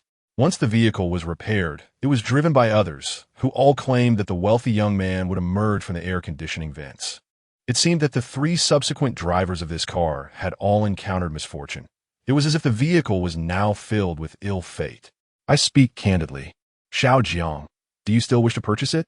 Upon hearing of the malevolent spirit, Jiang Xingnian could hardly suppress a smile, and without a moment's hesitation, he declared, I shall indeed reserve this car. Chapter 59, Bruce Driving School. From payment to ownership transfer, the entire process flowed seamlessly. For the first time, Sun Lifeng did not experience the joy of selling a car. Instead, he sighed as he watched Jiang Xingnian's retreating figure. Having already seen several young men depart, he lamented the waste of such youth. Yet a thought crossed his mind. What if this young man was truly destined for greatness? Though he harbored doubts, the necessary procedures for selling a damaged vehicle must be adhered to. Clad in a robe procured from a second-hand market, Sun Lifeng lit 3 incense sticks, brandishing a peachwood sword as he chanted incantations over the car. Xiaobai followed closely, wagging his tail, but hesitant to approach too closely. Observing Sun Lifeng's theatrical performance, Jiang Xingnian kindly suggested that it would be prudent to leave such matters to the professionals, as even a person with a strong destiny could encounter issues through such antics. As the saying goes, he who frequently walks by the river will inevitably get his shoes wet. It was fortunate that Sun Lifeng had not yet encountered anything formidable. Otherwise, complications would surely arise. Sun Lifeng, swayed by Jiang Xingnian's certainty, began to consider the validity of his words. He scrutinized Jiang Xingnian, perceiving a sense of righteousness in the young man. While his features were undeniably handsome, his aura radiated vitality. Unable to restrain his curiosity, Sun Lifeng inquired, Xiao Jiang, aren't you of an age to be in school? Jiang Xingnian nodded, indicating he had ceased his studies. Sun Lifeng pressed further. What do you do now? You seem quite knowledgeable about metaphysics. Jiang Xingnian smiled and replied, I possess a modest understanding. In business, one must always maintain a sense of balance. It is crucial not to engage in reckless endeavors. Sun Lifeng nodded absently, still preoccupied with thoughts of conserving resources. Jiang Xingnian, sensing his intentions, refrained from further commentary and instead wandered off to inspect his new vehicle. Sun Lifeng handed over the completed registration documents and, with genuine concern, asked Xiao Jiang, will you be driving it home now? Jiang Xingnian shook his head, adopting the demeanor of a law-abiding citizen. As I mentioned yesterday, I do not yet possess a driver's license, so I am unable to drive. Obtaining a license is straightforward. I can recommend a driving school. Just mention that Lao Dan referred you. Sun Lifeng eagerly offered. Upon learning that Jiang Xingnian lacked a license, He enthusiastically suggested the driving school. However, he hesitated when faced with the car once more, stating, "I assure you, this vehicle bears a sinister reputation. I did not dare to drive it myself, nor would I suggest a chauffeur. How about this? You register at the driving school, and later tonight, I will arrange for a roadside assistance tow truck to deliver it to your home." Jiang Xingnian agreed, noting the driving school's address before stepping outside, prepared to explore the highly recommended institution. A quick search revealed it to be a mere 2 kilometers away, indicating that the eastern suburbs of Haicheng still offered affordable land, making it an ideal location for enterprises with expansive premises. Jiang Xingnian walked to his destination, and the first thing that caught his eye was the grand name of Bruce Driving School. The entire driving school area appeared somewhat modest, with only 3 training vehicles. Half of the space was paved with concrete, while the other half was muddy, lending it a rather shabby appearance. Just as he began to doubt the credibility of the place, a coach approached him. The man, seemingly in his 30s, wore a knitted cap with caramel-colored hair peeking out, though he was uncertain whether it would be too warm for him. He donned an oversized gray t-shirt and light brown casual trousers. A half-smoked cigarette hung from his lips, and his sun-darkened face exuded a sense of reliability. "Here to learn how to drive?" he inquired. "Old Dan referred me, saying you teach well," Jiang Xingnian replied. "Oh, Old Dan sent you, huh?" The man discarded the cigarette but onto the ground and extinguished it with his foot, casually introducing himself. "Hello, I'm Coach Go. Don't be misled by our humble appearance. We guarantee you will obtain your license in 30 days, and our pass rate ranks among the highest in the city." "Coach Go." Jiang Xingnian noted the seriousness in his tone and decided to enroll. "If I learn well, do I need to practice every day?" Coach Go shook his head, stating that merely being a good driver does not assure success. "Did you see that fellow over there? His license was revoked, and now he is trying for AC license, having failed the second test 8 times. Jiang Xingnian fell silent, trailing behind Coach Go to register. Serving multiple roles, Coach Go led him to a small shed to take a photo for his ID and then to fill out the registration form. "Typically, our driving school charges $36.88 for a guaranteed pass, but since you're a friend of Old Dan, I can offer you a price of $2,988. How would you like to pay?" Jiang Xingnian pulled out his phone, scanned the payment code on the table, and paid $29.88, awaiting Coach Go's next instructions. "Ideally, you should head home to study the driving exam materials now that you're registered. However, considering your distance, let us get you familiar with the vehicle first." As he spoke, Coach Go led Jiang Xingnian to a battered black Santana, pointing for him to get in. The car had peeling paint in numerous places, and even the front bumper was half detached and held together with tape. Jiang Xingnian hesitated, wondering if this vehicle was truly operational. Coach Go nodded emphatically. "Of course. If you can handle this car well, you'll have no trouble with any vehicle in the future." Convinced by his words, Jiang Xingnian climbed into the passenger seat. "Now, let me introduce you to the basic structure of the car. This is the clutch, this is the brake, and underneath the mineral water bottle is the accelerator." It was noon, and the sun shone brightly. The outdoor temperature exceeded 40 degrees, and the heat inside the metal car was even more oppressive. As the vintage Santana's air conditioning was merely ornamental, it was ineffective. Even with the windows down, the temperature inside the car continued to rise. Noticing Coach Go looking particularly hot, Jiang Xingnian glanced at the knitted cap on his head and could not help but suggest, "Why don't you take off your hat?" "Unnecessary." Coach Go declined without hesitation, contemplating a smoke before remembering Jiang Xingnian was still inside the car and extinguished it. "This is called style. Something I learned from my favorite streamer." "Huh?" Jiang Xingnian, though somewhat unfamiliar with fashion, resolved to comprehend and respect individual preferences. However, he found himself perplexed by the sight of a woolen hat in the sweltering summer heat. Was it fashionable or simply imprudent? As he pondered this conundrum, a peculiar scent suddenly wafted into his nostrils. He noticed Coach Go, restless, had parked the car in a corner of the driving school. Before he could voice his inquiry, a furry tail emerged from the waistband of Coach Go's trousers. The good news was that the pants remained intact. The bad news was that, before a human audience, the tail had not been concealed. Blame it on the oppressive heat and the layers he wore. Excess body temperature rendered the tail impossible to hide. An awkward silence enveloped the car as Coach Go struggled to devise an explanation for Jiang Xingnian regarding the canine appendage. However, before he could speak, Jiang Xingnian, ever perceptive, offered an escape. You enjoy cosplay too, don't you? That tale is quite well crafted. I almost mistook it for the real deal. Ah, yes, indeed. I purchased a realistic version. It must have startled you. Coach Go replied, chuckling. I see it's getting late. Perhaps you should go have lunch and resume driving practice in the afternoon. All right. 2 o'clock it is. Jiang Xingnian agreed with a smile as he exited the vehicle, the scent of dog fur dissipating significantly. From the moment he laid eyes on his coach, he had recognized him as a golden retriever, albeit an aged one. The coach, despite being youthful at heart, appeared weary, resembling an old dog. As he approached the entrance, he finally understood the name of the driving school, Bruce Driving School. Nearby, he found a Sichuan restaurant and settled in, opting for a 6-person meal in a private room, where the air conditioning provided immense comfort. While awaiting his meal, he took out his phone and began his live stream. Chapter 60. Boiled fish with pickled peppers and spicy rabbit. Sichuan cuisine is renowned for its spicy and fragrant flavors. Jiang Xingnian's meal included an array of dishes such as boiled meat slices, pickled pepper rabbit, ginger duck, and sour cabbage fish, accompanied by a large bowl of rice sufficient for 6. Once the dishes were served, the proprietress entered with a plate of garlic pork, smiling as she asked, "Brother, I hope I'm not interrupting your live stream. I noticed your order was quite substantial. This is a little gift from our restaurant." Jiang Xingnian quickly rose to express his gratitude, but the proprietress waved him off, saying it was nothing, before exiting and closing the door behind her. The online audience steadily increased, reaching 2,000 within 5 minutes of the broadcast. "Ah, my food buddy, you're finally online. Let me see what you're having today. Are you taking orders today, main chef? I want to try again.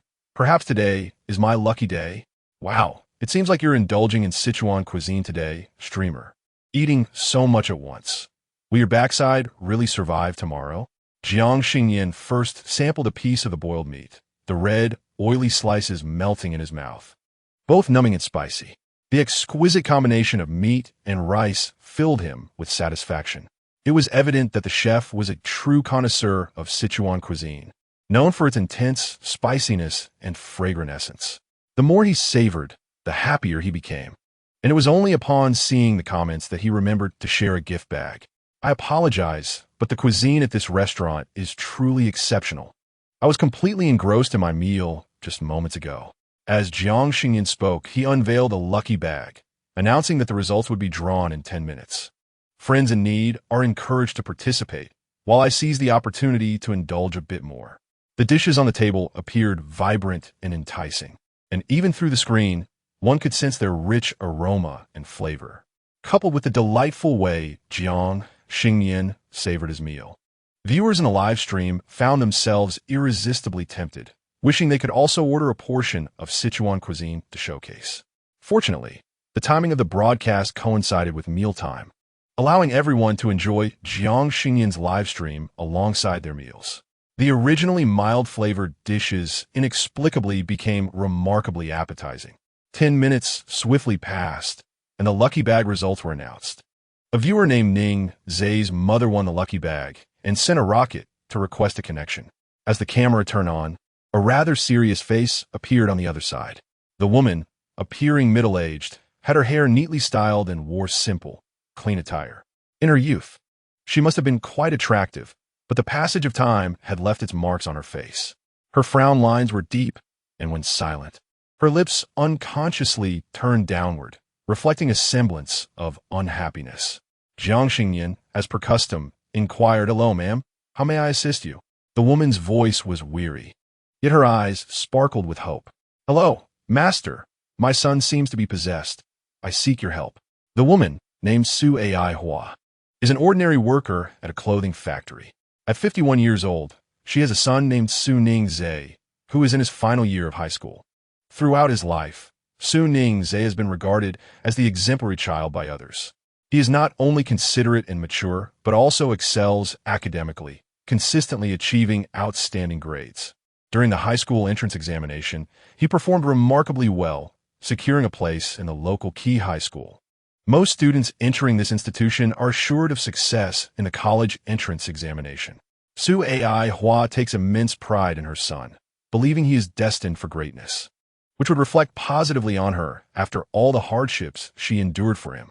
Everything was progressing along the path she had meticulously planned, until recently when her son suddenly seemed like a different person. Previously well-behaved, Su Ningzhe succumbed to the negative influences of a few mischievous classmates. Speaking of this, Su Ai Hua could not suppress her anger, her words tinged with bitterness. There are a few troublemakers in his class who took my son to explore an abandoned hospital. Out of curiosity, he followed them without informing me. According to Su Ai Hua, ever since Su Ningzhe visited that dilapidated hospital with his classmates, he returned a changed individual.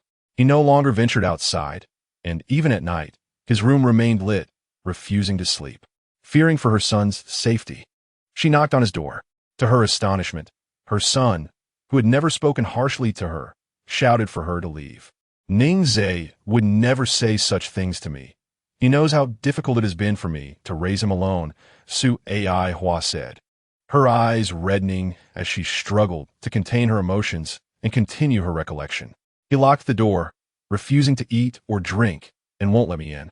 I was genuinely concerned, so I called a locksmith to open the door.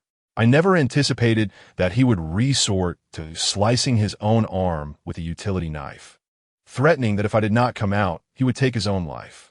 Su Ai Hua felt a pang of sorrow at the thought of that scene and could not help but seek assistance from Master Jiang Xingnian, asserting that the person in the room was certainly not her son.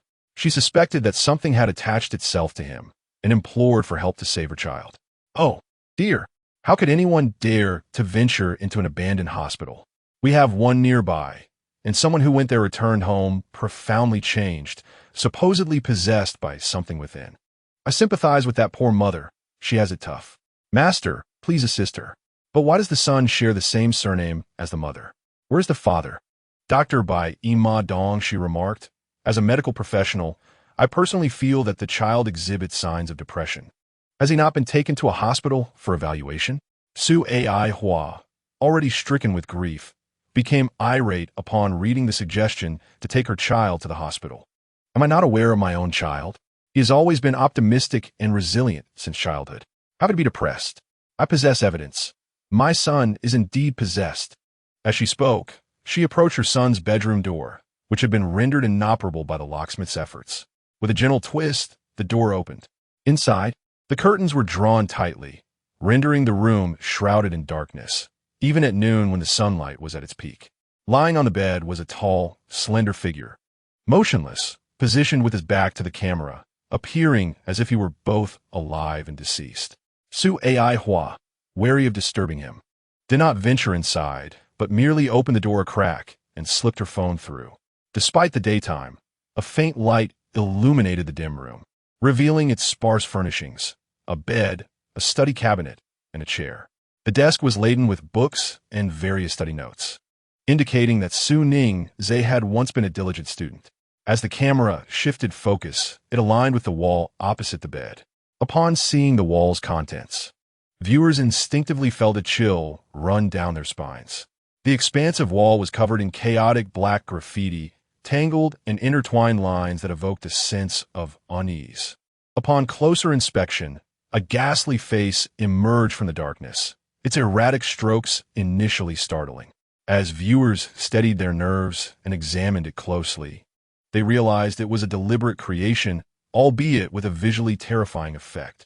Dear Candy family, who can relate? That ghostly face truly frightened me. I was eating my meal when I dropped my duck neck in shock. This is utterly terrifying. I want to find my mother. Zhu Qing, please hold off on eating.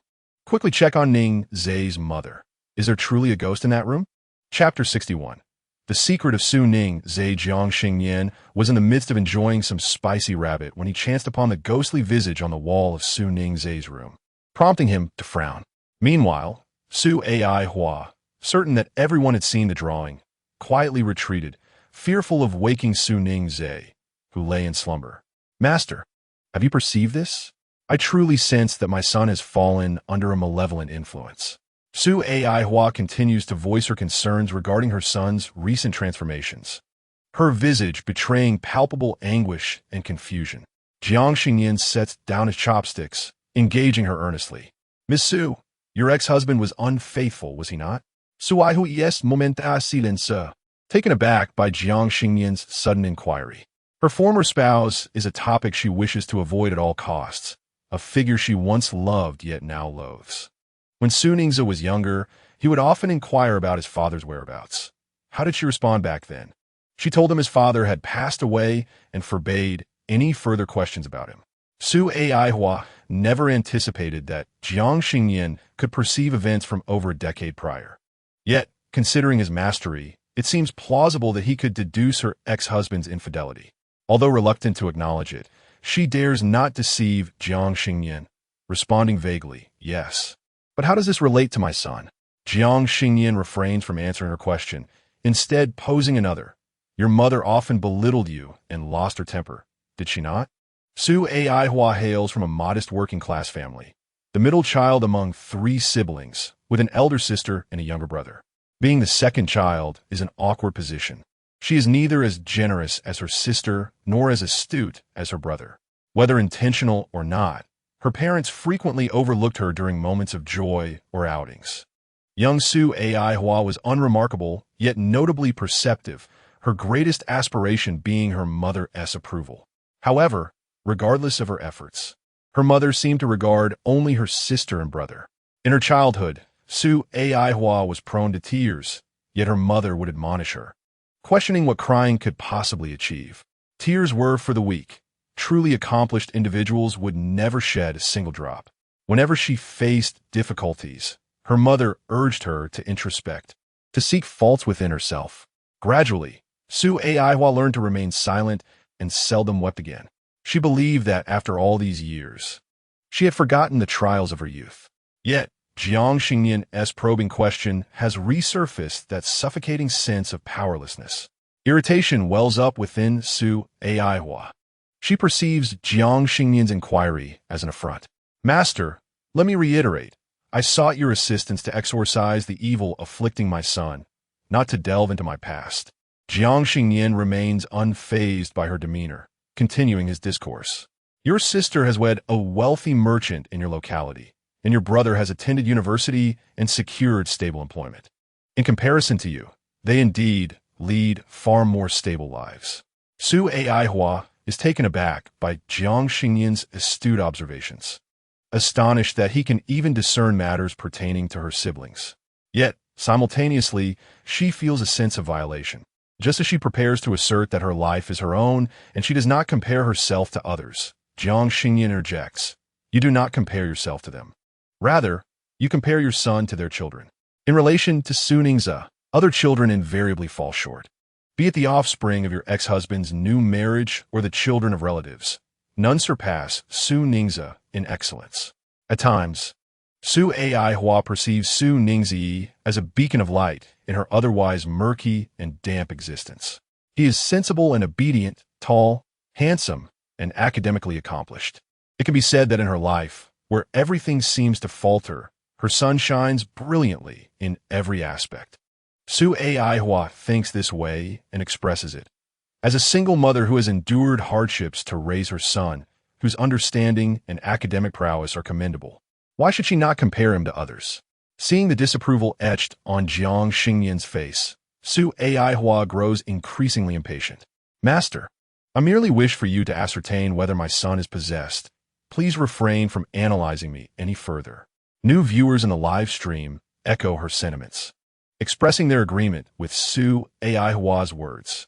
One viewer mentions having been referred by a friend who claimed the host possesses remarkable abilities, yet feels the discussion is meandering without addressing the core issue, seemingly complicating the life of a single mother.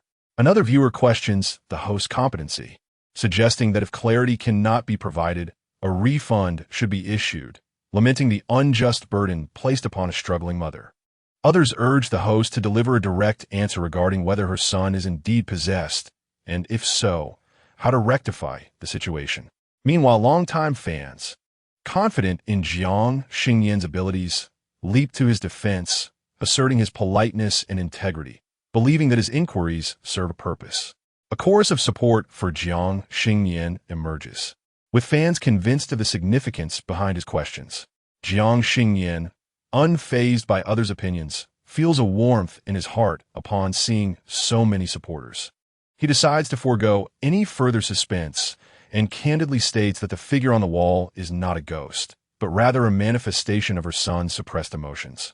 He assures her that her son is not possessed. Rather, he is grappling with anxiety that has morphed into depression. "You speak nonsense," Su Aihua instinctively retorts. "My son is possessed. How could he possibly be depressed? You have no idea how strong and sensible he is." While strong and sensible are inherently positive descriptors, when affixed as labels upon a child, they may inadvertently herald untold suffering and sorrow. "Madam, while I cannot comprehend why you stubbornly cling to the belief that your son is possessed instead of accepting that he is depressed, I can assure you that he is indeed obedient and possesses remarkable willpower. Yet it is precisely this strength that fuels his anxiety and depression." Su Ningzi has grown up in a stifling environment. His mother incessantly recounts the hardships of raising him, often lamenting that had he not been born, her life would have been significantly easier. Each time he yearns to play, she sighs, wishing he could grasp the extent of her struggles, longing for a semblance of understanding from him. Su Ningzi is not naive. He is acutely aware that his father is alive and has gleaned the truth about the events that transpired between his parents in the past. He is acutely aware of the hardships his mother endures, which compels him to seek joy for her in other aspects of life. It is during this period that Su Ningzi learns to suppress his own emotions, concealing his feelings of joy and anger, and dedicating himself to his studies with unwavering diligence.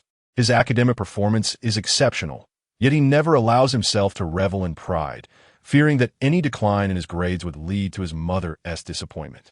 Even when he engages in ordinary activities with classmates, the innocent joys that children typically experience are often accompanied by a lingering sense of guilt. He never dares to voice his grievances about unpleasant experiences or bullying at school upon returning home. Should he confide in his mother, she merely states that tears are futile and that he must reflect upon his own actions when conflicts arise with peers. Su Ningzi has felt anguish more than once, even exhibiting somatic symptoms. The pressures of academic achievement, the incompleteness of his family, and his mother's expectations weigh heavily upon him, resembling an insurmountable mountain that stifles his breath, particularly upon entering a prestigious high school, surrounded by the most outstanding students from other institutions. He gradually finds his studies increasingly burdensome. His mental state remains in a state of high tension, with his emotions growing ever more repressed. Ultimately, whenever Su Ningzi closes his eyes, his mind is inundated with his mother's words. "I have endured so much to raise you. You have only your mother, and your mother has only you. If it weren't for you, I could have lived more easily. Everything is for you." Each day, Su Ningzi experiences profound torment, and his heightened state of anxiety gradually reaches its breaking point. In a sense, Su Aihua's assertion is slightly flawed. His mental breakdown did not stem from an adventure in an abandoned hospital, but rather from the simple fact that he fell short by 2 points on a mock exam. Indeed, it was merely a matter of 2 points. Chapter 62 in this world, adults do not truly exist. Nonsense. My son could not possibly be reduced to this because of 2 points. Su Aihua feels an overwhelming indignation. She can tolerate judgment directed at herself, but cannot accept the disparagement of her son. Jiang Xingnian maintains a calm demeanor, asserting that it is not merely those 2 points, but rather that his emotional issues stem from a multitude of such 2-point deficits accumulating over time. "Countless 2 points," Su Aihua murmurs, half comprehending. "When you call him sensible and strong, have you ever considered that he is just a child? Expecting a young boy to prematurely accept the rules of the adult world may render him outwardly mature and composed. Yet, the multitude of insecurities and sorrows he has buried in his heart due to his perceived maturity and strength eventually accumulate into an insurmountable burden." Su Aihua shakes her head vehemently. "How can that be? He is my son. How can I not know him? Besides, Haven T, I always manage to navigate life this way." But after enduring it this way, are you truly happy? Su Aihua longs to reply, acknowledging that life is inherently filled with various pains. After venturing out, who does not grapple with myriad troubles? Yet, faced with Jiang Xingnian's probing question, the word happy remains lodged in her throat, unutterable. Indeed, is she happy? Overlooked by family, betrayed by her husband, and backstabbed by colleagues who seize her opportunities for advancement. Her life, upon reflection, is indeed fraught with discontent. Yet I am exceptionally resilient. Despite having endured numerous unfortunate events, I have never shed a tear. Su Aihua wished to articulate further, to validate her strength. However, Jiang Xingnian gently shook his head, asserting that tears do not resolve any issues. Yet the act of crying is never merely to find solutions. You desire for your son to emulate your strength, forbidding him from expressing vulnerability. But this fundamentally contravenes the laws of nature. Madam Su, tears do not signify weakness. They are merely a means of emotional release. One can only advance lightly by unburdening their emotional weight. Do you not realize? His tone was gentle, his words soft-spoken, devoid of criticism or didactic undertones, as if he were a calm stranger engaging in tranquil conversation. For the first time, Su Aihua listened quietly, free from her previous agitation and irritability. Your mother often remarked upon your temper, yet it is not your fault. Jiang Xingnian suddenly interjected, explaining to Su Aihua that your irritation when listening to them arises from never having been truly and patiently heard. They dismiss your feelings and label you negatively. You feel discomfort and resist, yet they suppress you forcefully. Thus, their discourse irritates you, but the ideologies instilled in you since childhood bind you to their ways. Although you harbor disdain for your mother, you unconsciously replicate her behaviors as you mature. Jiang Xingnian's words struck Su Aihua like a heavy hammer upon her heart. She longed to rebut, yet the truth was undeniable. Contemplating her son mirroring her childhood insecurities and suffering, she was suddenly engulfed in anguish. I did not wish for this. I, too, am a first-time mother, and no one has taught me how to be a competent one. Indeed, you are a first-time mother, but you have also been a child. Jiang Xingnian yearned for another bite of the pickled fish, but patiently continued, stating, I do not intend to critique a mother. In truth, you are remarkable. Despite enduring marital betrayal, you have raised your son admirably. Ningzhe is a wonderful child. Do not worry excessively. He is merely suffering from emotional distress and will recover. Su Aihua, overwhelmed by thoughts of her son's pain, covered her face and wept. Has Ningzhe endured such suffering? Will he ever forgive me? Jiang Xingnian nodded, affirming that indeed. The core of his distress is rooted in his love for his mother. His love compelled him to mature prematurely. I know you love him too. Are you willing to permit him to be a child once more? I am willing. I am indeed willing. Su Aihua nodded through her tears. Previously, she aspired for her son to achieve greatness, but now her only wish was for his health and happiness. In that moment, she suddenly recalled that when her son was still in her womb, her only hopes for him were peace and joy. With a creak, the door swung open from within the room. Su Ningzhe emerged, tall and slender, his complexion somewhat pallid. In his hand, he held a phone, which was currently displaying Jiang Xingnian's live-streaming page. As soon as his mother connected, a classmate had shared the live session with him. Upon witnessing his mother's willingness to acknowledge his supposed possession rather than accept his emotional turmoil, Su Ningzhe felt a profound sense of despair.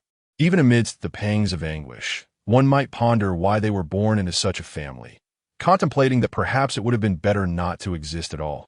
Initially, one expected to become merely a profit-driven streamer, yet Jiang Xingnian defied his mother's narrative, opting instead to dissect her own childhood. It was at this juncture that he came to realize that his mother, too, was a child concealed beneath layers of emotions, never truly having matured. He had always recognized her struggles, fearing her disappointment, swallowing every sorrow in silence. However, it was only now that he discerned that her actions were fundamentally rooted in love for him, lacking the experience of unconditional love from her own parents.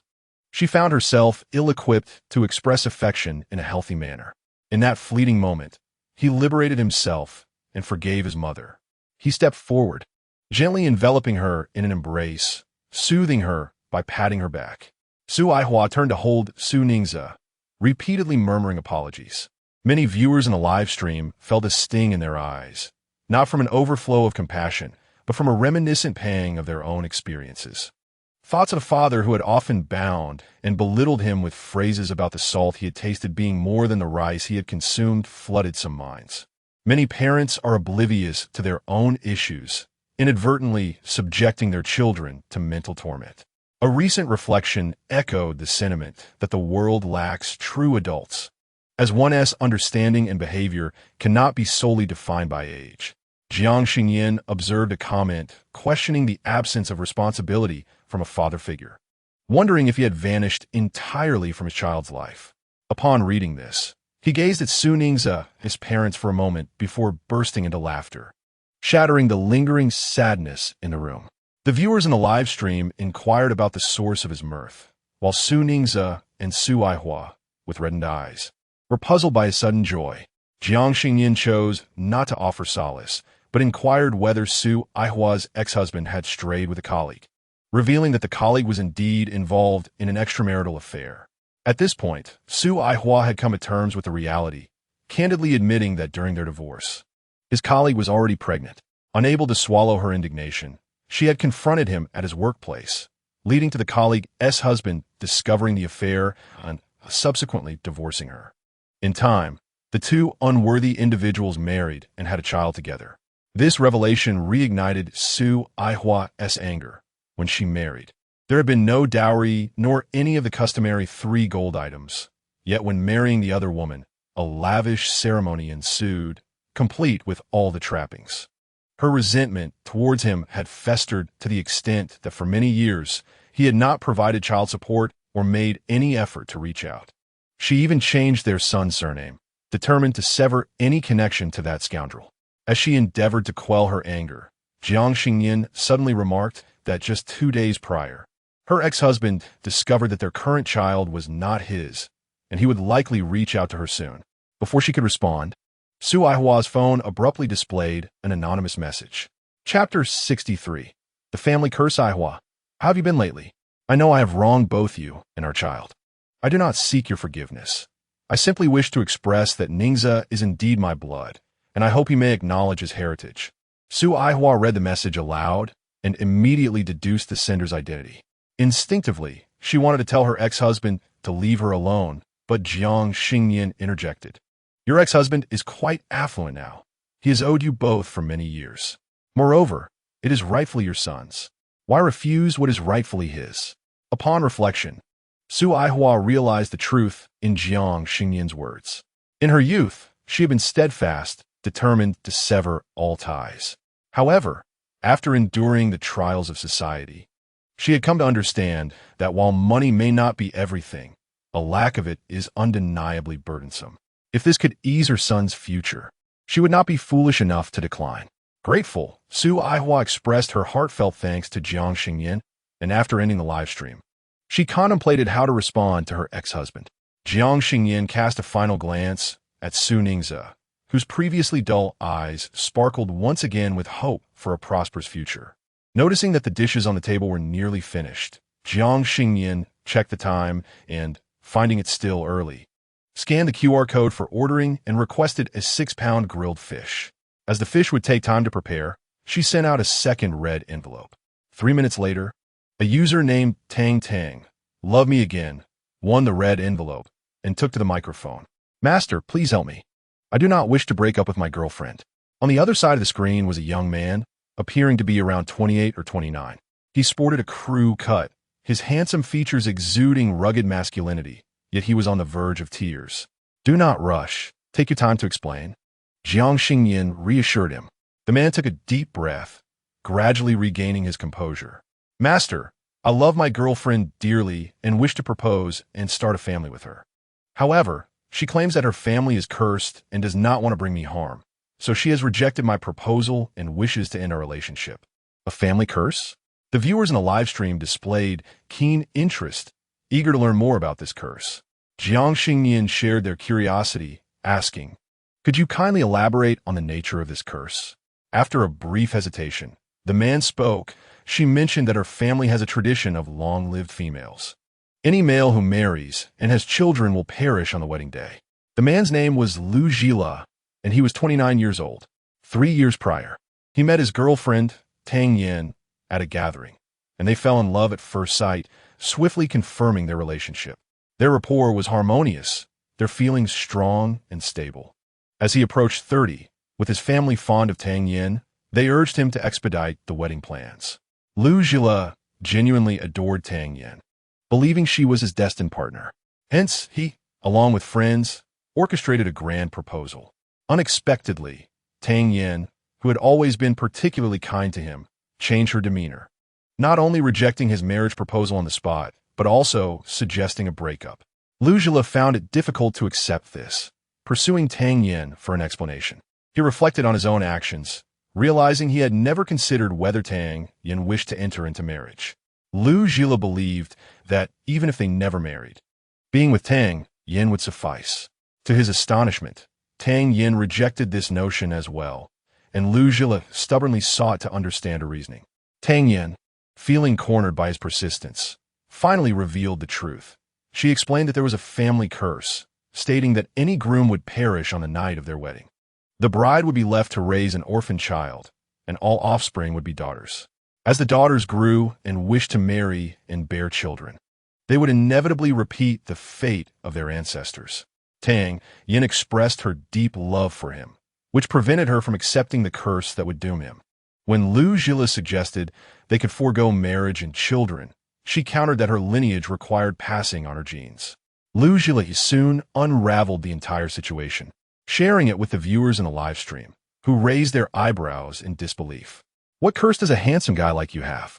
Clearly, you've encountered a manipulative woman, commented one. Another user expressed some sympathy for Lu Zhila. While this guy often deserves a scolding, I somewhat agree with him this time. The notion of family curse is utterly absurd. How could it persist through generations? A third user, however, raised a different perspective. Regardless of his circumstances, I feel there might be some truth to this curse. After all, he mentioned that they had been lovingly together for 3 years. One can feign affection momentarily, but sustaining love for 3 years is something else entirely.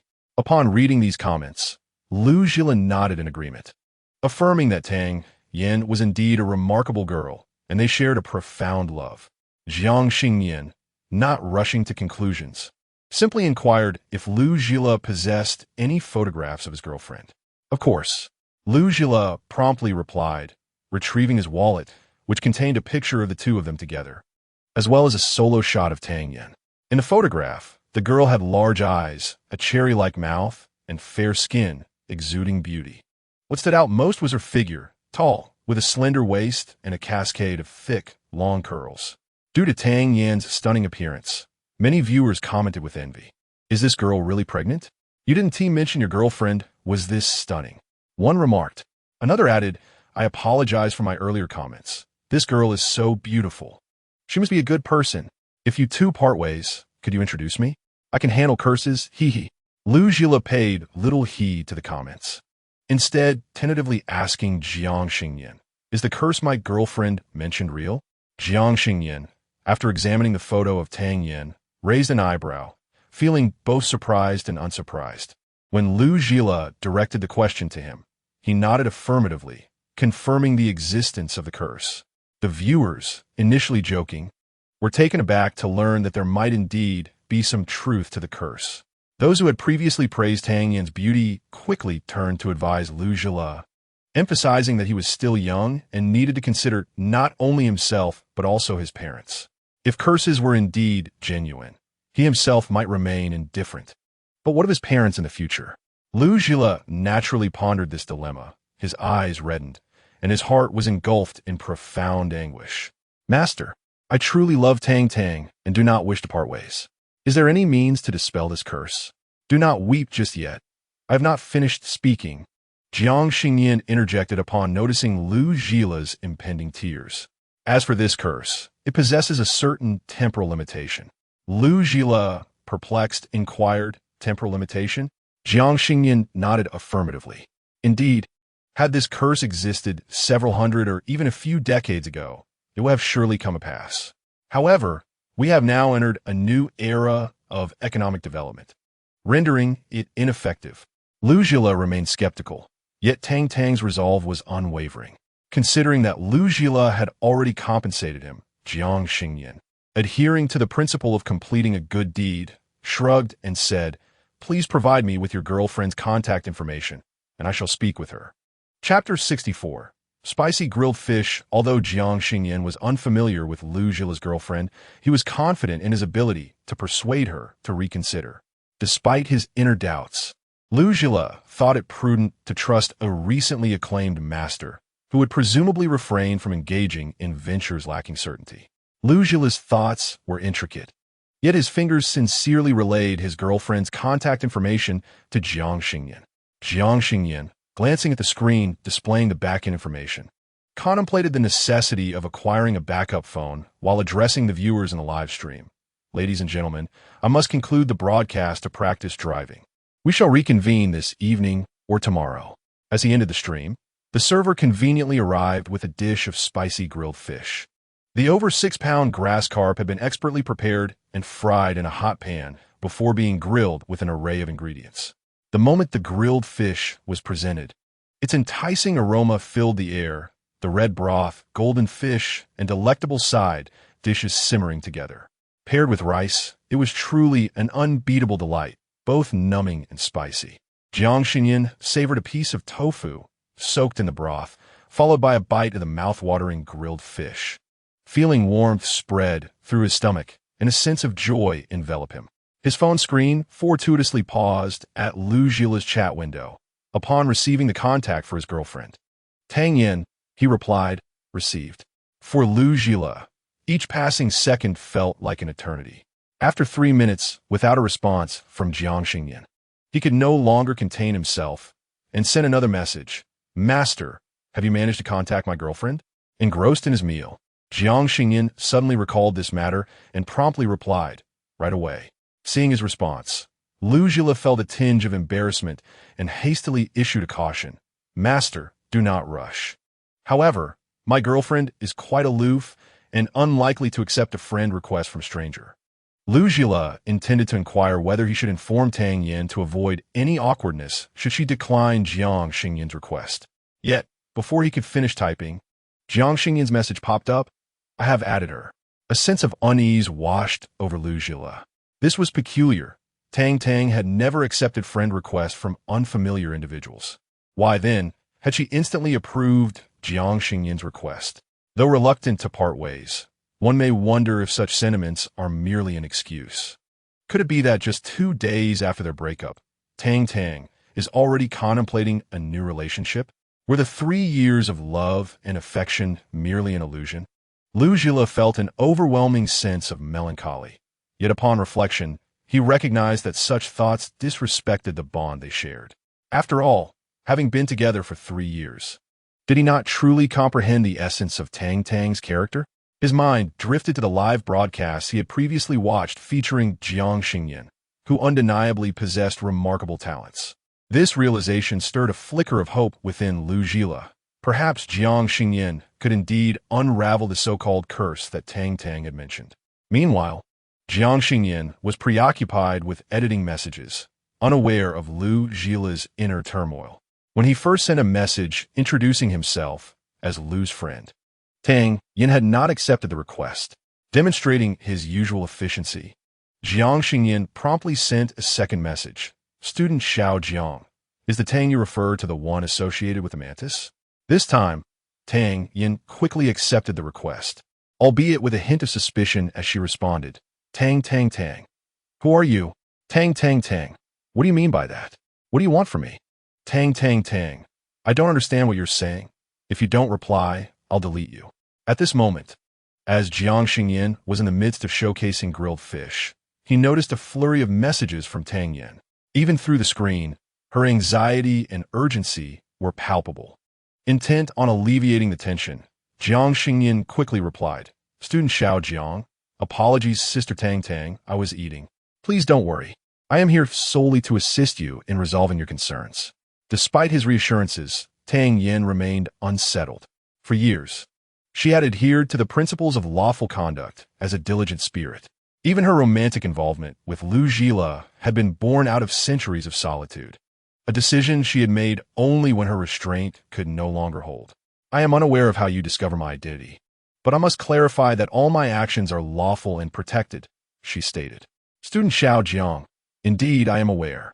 In fact, I am a streamer specializing in culinary arts and fortune-telling. Today, your boyfriend contacted me, expressing his desire to avoid a breakup. As Jiang Xingnian recounted the sequence of events, Tang Yin began to regain her composure. She understood Lu Zhila's reluctance to part ways, but was taken aback that he would seek out an expert online to salvage their relationship. Fortunately, he had not approached one of those emotional consulting firms. Otherwise, she would have deemed him rather foolish. Discussing the topic of their separation, she too felt a pang of regret. After all, it had taken her centuries to experience love, and Lu Zhila was undeniably charming, devoted to her without reservation. Tang Yin believed that meeting Lu Zhila was the greatest stroke of luck in her existence. Yet, it was precisely because of her profound love for him that she did not wish to bring him harm. As a mantis spirit, she had reached her reproductive phase. Instinctively, she felt the urge to procreate, a desire that had been suppressed for so long, but had recently become increasingly evident. Her mother, grandmother, and countless ancestors had all consumed their mates on the very night of mating and laying eggs. What distinguishes them is that they are all mantises, devoid of any affection for their mates, driven solely by the instinct to nourish and propagate their lineage. To Lu Zhila, Tang Yin is a beloved partner. She cannot fathom the thought of consuming her beloved. Moreover, now that she has legally attained her form, she cannot indiscriminately devour humans. Thus, Tang Yin's thoughts are straightforward. If she cannot, she might as well seek out a ruthless individual to exploit, and once her purpose is fulfilled, she would consume him. Yet, the notion of bringing a child into the world with someone she does not love is a difficult concept for her to accept. As she wrestles with this internal conflict, Jiang Xingnian unexpectedly appears. Although he is human, he possesses the ability to see through her true nature, suggesting he possesses some remarkable abilities. Strangely, Tang Yin feels an urge to hear his insights on how to ensure she does not harm her beloved while still having a child of her own. Jiang Xingnian does not disappoint her.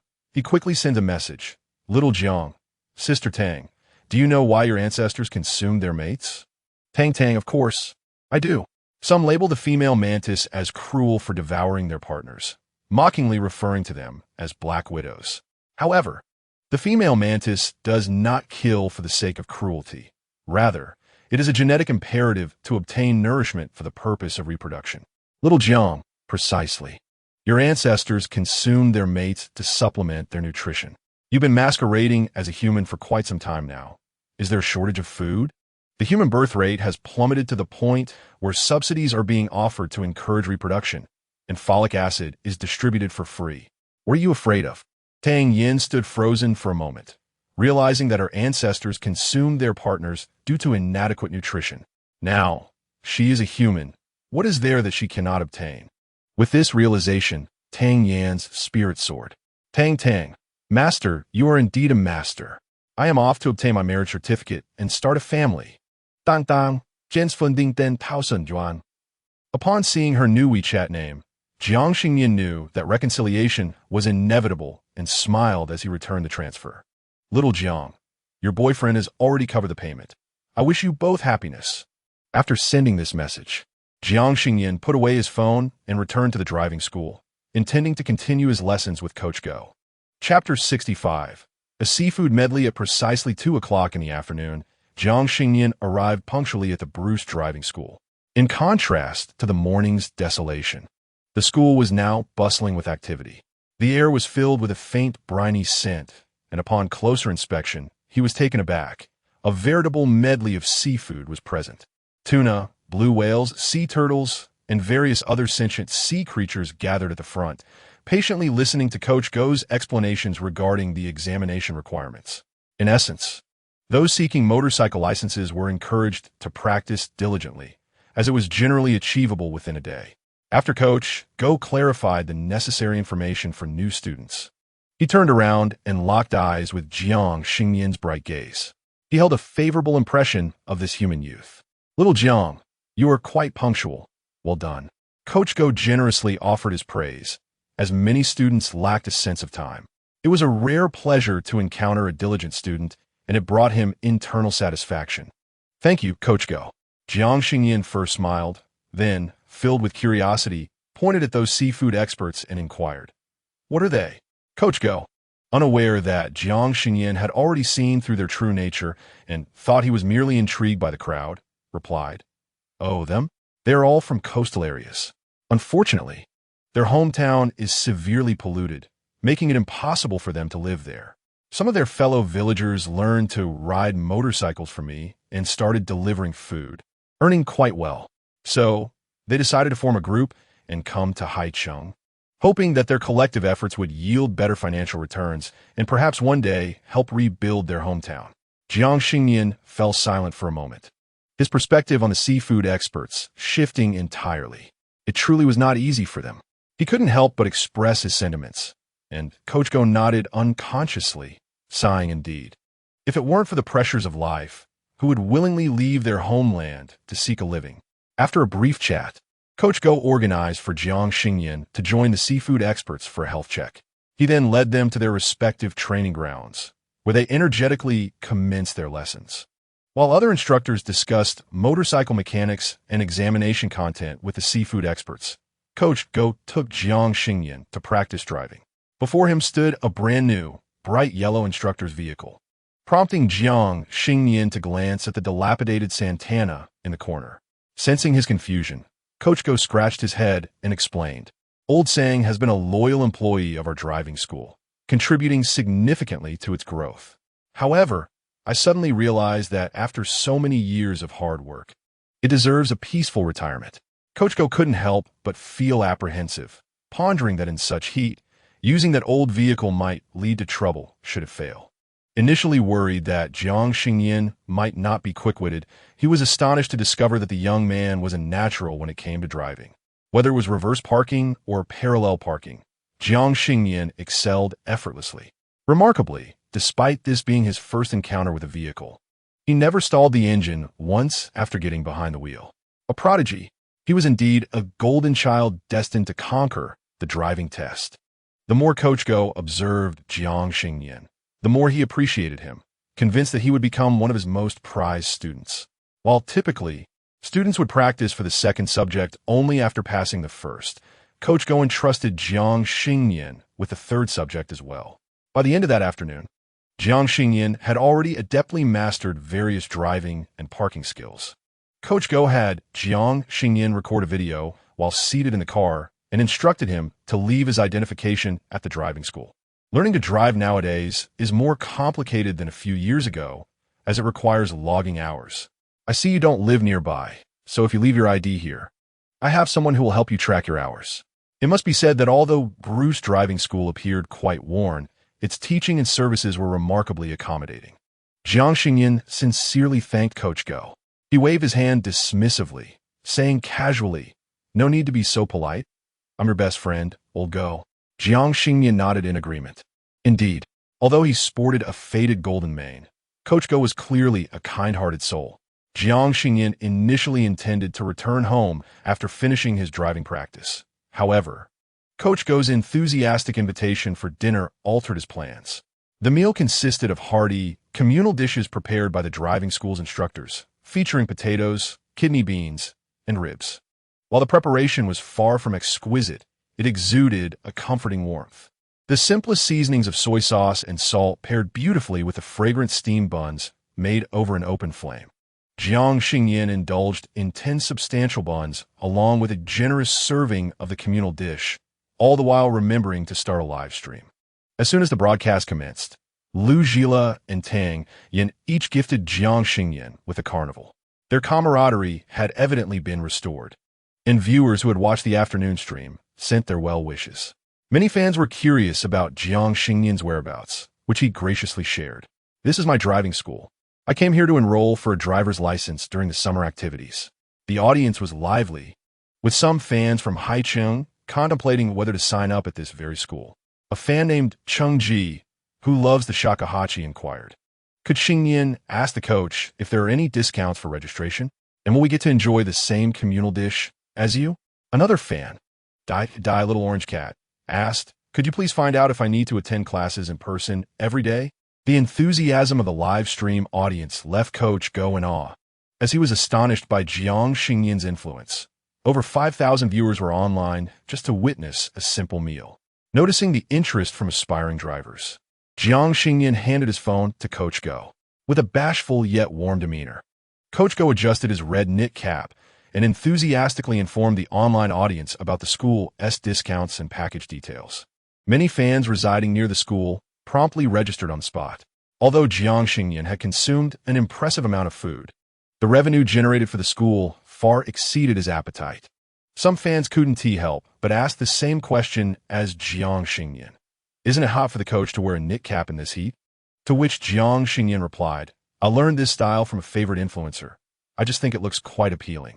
While one inquiry was manageable, a chorus of questions caused Coach Go's cheeks to flush, and his voice softened with laughter. Unable to resist, Jiang Xingnian interjected after a moment of silence. Coach, isn't it possible that this outfit is worn in an air-conditioned environment, not outdoors? Reflecting on this, Coach Go realized it was indeed true. I just thought it would be stylish.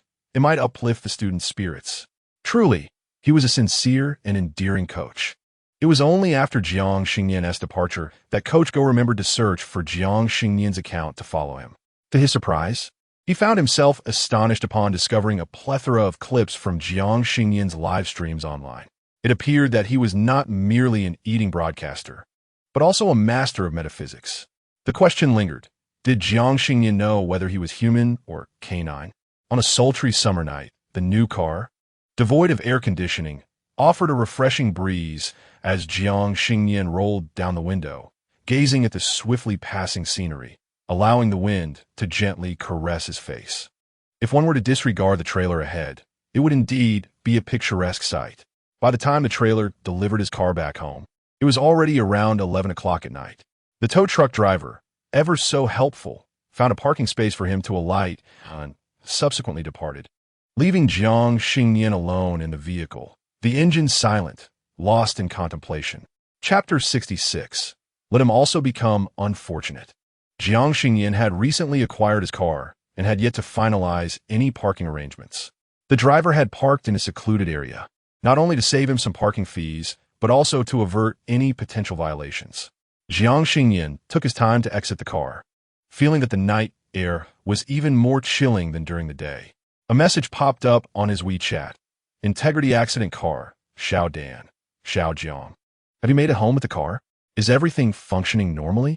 Have you encountered anything peculiar? Jiang Xingnian yearned to reply that he had not. Yet as he sat in the still vehicle, the windows inexplicably rose on their own.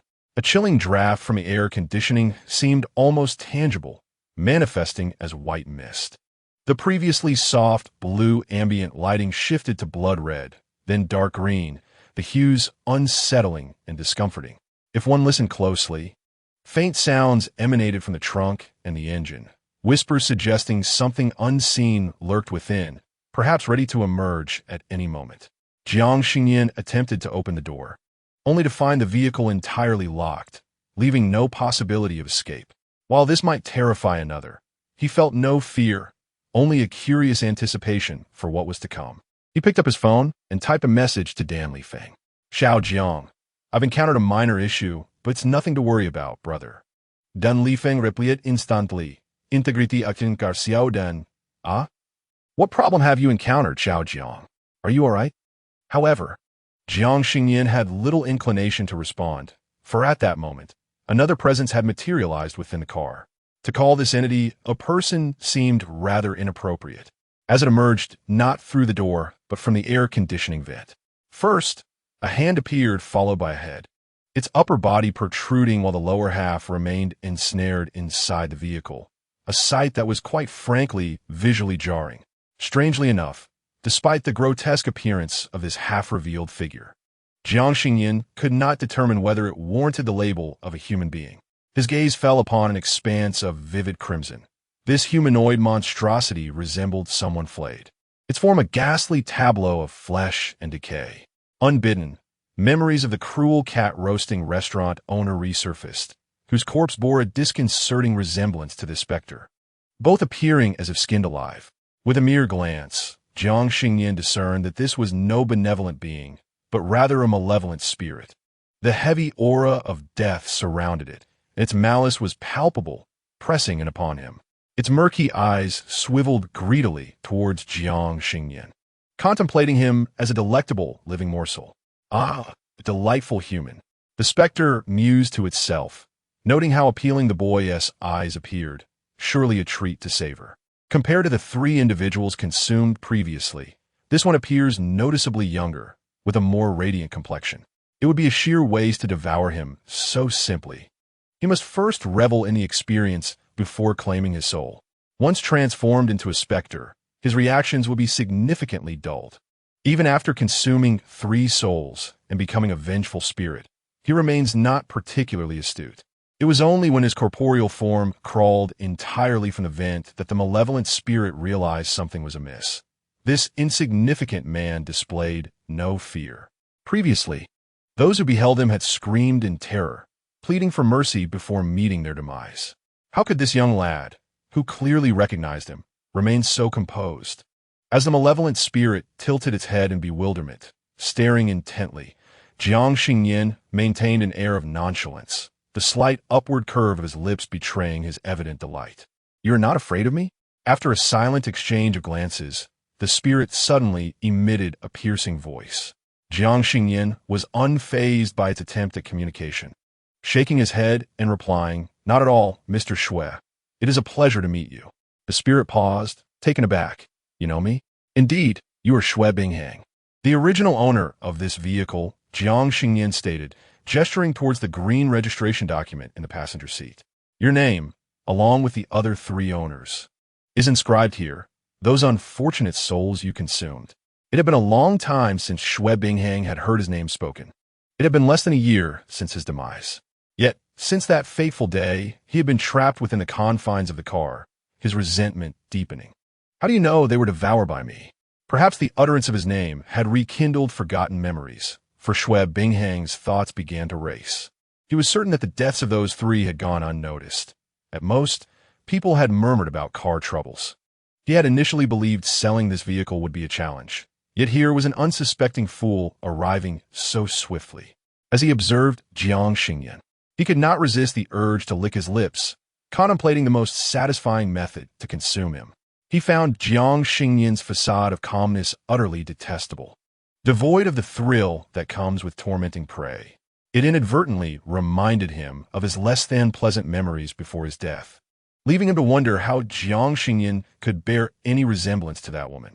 Jiang Xingnian was indifferent to his internal musings and politely responded to his inquiry. "Not only do I know that you consumed them, but I also know you were a pervert in your living days."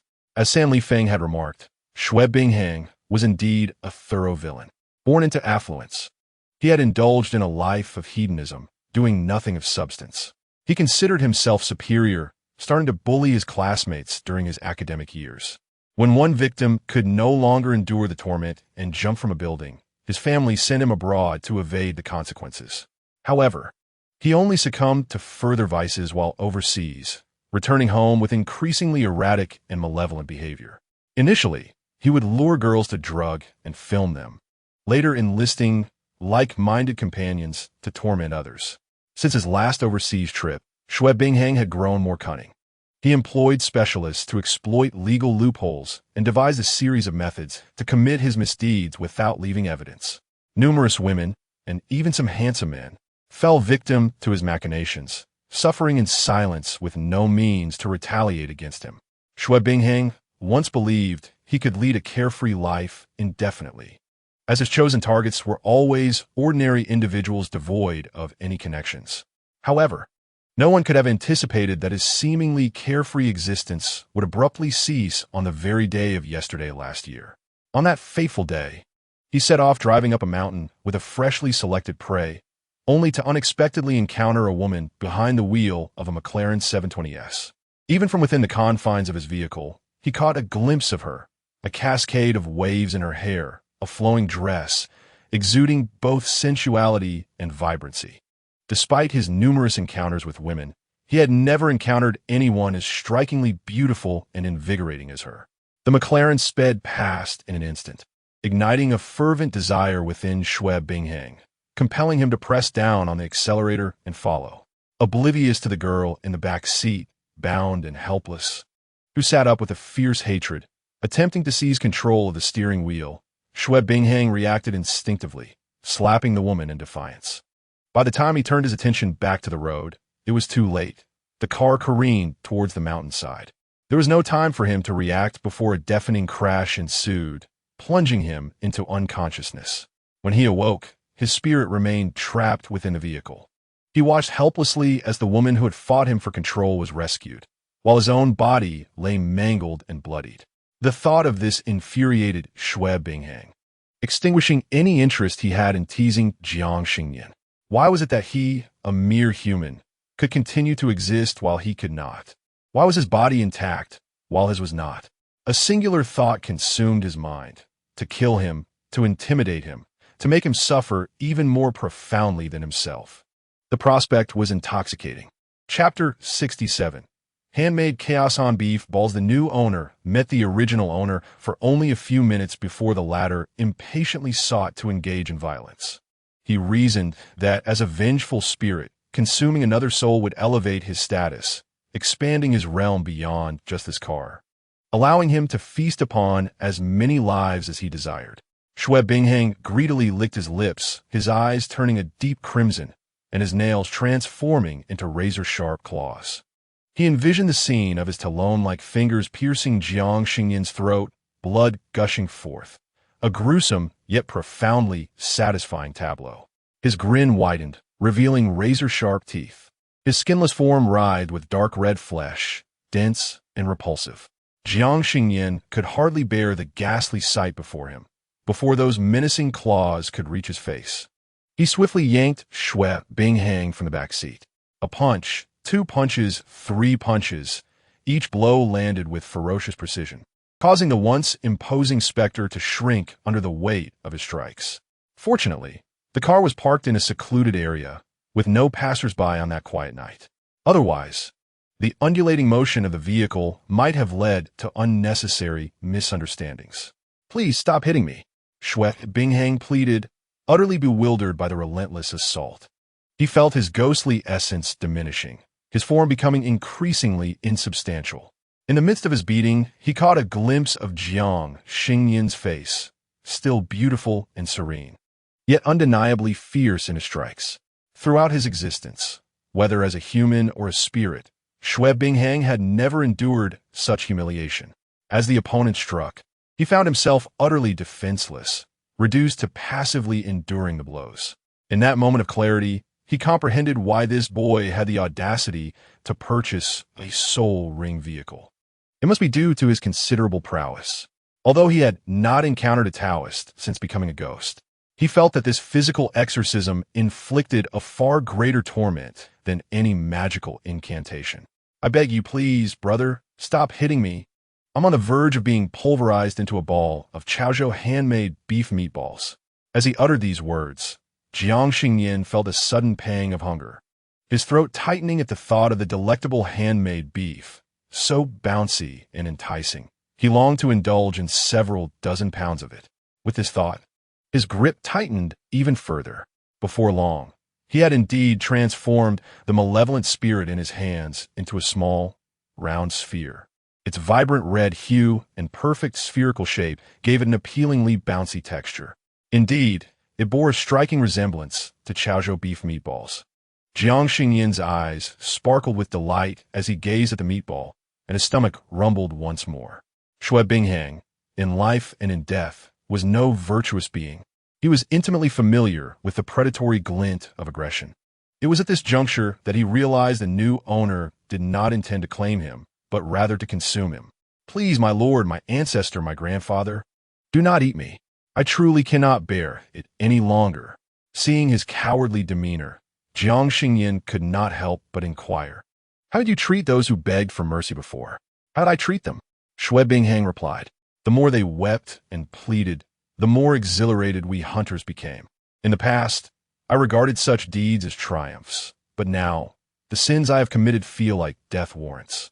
Though I have passed on, I sense a more imminent demise looming over me. A profound dread gripped Xue Binghang, as if a colossal hand were tightening around his throat. To his astonishment, even in his ghostly form, he experienced fear and a suffocating sensation, wishing desperately to kneel before Jiang Xingnian and plead for mercy. Do not kill me. I possess wealth in both domestic and foreign banks. Immense wealth. I will offer it all to you. You are magnanimous, so please, let me go. Wealth? Jiang Xingnian shook his head at Xue Binghang, and before the latter could react, he swallowed him whole. Despite its unappealing appearance, the texture was indeed delightfully bouncy. As Jiang Xingnian swallowed, he mused that the previous owner lacked confidence. Evidently, he found himself far more enticing than mere riches. As tranquility settled in, the temperature within the vehicle returned to normal. Jiang Xingnian affectionately caressed the steering wheel of his new car, feeling a profound satisfaction. Acquiring a vehicle that came with complimentary snacks was truly worthwhile. Upon returning home, Jiang Xingnian discovered that Dan Lifeng had called him multiple times and sent 30 messages. Integrity accident vehicle. Xiao Dan, are you all right? Please respond. Integrity accident vehicle. Xiao Dan, are you still alive? Reply to me, reply to me, reply to me. Integrity accident vehicle. Xiao Dan, please don't blame me. I advise you against buying this, but you refuse to listen. As Jiang Xingnian scrolled through the messages, he could see Dan Lifeng's growing despair. Fearing that he might utter something peculiar again, Jiang Xingnian promptly replied, Rest assured, dear brother Dan, I am quite well. Integrity accident car, little Dan. Integrity accident car, little Dan, that's splendid. As long as you're fine. It's getting late. Do get some rest. Good night. Dan Lifeng was genuinely apprehensive. He had sold a single accident car thrice, each time to disastrous results. Should the fourth buyer also meet with misfortune, his business would be irrevocably doomed. Jiang Xingnian set aside his phone and leisurely strolled home to wash up and retire for the night. The following morning, he prepared to step out, after having savored the delightfully chewy little soul rings yesterday. He felt an insatiable craving and planned to procure some ingredients from the market to prepare handmade meatballs at home. As he passed by a mobile phone store, he decided to venture inside to purchase a spare device for live streaming. Hello, welcome. The shop assistant enthusiastically greeted him at the entrance. Upon seeing Jiang Xingnian's appearance and demeanor, she presumed him to be a child of affluence. Are you looking to buy a phone? What do you think of this newly released fruit phone? Originally priced at $11,000. It's now on promotion for $9,800 after national subsidies. A truly exceptional deal.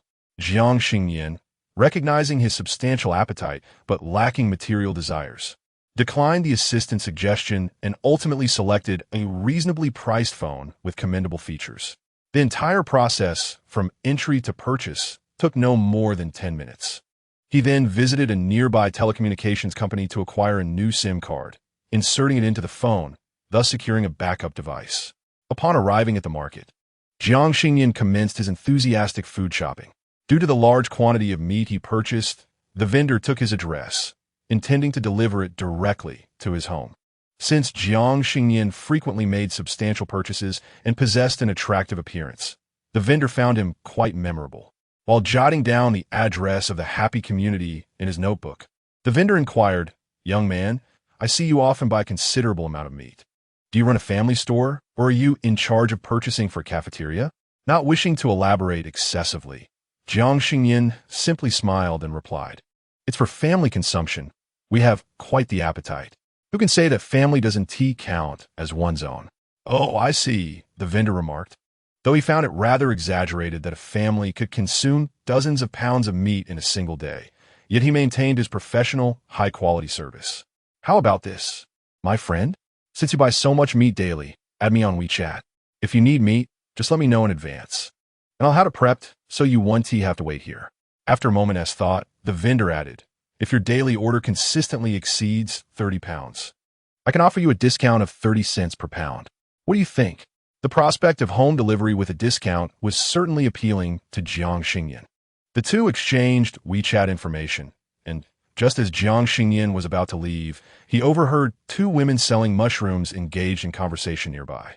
One asked, "Did your son go up the mountain to forage for mushrooms today? Why hasn't he come back?" The other sighed and replied, "Don't even mention it. He seems to have been poisoned again." "What? How did that happen again? Was the take not cooked properly?" "Not at all. We cooked the mushrooms, and the whole family ate without issue. It was just that rascal who pointed at my dog, claiming he wanted to hit it." "What? Why would I want to hit the dog?" "He said my dog stood up and gave him the middle finger." We all knew right then that the little brat had gotten himself into trouble again. Chapter 68. When will my boyfriend get a divorce?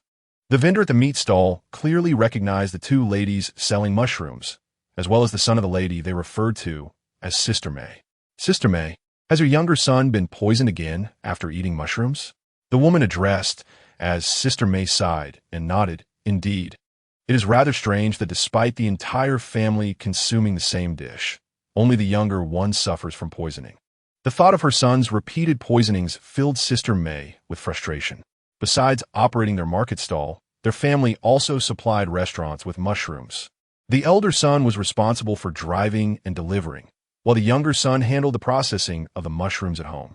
Yesterday, they had received a fresh batch of the sought-after Jiang Xingnian mushrooms, which were typically entrusted to the younger son for processing.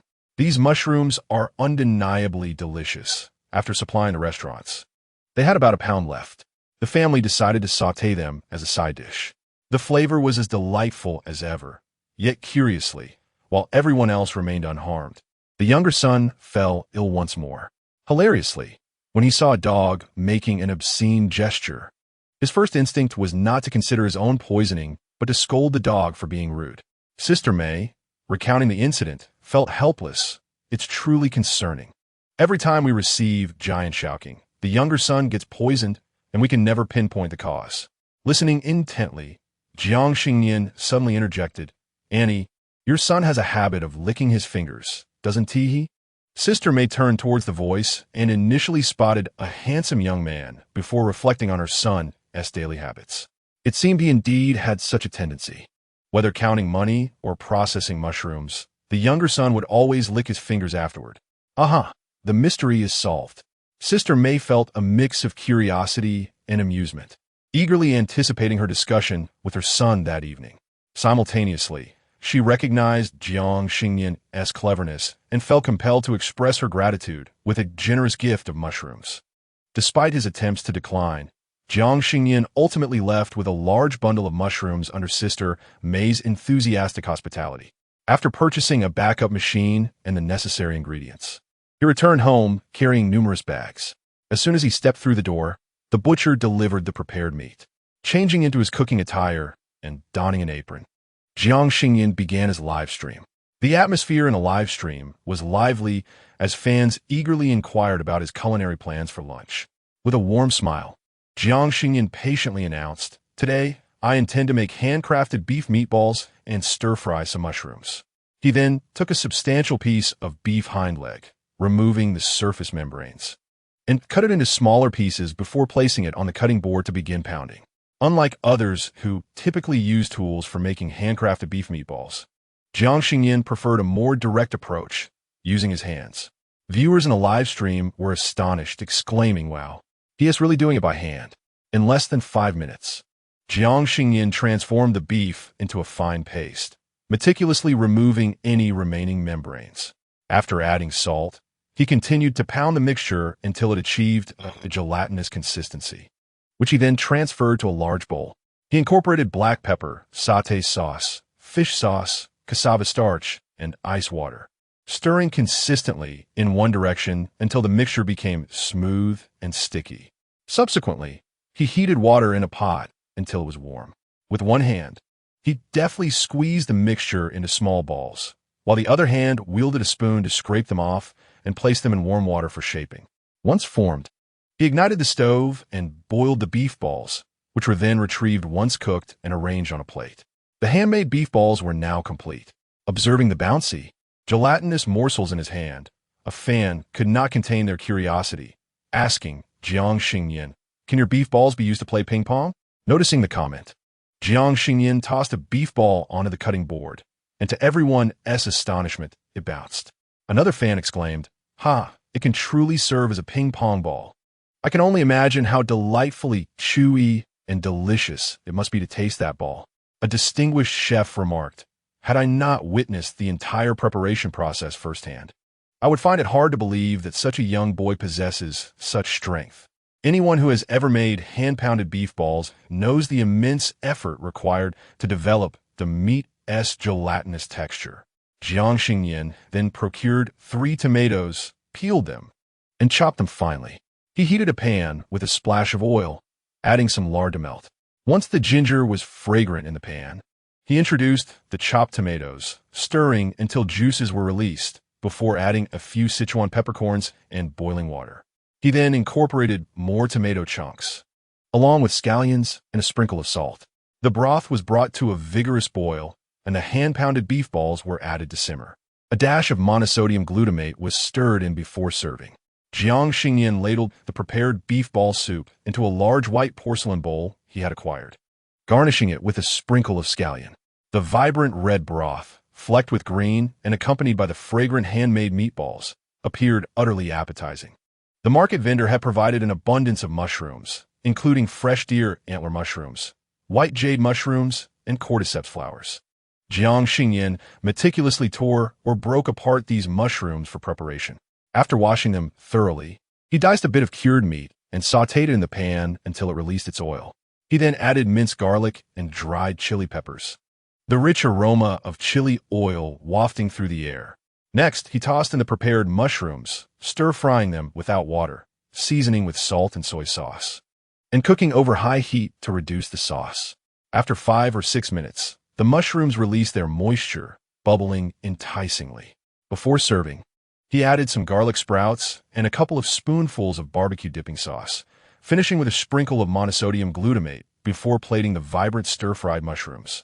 As usual, he served a generous bowl of rice alongside the beef ball soup and stir-fried mushrooms, securing his camera position, ready to indulge. The tomato soup was sour and fragrant, and sipping the broth while savoring a beef ball was immensely satisfying. The mushrooms were tender and flavorful, complementing the rice perfectly, making for a delicious and gratifying meal. Jiang Xingnian was thoroughly enjoying his feast and decided to share some lucky bags with his viewers. The designated draw time was set for 10 minutes, inviting family members to participate with 1,000 tickets available. After 10 minutes, the plate of stir-fried mushrooms was already devoured. Coincidentally, the lucky bag draw had concluded, with a user named Little Fish Does Not Eat Fish winning the prize. Unlike previous users who rapidly sent rockets, this one first commented, "Master Little Fish does not eat fish. If it's inconvenient for me to show my face, may I send you my photo and video privately?" This marks the first occasion for Jiang Xingnian to encounter a netizen who finds it inconvenient to go live. Fortunately, he had procured a backup device today and successfully logged into his account. Jiang Xingnian nodded at the camera, indicating his readiness, and encouraged the other party to proceed with their message. The user, known as Little Fish Doesn't Eat Fish, swiftly sent a photo to Jiang Xingnian and subsequently requested to connect live. Once the video call was established, the screen displayed a plush toy, while Little Fish herself remained unseen. After glancing at the photo, Jiang Xingnian raised an eyebrow and, as was customary, initiated the conversation with a polite greeting, inquiring what she wished to calculate. After a moment of hesitation, Little Fish spoke up, addressing him as master. She requested his assistance in determining when her boyfriend might divorce his wife. Despite her absence from the screen, her voice exuded a sweetness that suggested youthfulness.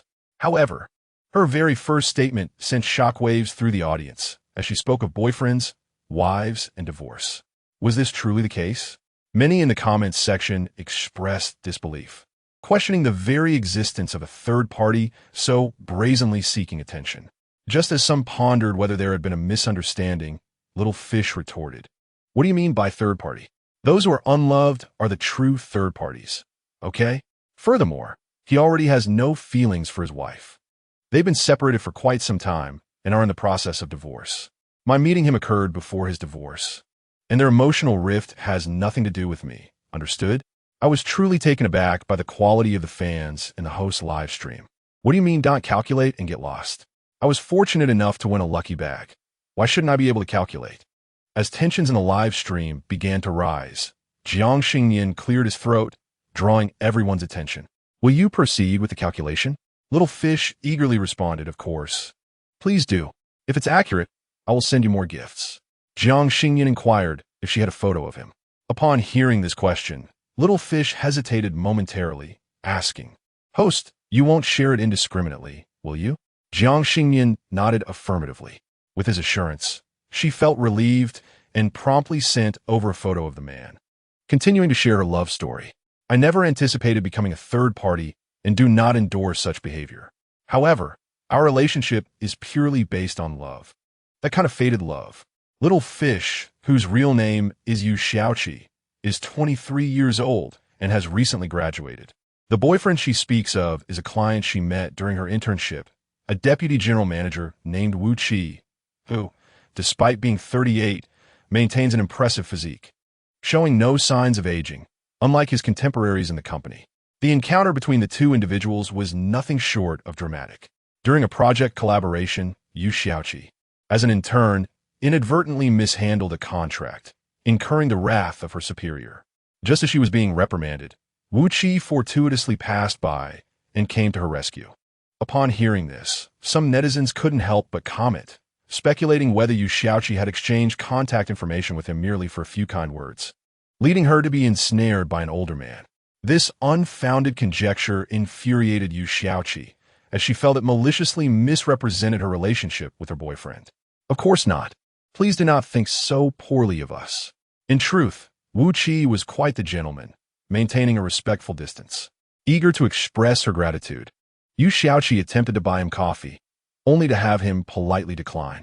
The more he resisted her gestures, the more he captivated her. During meetings between their companies, she found her gaze constantly drifting towards him.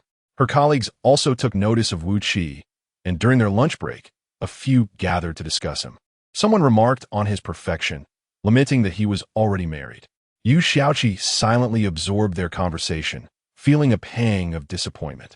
Although it was typical for a man of his age to have a family, hearing of his marriage still left her disheartened. Even though she understood that developing feelings for a married man was inappropriate, she found it impossible to suppress her thoughts of him. Perhaps, indeed, the heart clings to what it cannot forget. As the project collaboration drew to a close, Yu Xiaoqi assumed her interactions with Wu Qi would come to an end. While waiting for the bus on a rainy day, she felt despondent. Drenched without an umbrella, she sought refuge under the bus stop, feeling both vulnerable and upset. Just as tears threatened to spill, a Maybach rolled to a stop in front of her. The window descended, revealing Wu Qi's gentle face. He beckoned her to enter, showing no disdain for the rain-soaked shoes that might dirty his vehicle. With thoughtful kindness, he offered her a towel and expressed concern for her well-being, urging her not to catch a chill. Most importantly, he remembered her name. When Jiang Xingnian inquired whether the fact that he remembered her name indicated his fondness for her, Yu Xiaoqi honestly nodded, acknowledging her status as merely an ordinary intern. If he held no affection for her, how could he possibly recall her name? She was aware of the light-hearted banter surrounding her situation, whether it was a fleeting crush during military training or a whim in a hospital. Yet she dismissed the notion that her feelings for Wu Qi were anything but genuine. Yu Xiaoqi remained indifferent to the opinions of others. Her life was her own, and she owed no explanations to outsiders. Realizing that if she left the car now, she may never see him again, she gathered her courage and requested his contact information just before exiting. This time, Wu Qi did not refuse. He escorted her home and shared his number with her. Living on the 7th floor of an older apartment complex, Yu Xiaoqi shared a flat with 3 others.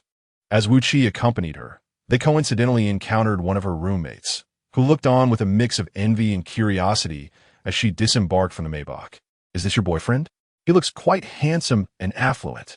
Strangely, Yu Xiaoqi did not deny it. Let her indulge a little and dream a fleeting dream. What she did not anticipate was that her dream would indeed come true 3 months later. Ever since she added Wu Qi on WeChat, she occasionally sent him messages.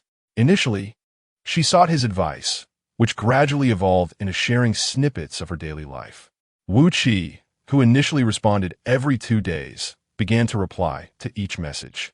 Their communication frequency increased, and their feelings gradually intensified, becoming increasingly ambiguous. Although aware that Wu Qi had a family, Yu Xiaoqi found herself unable to restrain her affection for him. When she first confessed her feelings, Wu Qi rejected her. Not only did he dismiss her affection, but he also inquired whether she minded his marital status. How did Yu Xiaoqi respond at that time? She confessed that even though she recognized the immorality, she could not help but be drawn to him. If love necessitated concessions, she was willing to be the one to bear the burden. From that day forward, Wu Qi suddenly became enthusiastic toward her. Not only did he provide her with a new home, but he also showered her with extravagant gifts. Wu Qi was a romantic. He took Yu Xiaoqi to upscale restaurants and on trips to the ocean and grasslands that she had always longed for. As both were adults, it was only natural that they would find themselves in intimate situations. When their feelings deepened, Wu Qi proposed that she bear him a child. Initially, Yu Xiaoqi hesitated, as being an unwed mother was not a particularly honorable circumstance, especially given the nature of their relationship. Her parents would surely scold her if they knew. However, when Wu Qi expressed his lack of feelings for his wife and his intention to divorce, she found herself nodding in agreement. The time spent with Wu Qi was the happiest period of her life. Having moved from a small town to Haicheng, residing in a rented room and commuting daily via crowded public transport, her life had been arduous and ordinary. But since being with Wu Qi, her life underwent a dramatic transformation. She could now reside in a luxurious community overlooking the stunning nightscape of Haicheng and freely select her desired items from upscale malls. No longer did she have to endure the hardships of public transportation in sweltering heat or biting cold. Bearing a child seemed a trivial matter to her. What was there to reject? She could grow closer to him and comfortably embrace her role as a cherished partner. Once Wu Qi divorced, she and her child would legally become a true family. The mere thought of that future filled her with bliss. Jiang Xingnian, upon hearing her words, raised an eyebrow and asked, "If you find happiness, why then seek me to settle accounts with him?" Before Yu Xiaoqi could respond, he answered his own question. "It is because you're already 7 months pregnant, and he still hasn't divorced. Isn't it?" Chapter 70. What benefit does this bring her? What does it mean to be 7 months pregnant? As Jiang Xingnian's words echoed, the viewers in the live stream felt as though they had just been served a monumental revelation. What they had presumed to be a simple affair turned out to be a complicated situation involving a woman seeking to elevate her status while expecting a child. Yu Xiaoqi was indeed 29 weeks pregnant, but aside from Wu Qi, she had confided in no one else. There was no trace of her on social media. Her posts were merely pictures of stored images and newly purchased handbags. Although Yu Xiaoqi was aware of Jiang Xingnian's prowess, she was nonetheless astonished that he could perceive this detail. As the truth was laid bare, Yu Xiaoqi felt a sense of relief and candidly admitted, "Yes, I am indeed pregnant. Therefore, I would like to ask if you could calculate whether they can complete the divorce proceedings before my son is born. Is it really about making money and having a son? Not only is there an affair, but also checking the gender of the fetus? Why does it feel so strange? As if something is amiss? Isn't love just a facade for a transaction cloaked in affection? Why seek out unmarried peers when there are so many married men? And among the married, why not pursue those who are impoverished? The hypocrisy of men and women alike is truly nauseating. Do illegitimate children even have inheritance rights? My heart aches for the rightful spouse. I hope this message circulates widely so she can see it, for heaven's sake." Many kind-hearted netizens commented on this post, hoping that the rightful spouse would see it and not be deceived. Upon reading these comments, Yu Xiaoqi felt an urge to roll her eyes, perceiving these individuals as overly meddlesome. Was it wrong for her to have encountered the right person at the wrong time and merely wish to live a more carefree life? Jiang Xingnian also noticed these comments, and, as if to placate the crowd, he remarked, "In truth, the rightful spouse is well aware of your situation." The astonishment was palpable among the netizens, and even Yu Xiaoqi herself found it hard to believe. "Are you implying that she knows of my existence and is aware of everything between us?" Jiang Xingnian nodded affirmatively, stating from the very beginning, "When we added each other on WeChat, she has been aware of your pregnancy. Yu Xiaoqi's initial response was one of panic, but she quickly regained her composure, reflecting that if she couldn't hold onto a man as hard, it was her own inadequacy, not her concern. It was as if a sudden clarity washed over her. She raised her voice. I understand now. Perhaps she feels her age and fears she may not encounter another man as exceptional as my boyfriend, thus clinging to the marriage and refusing to divorce.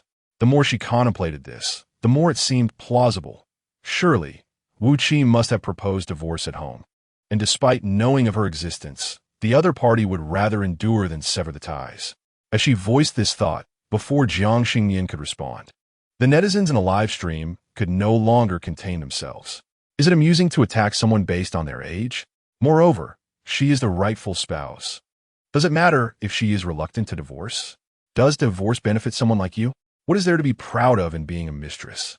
The money spent on you by a deceitful man is marital property. Be wary of the rightful spouse suing to reclaim it.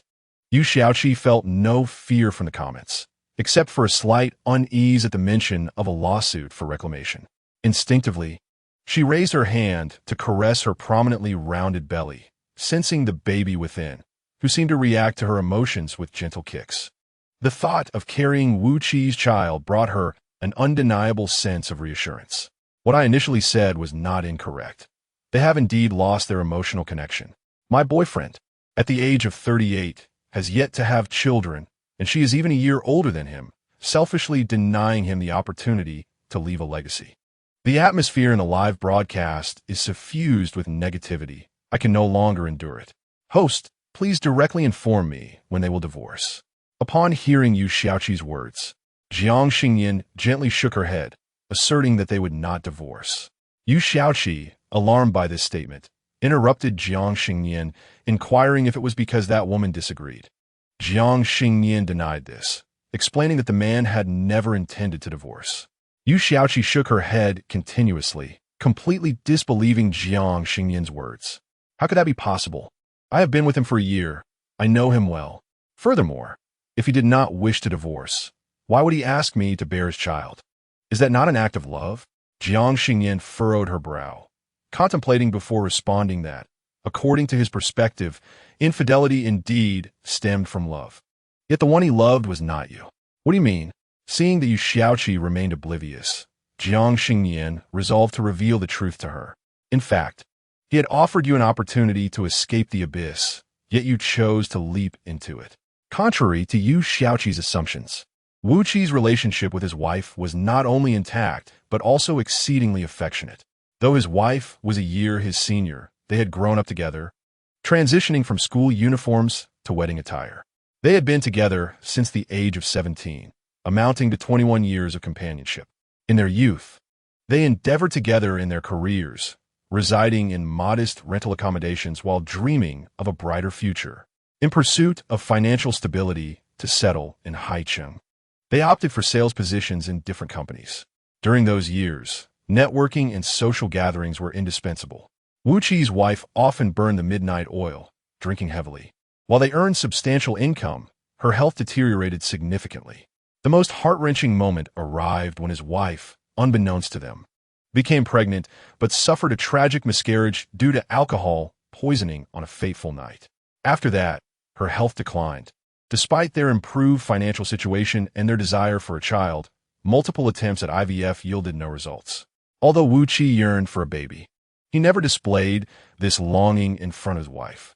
However, his wife became increasingly obsessed with the idea of having a child over the past 2 years.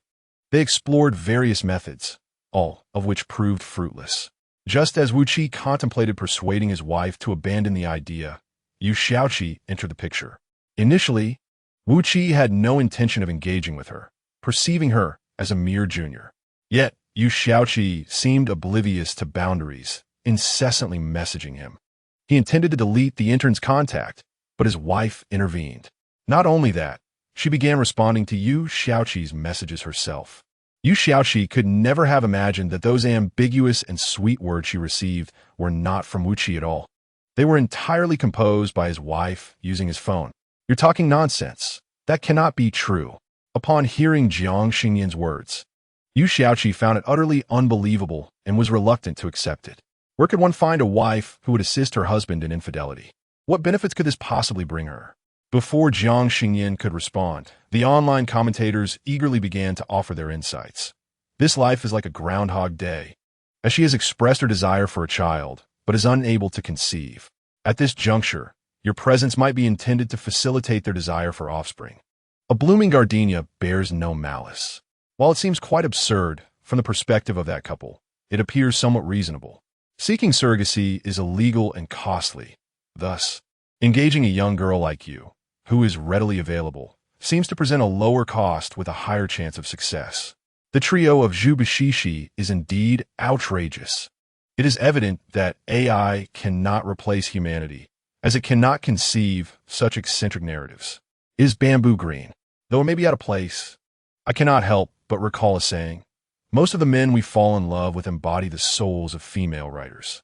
So, is it truly the man you are enamored with, or his original partner?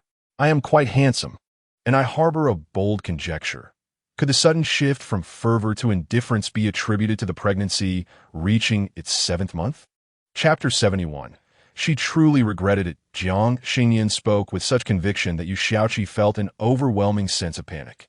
On one hand, she believed that Wu Qi would not treat her in such a manner. On the other, she was gripped by the fear of the unknown, especially upon reading comments from netizens suggesting that Wu Qi had previously feigned deep affection, and that his current lack of pretense was due to the pregnancy reaching its 7th month. This realization struck Yu Xiaoqi with a sense of dread, for it seemed that once 7 months had elapsed, the law prohibited termination of the pregnancy. It cannot be true. He loves me dearly. He would not act this way towards me. Yu Xiaoqi involuntarily began to take deep breaths, striving to convince herself that Jiang Xingnian was merely speaking nonsense. Yet, her body trembled slightly, and she felt an overwhelming discomfort. Seeing her reluctance to accept the possibility, Jiang Xingnian empathized with her feelings and suggested, why not call him directly? Indeed, I should inquire directly. He would never treat me in such a manner. With trembling hands, Yu Xiaoqi unlocked her old backup phone, a device she had purchased through her own efforts while in college. The new phone, a gift from Wu Qi, had little value in the second-hand market, prompting her to retain the old phone as a backup. Naturally, Wu Qi was her top contact. After a moment of hesitation, she could not resist the urge to call. The phone rang for an extended period without an answer, the clear tone sounding particularly piercing in that moment. Just as Yu Xiaoqi reassured herself that he might be preoccupied with work, the call was suddenly answered. Hello, what is it? The deep male voice resonated, nearly bringing Yu Xiaoqi to tears. She knew he would not ignore her. After a prolonged silence on the other end, Wu Qi, his tone laced with concern, inquired why she was silent and if her stomach was troubling her. Since her pregnancy began, Wu Qi had shown great care for the baby within her. At that time, Yu Xiaoqi felt an immense happiness, believing that a father who loved the mother would also cherish the child. However, now, hearing Jiang Xingnian's assertion that he was with her solely because his wife desired a child, Yu Xiaoqi could not help but feel a wave of anxiety. Wu Qi, unable to await her response, grew increasingly anxious and inquired if there was an issue with the baby. Yu Xiaoqi could no longer feign ignorance and muster the courage to ask, "Do you love me?" This was not the first time she posed such a question. Wu Qi, seemingly accustomed to it, responded with a hint of exasperation. Why ask such childish questions again? Is it that you're short on living expenses? I could transfer some money to you. The repetition of questions and responses led Yu Xiaoqi to realize that Wu Qi had never directly answered her inquiry. With her emotions heightened by pregnancy and her doubts festering, Yu Xiaoqi decided to bypass any pretense and directly confronted him. You made me pregnant because your wife wants a child, right? The moment the question escaped her lips, an eerie silence enveloped them both. She hoped fervently for his denial. Yet Wu Qi replied with silence. Perhaps he was genuinely overwhelmed with work, too exhausted to engage in conversation. Yu Xiaoqi could not help but make excuses for him, desperately striving to maintain the facade of tranquility. Just as she regretted bringing up the question and wished to steer the conversation away from it, Wu Qi suddenly spoke. Oh, so you know? At that moment, Yu Xiaoqi felt as though the ground had shifted beneath her, her world crumbling. Why deceive me? I love you so much." She was bewildered, unable to comprehend why Wu Qi treated her this way. After a brief pause, Wu Qi replied, "I did ask you if you minded my having family. You said you did not mind. Why are you angry now?" Yu Shaoqi longed to defend herself, but found no words. In truth, she had been the one to approach Wu Qi from the outset. Even when he exhibited a degree of aloofness, she remained undeterred, believing that loving someone was her prerogative. Thus, when Wu Qi had asked if she minded his family, she thought her sincerity had moved him. Little did she realize it was not him who was touched, but rather herself. As for why Wu Qi's wife had chosen her, Yu Shaoqi could now understand. Perhaps it was because she graduated from a reputable institution, was young, and possessed a pleasant appearance. The other party sought a child with good genes and health, hence her selection. Upon grasping this, a surge of intense resentment welled up within Yu Shaoqi. "I will not bear this child. I will not grant you your wishes." This time, the voice that spoke was not Wu Qi's but a cold, feminine tone. "Miss you. I advise you against such actions. Firstly, 7 months have already passed. Even if you find a hospital willing to perform an illegal procedure, the harm to your body would be significant." The speaker articulated her thoughts with a chilling calmness, presenting seemingly rational points that were, in truth, starkly merciless. "Furthermore, during the year you have spent with my husband, all your rent, gifts, and expenses have been borne by him. Perhaps you are aware of the concept of marital property? If you are willing to carry the child to term for us to raise, it would indeed be a happy resolution for all. Those expenses we no longer require were, after all, expenditures made for the sake of the baby and the mother. However, if Miss Yu insists on terminating the pregnancy, I regret to inform her that I will pursue legal action to reclaim every single penny spent, without exception." Yu Shaoqi wished to express indifference, yet she lacked the courage to do so, for her savings were insufficient. Even if she were to sell her handbag and other belongings, it would amount to but a pittance. Furthermore, the residence she currently occupies, though situated in an upscale community, was merely rented by Wu Qi, not purchased. Relying solely on herself, she faced not only uncertainty regarding next month's rent, but also the dire prospect of affording basic sustenance. It seemed the other party was acutely aware of her predicament, refraining from further discourse, and simply stating, "Think it over," before abruptly ending the call. Although she was already cognizant of the couple's scheming, hearing it confirmed from their own lips left the audience in the live stream incredulous. Qing Shan sighed, "Shocked my entire family for a century. I thought such plots were mere online anecdotes. It turns out there truly exists a couple scheming against another's womb in reality. Call me fried rice, although it may seem otherwise. The young lady has played her cards poorly. With a promising career ahead, it is astonishing that she would resign for the sake of a scoundrel. Had she directed the effort to please older men into her work, she might have avoided these melodramatic circumstances. The girl who loves sweet and sour is difficult to assess, yet with the baby already 7 months along, any decision must be approached with utmost caution." Yu Shaoqi has now gained a clearer understanding of her situation. Though reluctant, it is highly probable that she will decide to bear the child for them. Lacking an income, she cannot afford to raise a child on her own, nor can she repay Wu Qi for his expenditures on her behalf. She once believed she had found true love, convinced that having a child would solidify their bond, only to find everything had suddenly shifted. It was at this moment she began to ponder whether she truly loved Wu Qi. In her desire to avoid hardship, she accepted gifts that were not rightfully hers, only to reap a far greater suffering in return. Yu Shaoqi wept silently, her heart engulfed by profound despair and numbness. In a fleeting moment, she even contemplated death, her gaze vacant and her tone void of emotion, wondering if her life was doomed. Jiang Xingnian did not respond directly to her words, but instead posed a question. "Do you know what determines the course of one's life?" Yu Shaoqi shook her head through her sobs, unable to conjure an answer. Jiang Xingnian did not keep her in suspense. Speaking as if addressing both her and all, "It is choice. Your current life is a product of choices made in the past, and your future life will depend on the choices you make now. Throughout one's life, one must make countless choices. There is no need to remain tormented by a singular misstep. Perhaps today you encounter something that brings you profound sorrow, making it seem insurmountable. Yet, 3 or 5 years down the line, looking back, it may appear trivial. Jiang Xingnian glanced at her face, which resembled that of a withered soul, and concluded, "As long as you are alive, the path of your life is still yours to choose."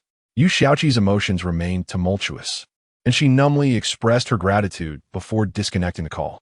Jiang Xingnian resumed enjoying her tomato meatball soup and distributed a second fortune bag. Chapter 72. I wish to find my daughter. The second lucky draw was set for 10 minutes again. By the time the draw commenced, Jiang Xingnian had nearly finished the hand-pulled beef balls before him. The winner of this round was a netizen with the ID Bigu Liang Jingjing, who promptly took to the stage without hesitation. Initially, everyone presumed that someone with such a youthful name would be a young person. However, upon connecting the video, a somewhat worn and haggard face appeared on the screen. The woman appeared to be in her 40s, her eyes weary and tinged with a hint of timidity. Jiang Xingnian glanced at the account, which had a donation level of 39, and inquired as per usual, "Hello, how may I assist you?" The woman instinctively looked to her side, where someone seemed to whisper to her. She nodded in acknowledgement and redirected her gaze back to Jiang Xingnian. "Master, I would like to trouble you to help me ascertain the whereabouts of my daughter," she said. Jiang Xingnian raised an eyebrow and replied, "You may send me a photograph of your daughter via private message." Upon hearing this, the woman immediately held up a photo to the camera, her voice tinged with urgency. "No need for that. There are many people in the live stream, and perhaps someone has seen my daughter." According to her description, her daughter was named Qiu Duo and hailed from Nanxing. "My daughter was very well behaved in her youth, but as she grew older, she became increasingly rebellious. Our family suspects she may have befriended the wrong crowd. After graduating from university, she expressed her intention to work in another city, and since then, we have lost all contact with her. I have heard from others that she may have gotten involved with a bad boyfriend, and I fear she might be deceived by unscrupulous individuals. My husband and I are both in poor health, and I worry that we might not see her again before we pass. Master, we are truly at our wits' end, so we seek your assistance in locating our daughter." Qiu Duo. As she spoke, tears streamed down her face, revealing her deep longing for her daughter. Some older viewers, upon hearing her plight, grew anxious and comforted her, emphasizing the urgency of finding her daughter. Flowers bloom in splendid hues. Oh dear, innocent young girls are truly vulnerable to deceitful men. We have a family here that toiled tirelessly to support their daughter's education, only for her to be lured back to the mountains by an older man right after graduation. Ironclad tenderness. Such daughters, if they bear children, are better off not having been born at all. Parents raise them, yet they offer no gratitude, just ingratitude. Peng Peng is quite impressive. I believe that a woman's lack of talent is indeed a virtue. If she encounters someone unsuitable during her studies, her heart may become wild. However, some fans expressed skepticism regarding the situation. LED radiation. Is that so? We don't even know the reason for the young lady's disappearance, yet criticism arises. The paramount concern should be ensuring her safety. Why divert the discourse to her education?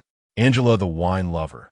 Based on my extensive experience of surfing the internet, this situation may not be as straightforward as it appears. What do you think, Nian? Anjia, who loves fried pork ribs and rice cakes. Nian. First ascertain whether the young lady is safe, but let's not disclose her location just yet. We should first understand why she ceased communication with her family after graduation. Women are literate as well, and upon reading these comments, she wept even more profusely. We have not mistreated Duo. She is the only one in our village attending university. While other families arrange marriages for their daughters at a mere teenage age, had we truly wished to hinder her education, we would not have supported her through university. The woman's sorrow seemed genuine, and she hardly appeared to be the type capable of abusing her daughter. Many netizens, who initially harbored doubts about her, suddenly found themselves uncertain. What if, for some unforeseen reason, the girl had lost contact with her family? What if something truly dreadful had occurred? You have a son, don't you? Jiang Xingnian suddenly interjected, catching the woman off guard.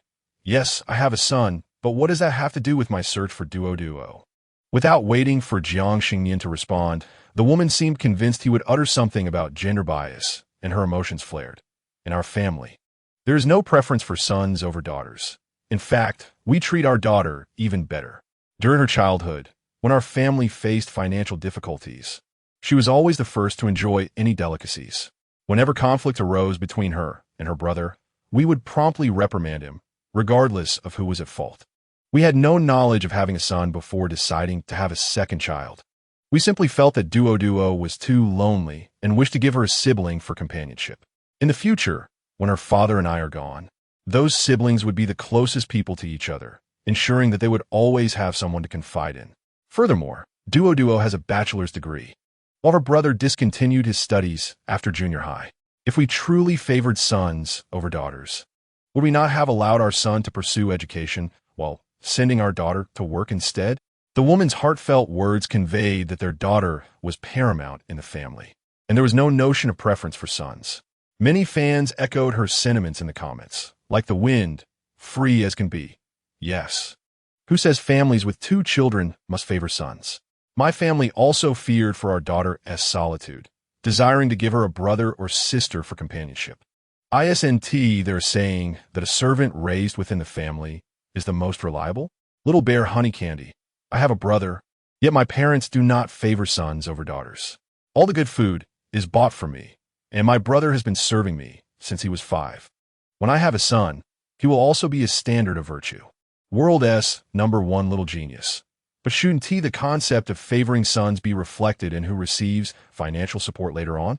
I am an only daughter and do not feel lonely. I also have a daughter and do not intend to have a second child. She has classmates and friends, and I do not perceive any loneliness. I believe leaving her a substantial inheritance is far more important than anything else. The comments varied widely. Jiang Xingnian, observing the still sobbing woman, spoke up. Not all families with multiple children are driven by a preference for sons. However, your daughter's decision to escape her original family indeed stems from this issue. Upon hearing this, the woman's instinct was to counter his statement. But Jiang Xingnian continued unabated. Let us set aside other matters. You mentioned your daughter holds a bachelor's degree while your son has only completed junior high. Yet, your daughter excels academically, while your son barely scores 100 in total across 3 subjects. How can he expect to pursue high school? As soon as this was said, the viewers in the live stream were momentarily taken aback before bursting into laughter. So love to eat bunnies, haha. Folks, I cannot contain myself any longer. Scoring below 100 across 3 subjects in the high school entrance exam. Is that sheer ignorance or lack of effort? In the midst of a heated online discussion, a woman expressed her frustration over comments suggesting that she should not prioritize her daughter's education over her son's, as her son had not succeeded academically. The woman felt angered, asserting that her son's performance was none of their concern and emphasized her respect and care for her daughter. Jiang Xingnian, amused, inquired why the woman had disregarded her daughter's preferences when altering her university application. The viewers of the live stream were taken aback by this revelation. The woman, flustered, attempted to justify her actions by claiming they were for her daughter's benefit, believing it more appropriate for girls to pursue teaching rather than physics. Duo, the daughter, had excelled academically and was resolute in her aspiration to study astronomy, achieving scores sufficient for admission to a prestigious physics department. However, her family vehemently opposed her ambitions, insisting that a teaching career was more suitable for a girl, ensuring a respectable future. In defiance of her family's wishes, Duo submitted her application as she envisioned. To her dismay, the acceptance letter arrived from a nearby ordinary teacher training college, not the university she had applied to. It was then she discovered her application had been covertly altered by her family. Initially furious and contemplating reporting the incident, she ultimately chose to relent upon seeing her mother's tears. Confused and hurt, she struggled to comprehend her family's actions. During her distress, her family remained indifferent, espousing the idea that teaching was a fitting and respectable path for her.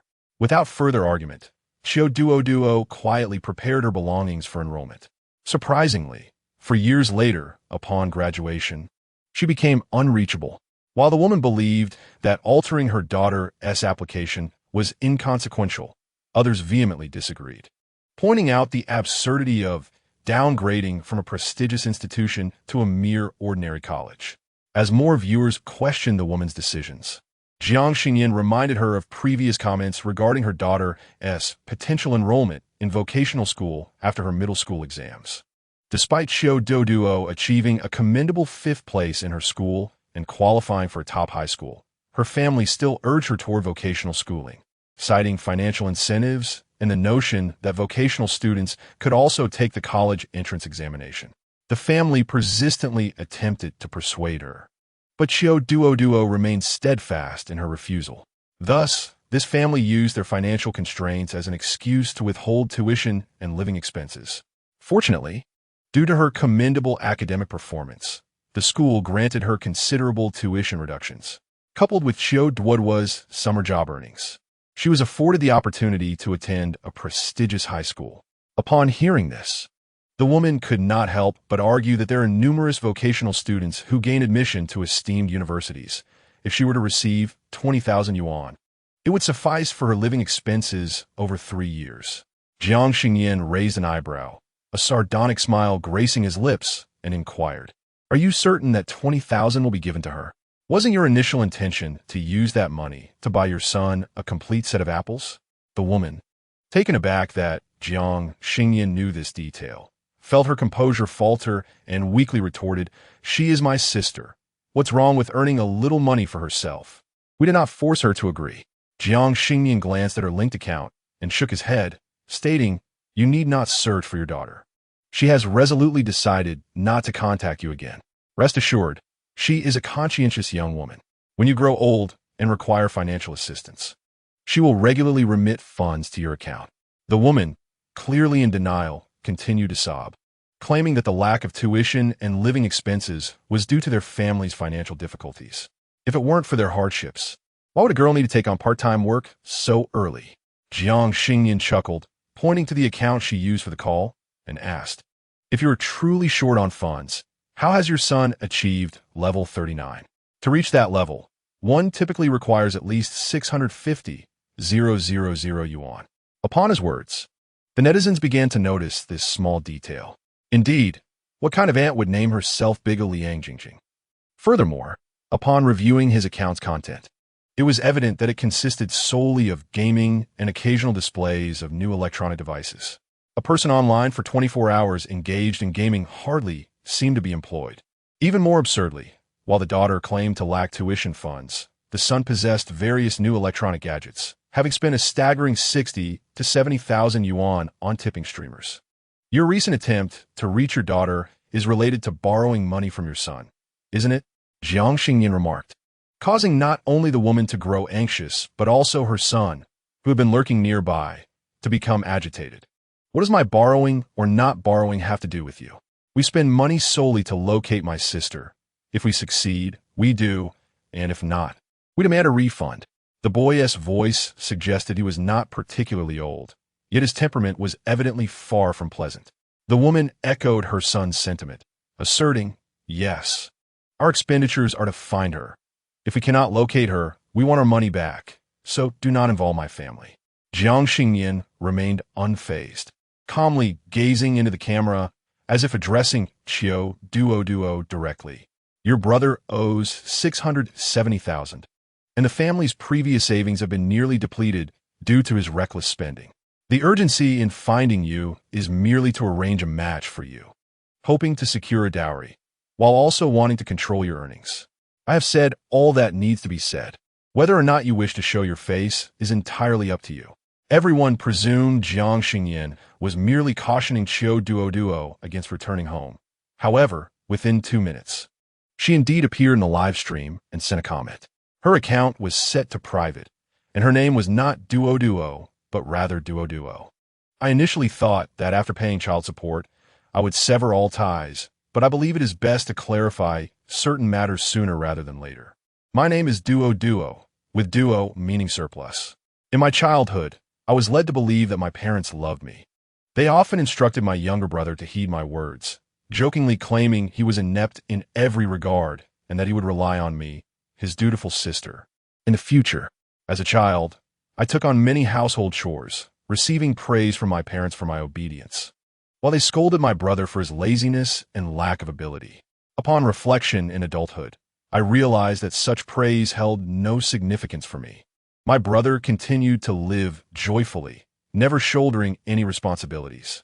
Later, when I was preparing for my high school entrance exams, they urged me to attend a vocational school, citing our family's financial struggles.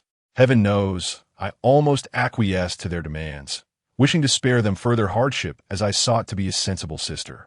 Perhaps fate intervened. Just as I was about to approach them to express my consent, I inadvertently overheard them soothing my brother, promising him a monetary gift for an Apple set once I enrolled in vocational school. It became apparent that my future was deemed less valuable than his vanity, easily jeopardized by his tantrums. Subsequently, during my college entrance examinations, they altered my application choices. I had intended to retake my exams, but they spread rumors that my aspirations to study elsewhere were fueled by my association with a particular man. They concealed the household registration book, insisting that there was no possibility of me retaking the exams or studying out of town, all while claiming they feared I would cohabit with a man of ill repute. How absurd! I was merely 18, with my sole focus on education. Yet, they resorted to slandering my character to keep me tethered to them, prioritizing their own reputation over my aspirations. Fortunately, I have now succeeded in studying abroad, soaring to a distant land. Despite being thousands of miles from home, I have finally felt a sense of belonging. A friend shared this live stream with me, mentioning that my family was attempting to reach out through the power of the internet. I watched the entire broadcast, wishing to express my gratitude to the host and to all the sisters who spoke on my behalf. I will not return, nor will I maintain any contact. Moving forward, I'm no longer Chio Duo. I am simply myself. After sending this lengthy comment, Chio Duo briefly celebrated before exiting the live stream. Her mother and brother, feeling disgruntled, logged off, attempting to contact the private account, but to no avail. Just as everyone was marveling at Chio Duo's decisive and ambitious nature, urging Jiang Xingnian to draw another lucky bag. The number of viewers in the live stream suddenly surged to 10,000. Chapter 74. A master or a disobedient child. Typically, Jiang Xingnian's live stream attracted several thousand viewers, which was not insignificant. However, it was unprecedented for the audience to suddenly spike to 10,000 in such a short span, as had occurred today. Many fans present in the live stream noticed this sudden change in numbers, their first reaction being to celebrate Jiang Xingnian's success. How can the prosperous monkey be anything less? One exclaimed, "Wow, year, you made it." The live stream has actually surpassed 10,000 viewers. Is the platform promoting it? Another added, "I've been watching since the days when there were only a few dozen viewers. I'm a longtime fan. Year after year, one can fly without worry, with loyal supporters always by their side." The renowned Murong Lan, fond of refreshing salads, has achieved a milestone of 10,000, with the prospect of reaching 20,000 and even 100,000 within reach. Keep it up, Master Xingnian. You're not only the most voracious eater, but also truly exceptional. However, the joyous atmosphere was short-lived, soon overshadowed by a deluge of unfriendly comments. Is this person truly one of the 3No family members? I must confirm their identity before casting blame to avoid misdirecting my ire. It's him, the one who appears quite handsome. But alas, he is a despicable ingrate. Oh, the online judge of iron, you truly deserve condemnation. A scoundrel devoid of loyalty, filial piety, and righteousness. People like you should have been extinguished at birth. Raising you has been a grave waste of societal resources. Jerry, I have long held a distaste for you. Parading online as a false master. Are you orchestrating a performance or merely surrounded by fools who believe your charade? Those who are unfilial to their parents deserve to be banished from the platform. Good sir, what is the situation? Has the host fallen from grace? Is there a kind soul who could inform me where I might glean more information? I'm quite anxious. And once you've finished berating the host, please refrain from attacking the fans. The host's actions do not reflect those of their supporters. Dear readers, what is happening? Why has such a tide of uncouth individuals emerged to hurl insults? Speak plainly, and do not resort to online bullying. The vitriolic and malicious comments continue to flood in, drowning the fans' confusion. Jiang Xingnian was similarly bewildered by the chaos, only to discover upon retrieving a backup phone that many had sent him WeChat messages. Xingnian, your father appeared on a mediation program. falsely accusing you of being unfilial and of assaulting him. Here is the link. Take a look, and if you need assistance, just let me know. Master Yang, is that old man truly your father? I thought I was just witnessing a father deceiving his son. Yang, I believe you. But after defending you in the comments, I was met with a barrage of insults. Though I may be insulted, it matters not. I simply wish to shield you from further slander. By Chang'an, fortune-telling services available, that old man must be a fraud. I have foreseen his solitary fate, destined to live a life devoid of a spouse or offspring. I will clarify this matter. By Chang'an, I am infuriated. I share my insights in the comments, stating he lacks progeny and possesses a vile character. Yet I was labeled a troll and accused of being a sycophant. How absurd. Are these netizens devoid of reason? Why do they heed every rumor, foolishly acting as pawns for others? It vexes me greatly. Everyone's stance was unequivocal, although the specifics of the situation were unclear. There was an inexplicable trust in Jiang Xingnian. This unconditional faith from friends was a first for him, though he had never anticipated forming such bonds. The sentiment felt rather pleasant. Jiang Xingnian chose not to respond, as the newcomers in a live stream had already devolved into a cacophony of arguments with his supportive fans. He did not wish for his supporters to endure distress on his account, and it was evident that continuing the broadcast under such circumstances was unwise. Apologies for the inconvenience, as I require some time to comprehend the situation before proceeding. For today, I shall conclude here. Please do not worry about me, nor should you harbor any resentment on my behalf. Kindly wait patiently for my return. Jiang Xingnian smiled at the camera, exuding an air of calmness and composure. The fans, initially incensed by the mindless online vitriol directed at him, found themselves considerably more at ease upon hearing his words. After all, Jiang Xingnian is a master. There is nothing in this world he cannot resolve. Those who speak carelessly online will inevitably be proven wrong, so why should they remain angry? Nevertheless, curiosity about the unfolding events lingered. Fortunately, in this age of advanced technology, entering Jiang Xingnian's ID into the search bar immediately yielded a mediation program. Upon opening the latest video pinned to the account, one was greeted by a bold and emphatic title. Is he a true master or a filial piety defector? The video introduction was equally suggestive, stating that a young master, who claims to possess the gift of divination, has recently gained fame online. Yet, while this master indulges in lavish feasts and profits from fortune-telling, does he remember the hardships endured by his elderly father, who raised him in a poverty-stricken mountainous region? Today, our program, Family Harmony, invites you to delve into the mountains, interviewing an elderly father and revealing the true nature of a certain master. It is said that the program was named Family Harmony due to the producer's profound sense of social responsibility. The adage, every family has its own difficulties, inspired the creation of this program, which aims to unravel these complexities and foster a harmonious and loving society. To date, the program has mediated over 200 families, establishing itself as a popular social series. However, it was unexpected that they would find themselves in such a predicament. Jiang Xingnian paid no heed to the provocative introduction, raising an eyebrow and continuing to watch. The camera swayed as it traversed the winding mountain roads, which grew increasingly remote and dilapidated.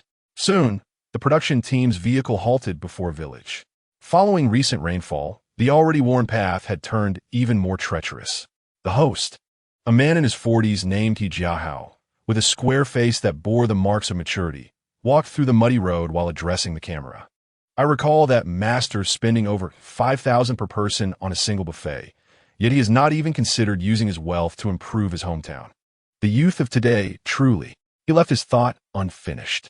However, the comments flowing through the screen indicated that many understood his implication. That little brat flaunts his wealth with no sense of social responsibility. If I had money, the first thing I would do is invest in my hometown, unlike some who only know how to squander it on indulgence. The camera moved further in, ultimately stopping before a dilapidated house. Constructed from earth and bricks, the house appeared to be over 20 years old, with its walls marred by rainwater erosion. The wooden gate had long since lost its color, creaking ominously as it was pushed open, as though it might collapse at any moment. The courtyard was overgrown with weeds, resembling a place that had long been neglected. In the center of the hall sat a frail, emaciated old man, his gaunt figure barely hinting at life, save for the slight rise and fall of his chest. "Hello, Grandpa Jiang. We are from the family Jia Luke Gold Medal Mediation Program. We heard that you wish to find your son who has run away from home via the internet, and we have come to assist you." Initially resting with his eyes closed, the old man reacted to the commotion by moving his withered fingers, eventually opening his murky eyes. The individual now in the frame was indeed our assistant seeker, Grandpa Jiang. Host He Jiahao introduced the character while settling into a chair beside the elderly man. The old bachelor, Jiang Xingnian, was a figure the original owner had never encountered, yet he was a recurring nightmare in his memories. Countless days and nights had been haunted by the twisted, sinister visage of this man, whose presence had filled his first 18 years with pain and torment. At this moment, the old man appeared diminished from his former stature, now frail and weak. A stroke had rendered one side of his body immobile. He seemed aged, decrepit, and feeble, lacking the strength to inflict the injuries that once plagued the original owner. As he opened his murky eyes, he gazed intently into the camera, tears streaming down his cheeks. "Son, where are you? Do you truly not care whether your father lives or dies?" Seeing this, He Jiahao hurriedly produced a tissue to wipe the old man's tears, speaking with a tone of compassion. "Grandpa Jiang, please don't cry. We understand that you harbor grievances. Look, our program team is here specifically to help you." The old man sniffled, grasping He Jiahao's hand and nodding repeatedly, affirming that there were still good people in the world. He Jiahao noticed an unfamiliar liquid on the old man's hand, prompting him to furrow his brow slightly. Unable to express his discomfort overtly on camera, he discreetly withdrew his hand. "Grandpa Jiang, could you share some information about your son? And why hasn't he taken care of you, especially now that you are unwell?" Upon hearing these questions, the old man sighed deeply before responding slowly. "My son is named Jiang Xingnian. He is 18 now, an adult. After finishing middle school, he chose not to continue his studies, spending his days idling around the village. It is partly my fault for lacking the means to provide him with wealth. My expectations were never for him to be affluent. I simply hoped he would follow the right path and become a decent person. Yet, I never imagined that after raising him with care until he turned 18, he would abandon me in my time of need. When I suffered a stroke, he not only failed to take me to the hospital, but also took the last of our savings and left home." He Jiahao frowned upon hearing this, unable to refrain from voicing his thoughts. Even a dog wouldn't abandon its impoverished home. What is wrong with this child? The first reaction of a son upon his father suffering a stroke is to steal from him?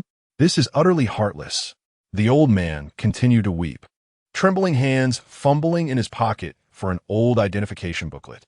The cameraman immediately focused on the booklet, its cover prominently displaying the words adoption certificate. He Jiahao feigned surprise, asking what? "He is your adopted child?" The old man nodded. "Yes, he is a child I found in the mountains.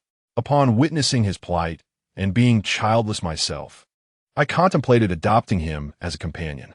Despite my own impoverished circumstances at the time, I could not bear to watch him suffer from hunger. With frugality, I raised him, not seeking any form of recompense. Yet, I could never have fathomed that after nurturing him for 18 years, I would have fostered a heartless ingrate. As I lay incapacitated on the ground, I mused that if I were to perish, it would be better not to burden him further. In old age, one often becomes a target of disdain. The solitary elder grew increasingly animated, as if embodying the role of a forsaken, lonely old man. The audience, witnessing this, were filled with indignation, wishing to confront the ungrateful wretch. How can someone who cannot communicate normally with humanity be considered human? Is this not a beast?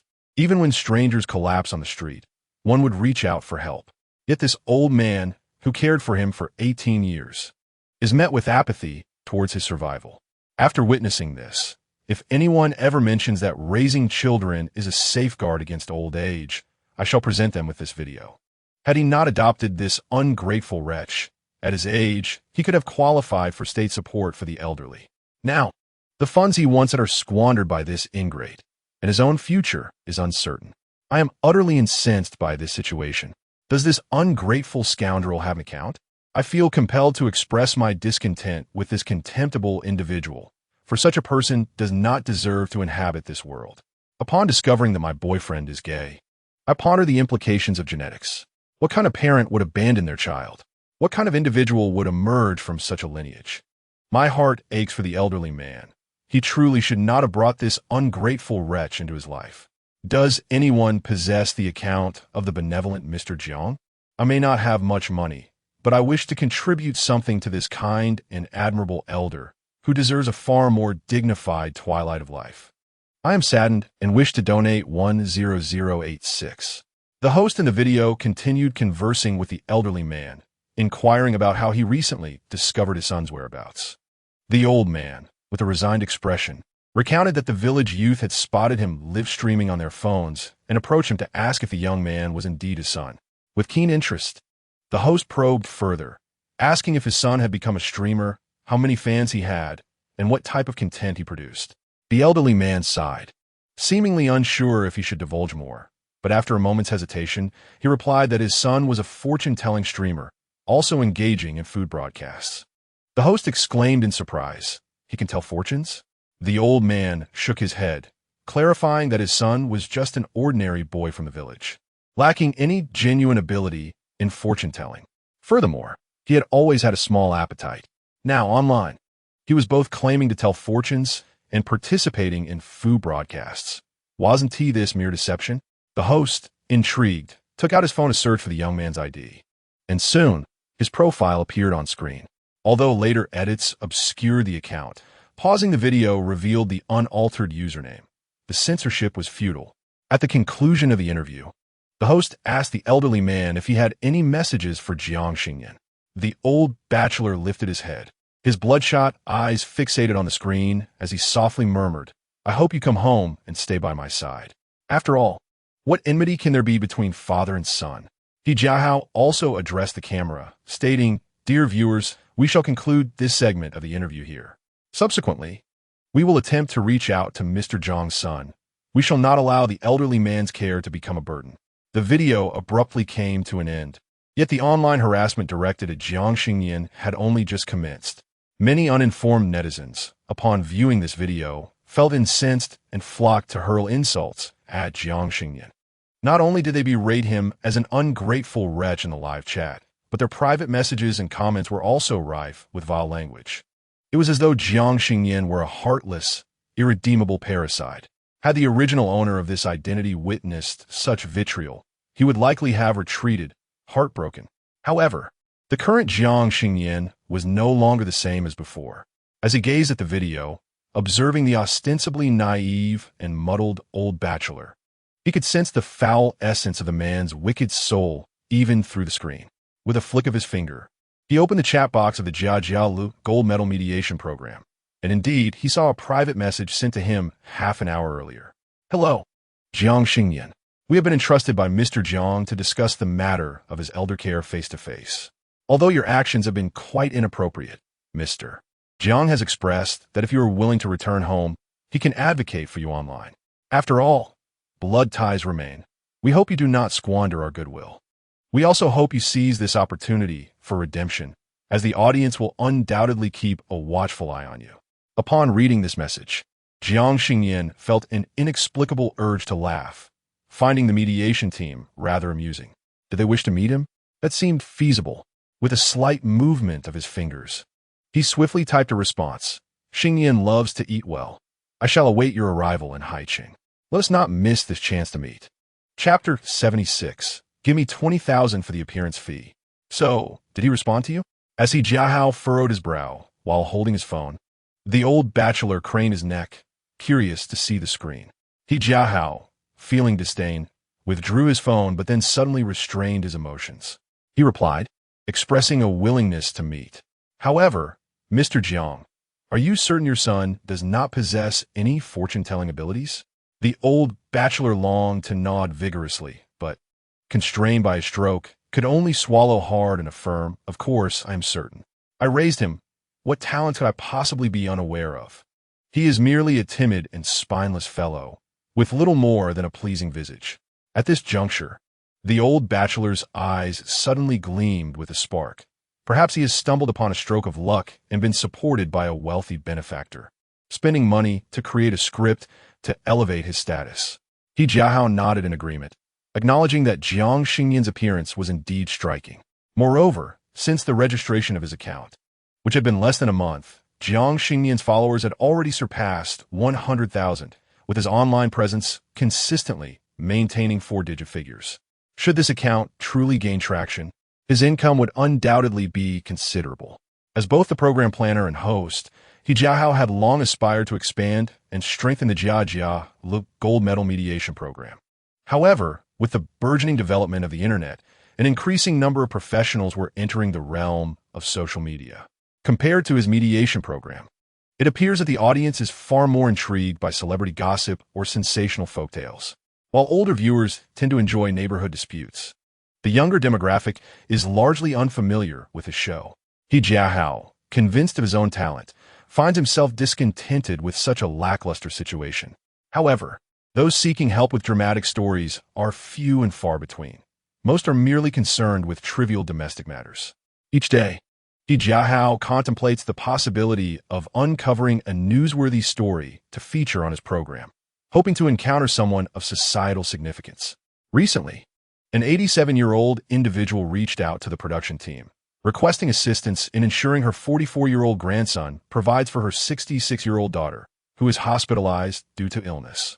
He Jiahao, seizing the opportunity to create a program centered around such an age disparity, accompanied his cameraman to the hospital where the elderly woman was situated. Coincidentally, her daughter had also suffered a stroke and was placed in the same ward as an old bachelor. Inside the ward, someone was watching a live stream and inquired if they had seen a certain young man's broadcast, which was quite captivating. Initially indifferent, the old bachelor suddenly perked up upon hearing a familiar voice from the phone. When he saw the well-known face on the screen, he was filled with anger and urgency, cursing the ungrateful child and lamenting his own plight. Intrigued by this outburst, He Jiahao approached the old man to inquire about the situation.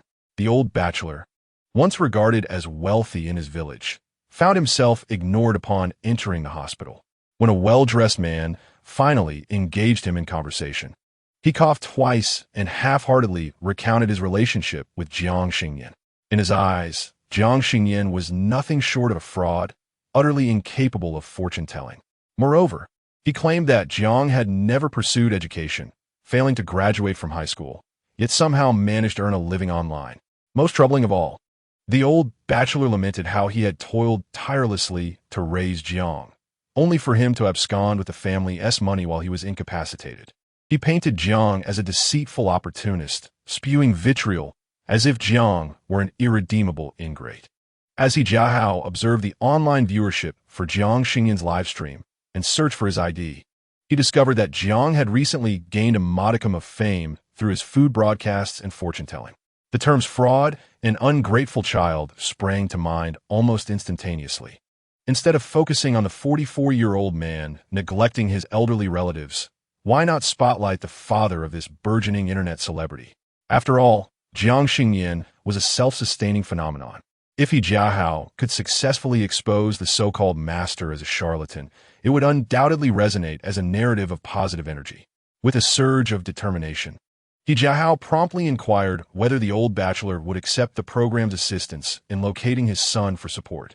Upon hearing this proposition, the old bachelor was intrigued, though not naive enough to believe in the generosity of strangers, understanding well that no one offers help without a hidden agenda.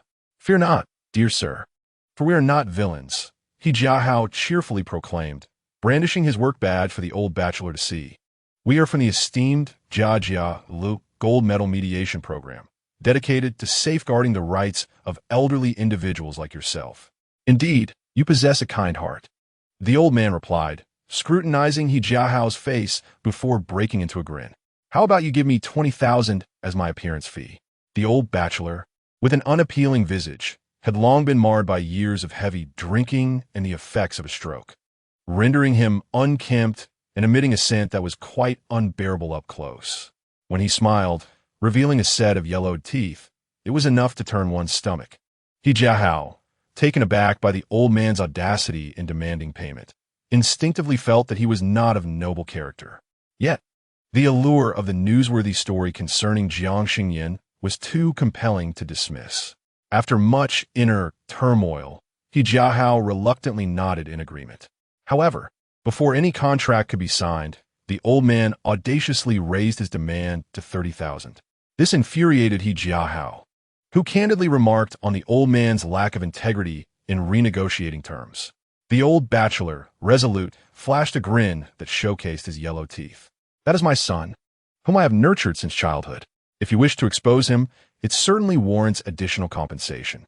Seemingly confident that He Jiahao would concede, the old man blissfully lit a cigarette, only to have it confiscated by a patrolling nurse, who also took the opportunity to lecture him.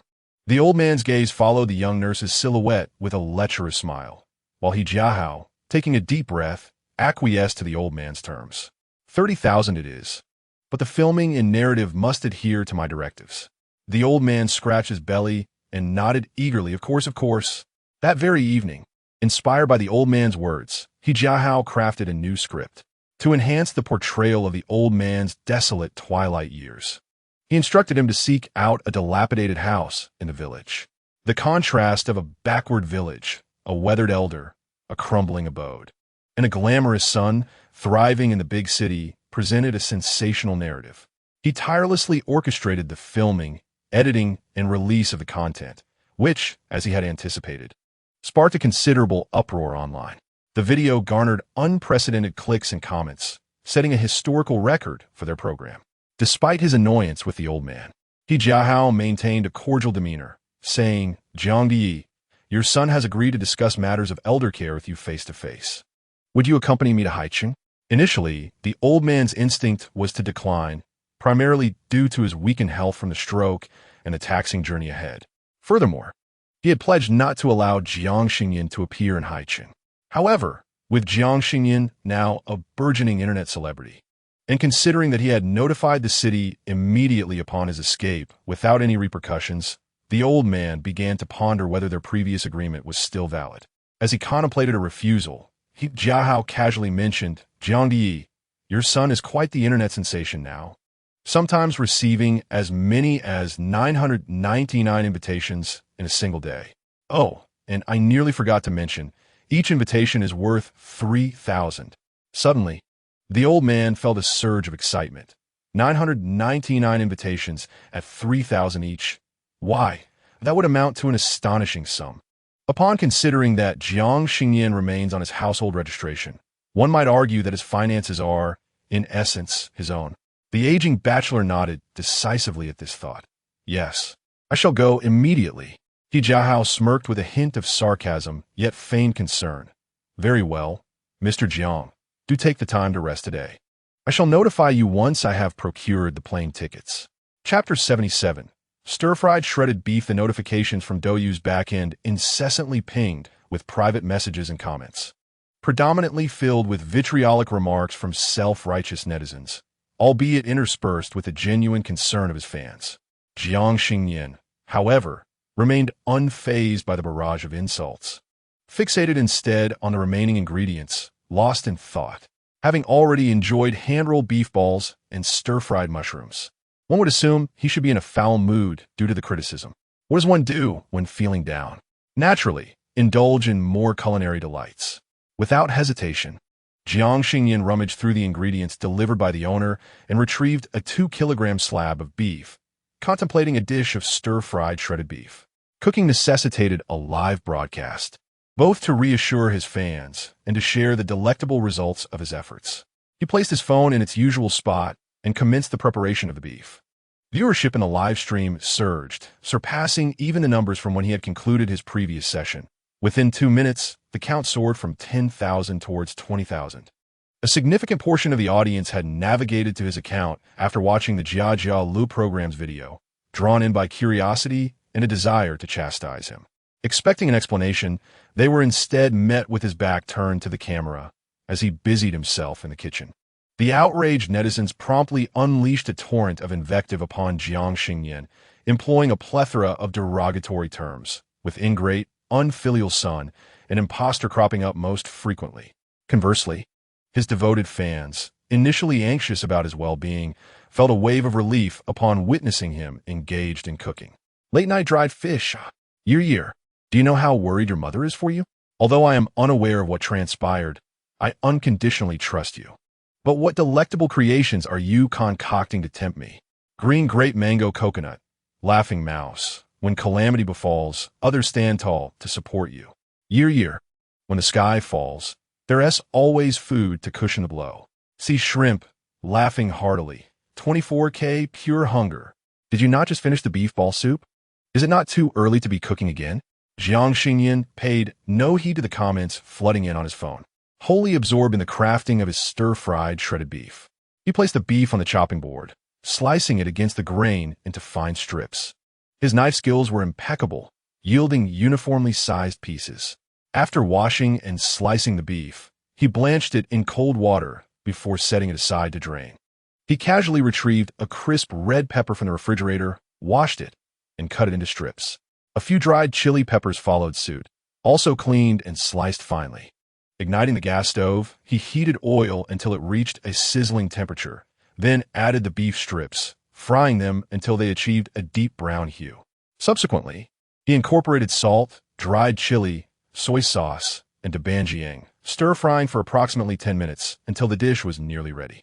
The stir-fried, shredded beef was plated beautifully, adorned with vibrant red pepper strips, presenting a feast for the eyes as well as the palate. Jiang Xingnian retrieved pre-made steamed buns from the refrigerator and placed them into the steamer for heating. Once the buns became soft and fluffy, he turned off the heat and brought them to the table. The stir-fried beef strips were both fragrant and spicy, with a delightful chewiness, nestled within the warm, tender buns. Each bite was a burst of flavor. Jiang Xingnian had a habit of taking a few bites of bun followed by a sip of water, looking both obedient and content. Originally, there were netizens typing insults at him, but as they watched him eat, they found themselves uncontrollably hungry. Who understands the golden ingot? I didn't come here to scold him, but watching him eat makes me hungry. What is this delicious food he's having? Can I have a bite? Unbeatable Little West. Pausing my insults to order takeout and fill my stomach. It's infuriating. He's good-looking, cooks well, and eats deliciously. It really hits me hard. I once firmly believed he was unfilial, but now I find myself wishing there was some misunderstanding. What good is being handsome if you indulge in lavish meals every day without considering your frail old father back home? The fans in the live stream had all seen that particular video. Although the elderly man appeared pitiful, they chose to believe in Jiang Xingnian.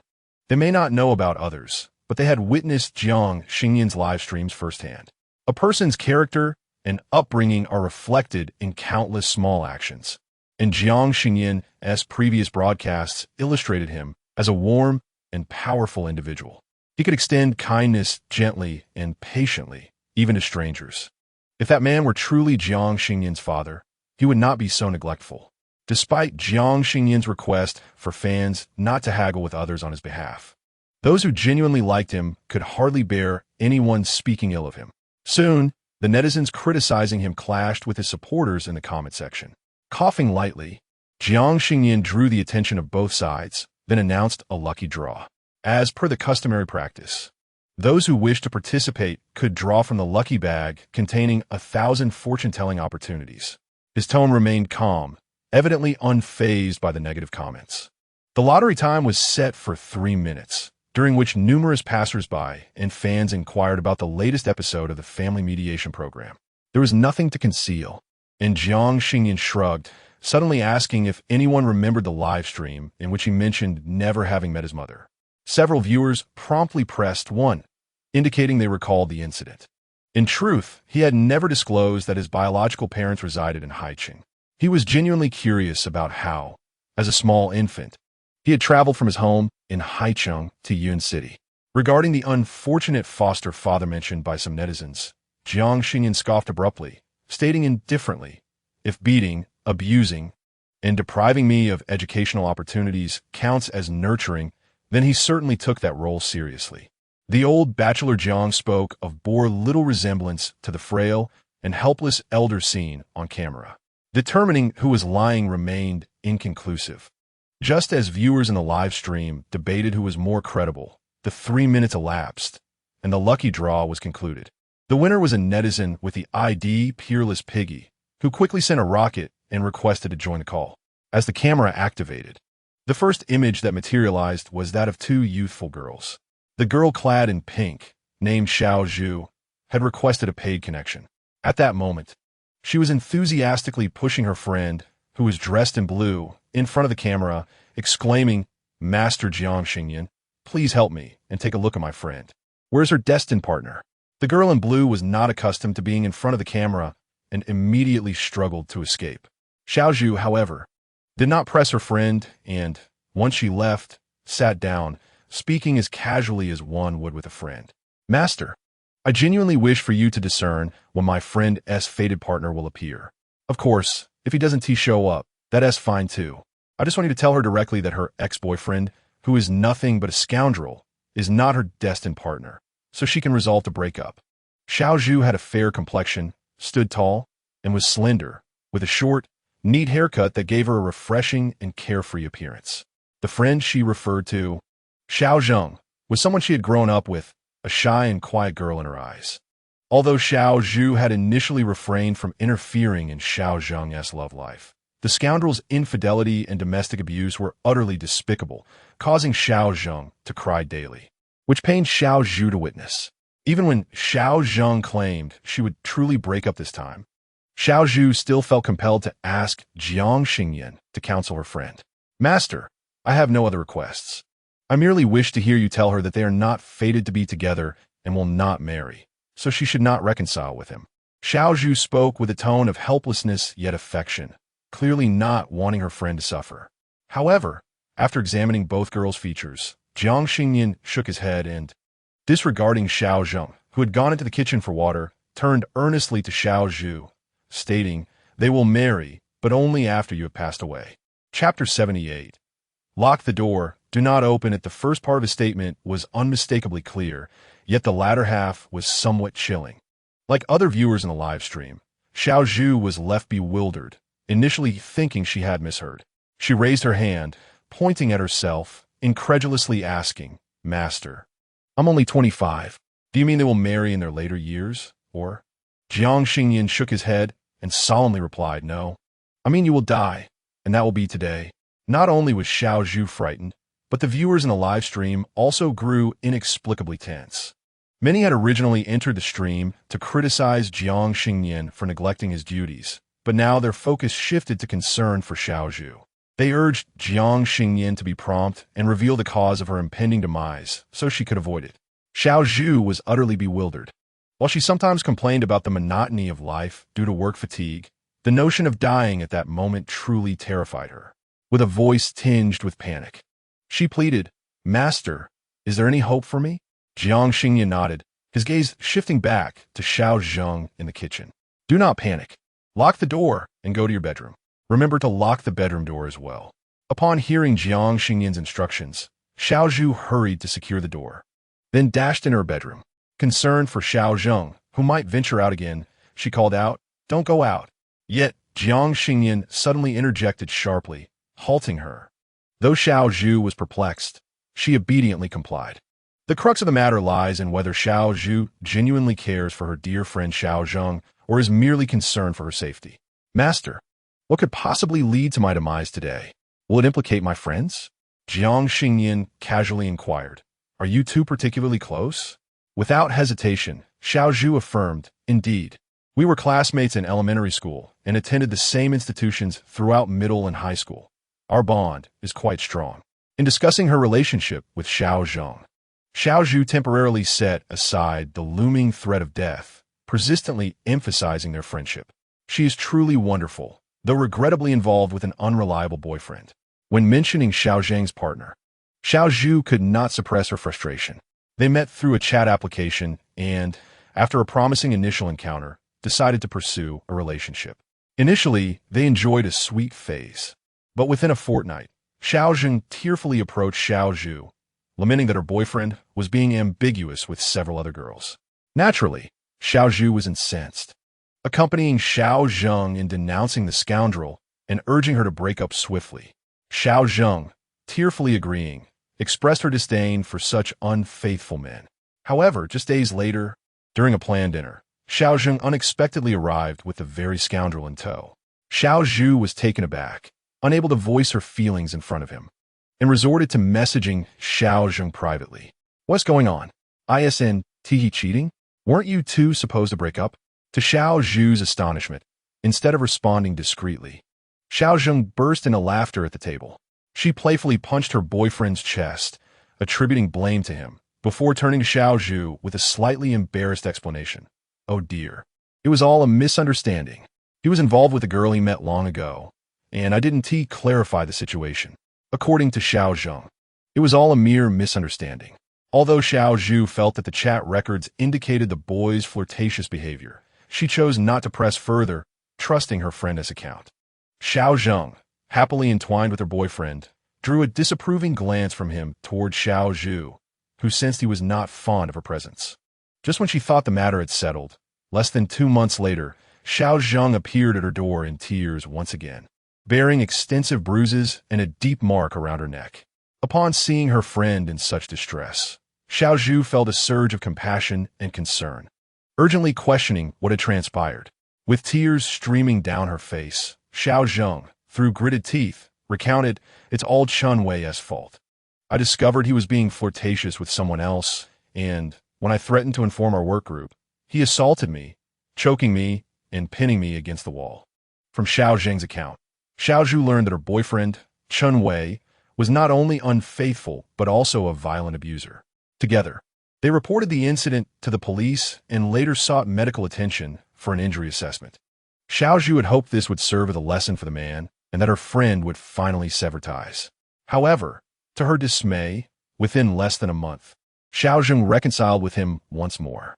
Hearing Xiao Zhu express her disbelief, the viewers in the live stream were both amused and infuriated, exclaiming, "Is it not time to lock this down before it escalates further? Do not concern yourself with the affairs of your friend. She will undoubtedly confide in her boyfriend that she does not wish to part ways. It is you who stirs discord. I'm not being alarmist, dear sister. You must swiftly distance yourself from this friend. A malevolent spirit is not deserving of pity, and one cannot predict when it might betray you." Suddenly, I recalled what Jiang Xingnian had predicted earlier. Today would be a day of misfortune for our dear sister. Could it possibly be connected to this friend?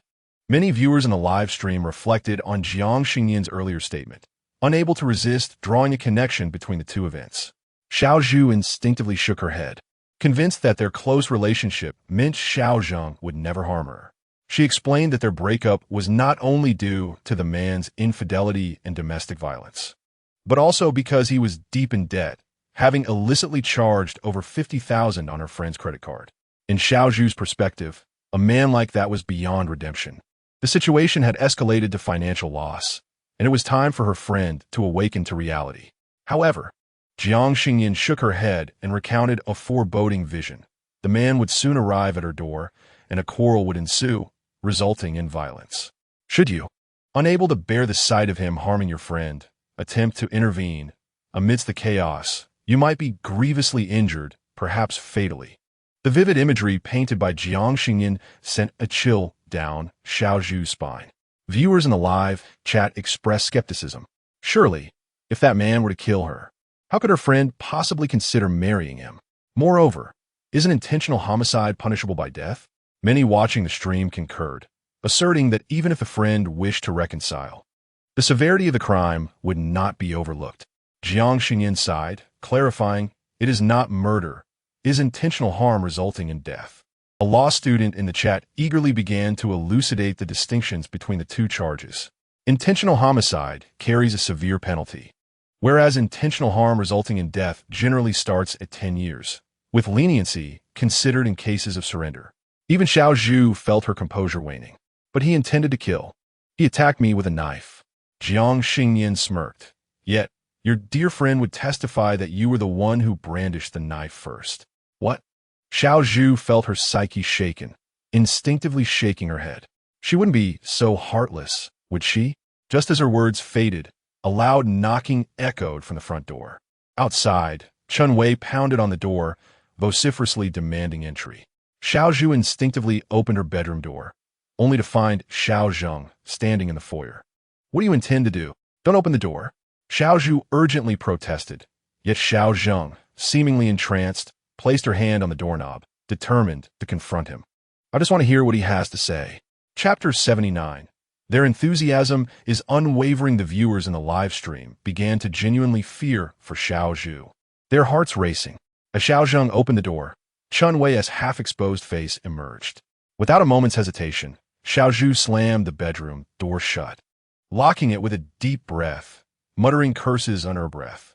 In that instant, the sounds of Xiao Zheng and Chun Wei arguing erupted from outside the door. After a mere exchange of words, Xiao Zheng began to weep, lamenting, "I once loved you dearly, but this time you have truly gone too far. Zhu Zhu has persistently urged me to break up with you, and I have resisted. Now I find myself uncertain if I should continue."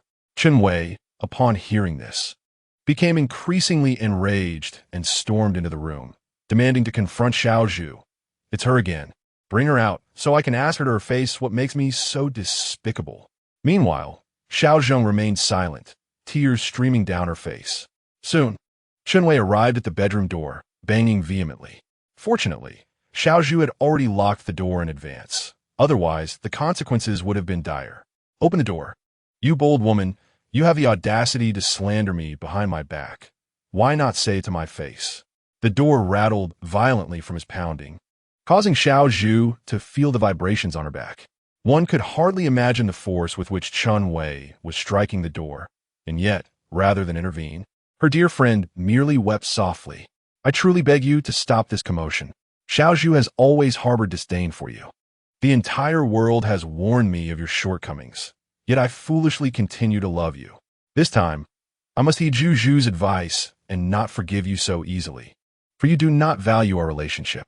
As these inner thoughts were voiced, whether they moved Chun Wei remained uncertain, but the viewers in the live stream were profoundly affected. "Little lamb, sister, are you sure this is your best friend and not your enemy? Why is she always stoking the flames? Not Dixie. Every word expresses her love, yet she continually casts aspersions on you, as if she fears you won't hold a grudge against him."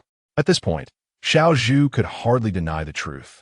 Following Xiao Zheng's heartfelt confession, faint rustling sounds emerged from outside the door, likely signaling a reconciliation.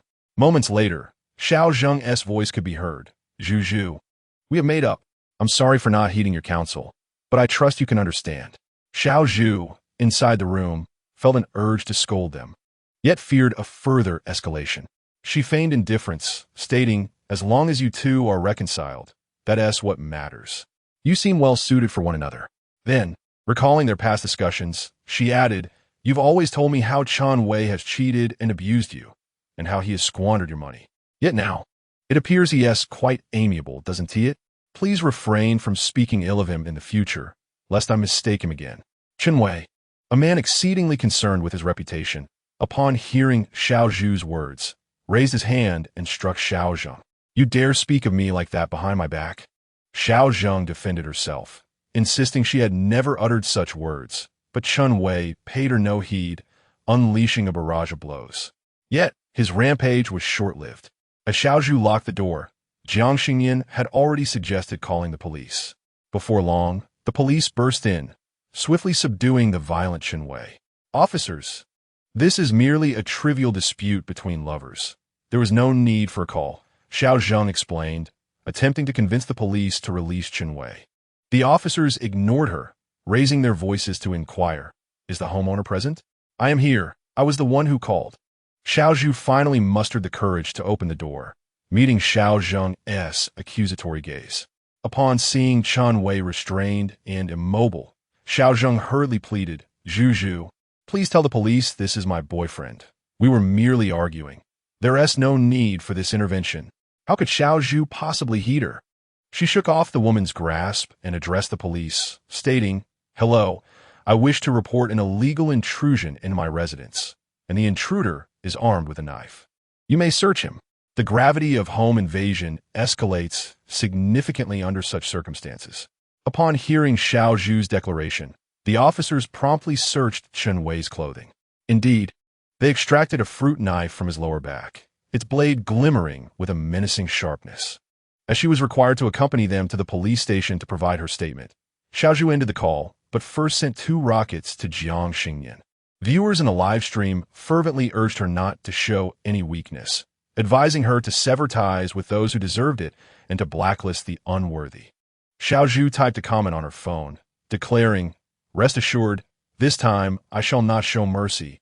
I will not reconcile with the scoundrel, nor will I mend fences with the vile. Once I finish at the police station, I will return home to my parents, distancing myself from these unworthy individuals." The livestream was rife with debates on whether one should intervene in another's fate, interspersed with comments from new viewers denouncing Jiang Xingnian. Jiang Xingnian glanced at his profile and noticed that his follower count had surged from 100,000 to 150,000 following this incident. In a certain sense, negative fans are still fans. I have matters to attend to today, so I shall end the stream for now. Let us reconvene tomorrow, he announced as he clicked to end the broadcast, just as Xiaozhu sent him a video. Xingnian, clarity is imperative. The moment I encountered that old man slandering you, I ventured to your former village to investigate. Your teachers and classmates are willing to testify about the life you endured. The police officer from the previous incident has also located the record of your former teacher's report regarding the abuse you suffered, though it was initially classified as a domestic dispute. Nevertheless, it sufficiently demonstrates the old bachelor's maltreatment. I had sensed your frailness before, and I feared your circumstances were dire, but I never anticipated they were this grave. I feel for you. Sending you a hug, came the video message. Jiang Xingnian opened the video and realized that Xiaozhu had indeed traveled to his former village. Not only did she document the villagers' living conditions, but she also provided a minute-long close-up of the old bachelor's modest house, irrespective of other details. This footage would directly disprove the old man's deceitful portrayal for the show. As for the police officer Xiaozhu mentioned, he was the one they had encountered previously in Yun City during an operation against human traffickers. Years ago, when the old bachelor abused the original owner, the teacher, unable to tolerate the injustice, reported it to the authorities. Unfortunately, it was classified as a domestic dispute, and the old man was merely given a verbal reprimand without any substantial punishment. However, that was several years ago, and for the old policeman to retrieve the report is noteworthy. Additionally, Xiaozhu had discreetly interviewed several villagers, ensuring their identities remained concealed. "Oh, you mean the old Jiang? I am well aware. He is no good. He brought back a child and named him Dog Sheng, subjecting him to beatings and scoldings, even breaking the child's legs." "What? You say old Jiang is poor?" "Quite the opposite. He has a wealthy relative in the city who continuously sends him money, though the nature of this generous relative remains a mystery. Do you see that small villa over there? It belongs to old Jiang. It's quite impressive.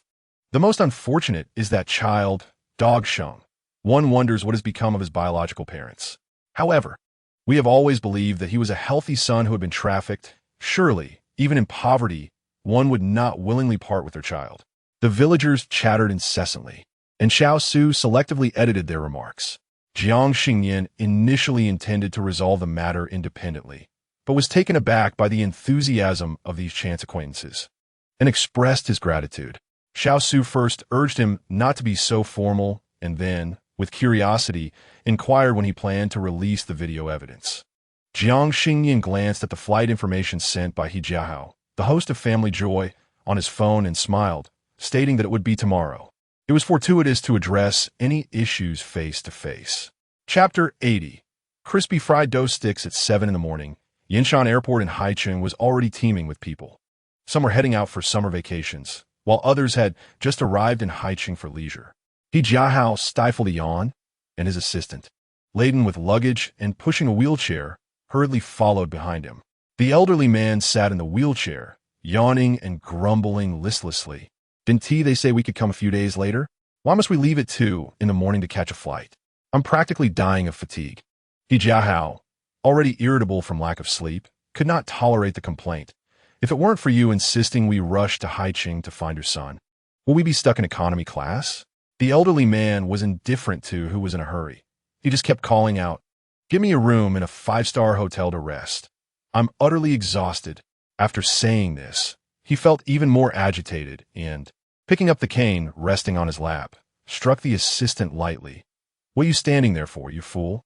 The assistant, who had been awaiting further instructions from He Jiahao, was unexpectedly struck, causing him to gasp in pain and instinctively loosen his grip on the wheelchair. Coincidentally, they were on a slope, and the sudden feeling of weightlessness sent the elderly man sliding down the chair. The elderly man flailed his arms, attempting to halt the wheelchair, but to no avail. At the bottom of the slope lay a flight of stairs. Should he fall, it would likely cost him his life. He Jiahao and the assistant were momentarily stunned, having never anticipated such an incident. By the time they regained their senses to pursue, it was already too late. Just as the wheelchair was about to tumble down the stairs, a pair of bony hands grasped the wheelchair handles firmly. The wheelchair was brought to a steady stop, allowing everyone to breathe a sigh of relief. The elderly man, recovering from the near disaster, turned to see the owner of those hands, a young man with an ethereal presence, who was gazing at him intently. His hair was dark and glossy, pulled back into a ponytail, and he possessed a strikingly handsome face, dressed simply in a white t-shirt and jeans, exuding a pleasant demeanor. Yet this young man, naturally endowed with a smile, furrowed his brow tightly, seemingly displeased. The elderly man was about to inquire if the young man knew him, but He Jiahao had already hurried over to thank the young man. Bai Chang'an had not expected such a coincidence. Upon returning to Haicheng, he encountered the program team that had defamed Jiang Xingnian online, along with his malevolent adoptive father. He released his grip on the wheelchair, internally cursing himself for his hasty reaction. After all, the individual had already been saved, and it would be inappropriate to push the matter further in front of so many witnesses. Bai Chang'an silently offered an apology to Jiang Xingnian in his heart, then donned his signature smile, directing a cheerful grin at He Jiahao. No need for thanks. Our meeting is a serendipitous fate. Suddenly, Bai Chang'an's expression shifted as he looked at He Jiahao with an odd demeanor, his tongue clicking in disbelief as he shook his head, appearing as if he were on the verge of speaking, yet hesitating. He Jiahao, puzzled by this behavior, could not resist inquiring, "Is there something on my face?" It was not merely a matter of his visage. Rather, it was about his destiny. "May I inquire if you are engaged in the entertainment industry? Do you have 3 children, 2 sons and a daughter?" Before He Jiahao could respond, a nearby assistant interjected, unable to contain herself. "That assessment is rather inaccurate. Who doesn't know that our brother Hao has 1 son and 1 daughter?" Initially, the assistant held Bai Chang'an in high regard, acknowledging that if it weren't for him, the old bachelor could have faced dire consequences from his tumble downstairs. However, upon hearing his remarks, she began to perceive him as a fraud. She wished to speak further, but was silenced by a raised hand from He Jiahao. He Jiahao was astonished to hear Bai Chang'an claim he had 2 sons and a daughter. Very few were aware that he was in a second marriage, with his current wife bearing him a son and a daughter. Prior to this, he had a former wife with whom he had another son. Now, having achieved considerable success, He Jiahao found himself somewhat inclined to believe in such notions. He pulled Bai Chang'an aside, speaking in a tone inaudible to others. "Master, what did you mean when you mentioned my destiny?" Clearing his throat, Bai Chang'an hesitated before speaking. He Jiahao promptly produced his phone, demonstrating understanding of the customary practices. "I am aware that your efforts should not be in vain." Bai Chang'an regarded him with approval, revealing a payment code and stating, "For others, I charge 1,000. However, since we share a connection, I shall offer you a discount. 600 will suffice." He Jiahao promptly scanned the code, transferring 666. Upon seeing the funds received, Bai Chang'an ceased his reticence and candidly informed him, "You possess a rather eccentric disposition, displaying a lack of integrity. Although your actions have garnered you fame and fortune, all actions bear consequences. Your reckoning is on its way." He Jiahao felt a disquieting sensation at these words, as if he were being reproached without tangible evidence. Reflecting on his past misdeeds in his pursuit of success, he found himself somewhat uncomfortable.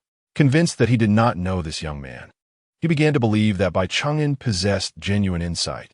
With this thought in mind, He Jiahao eagerly pursued further. "Master, how might one avert such calamities?" Bai Chang'an feigned contemplation before offering his counsel. "It would be wise to gather your belongings and return home. Go back to where you came from. Upon your return, Extend apologies where necessary and make amends. This should prevent a particularly dismal fate. Upon hearing this, He Jiahao became incensed. You must be a charlatan. Do you even know who I am to suggest such a dismal outcome? Good advice is lost on the damned, Bai Chang'an replied, shaking his head before departing with an air of nonchalance. With a sudden loss of over 600 yuan and encountering a stroke of bad luck, He Jiahua felt increasingly displeased. He beckoned his assistant to hastily escort the old bachelor to the hotel for some rest. Meanwhile, Bai Chang'an was quite pleased with the 666 yuan in his possession.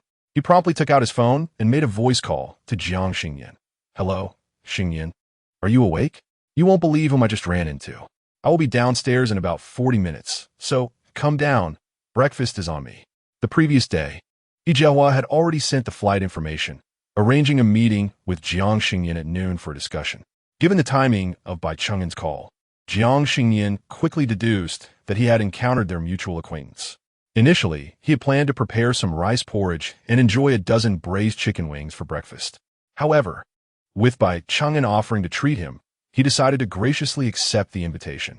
The two strolled through the happy community and ultimately stopped at the market recommended by the agent, Wang Tao. By 8 o'clock, the morning market was bustling, with shoppers pushing carts laden with goods on their way home. Nevertheless, the breakfast stalls were thriving, as many office workers opted for takeout. Jiang Xingnian and Bai Chang'an casually selected a small square table to sit at, and the proprietor promptly greeted them, inquiring about their orders. Gazing at the sizzling, deep-fried dough sticks in the oil, Jiang Xingnian thought to start with a modest amount and directly stated, I would like 30 dough sticks and 3 bowls of soy milk, and later, please bring me 3 bowls of corn and pork wontons. Sure, the proprietor replied, momentarily stunned. He could hardly believe his ears. Did you say 30 dough sticks? Bai Chang'an, overhearing, also found it strange and asked Jiang Xingnian, why order 30? Just as the proprietor was about to comment on the excessive order, Jiang Xingnian continued, Are you worried about something? Why do you eat so little? Chapter 81. Jiang Xingnian arrives despite being astounded by Jiang Xingnian's appetite. The proprietor prepared the order as requested. After all, any uneaten food could be packed for later, thus minimizing waste. 2 dough sticks twisted together were fried to golden perfection, exuding a delightful fragrance. Upon taking a bite, the exterior was crisp while the interior remained soft, creating an exceptionally pleasant taste. Paired with soy milk and a side of pickled vegetables, it brought comfort to his stomach and joy to his heart. Bai Chang'an ordered a serving of wontons along with a green pepper and ham pancake. The wontons, filled with fresh meat and accompanied by a light seaweed and shrimp broth, were satisfying and comforting.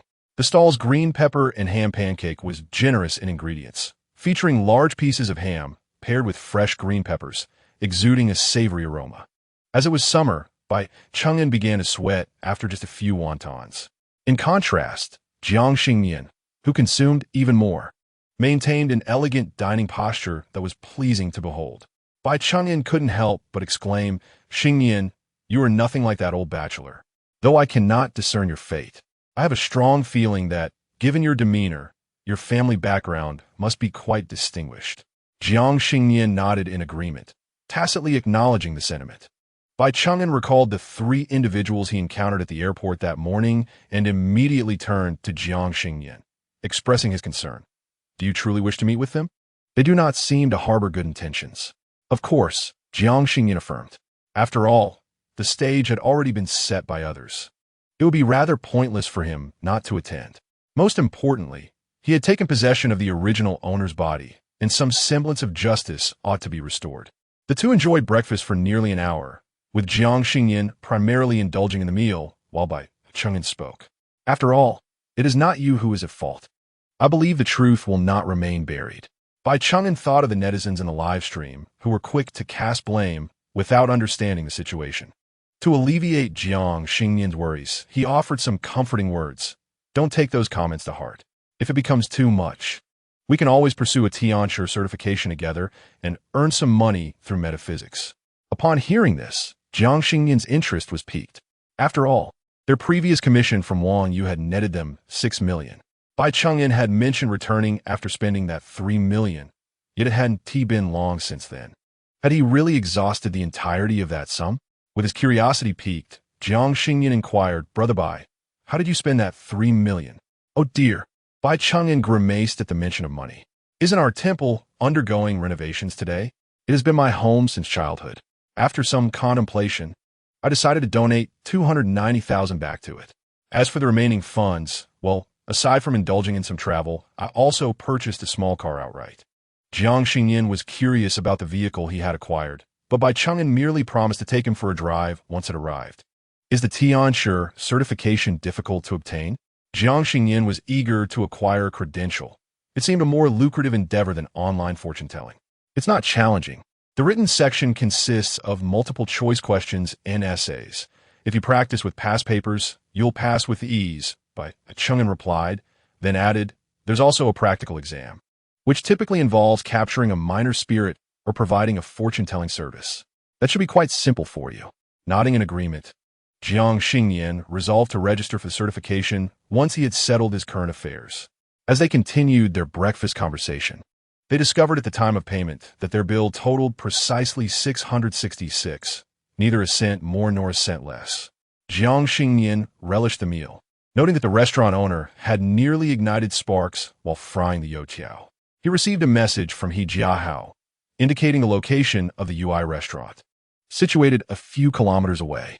Jiang Xingnian declined Bai Chengyan's generous offer to accompany him, opting instead to return home for a refreshing shower and a change of attire. At 10:40 in the morning, he left his home equipped with his phone and a power bank. His new car was parked beneath the apartment complex, but lacking a driver's license, he resorted to hailing a taxi. As he settled into the ride, Jiang Xingnian mentally resolved to frequent driving school to expedite obtaining his license. Meanwhile, at the UI restaurant's Rui Hall, the seasoned bachelor and He Jiahao were already waiting. The assistant busied himself adjusting equipment to find the optimal live streaming position, while He Jiahao collaborated with the bachelor on the script. Just remember, do not berate him upon your arrival. The online audience has a penchant for sympathizing with the underdog.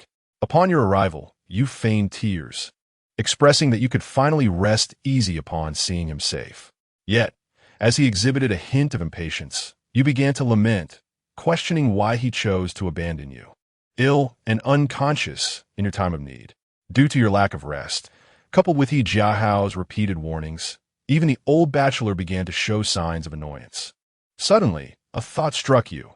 You inquired of He Jiahao what would happen if the accused were to publicly declare that he had broken his leg at your hands. It was evident that Jiang Xingnian's limp was conspicuous, and curiosity would surely arise regarding its origin. He Jiahao, taken aback by the old bachelor's ruthlessness, incredulously asked if you had truly crippled him. The old bachelor nodded, indifferent yet harboring a tinge of regret, not for having acted against Jiang Xingnian, but for not having been more thorough, for not having ensured both legs were incapacitated, thereby avoiding today as complications. After confirming that the old bachelor remembered his words, He Jiahao signaled for the assistant to commence the live broadcast. The account of the Jai Kai Gold Medal Mediation Program boasted 5 million followers. Yet the active engagement was dismally low. Previous videos had garnered merely a few hundred likes, indicating a clear decline. However, following the release of this episode, the account's activity surged. Not only did the video surpass 3 million likes, but the follower count swelled by over 100,000. While this number may pale in comparison to those who achieve overnight fame, it is nonetheless significant, particularly as these new followers are genuinely engaged, eagerly anticipating the unfolding of events. Thus, as the broadcast commenced, a flood of viewers poured into the live stream. Hello, dear audience. I am He Jiahao, the host of Jai Kai. I trust you have all seen our previous video. Today, our team has brought the venerable Jiang to Haicheng to seek an explanation from his son. Many netizens, upon witnessing this scenario, felt compelled to denounce Jiang Xingnian, though regrettably, he had yet to arrive. Please remain calm. He is en route, reassured He Jiahao. To ensure the authenticity of this event, let us interview Grandfather Jiang on site. Grandfather, how would you describe your son? Upon hearing this question from He Jiahao, the old bachelor became engulfed in memories. He is a slender, peculiar child, often silent, incapable of expressing himself. He possesses a dark demeanor, rarely speaks, and appears to have little experience in the world, a rather unimpressive individual. He limps, which only adds to his abnormality. If you wish to know how he came to limp, it is a consequence of stealing money from the house, his comeuppance. The old bachelor grew increasingly confident in his words, convinced that, regardless of the past or present, Jiang Xingnian was merely a dog under his control, begging for pity. He believed that eliminating Jiang Xingnian would be as easy as pie. However, before he could revel in his thoughts for long, the door swung open from the outside. Jiang Xingnian had arrived. Chapter 82. Awaiting the arrival of the dishes, the door to the private room was pushed open, revealing a tall, slender young man. The backlight obscured his features, yet the contours of his face suggested striking good looks. The audience in Jiakai's live stream, initially eager to witness the accused entrance and unleash their vitriol, fell into a momentary silence upon seeing him in person. As Jiang Xingnian approached, his striking visage was captured with clarity by the camera. His small, exquisitely sculpted face, adorned with long eyelashes and a fair complexion, radiated a unique charm typical of youth, evoking the breathtaking allure of moonlight. While it is often deemed superficial to judge by appearance, humanity inherently exhibits greater leniency towards those deemed attractive. Remarkably, the clarity of the camera's live feed surpassed that of a mobile device. Without the enhancement of beauty filters, any minor imperfection would be magnified before the lens.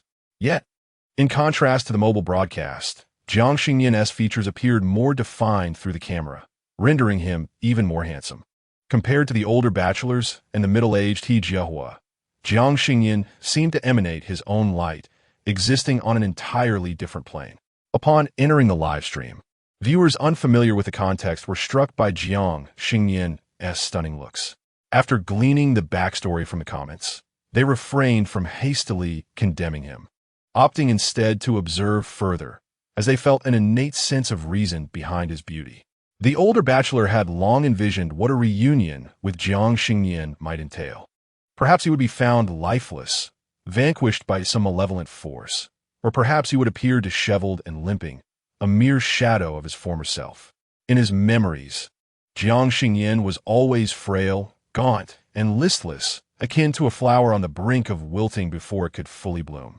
However, upon this reunion a mere month later, the Jiang Xingnian before him seemed entirely transformed.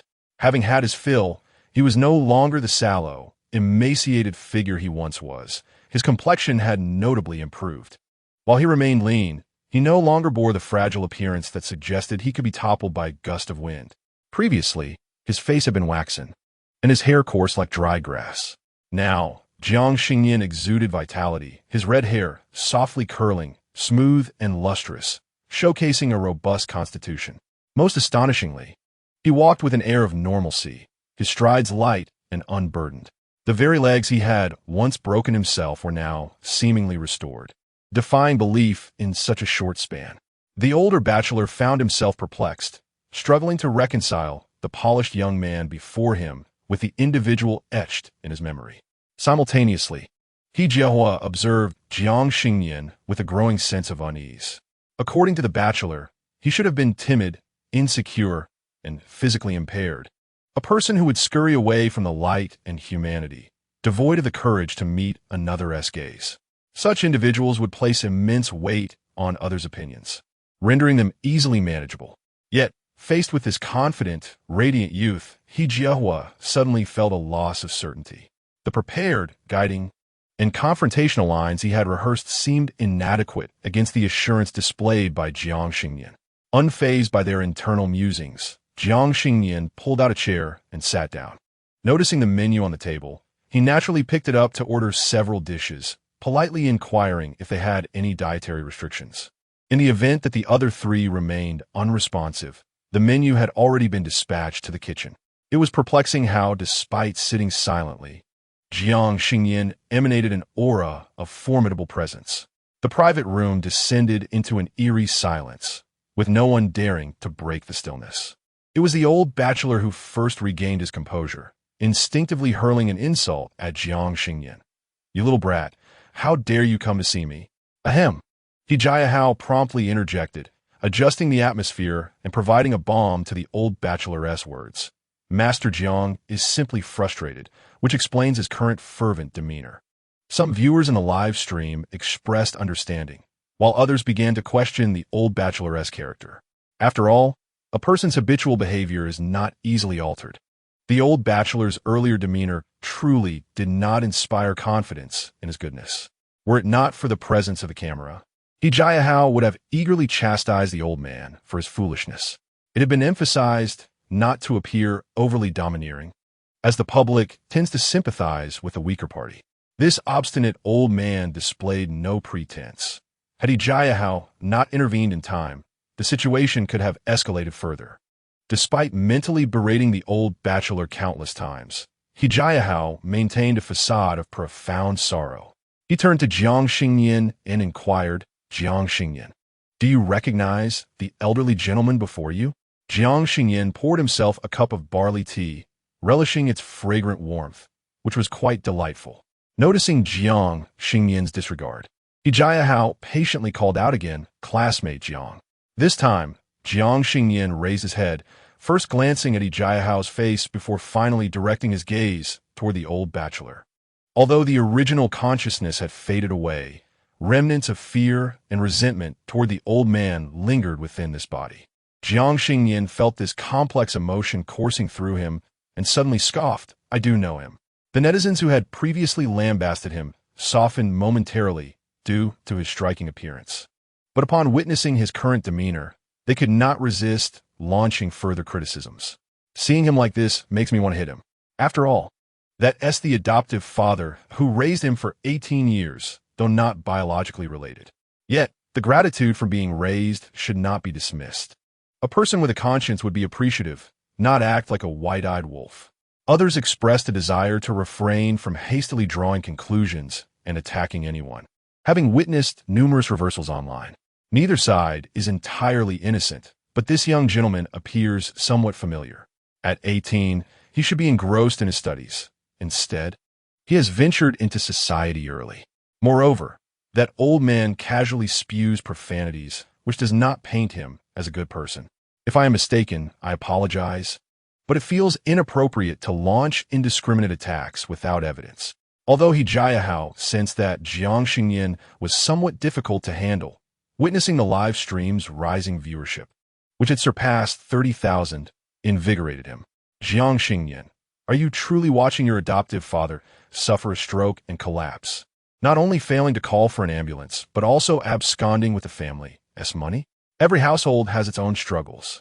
Even if you have had conflicts over trivial matters, or if he, due to his poverty, could not provide you with the luxurious life you desired. He has nurtured you for 18 years. Though not by blood, he has raised you with great care. How can you be so heartless as to abandon your adoptive father in his time of need?"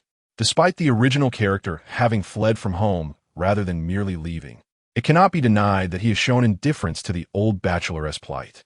From Jiang Xingnian's perspective, merely refraining from taking his life while he was ill was already a sign of considerable kindness. He Jiahao spoke with heartfelt sincerity, his words laden with grief and condemnation. Each phrase rebuked Jiang Xingnian for his perceived lack of compassion and filial piety.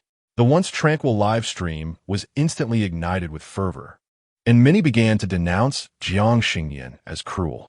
After all, even toward strangers, few can truly remain unmoved and indifferent in the face of death. Soon, the number of viewers in the live stream surged from 30,000 to 50,000, with the count continuing to rise. Jiang Xingnian remained unfazed by his rhetoric, casting a sidelong glance at He Jiahao, a faint smile playing upon his lips. Just when He Jiahao thought he would retort, Jiang Xingnian unexpectedly spoke. "Save your breath. I shall not answer any of your questions until the dishes are served." Chapter 83. Delicious Westlake vinegar fish. This was the most arduous experience He Jiahao had encountered since embarking on his mediation program. In the past, confrontations would erupt the moment the parties met, and with his deliberate provocations, he had crafted many memorable moments. However, the atmosphere in the private room was remarkably serene. Regardless of what he said, Jiang Xingnian remained unflappable. The only shift in expression from his counterpart occurred when the server brought out the dishes. It seemed that only in the presence of food did he exhibit a hint of pleasure. The friendly restaurant, a venerable establishment operating for over a century, boasted numerous signature dishes, all of commendable quality. Jiang Xingnian ordered a standard banquet of recommended dishes, with the first to arrive being the cold jellyfish salad. The crisp jellyfish paired with a hint of cucumber, drizzled with vinegar and sesame oil, was refreshing and appetizing. Following that, the sweet and sour ribs arrived, glistening in color and fragrant, with meat that effortlessly fell from the bone. Jiang Xingnian genuinely relished the cuisine of this restaurant. The dishes, though commonplace, were executed with remarkable finesse. The dompa pork was savory yet not greasy, tender and satisfying in every bite. The steamed lobster was firm and delicious, and Jiang Xingnian, ever polite, consumed 2 of the 5 lobsters presented. The silky, fragrant Wincy tofu showcased the chef's exceptional knife skills, both visually appealing and delectable. The hairy crab, steamed to perfection, revealed a treasure trove of crab roe and succulent meat. Kung Pao chicken, 4 happiness meatballs, and scallion braised sea cucumber. All dishes were exquisite, and Jiang Xingnian's enjoyment was evident as he scarcely paused to rest. The other 3, initially lacking appetite, could not resist joining in upon witnessing his delight, especially since the meal was funded by the production team. Why should Jiang Xingnian consume it all alone? Before long, the table was nearly bare. Only the West Lake vinegar fish remained untouched, as Jiang Xingnian had sampled a bite but had not taken a second. It was puzzling. 4 grass carp could be splendidly prepared, whether as spicy grilled fish or in a stone pot. There are those who, against all odds, have chosen to prepare the West Lake vinegar fish, a dish that defies description. Its flavor is particularly unique, though decidedly unpalatable. Aside from Jiang Xingnian, no one else dared to take a second bite, while the hired trolls continued their relentless tirade against Jiang Xingnian. The genuine viewers in the live stream were absorbed in this unexpected culinary spectacle. Lu Xuyin remarked, "Who understands? I initially came here to support Nian Nian, fearing he would be bullied. Now, watching him eat, even the boiled chicken breast for lunch seems utterly delightful." Chongxian Jianghu Shibu chuckled, "Haha, I can make West Lake vinegar fish. One must select fish of good quality, add a splash of cooking wine to eliminate the fishy odor, and after drenching it in vinegar sauce, sprinkle minced garlic and pepper before discarding both the plate and the fish." Tian Shada by Tian added, "Nian Nian's meal looks incredibly appetizing. Haha, and I've yet to try West Lake vinegar fish.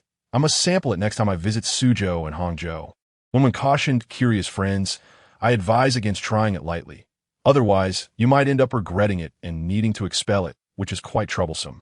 Thus, the atmosphere in the live stream transformed into one of joy, with everyone sharing witty banter and laughter, save for He Jiahao and the pensive old bachelor. As soon as Jiang Xingnian set down his chopsticks, He Jiahao promptly inquired, "Can we discuss your abandonment of your adoptive father now?" Having eaten, Jiang Xingnian felt at ease, both physically and emotionally.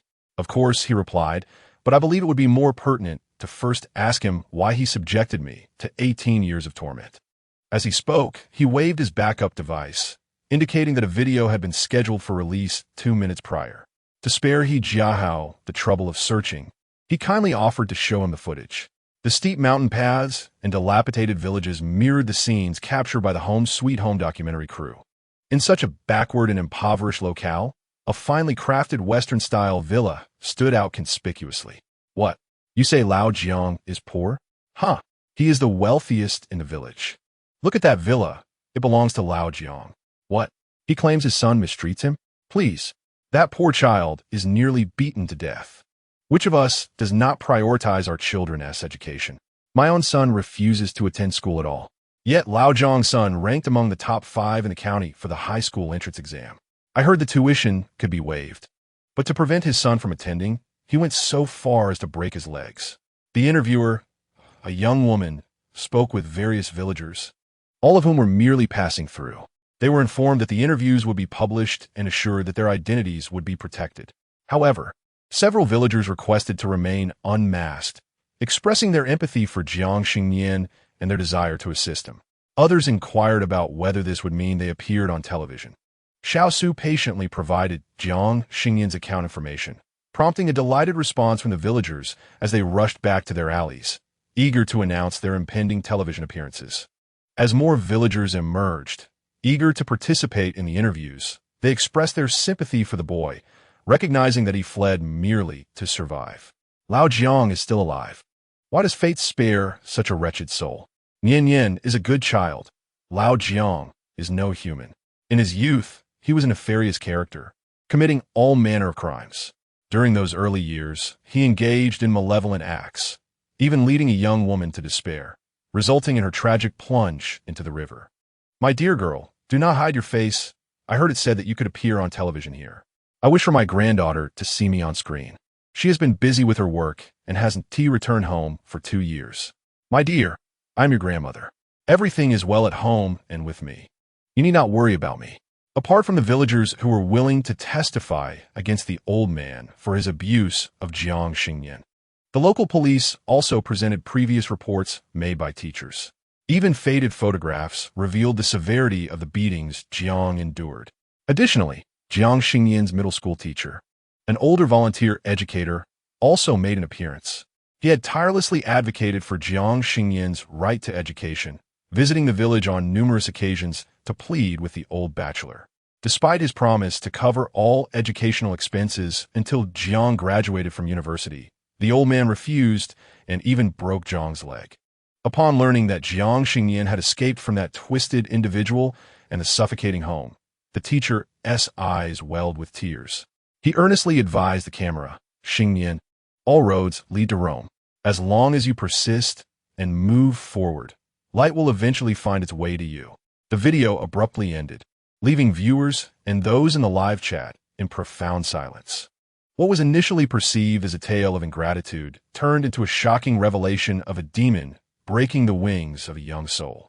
Those who had previously harassed Jiang Xingnian began to apologize, shifting their ire towards the production team and the old man. He Jiahao, witnessing the situation spiraling out of control, quickly redirected his stance to condemn the old man. Mr. Jiang, I never anticipated you to be such a person. Even a tiger does not consume its own offspring. How could you abuse such a wonderful child? Dear family, we, the production team, were deceived by Mr. Jiang's exterior. Our intention was solely to assist in restoring harmony to a family, with no malice intended. Seeing the blame being placed solely upon him, the old man trembled and pointed a quivering finger at He Jiahao. It was you who gave me 30,000, suggesting I collaborate with you to tarnish his name. When the topic of Jiang Xingnian arose, the old man could not resist casting his gaze upon him. Jiang remained composed with a smile that betrayed no fear, but rather a mocking demeanor, as if he were waiting for the old man's downfall. Indeed, though he did not utter a word, the old man understood the implications behind Jiang's eyes, which seemed to gleam with amusement as he awaited the old man's demise. A sudden jolt of fear surged through the old man, leaving his limbs numb. He yearned to declare to all that this was not Jiang Xingnian, that after living together for 18 years, he was certain of this truth. Yet, he had no opportunity to voice his thoughts, for he soon collapsed. His mouth and eyes askew, fainting on the ground. The symptoms appeared far more severe than before. Jiang Xingnian left a contact number for emergency services, watching as the old man was lifted onto the ambulance, then turned to stare at He Jiahao. The latter, avoiding eye contact, feigned friendliness and inquired, "Aren't you going to the hospital to accompany your adoptive father?" Jiang Xingnian shook his head. "I could go in half an hour. I'm not one to owe favors to others. You recently treated me to a meal, so allow me to offer you a complimentary fortune-telling." Chapter 84. Allow me to offer you a complimentary fortune. Jiang Xingnian typically charges for his divination services, yet now, with his fan base swelling to 200,000, he feels inclined to provide this service free of charge, particularly as he acknowledges that He Jiahao has played a pivotal role in his recent successes. Upon hearing this, He Jiahao's expression shifted dramatically as he promptly declined, asserting, "No need. I adhere to scientific principles and have little faith in such matters of fate." Jiang Xingnian nodded in understanding and proceeded to retrieve his phone, opening DeepSeek. I comprehend your perspective. Cyber divination, technology, transforming lives. Am I correct? He Jiahao waved his hand dismissively. I am even less inclined to believe that. Jiang Xingnian put away his phone, smiling as he remarked, Brother, you are indeed a good person, willing to grant me an opportunity to showcase my abilities.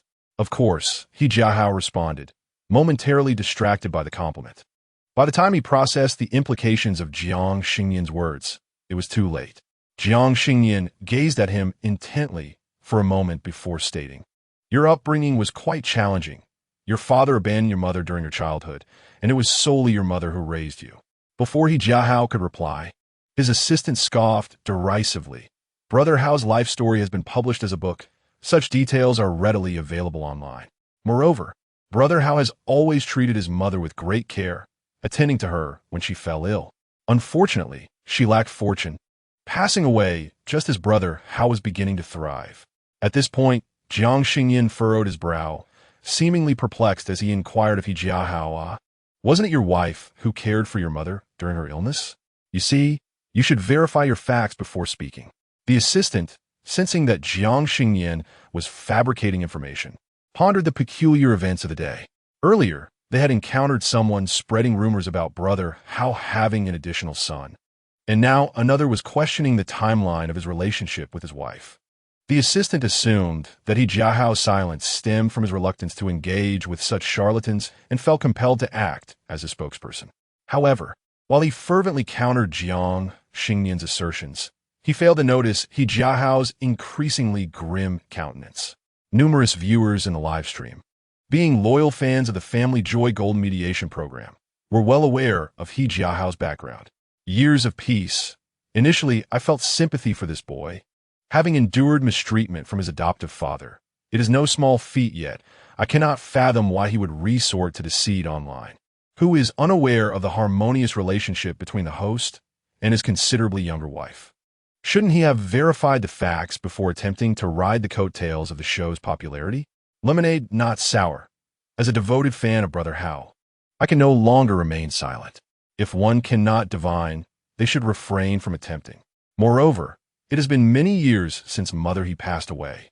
Brother Hao's enduring regret of not having her witness his marriage is not something to be trivialized. How can one be so lacking in emotional intelligence as to reopen old wounds? Cola with extra ice. Can such fraudulent streamers and internet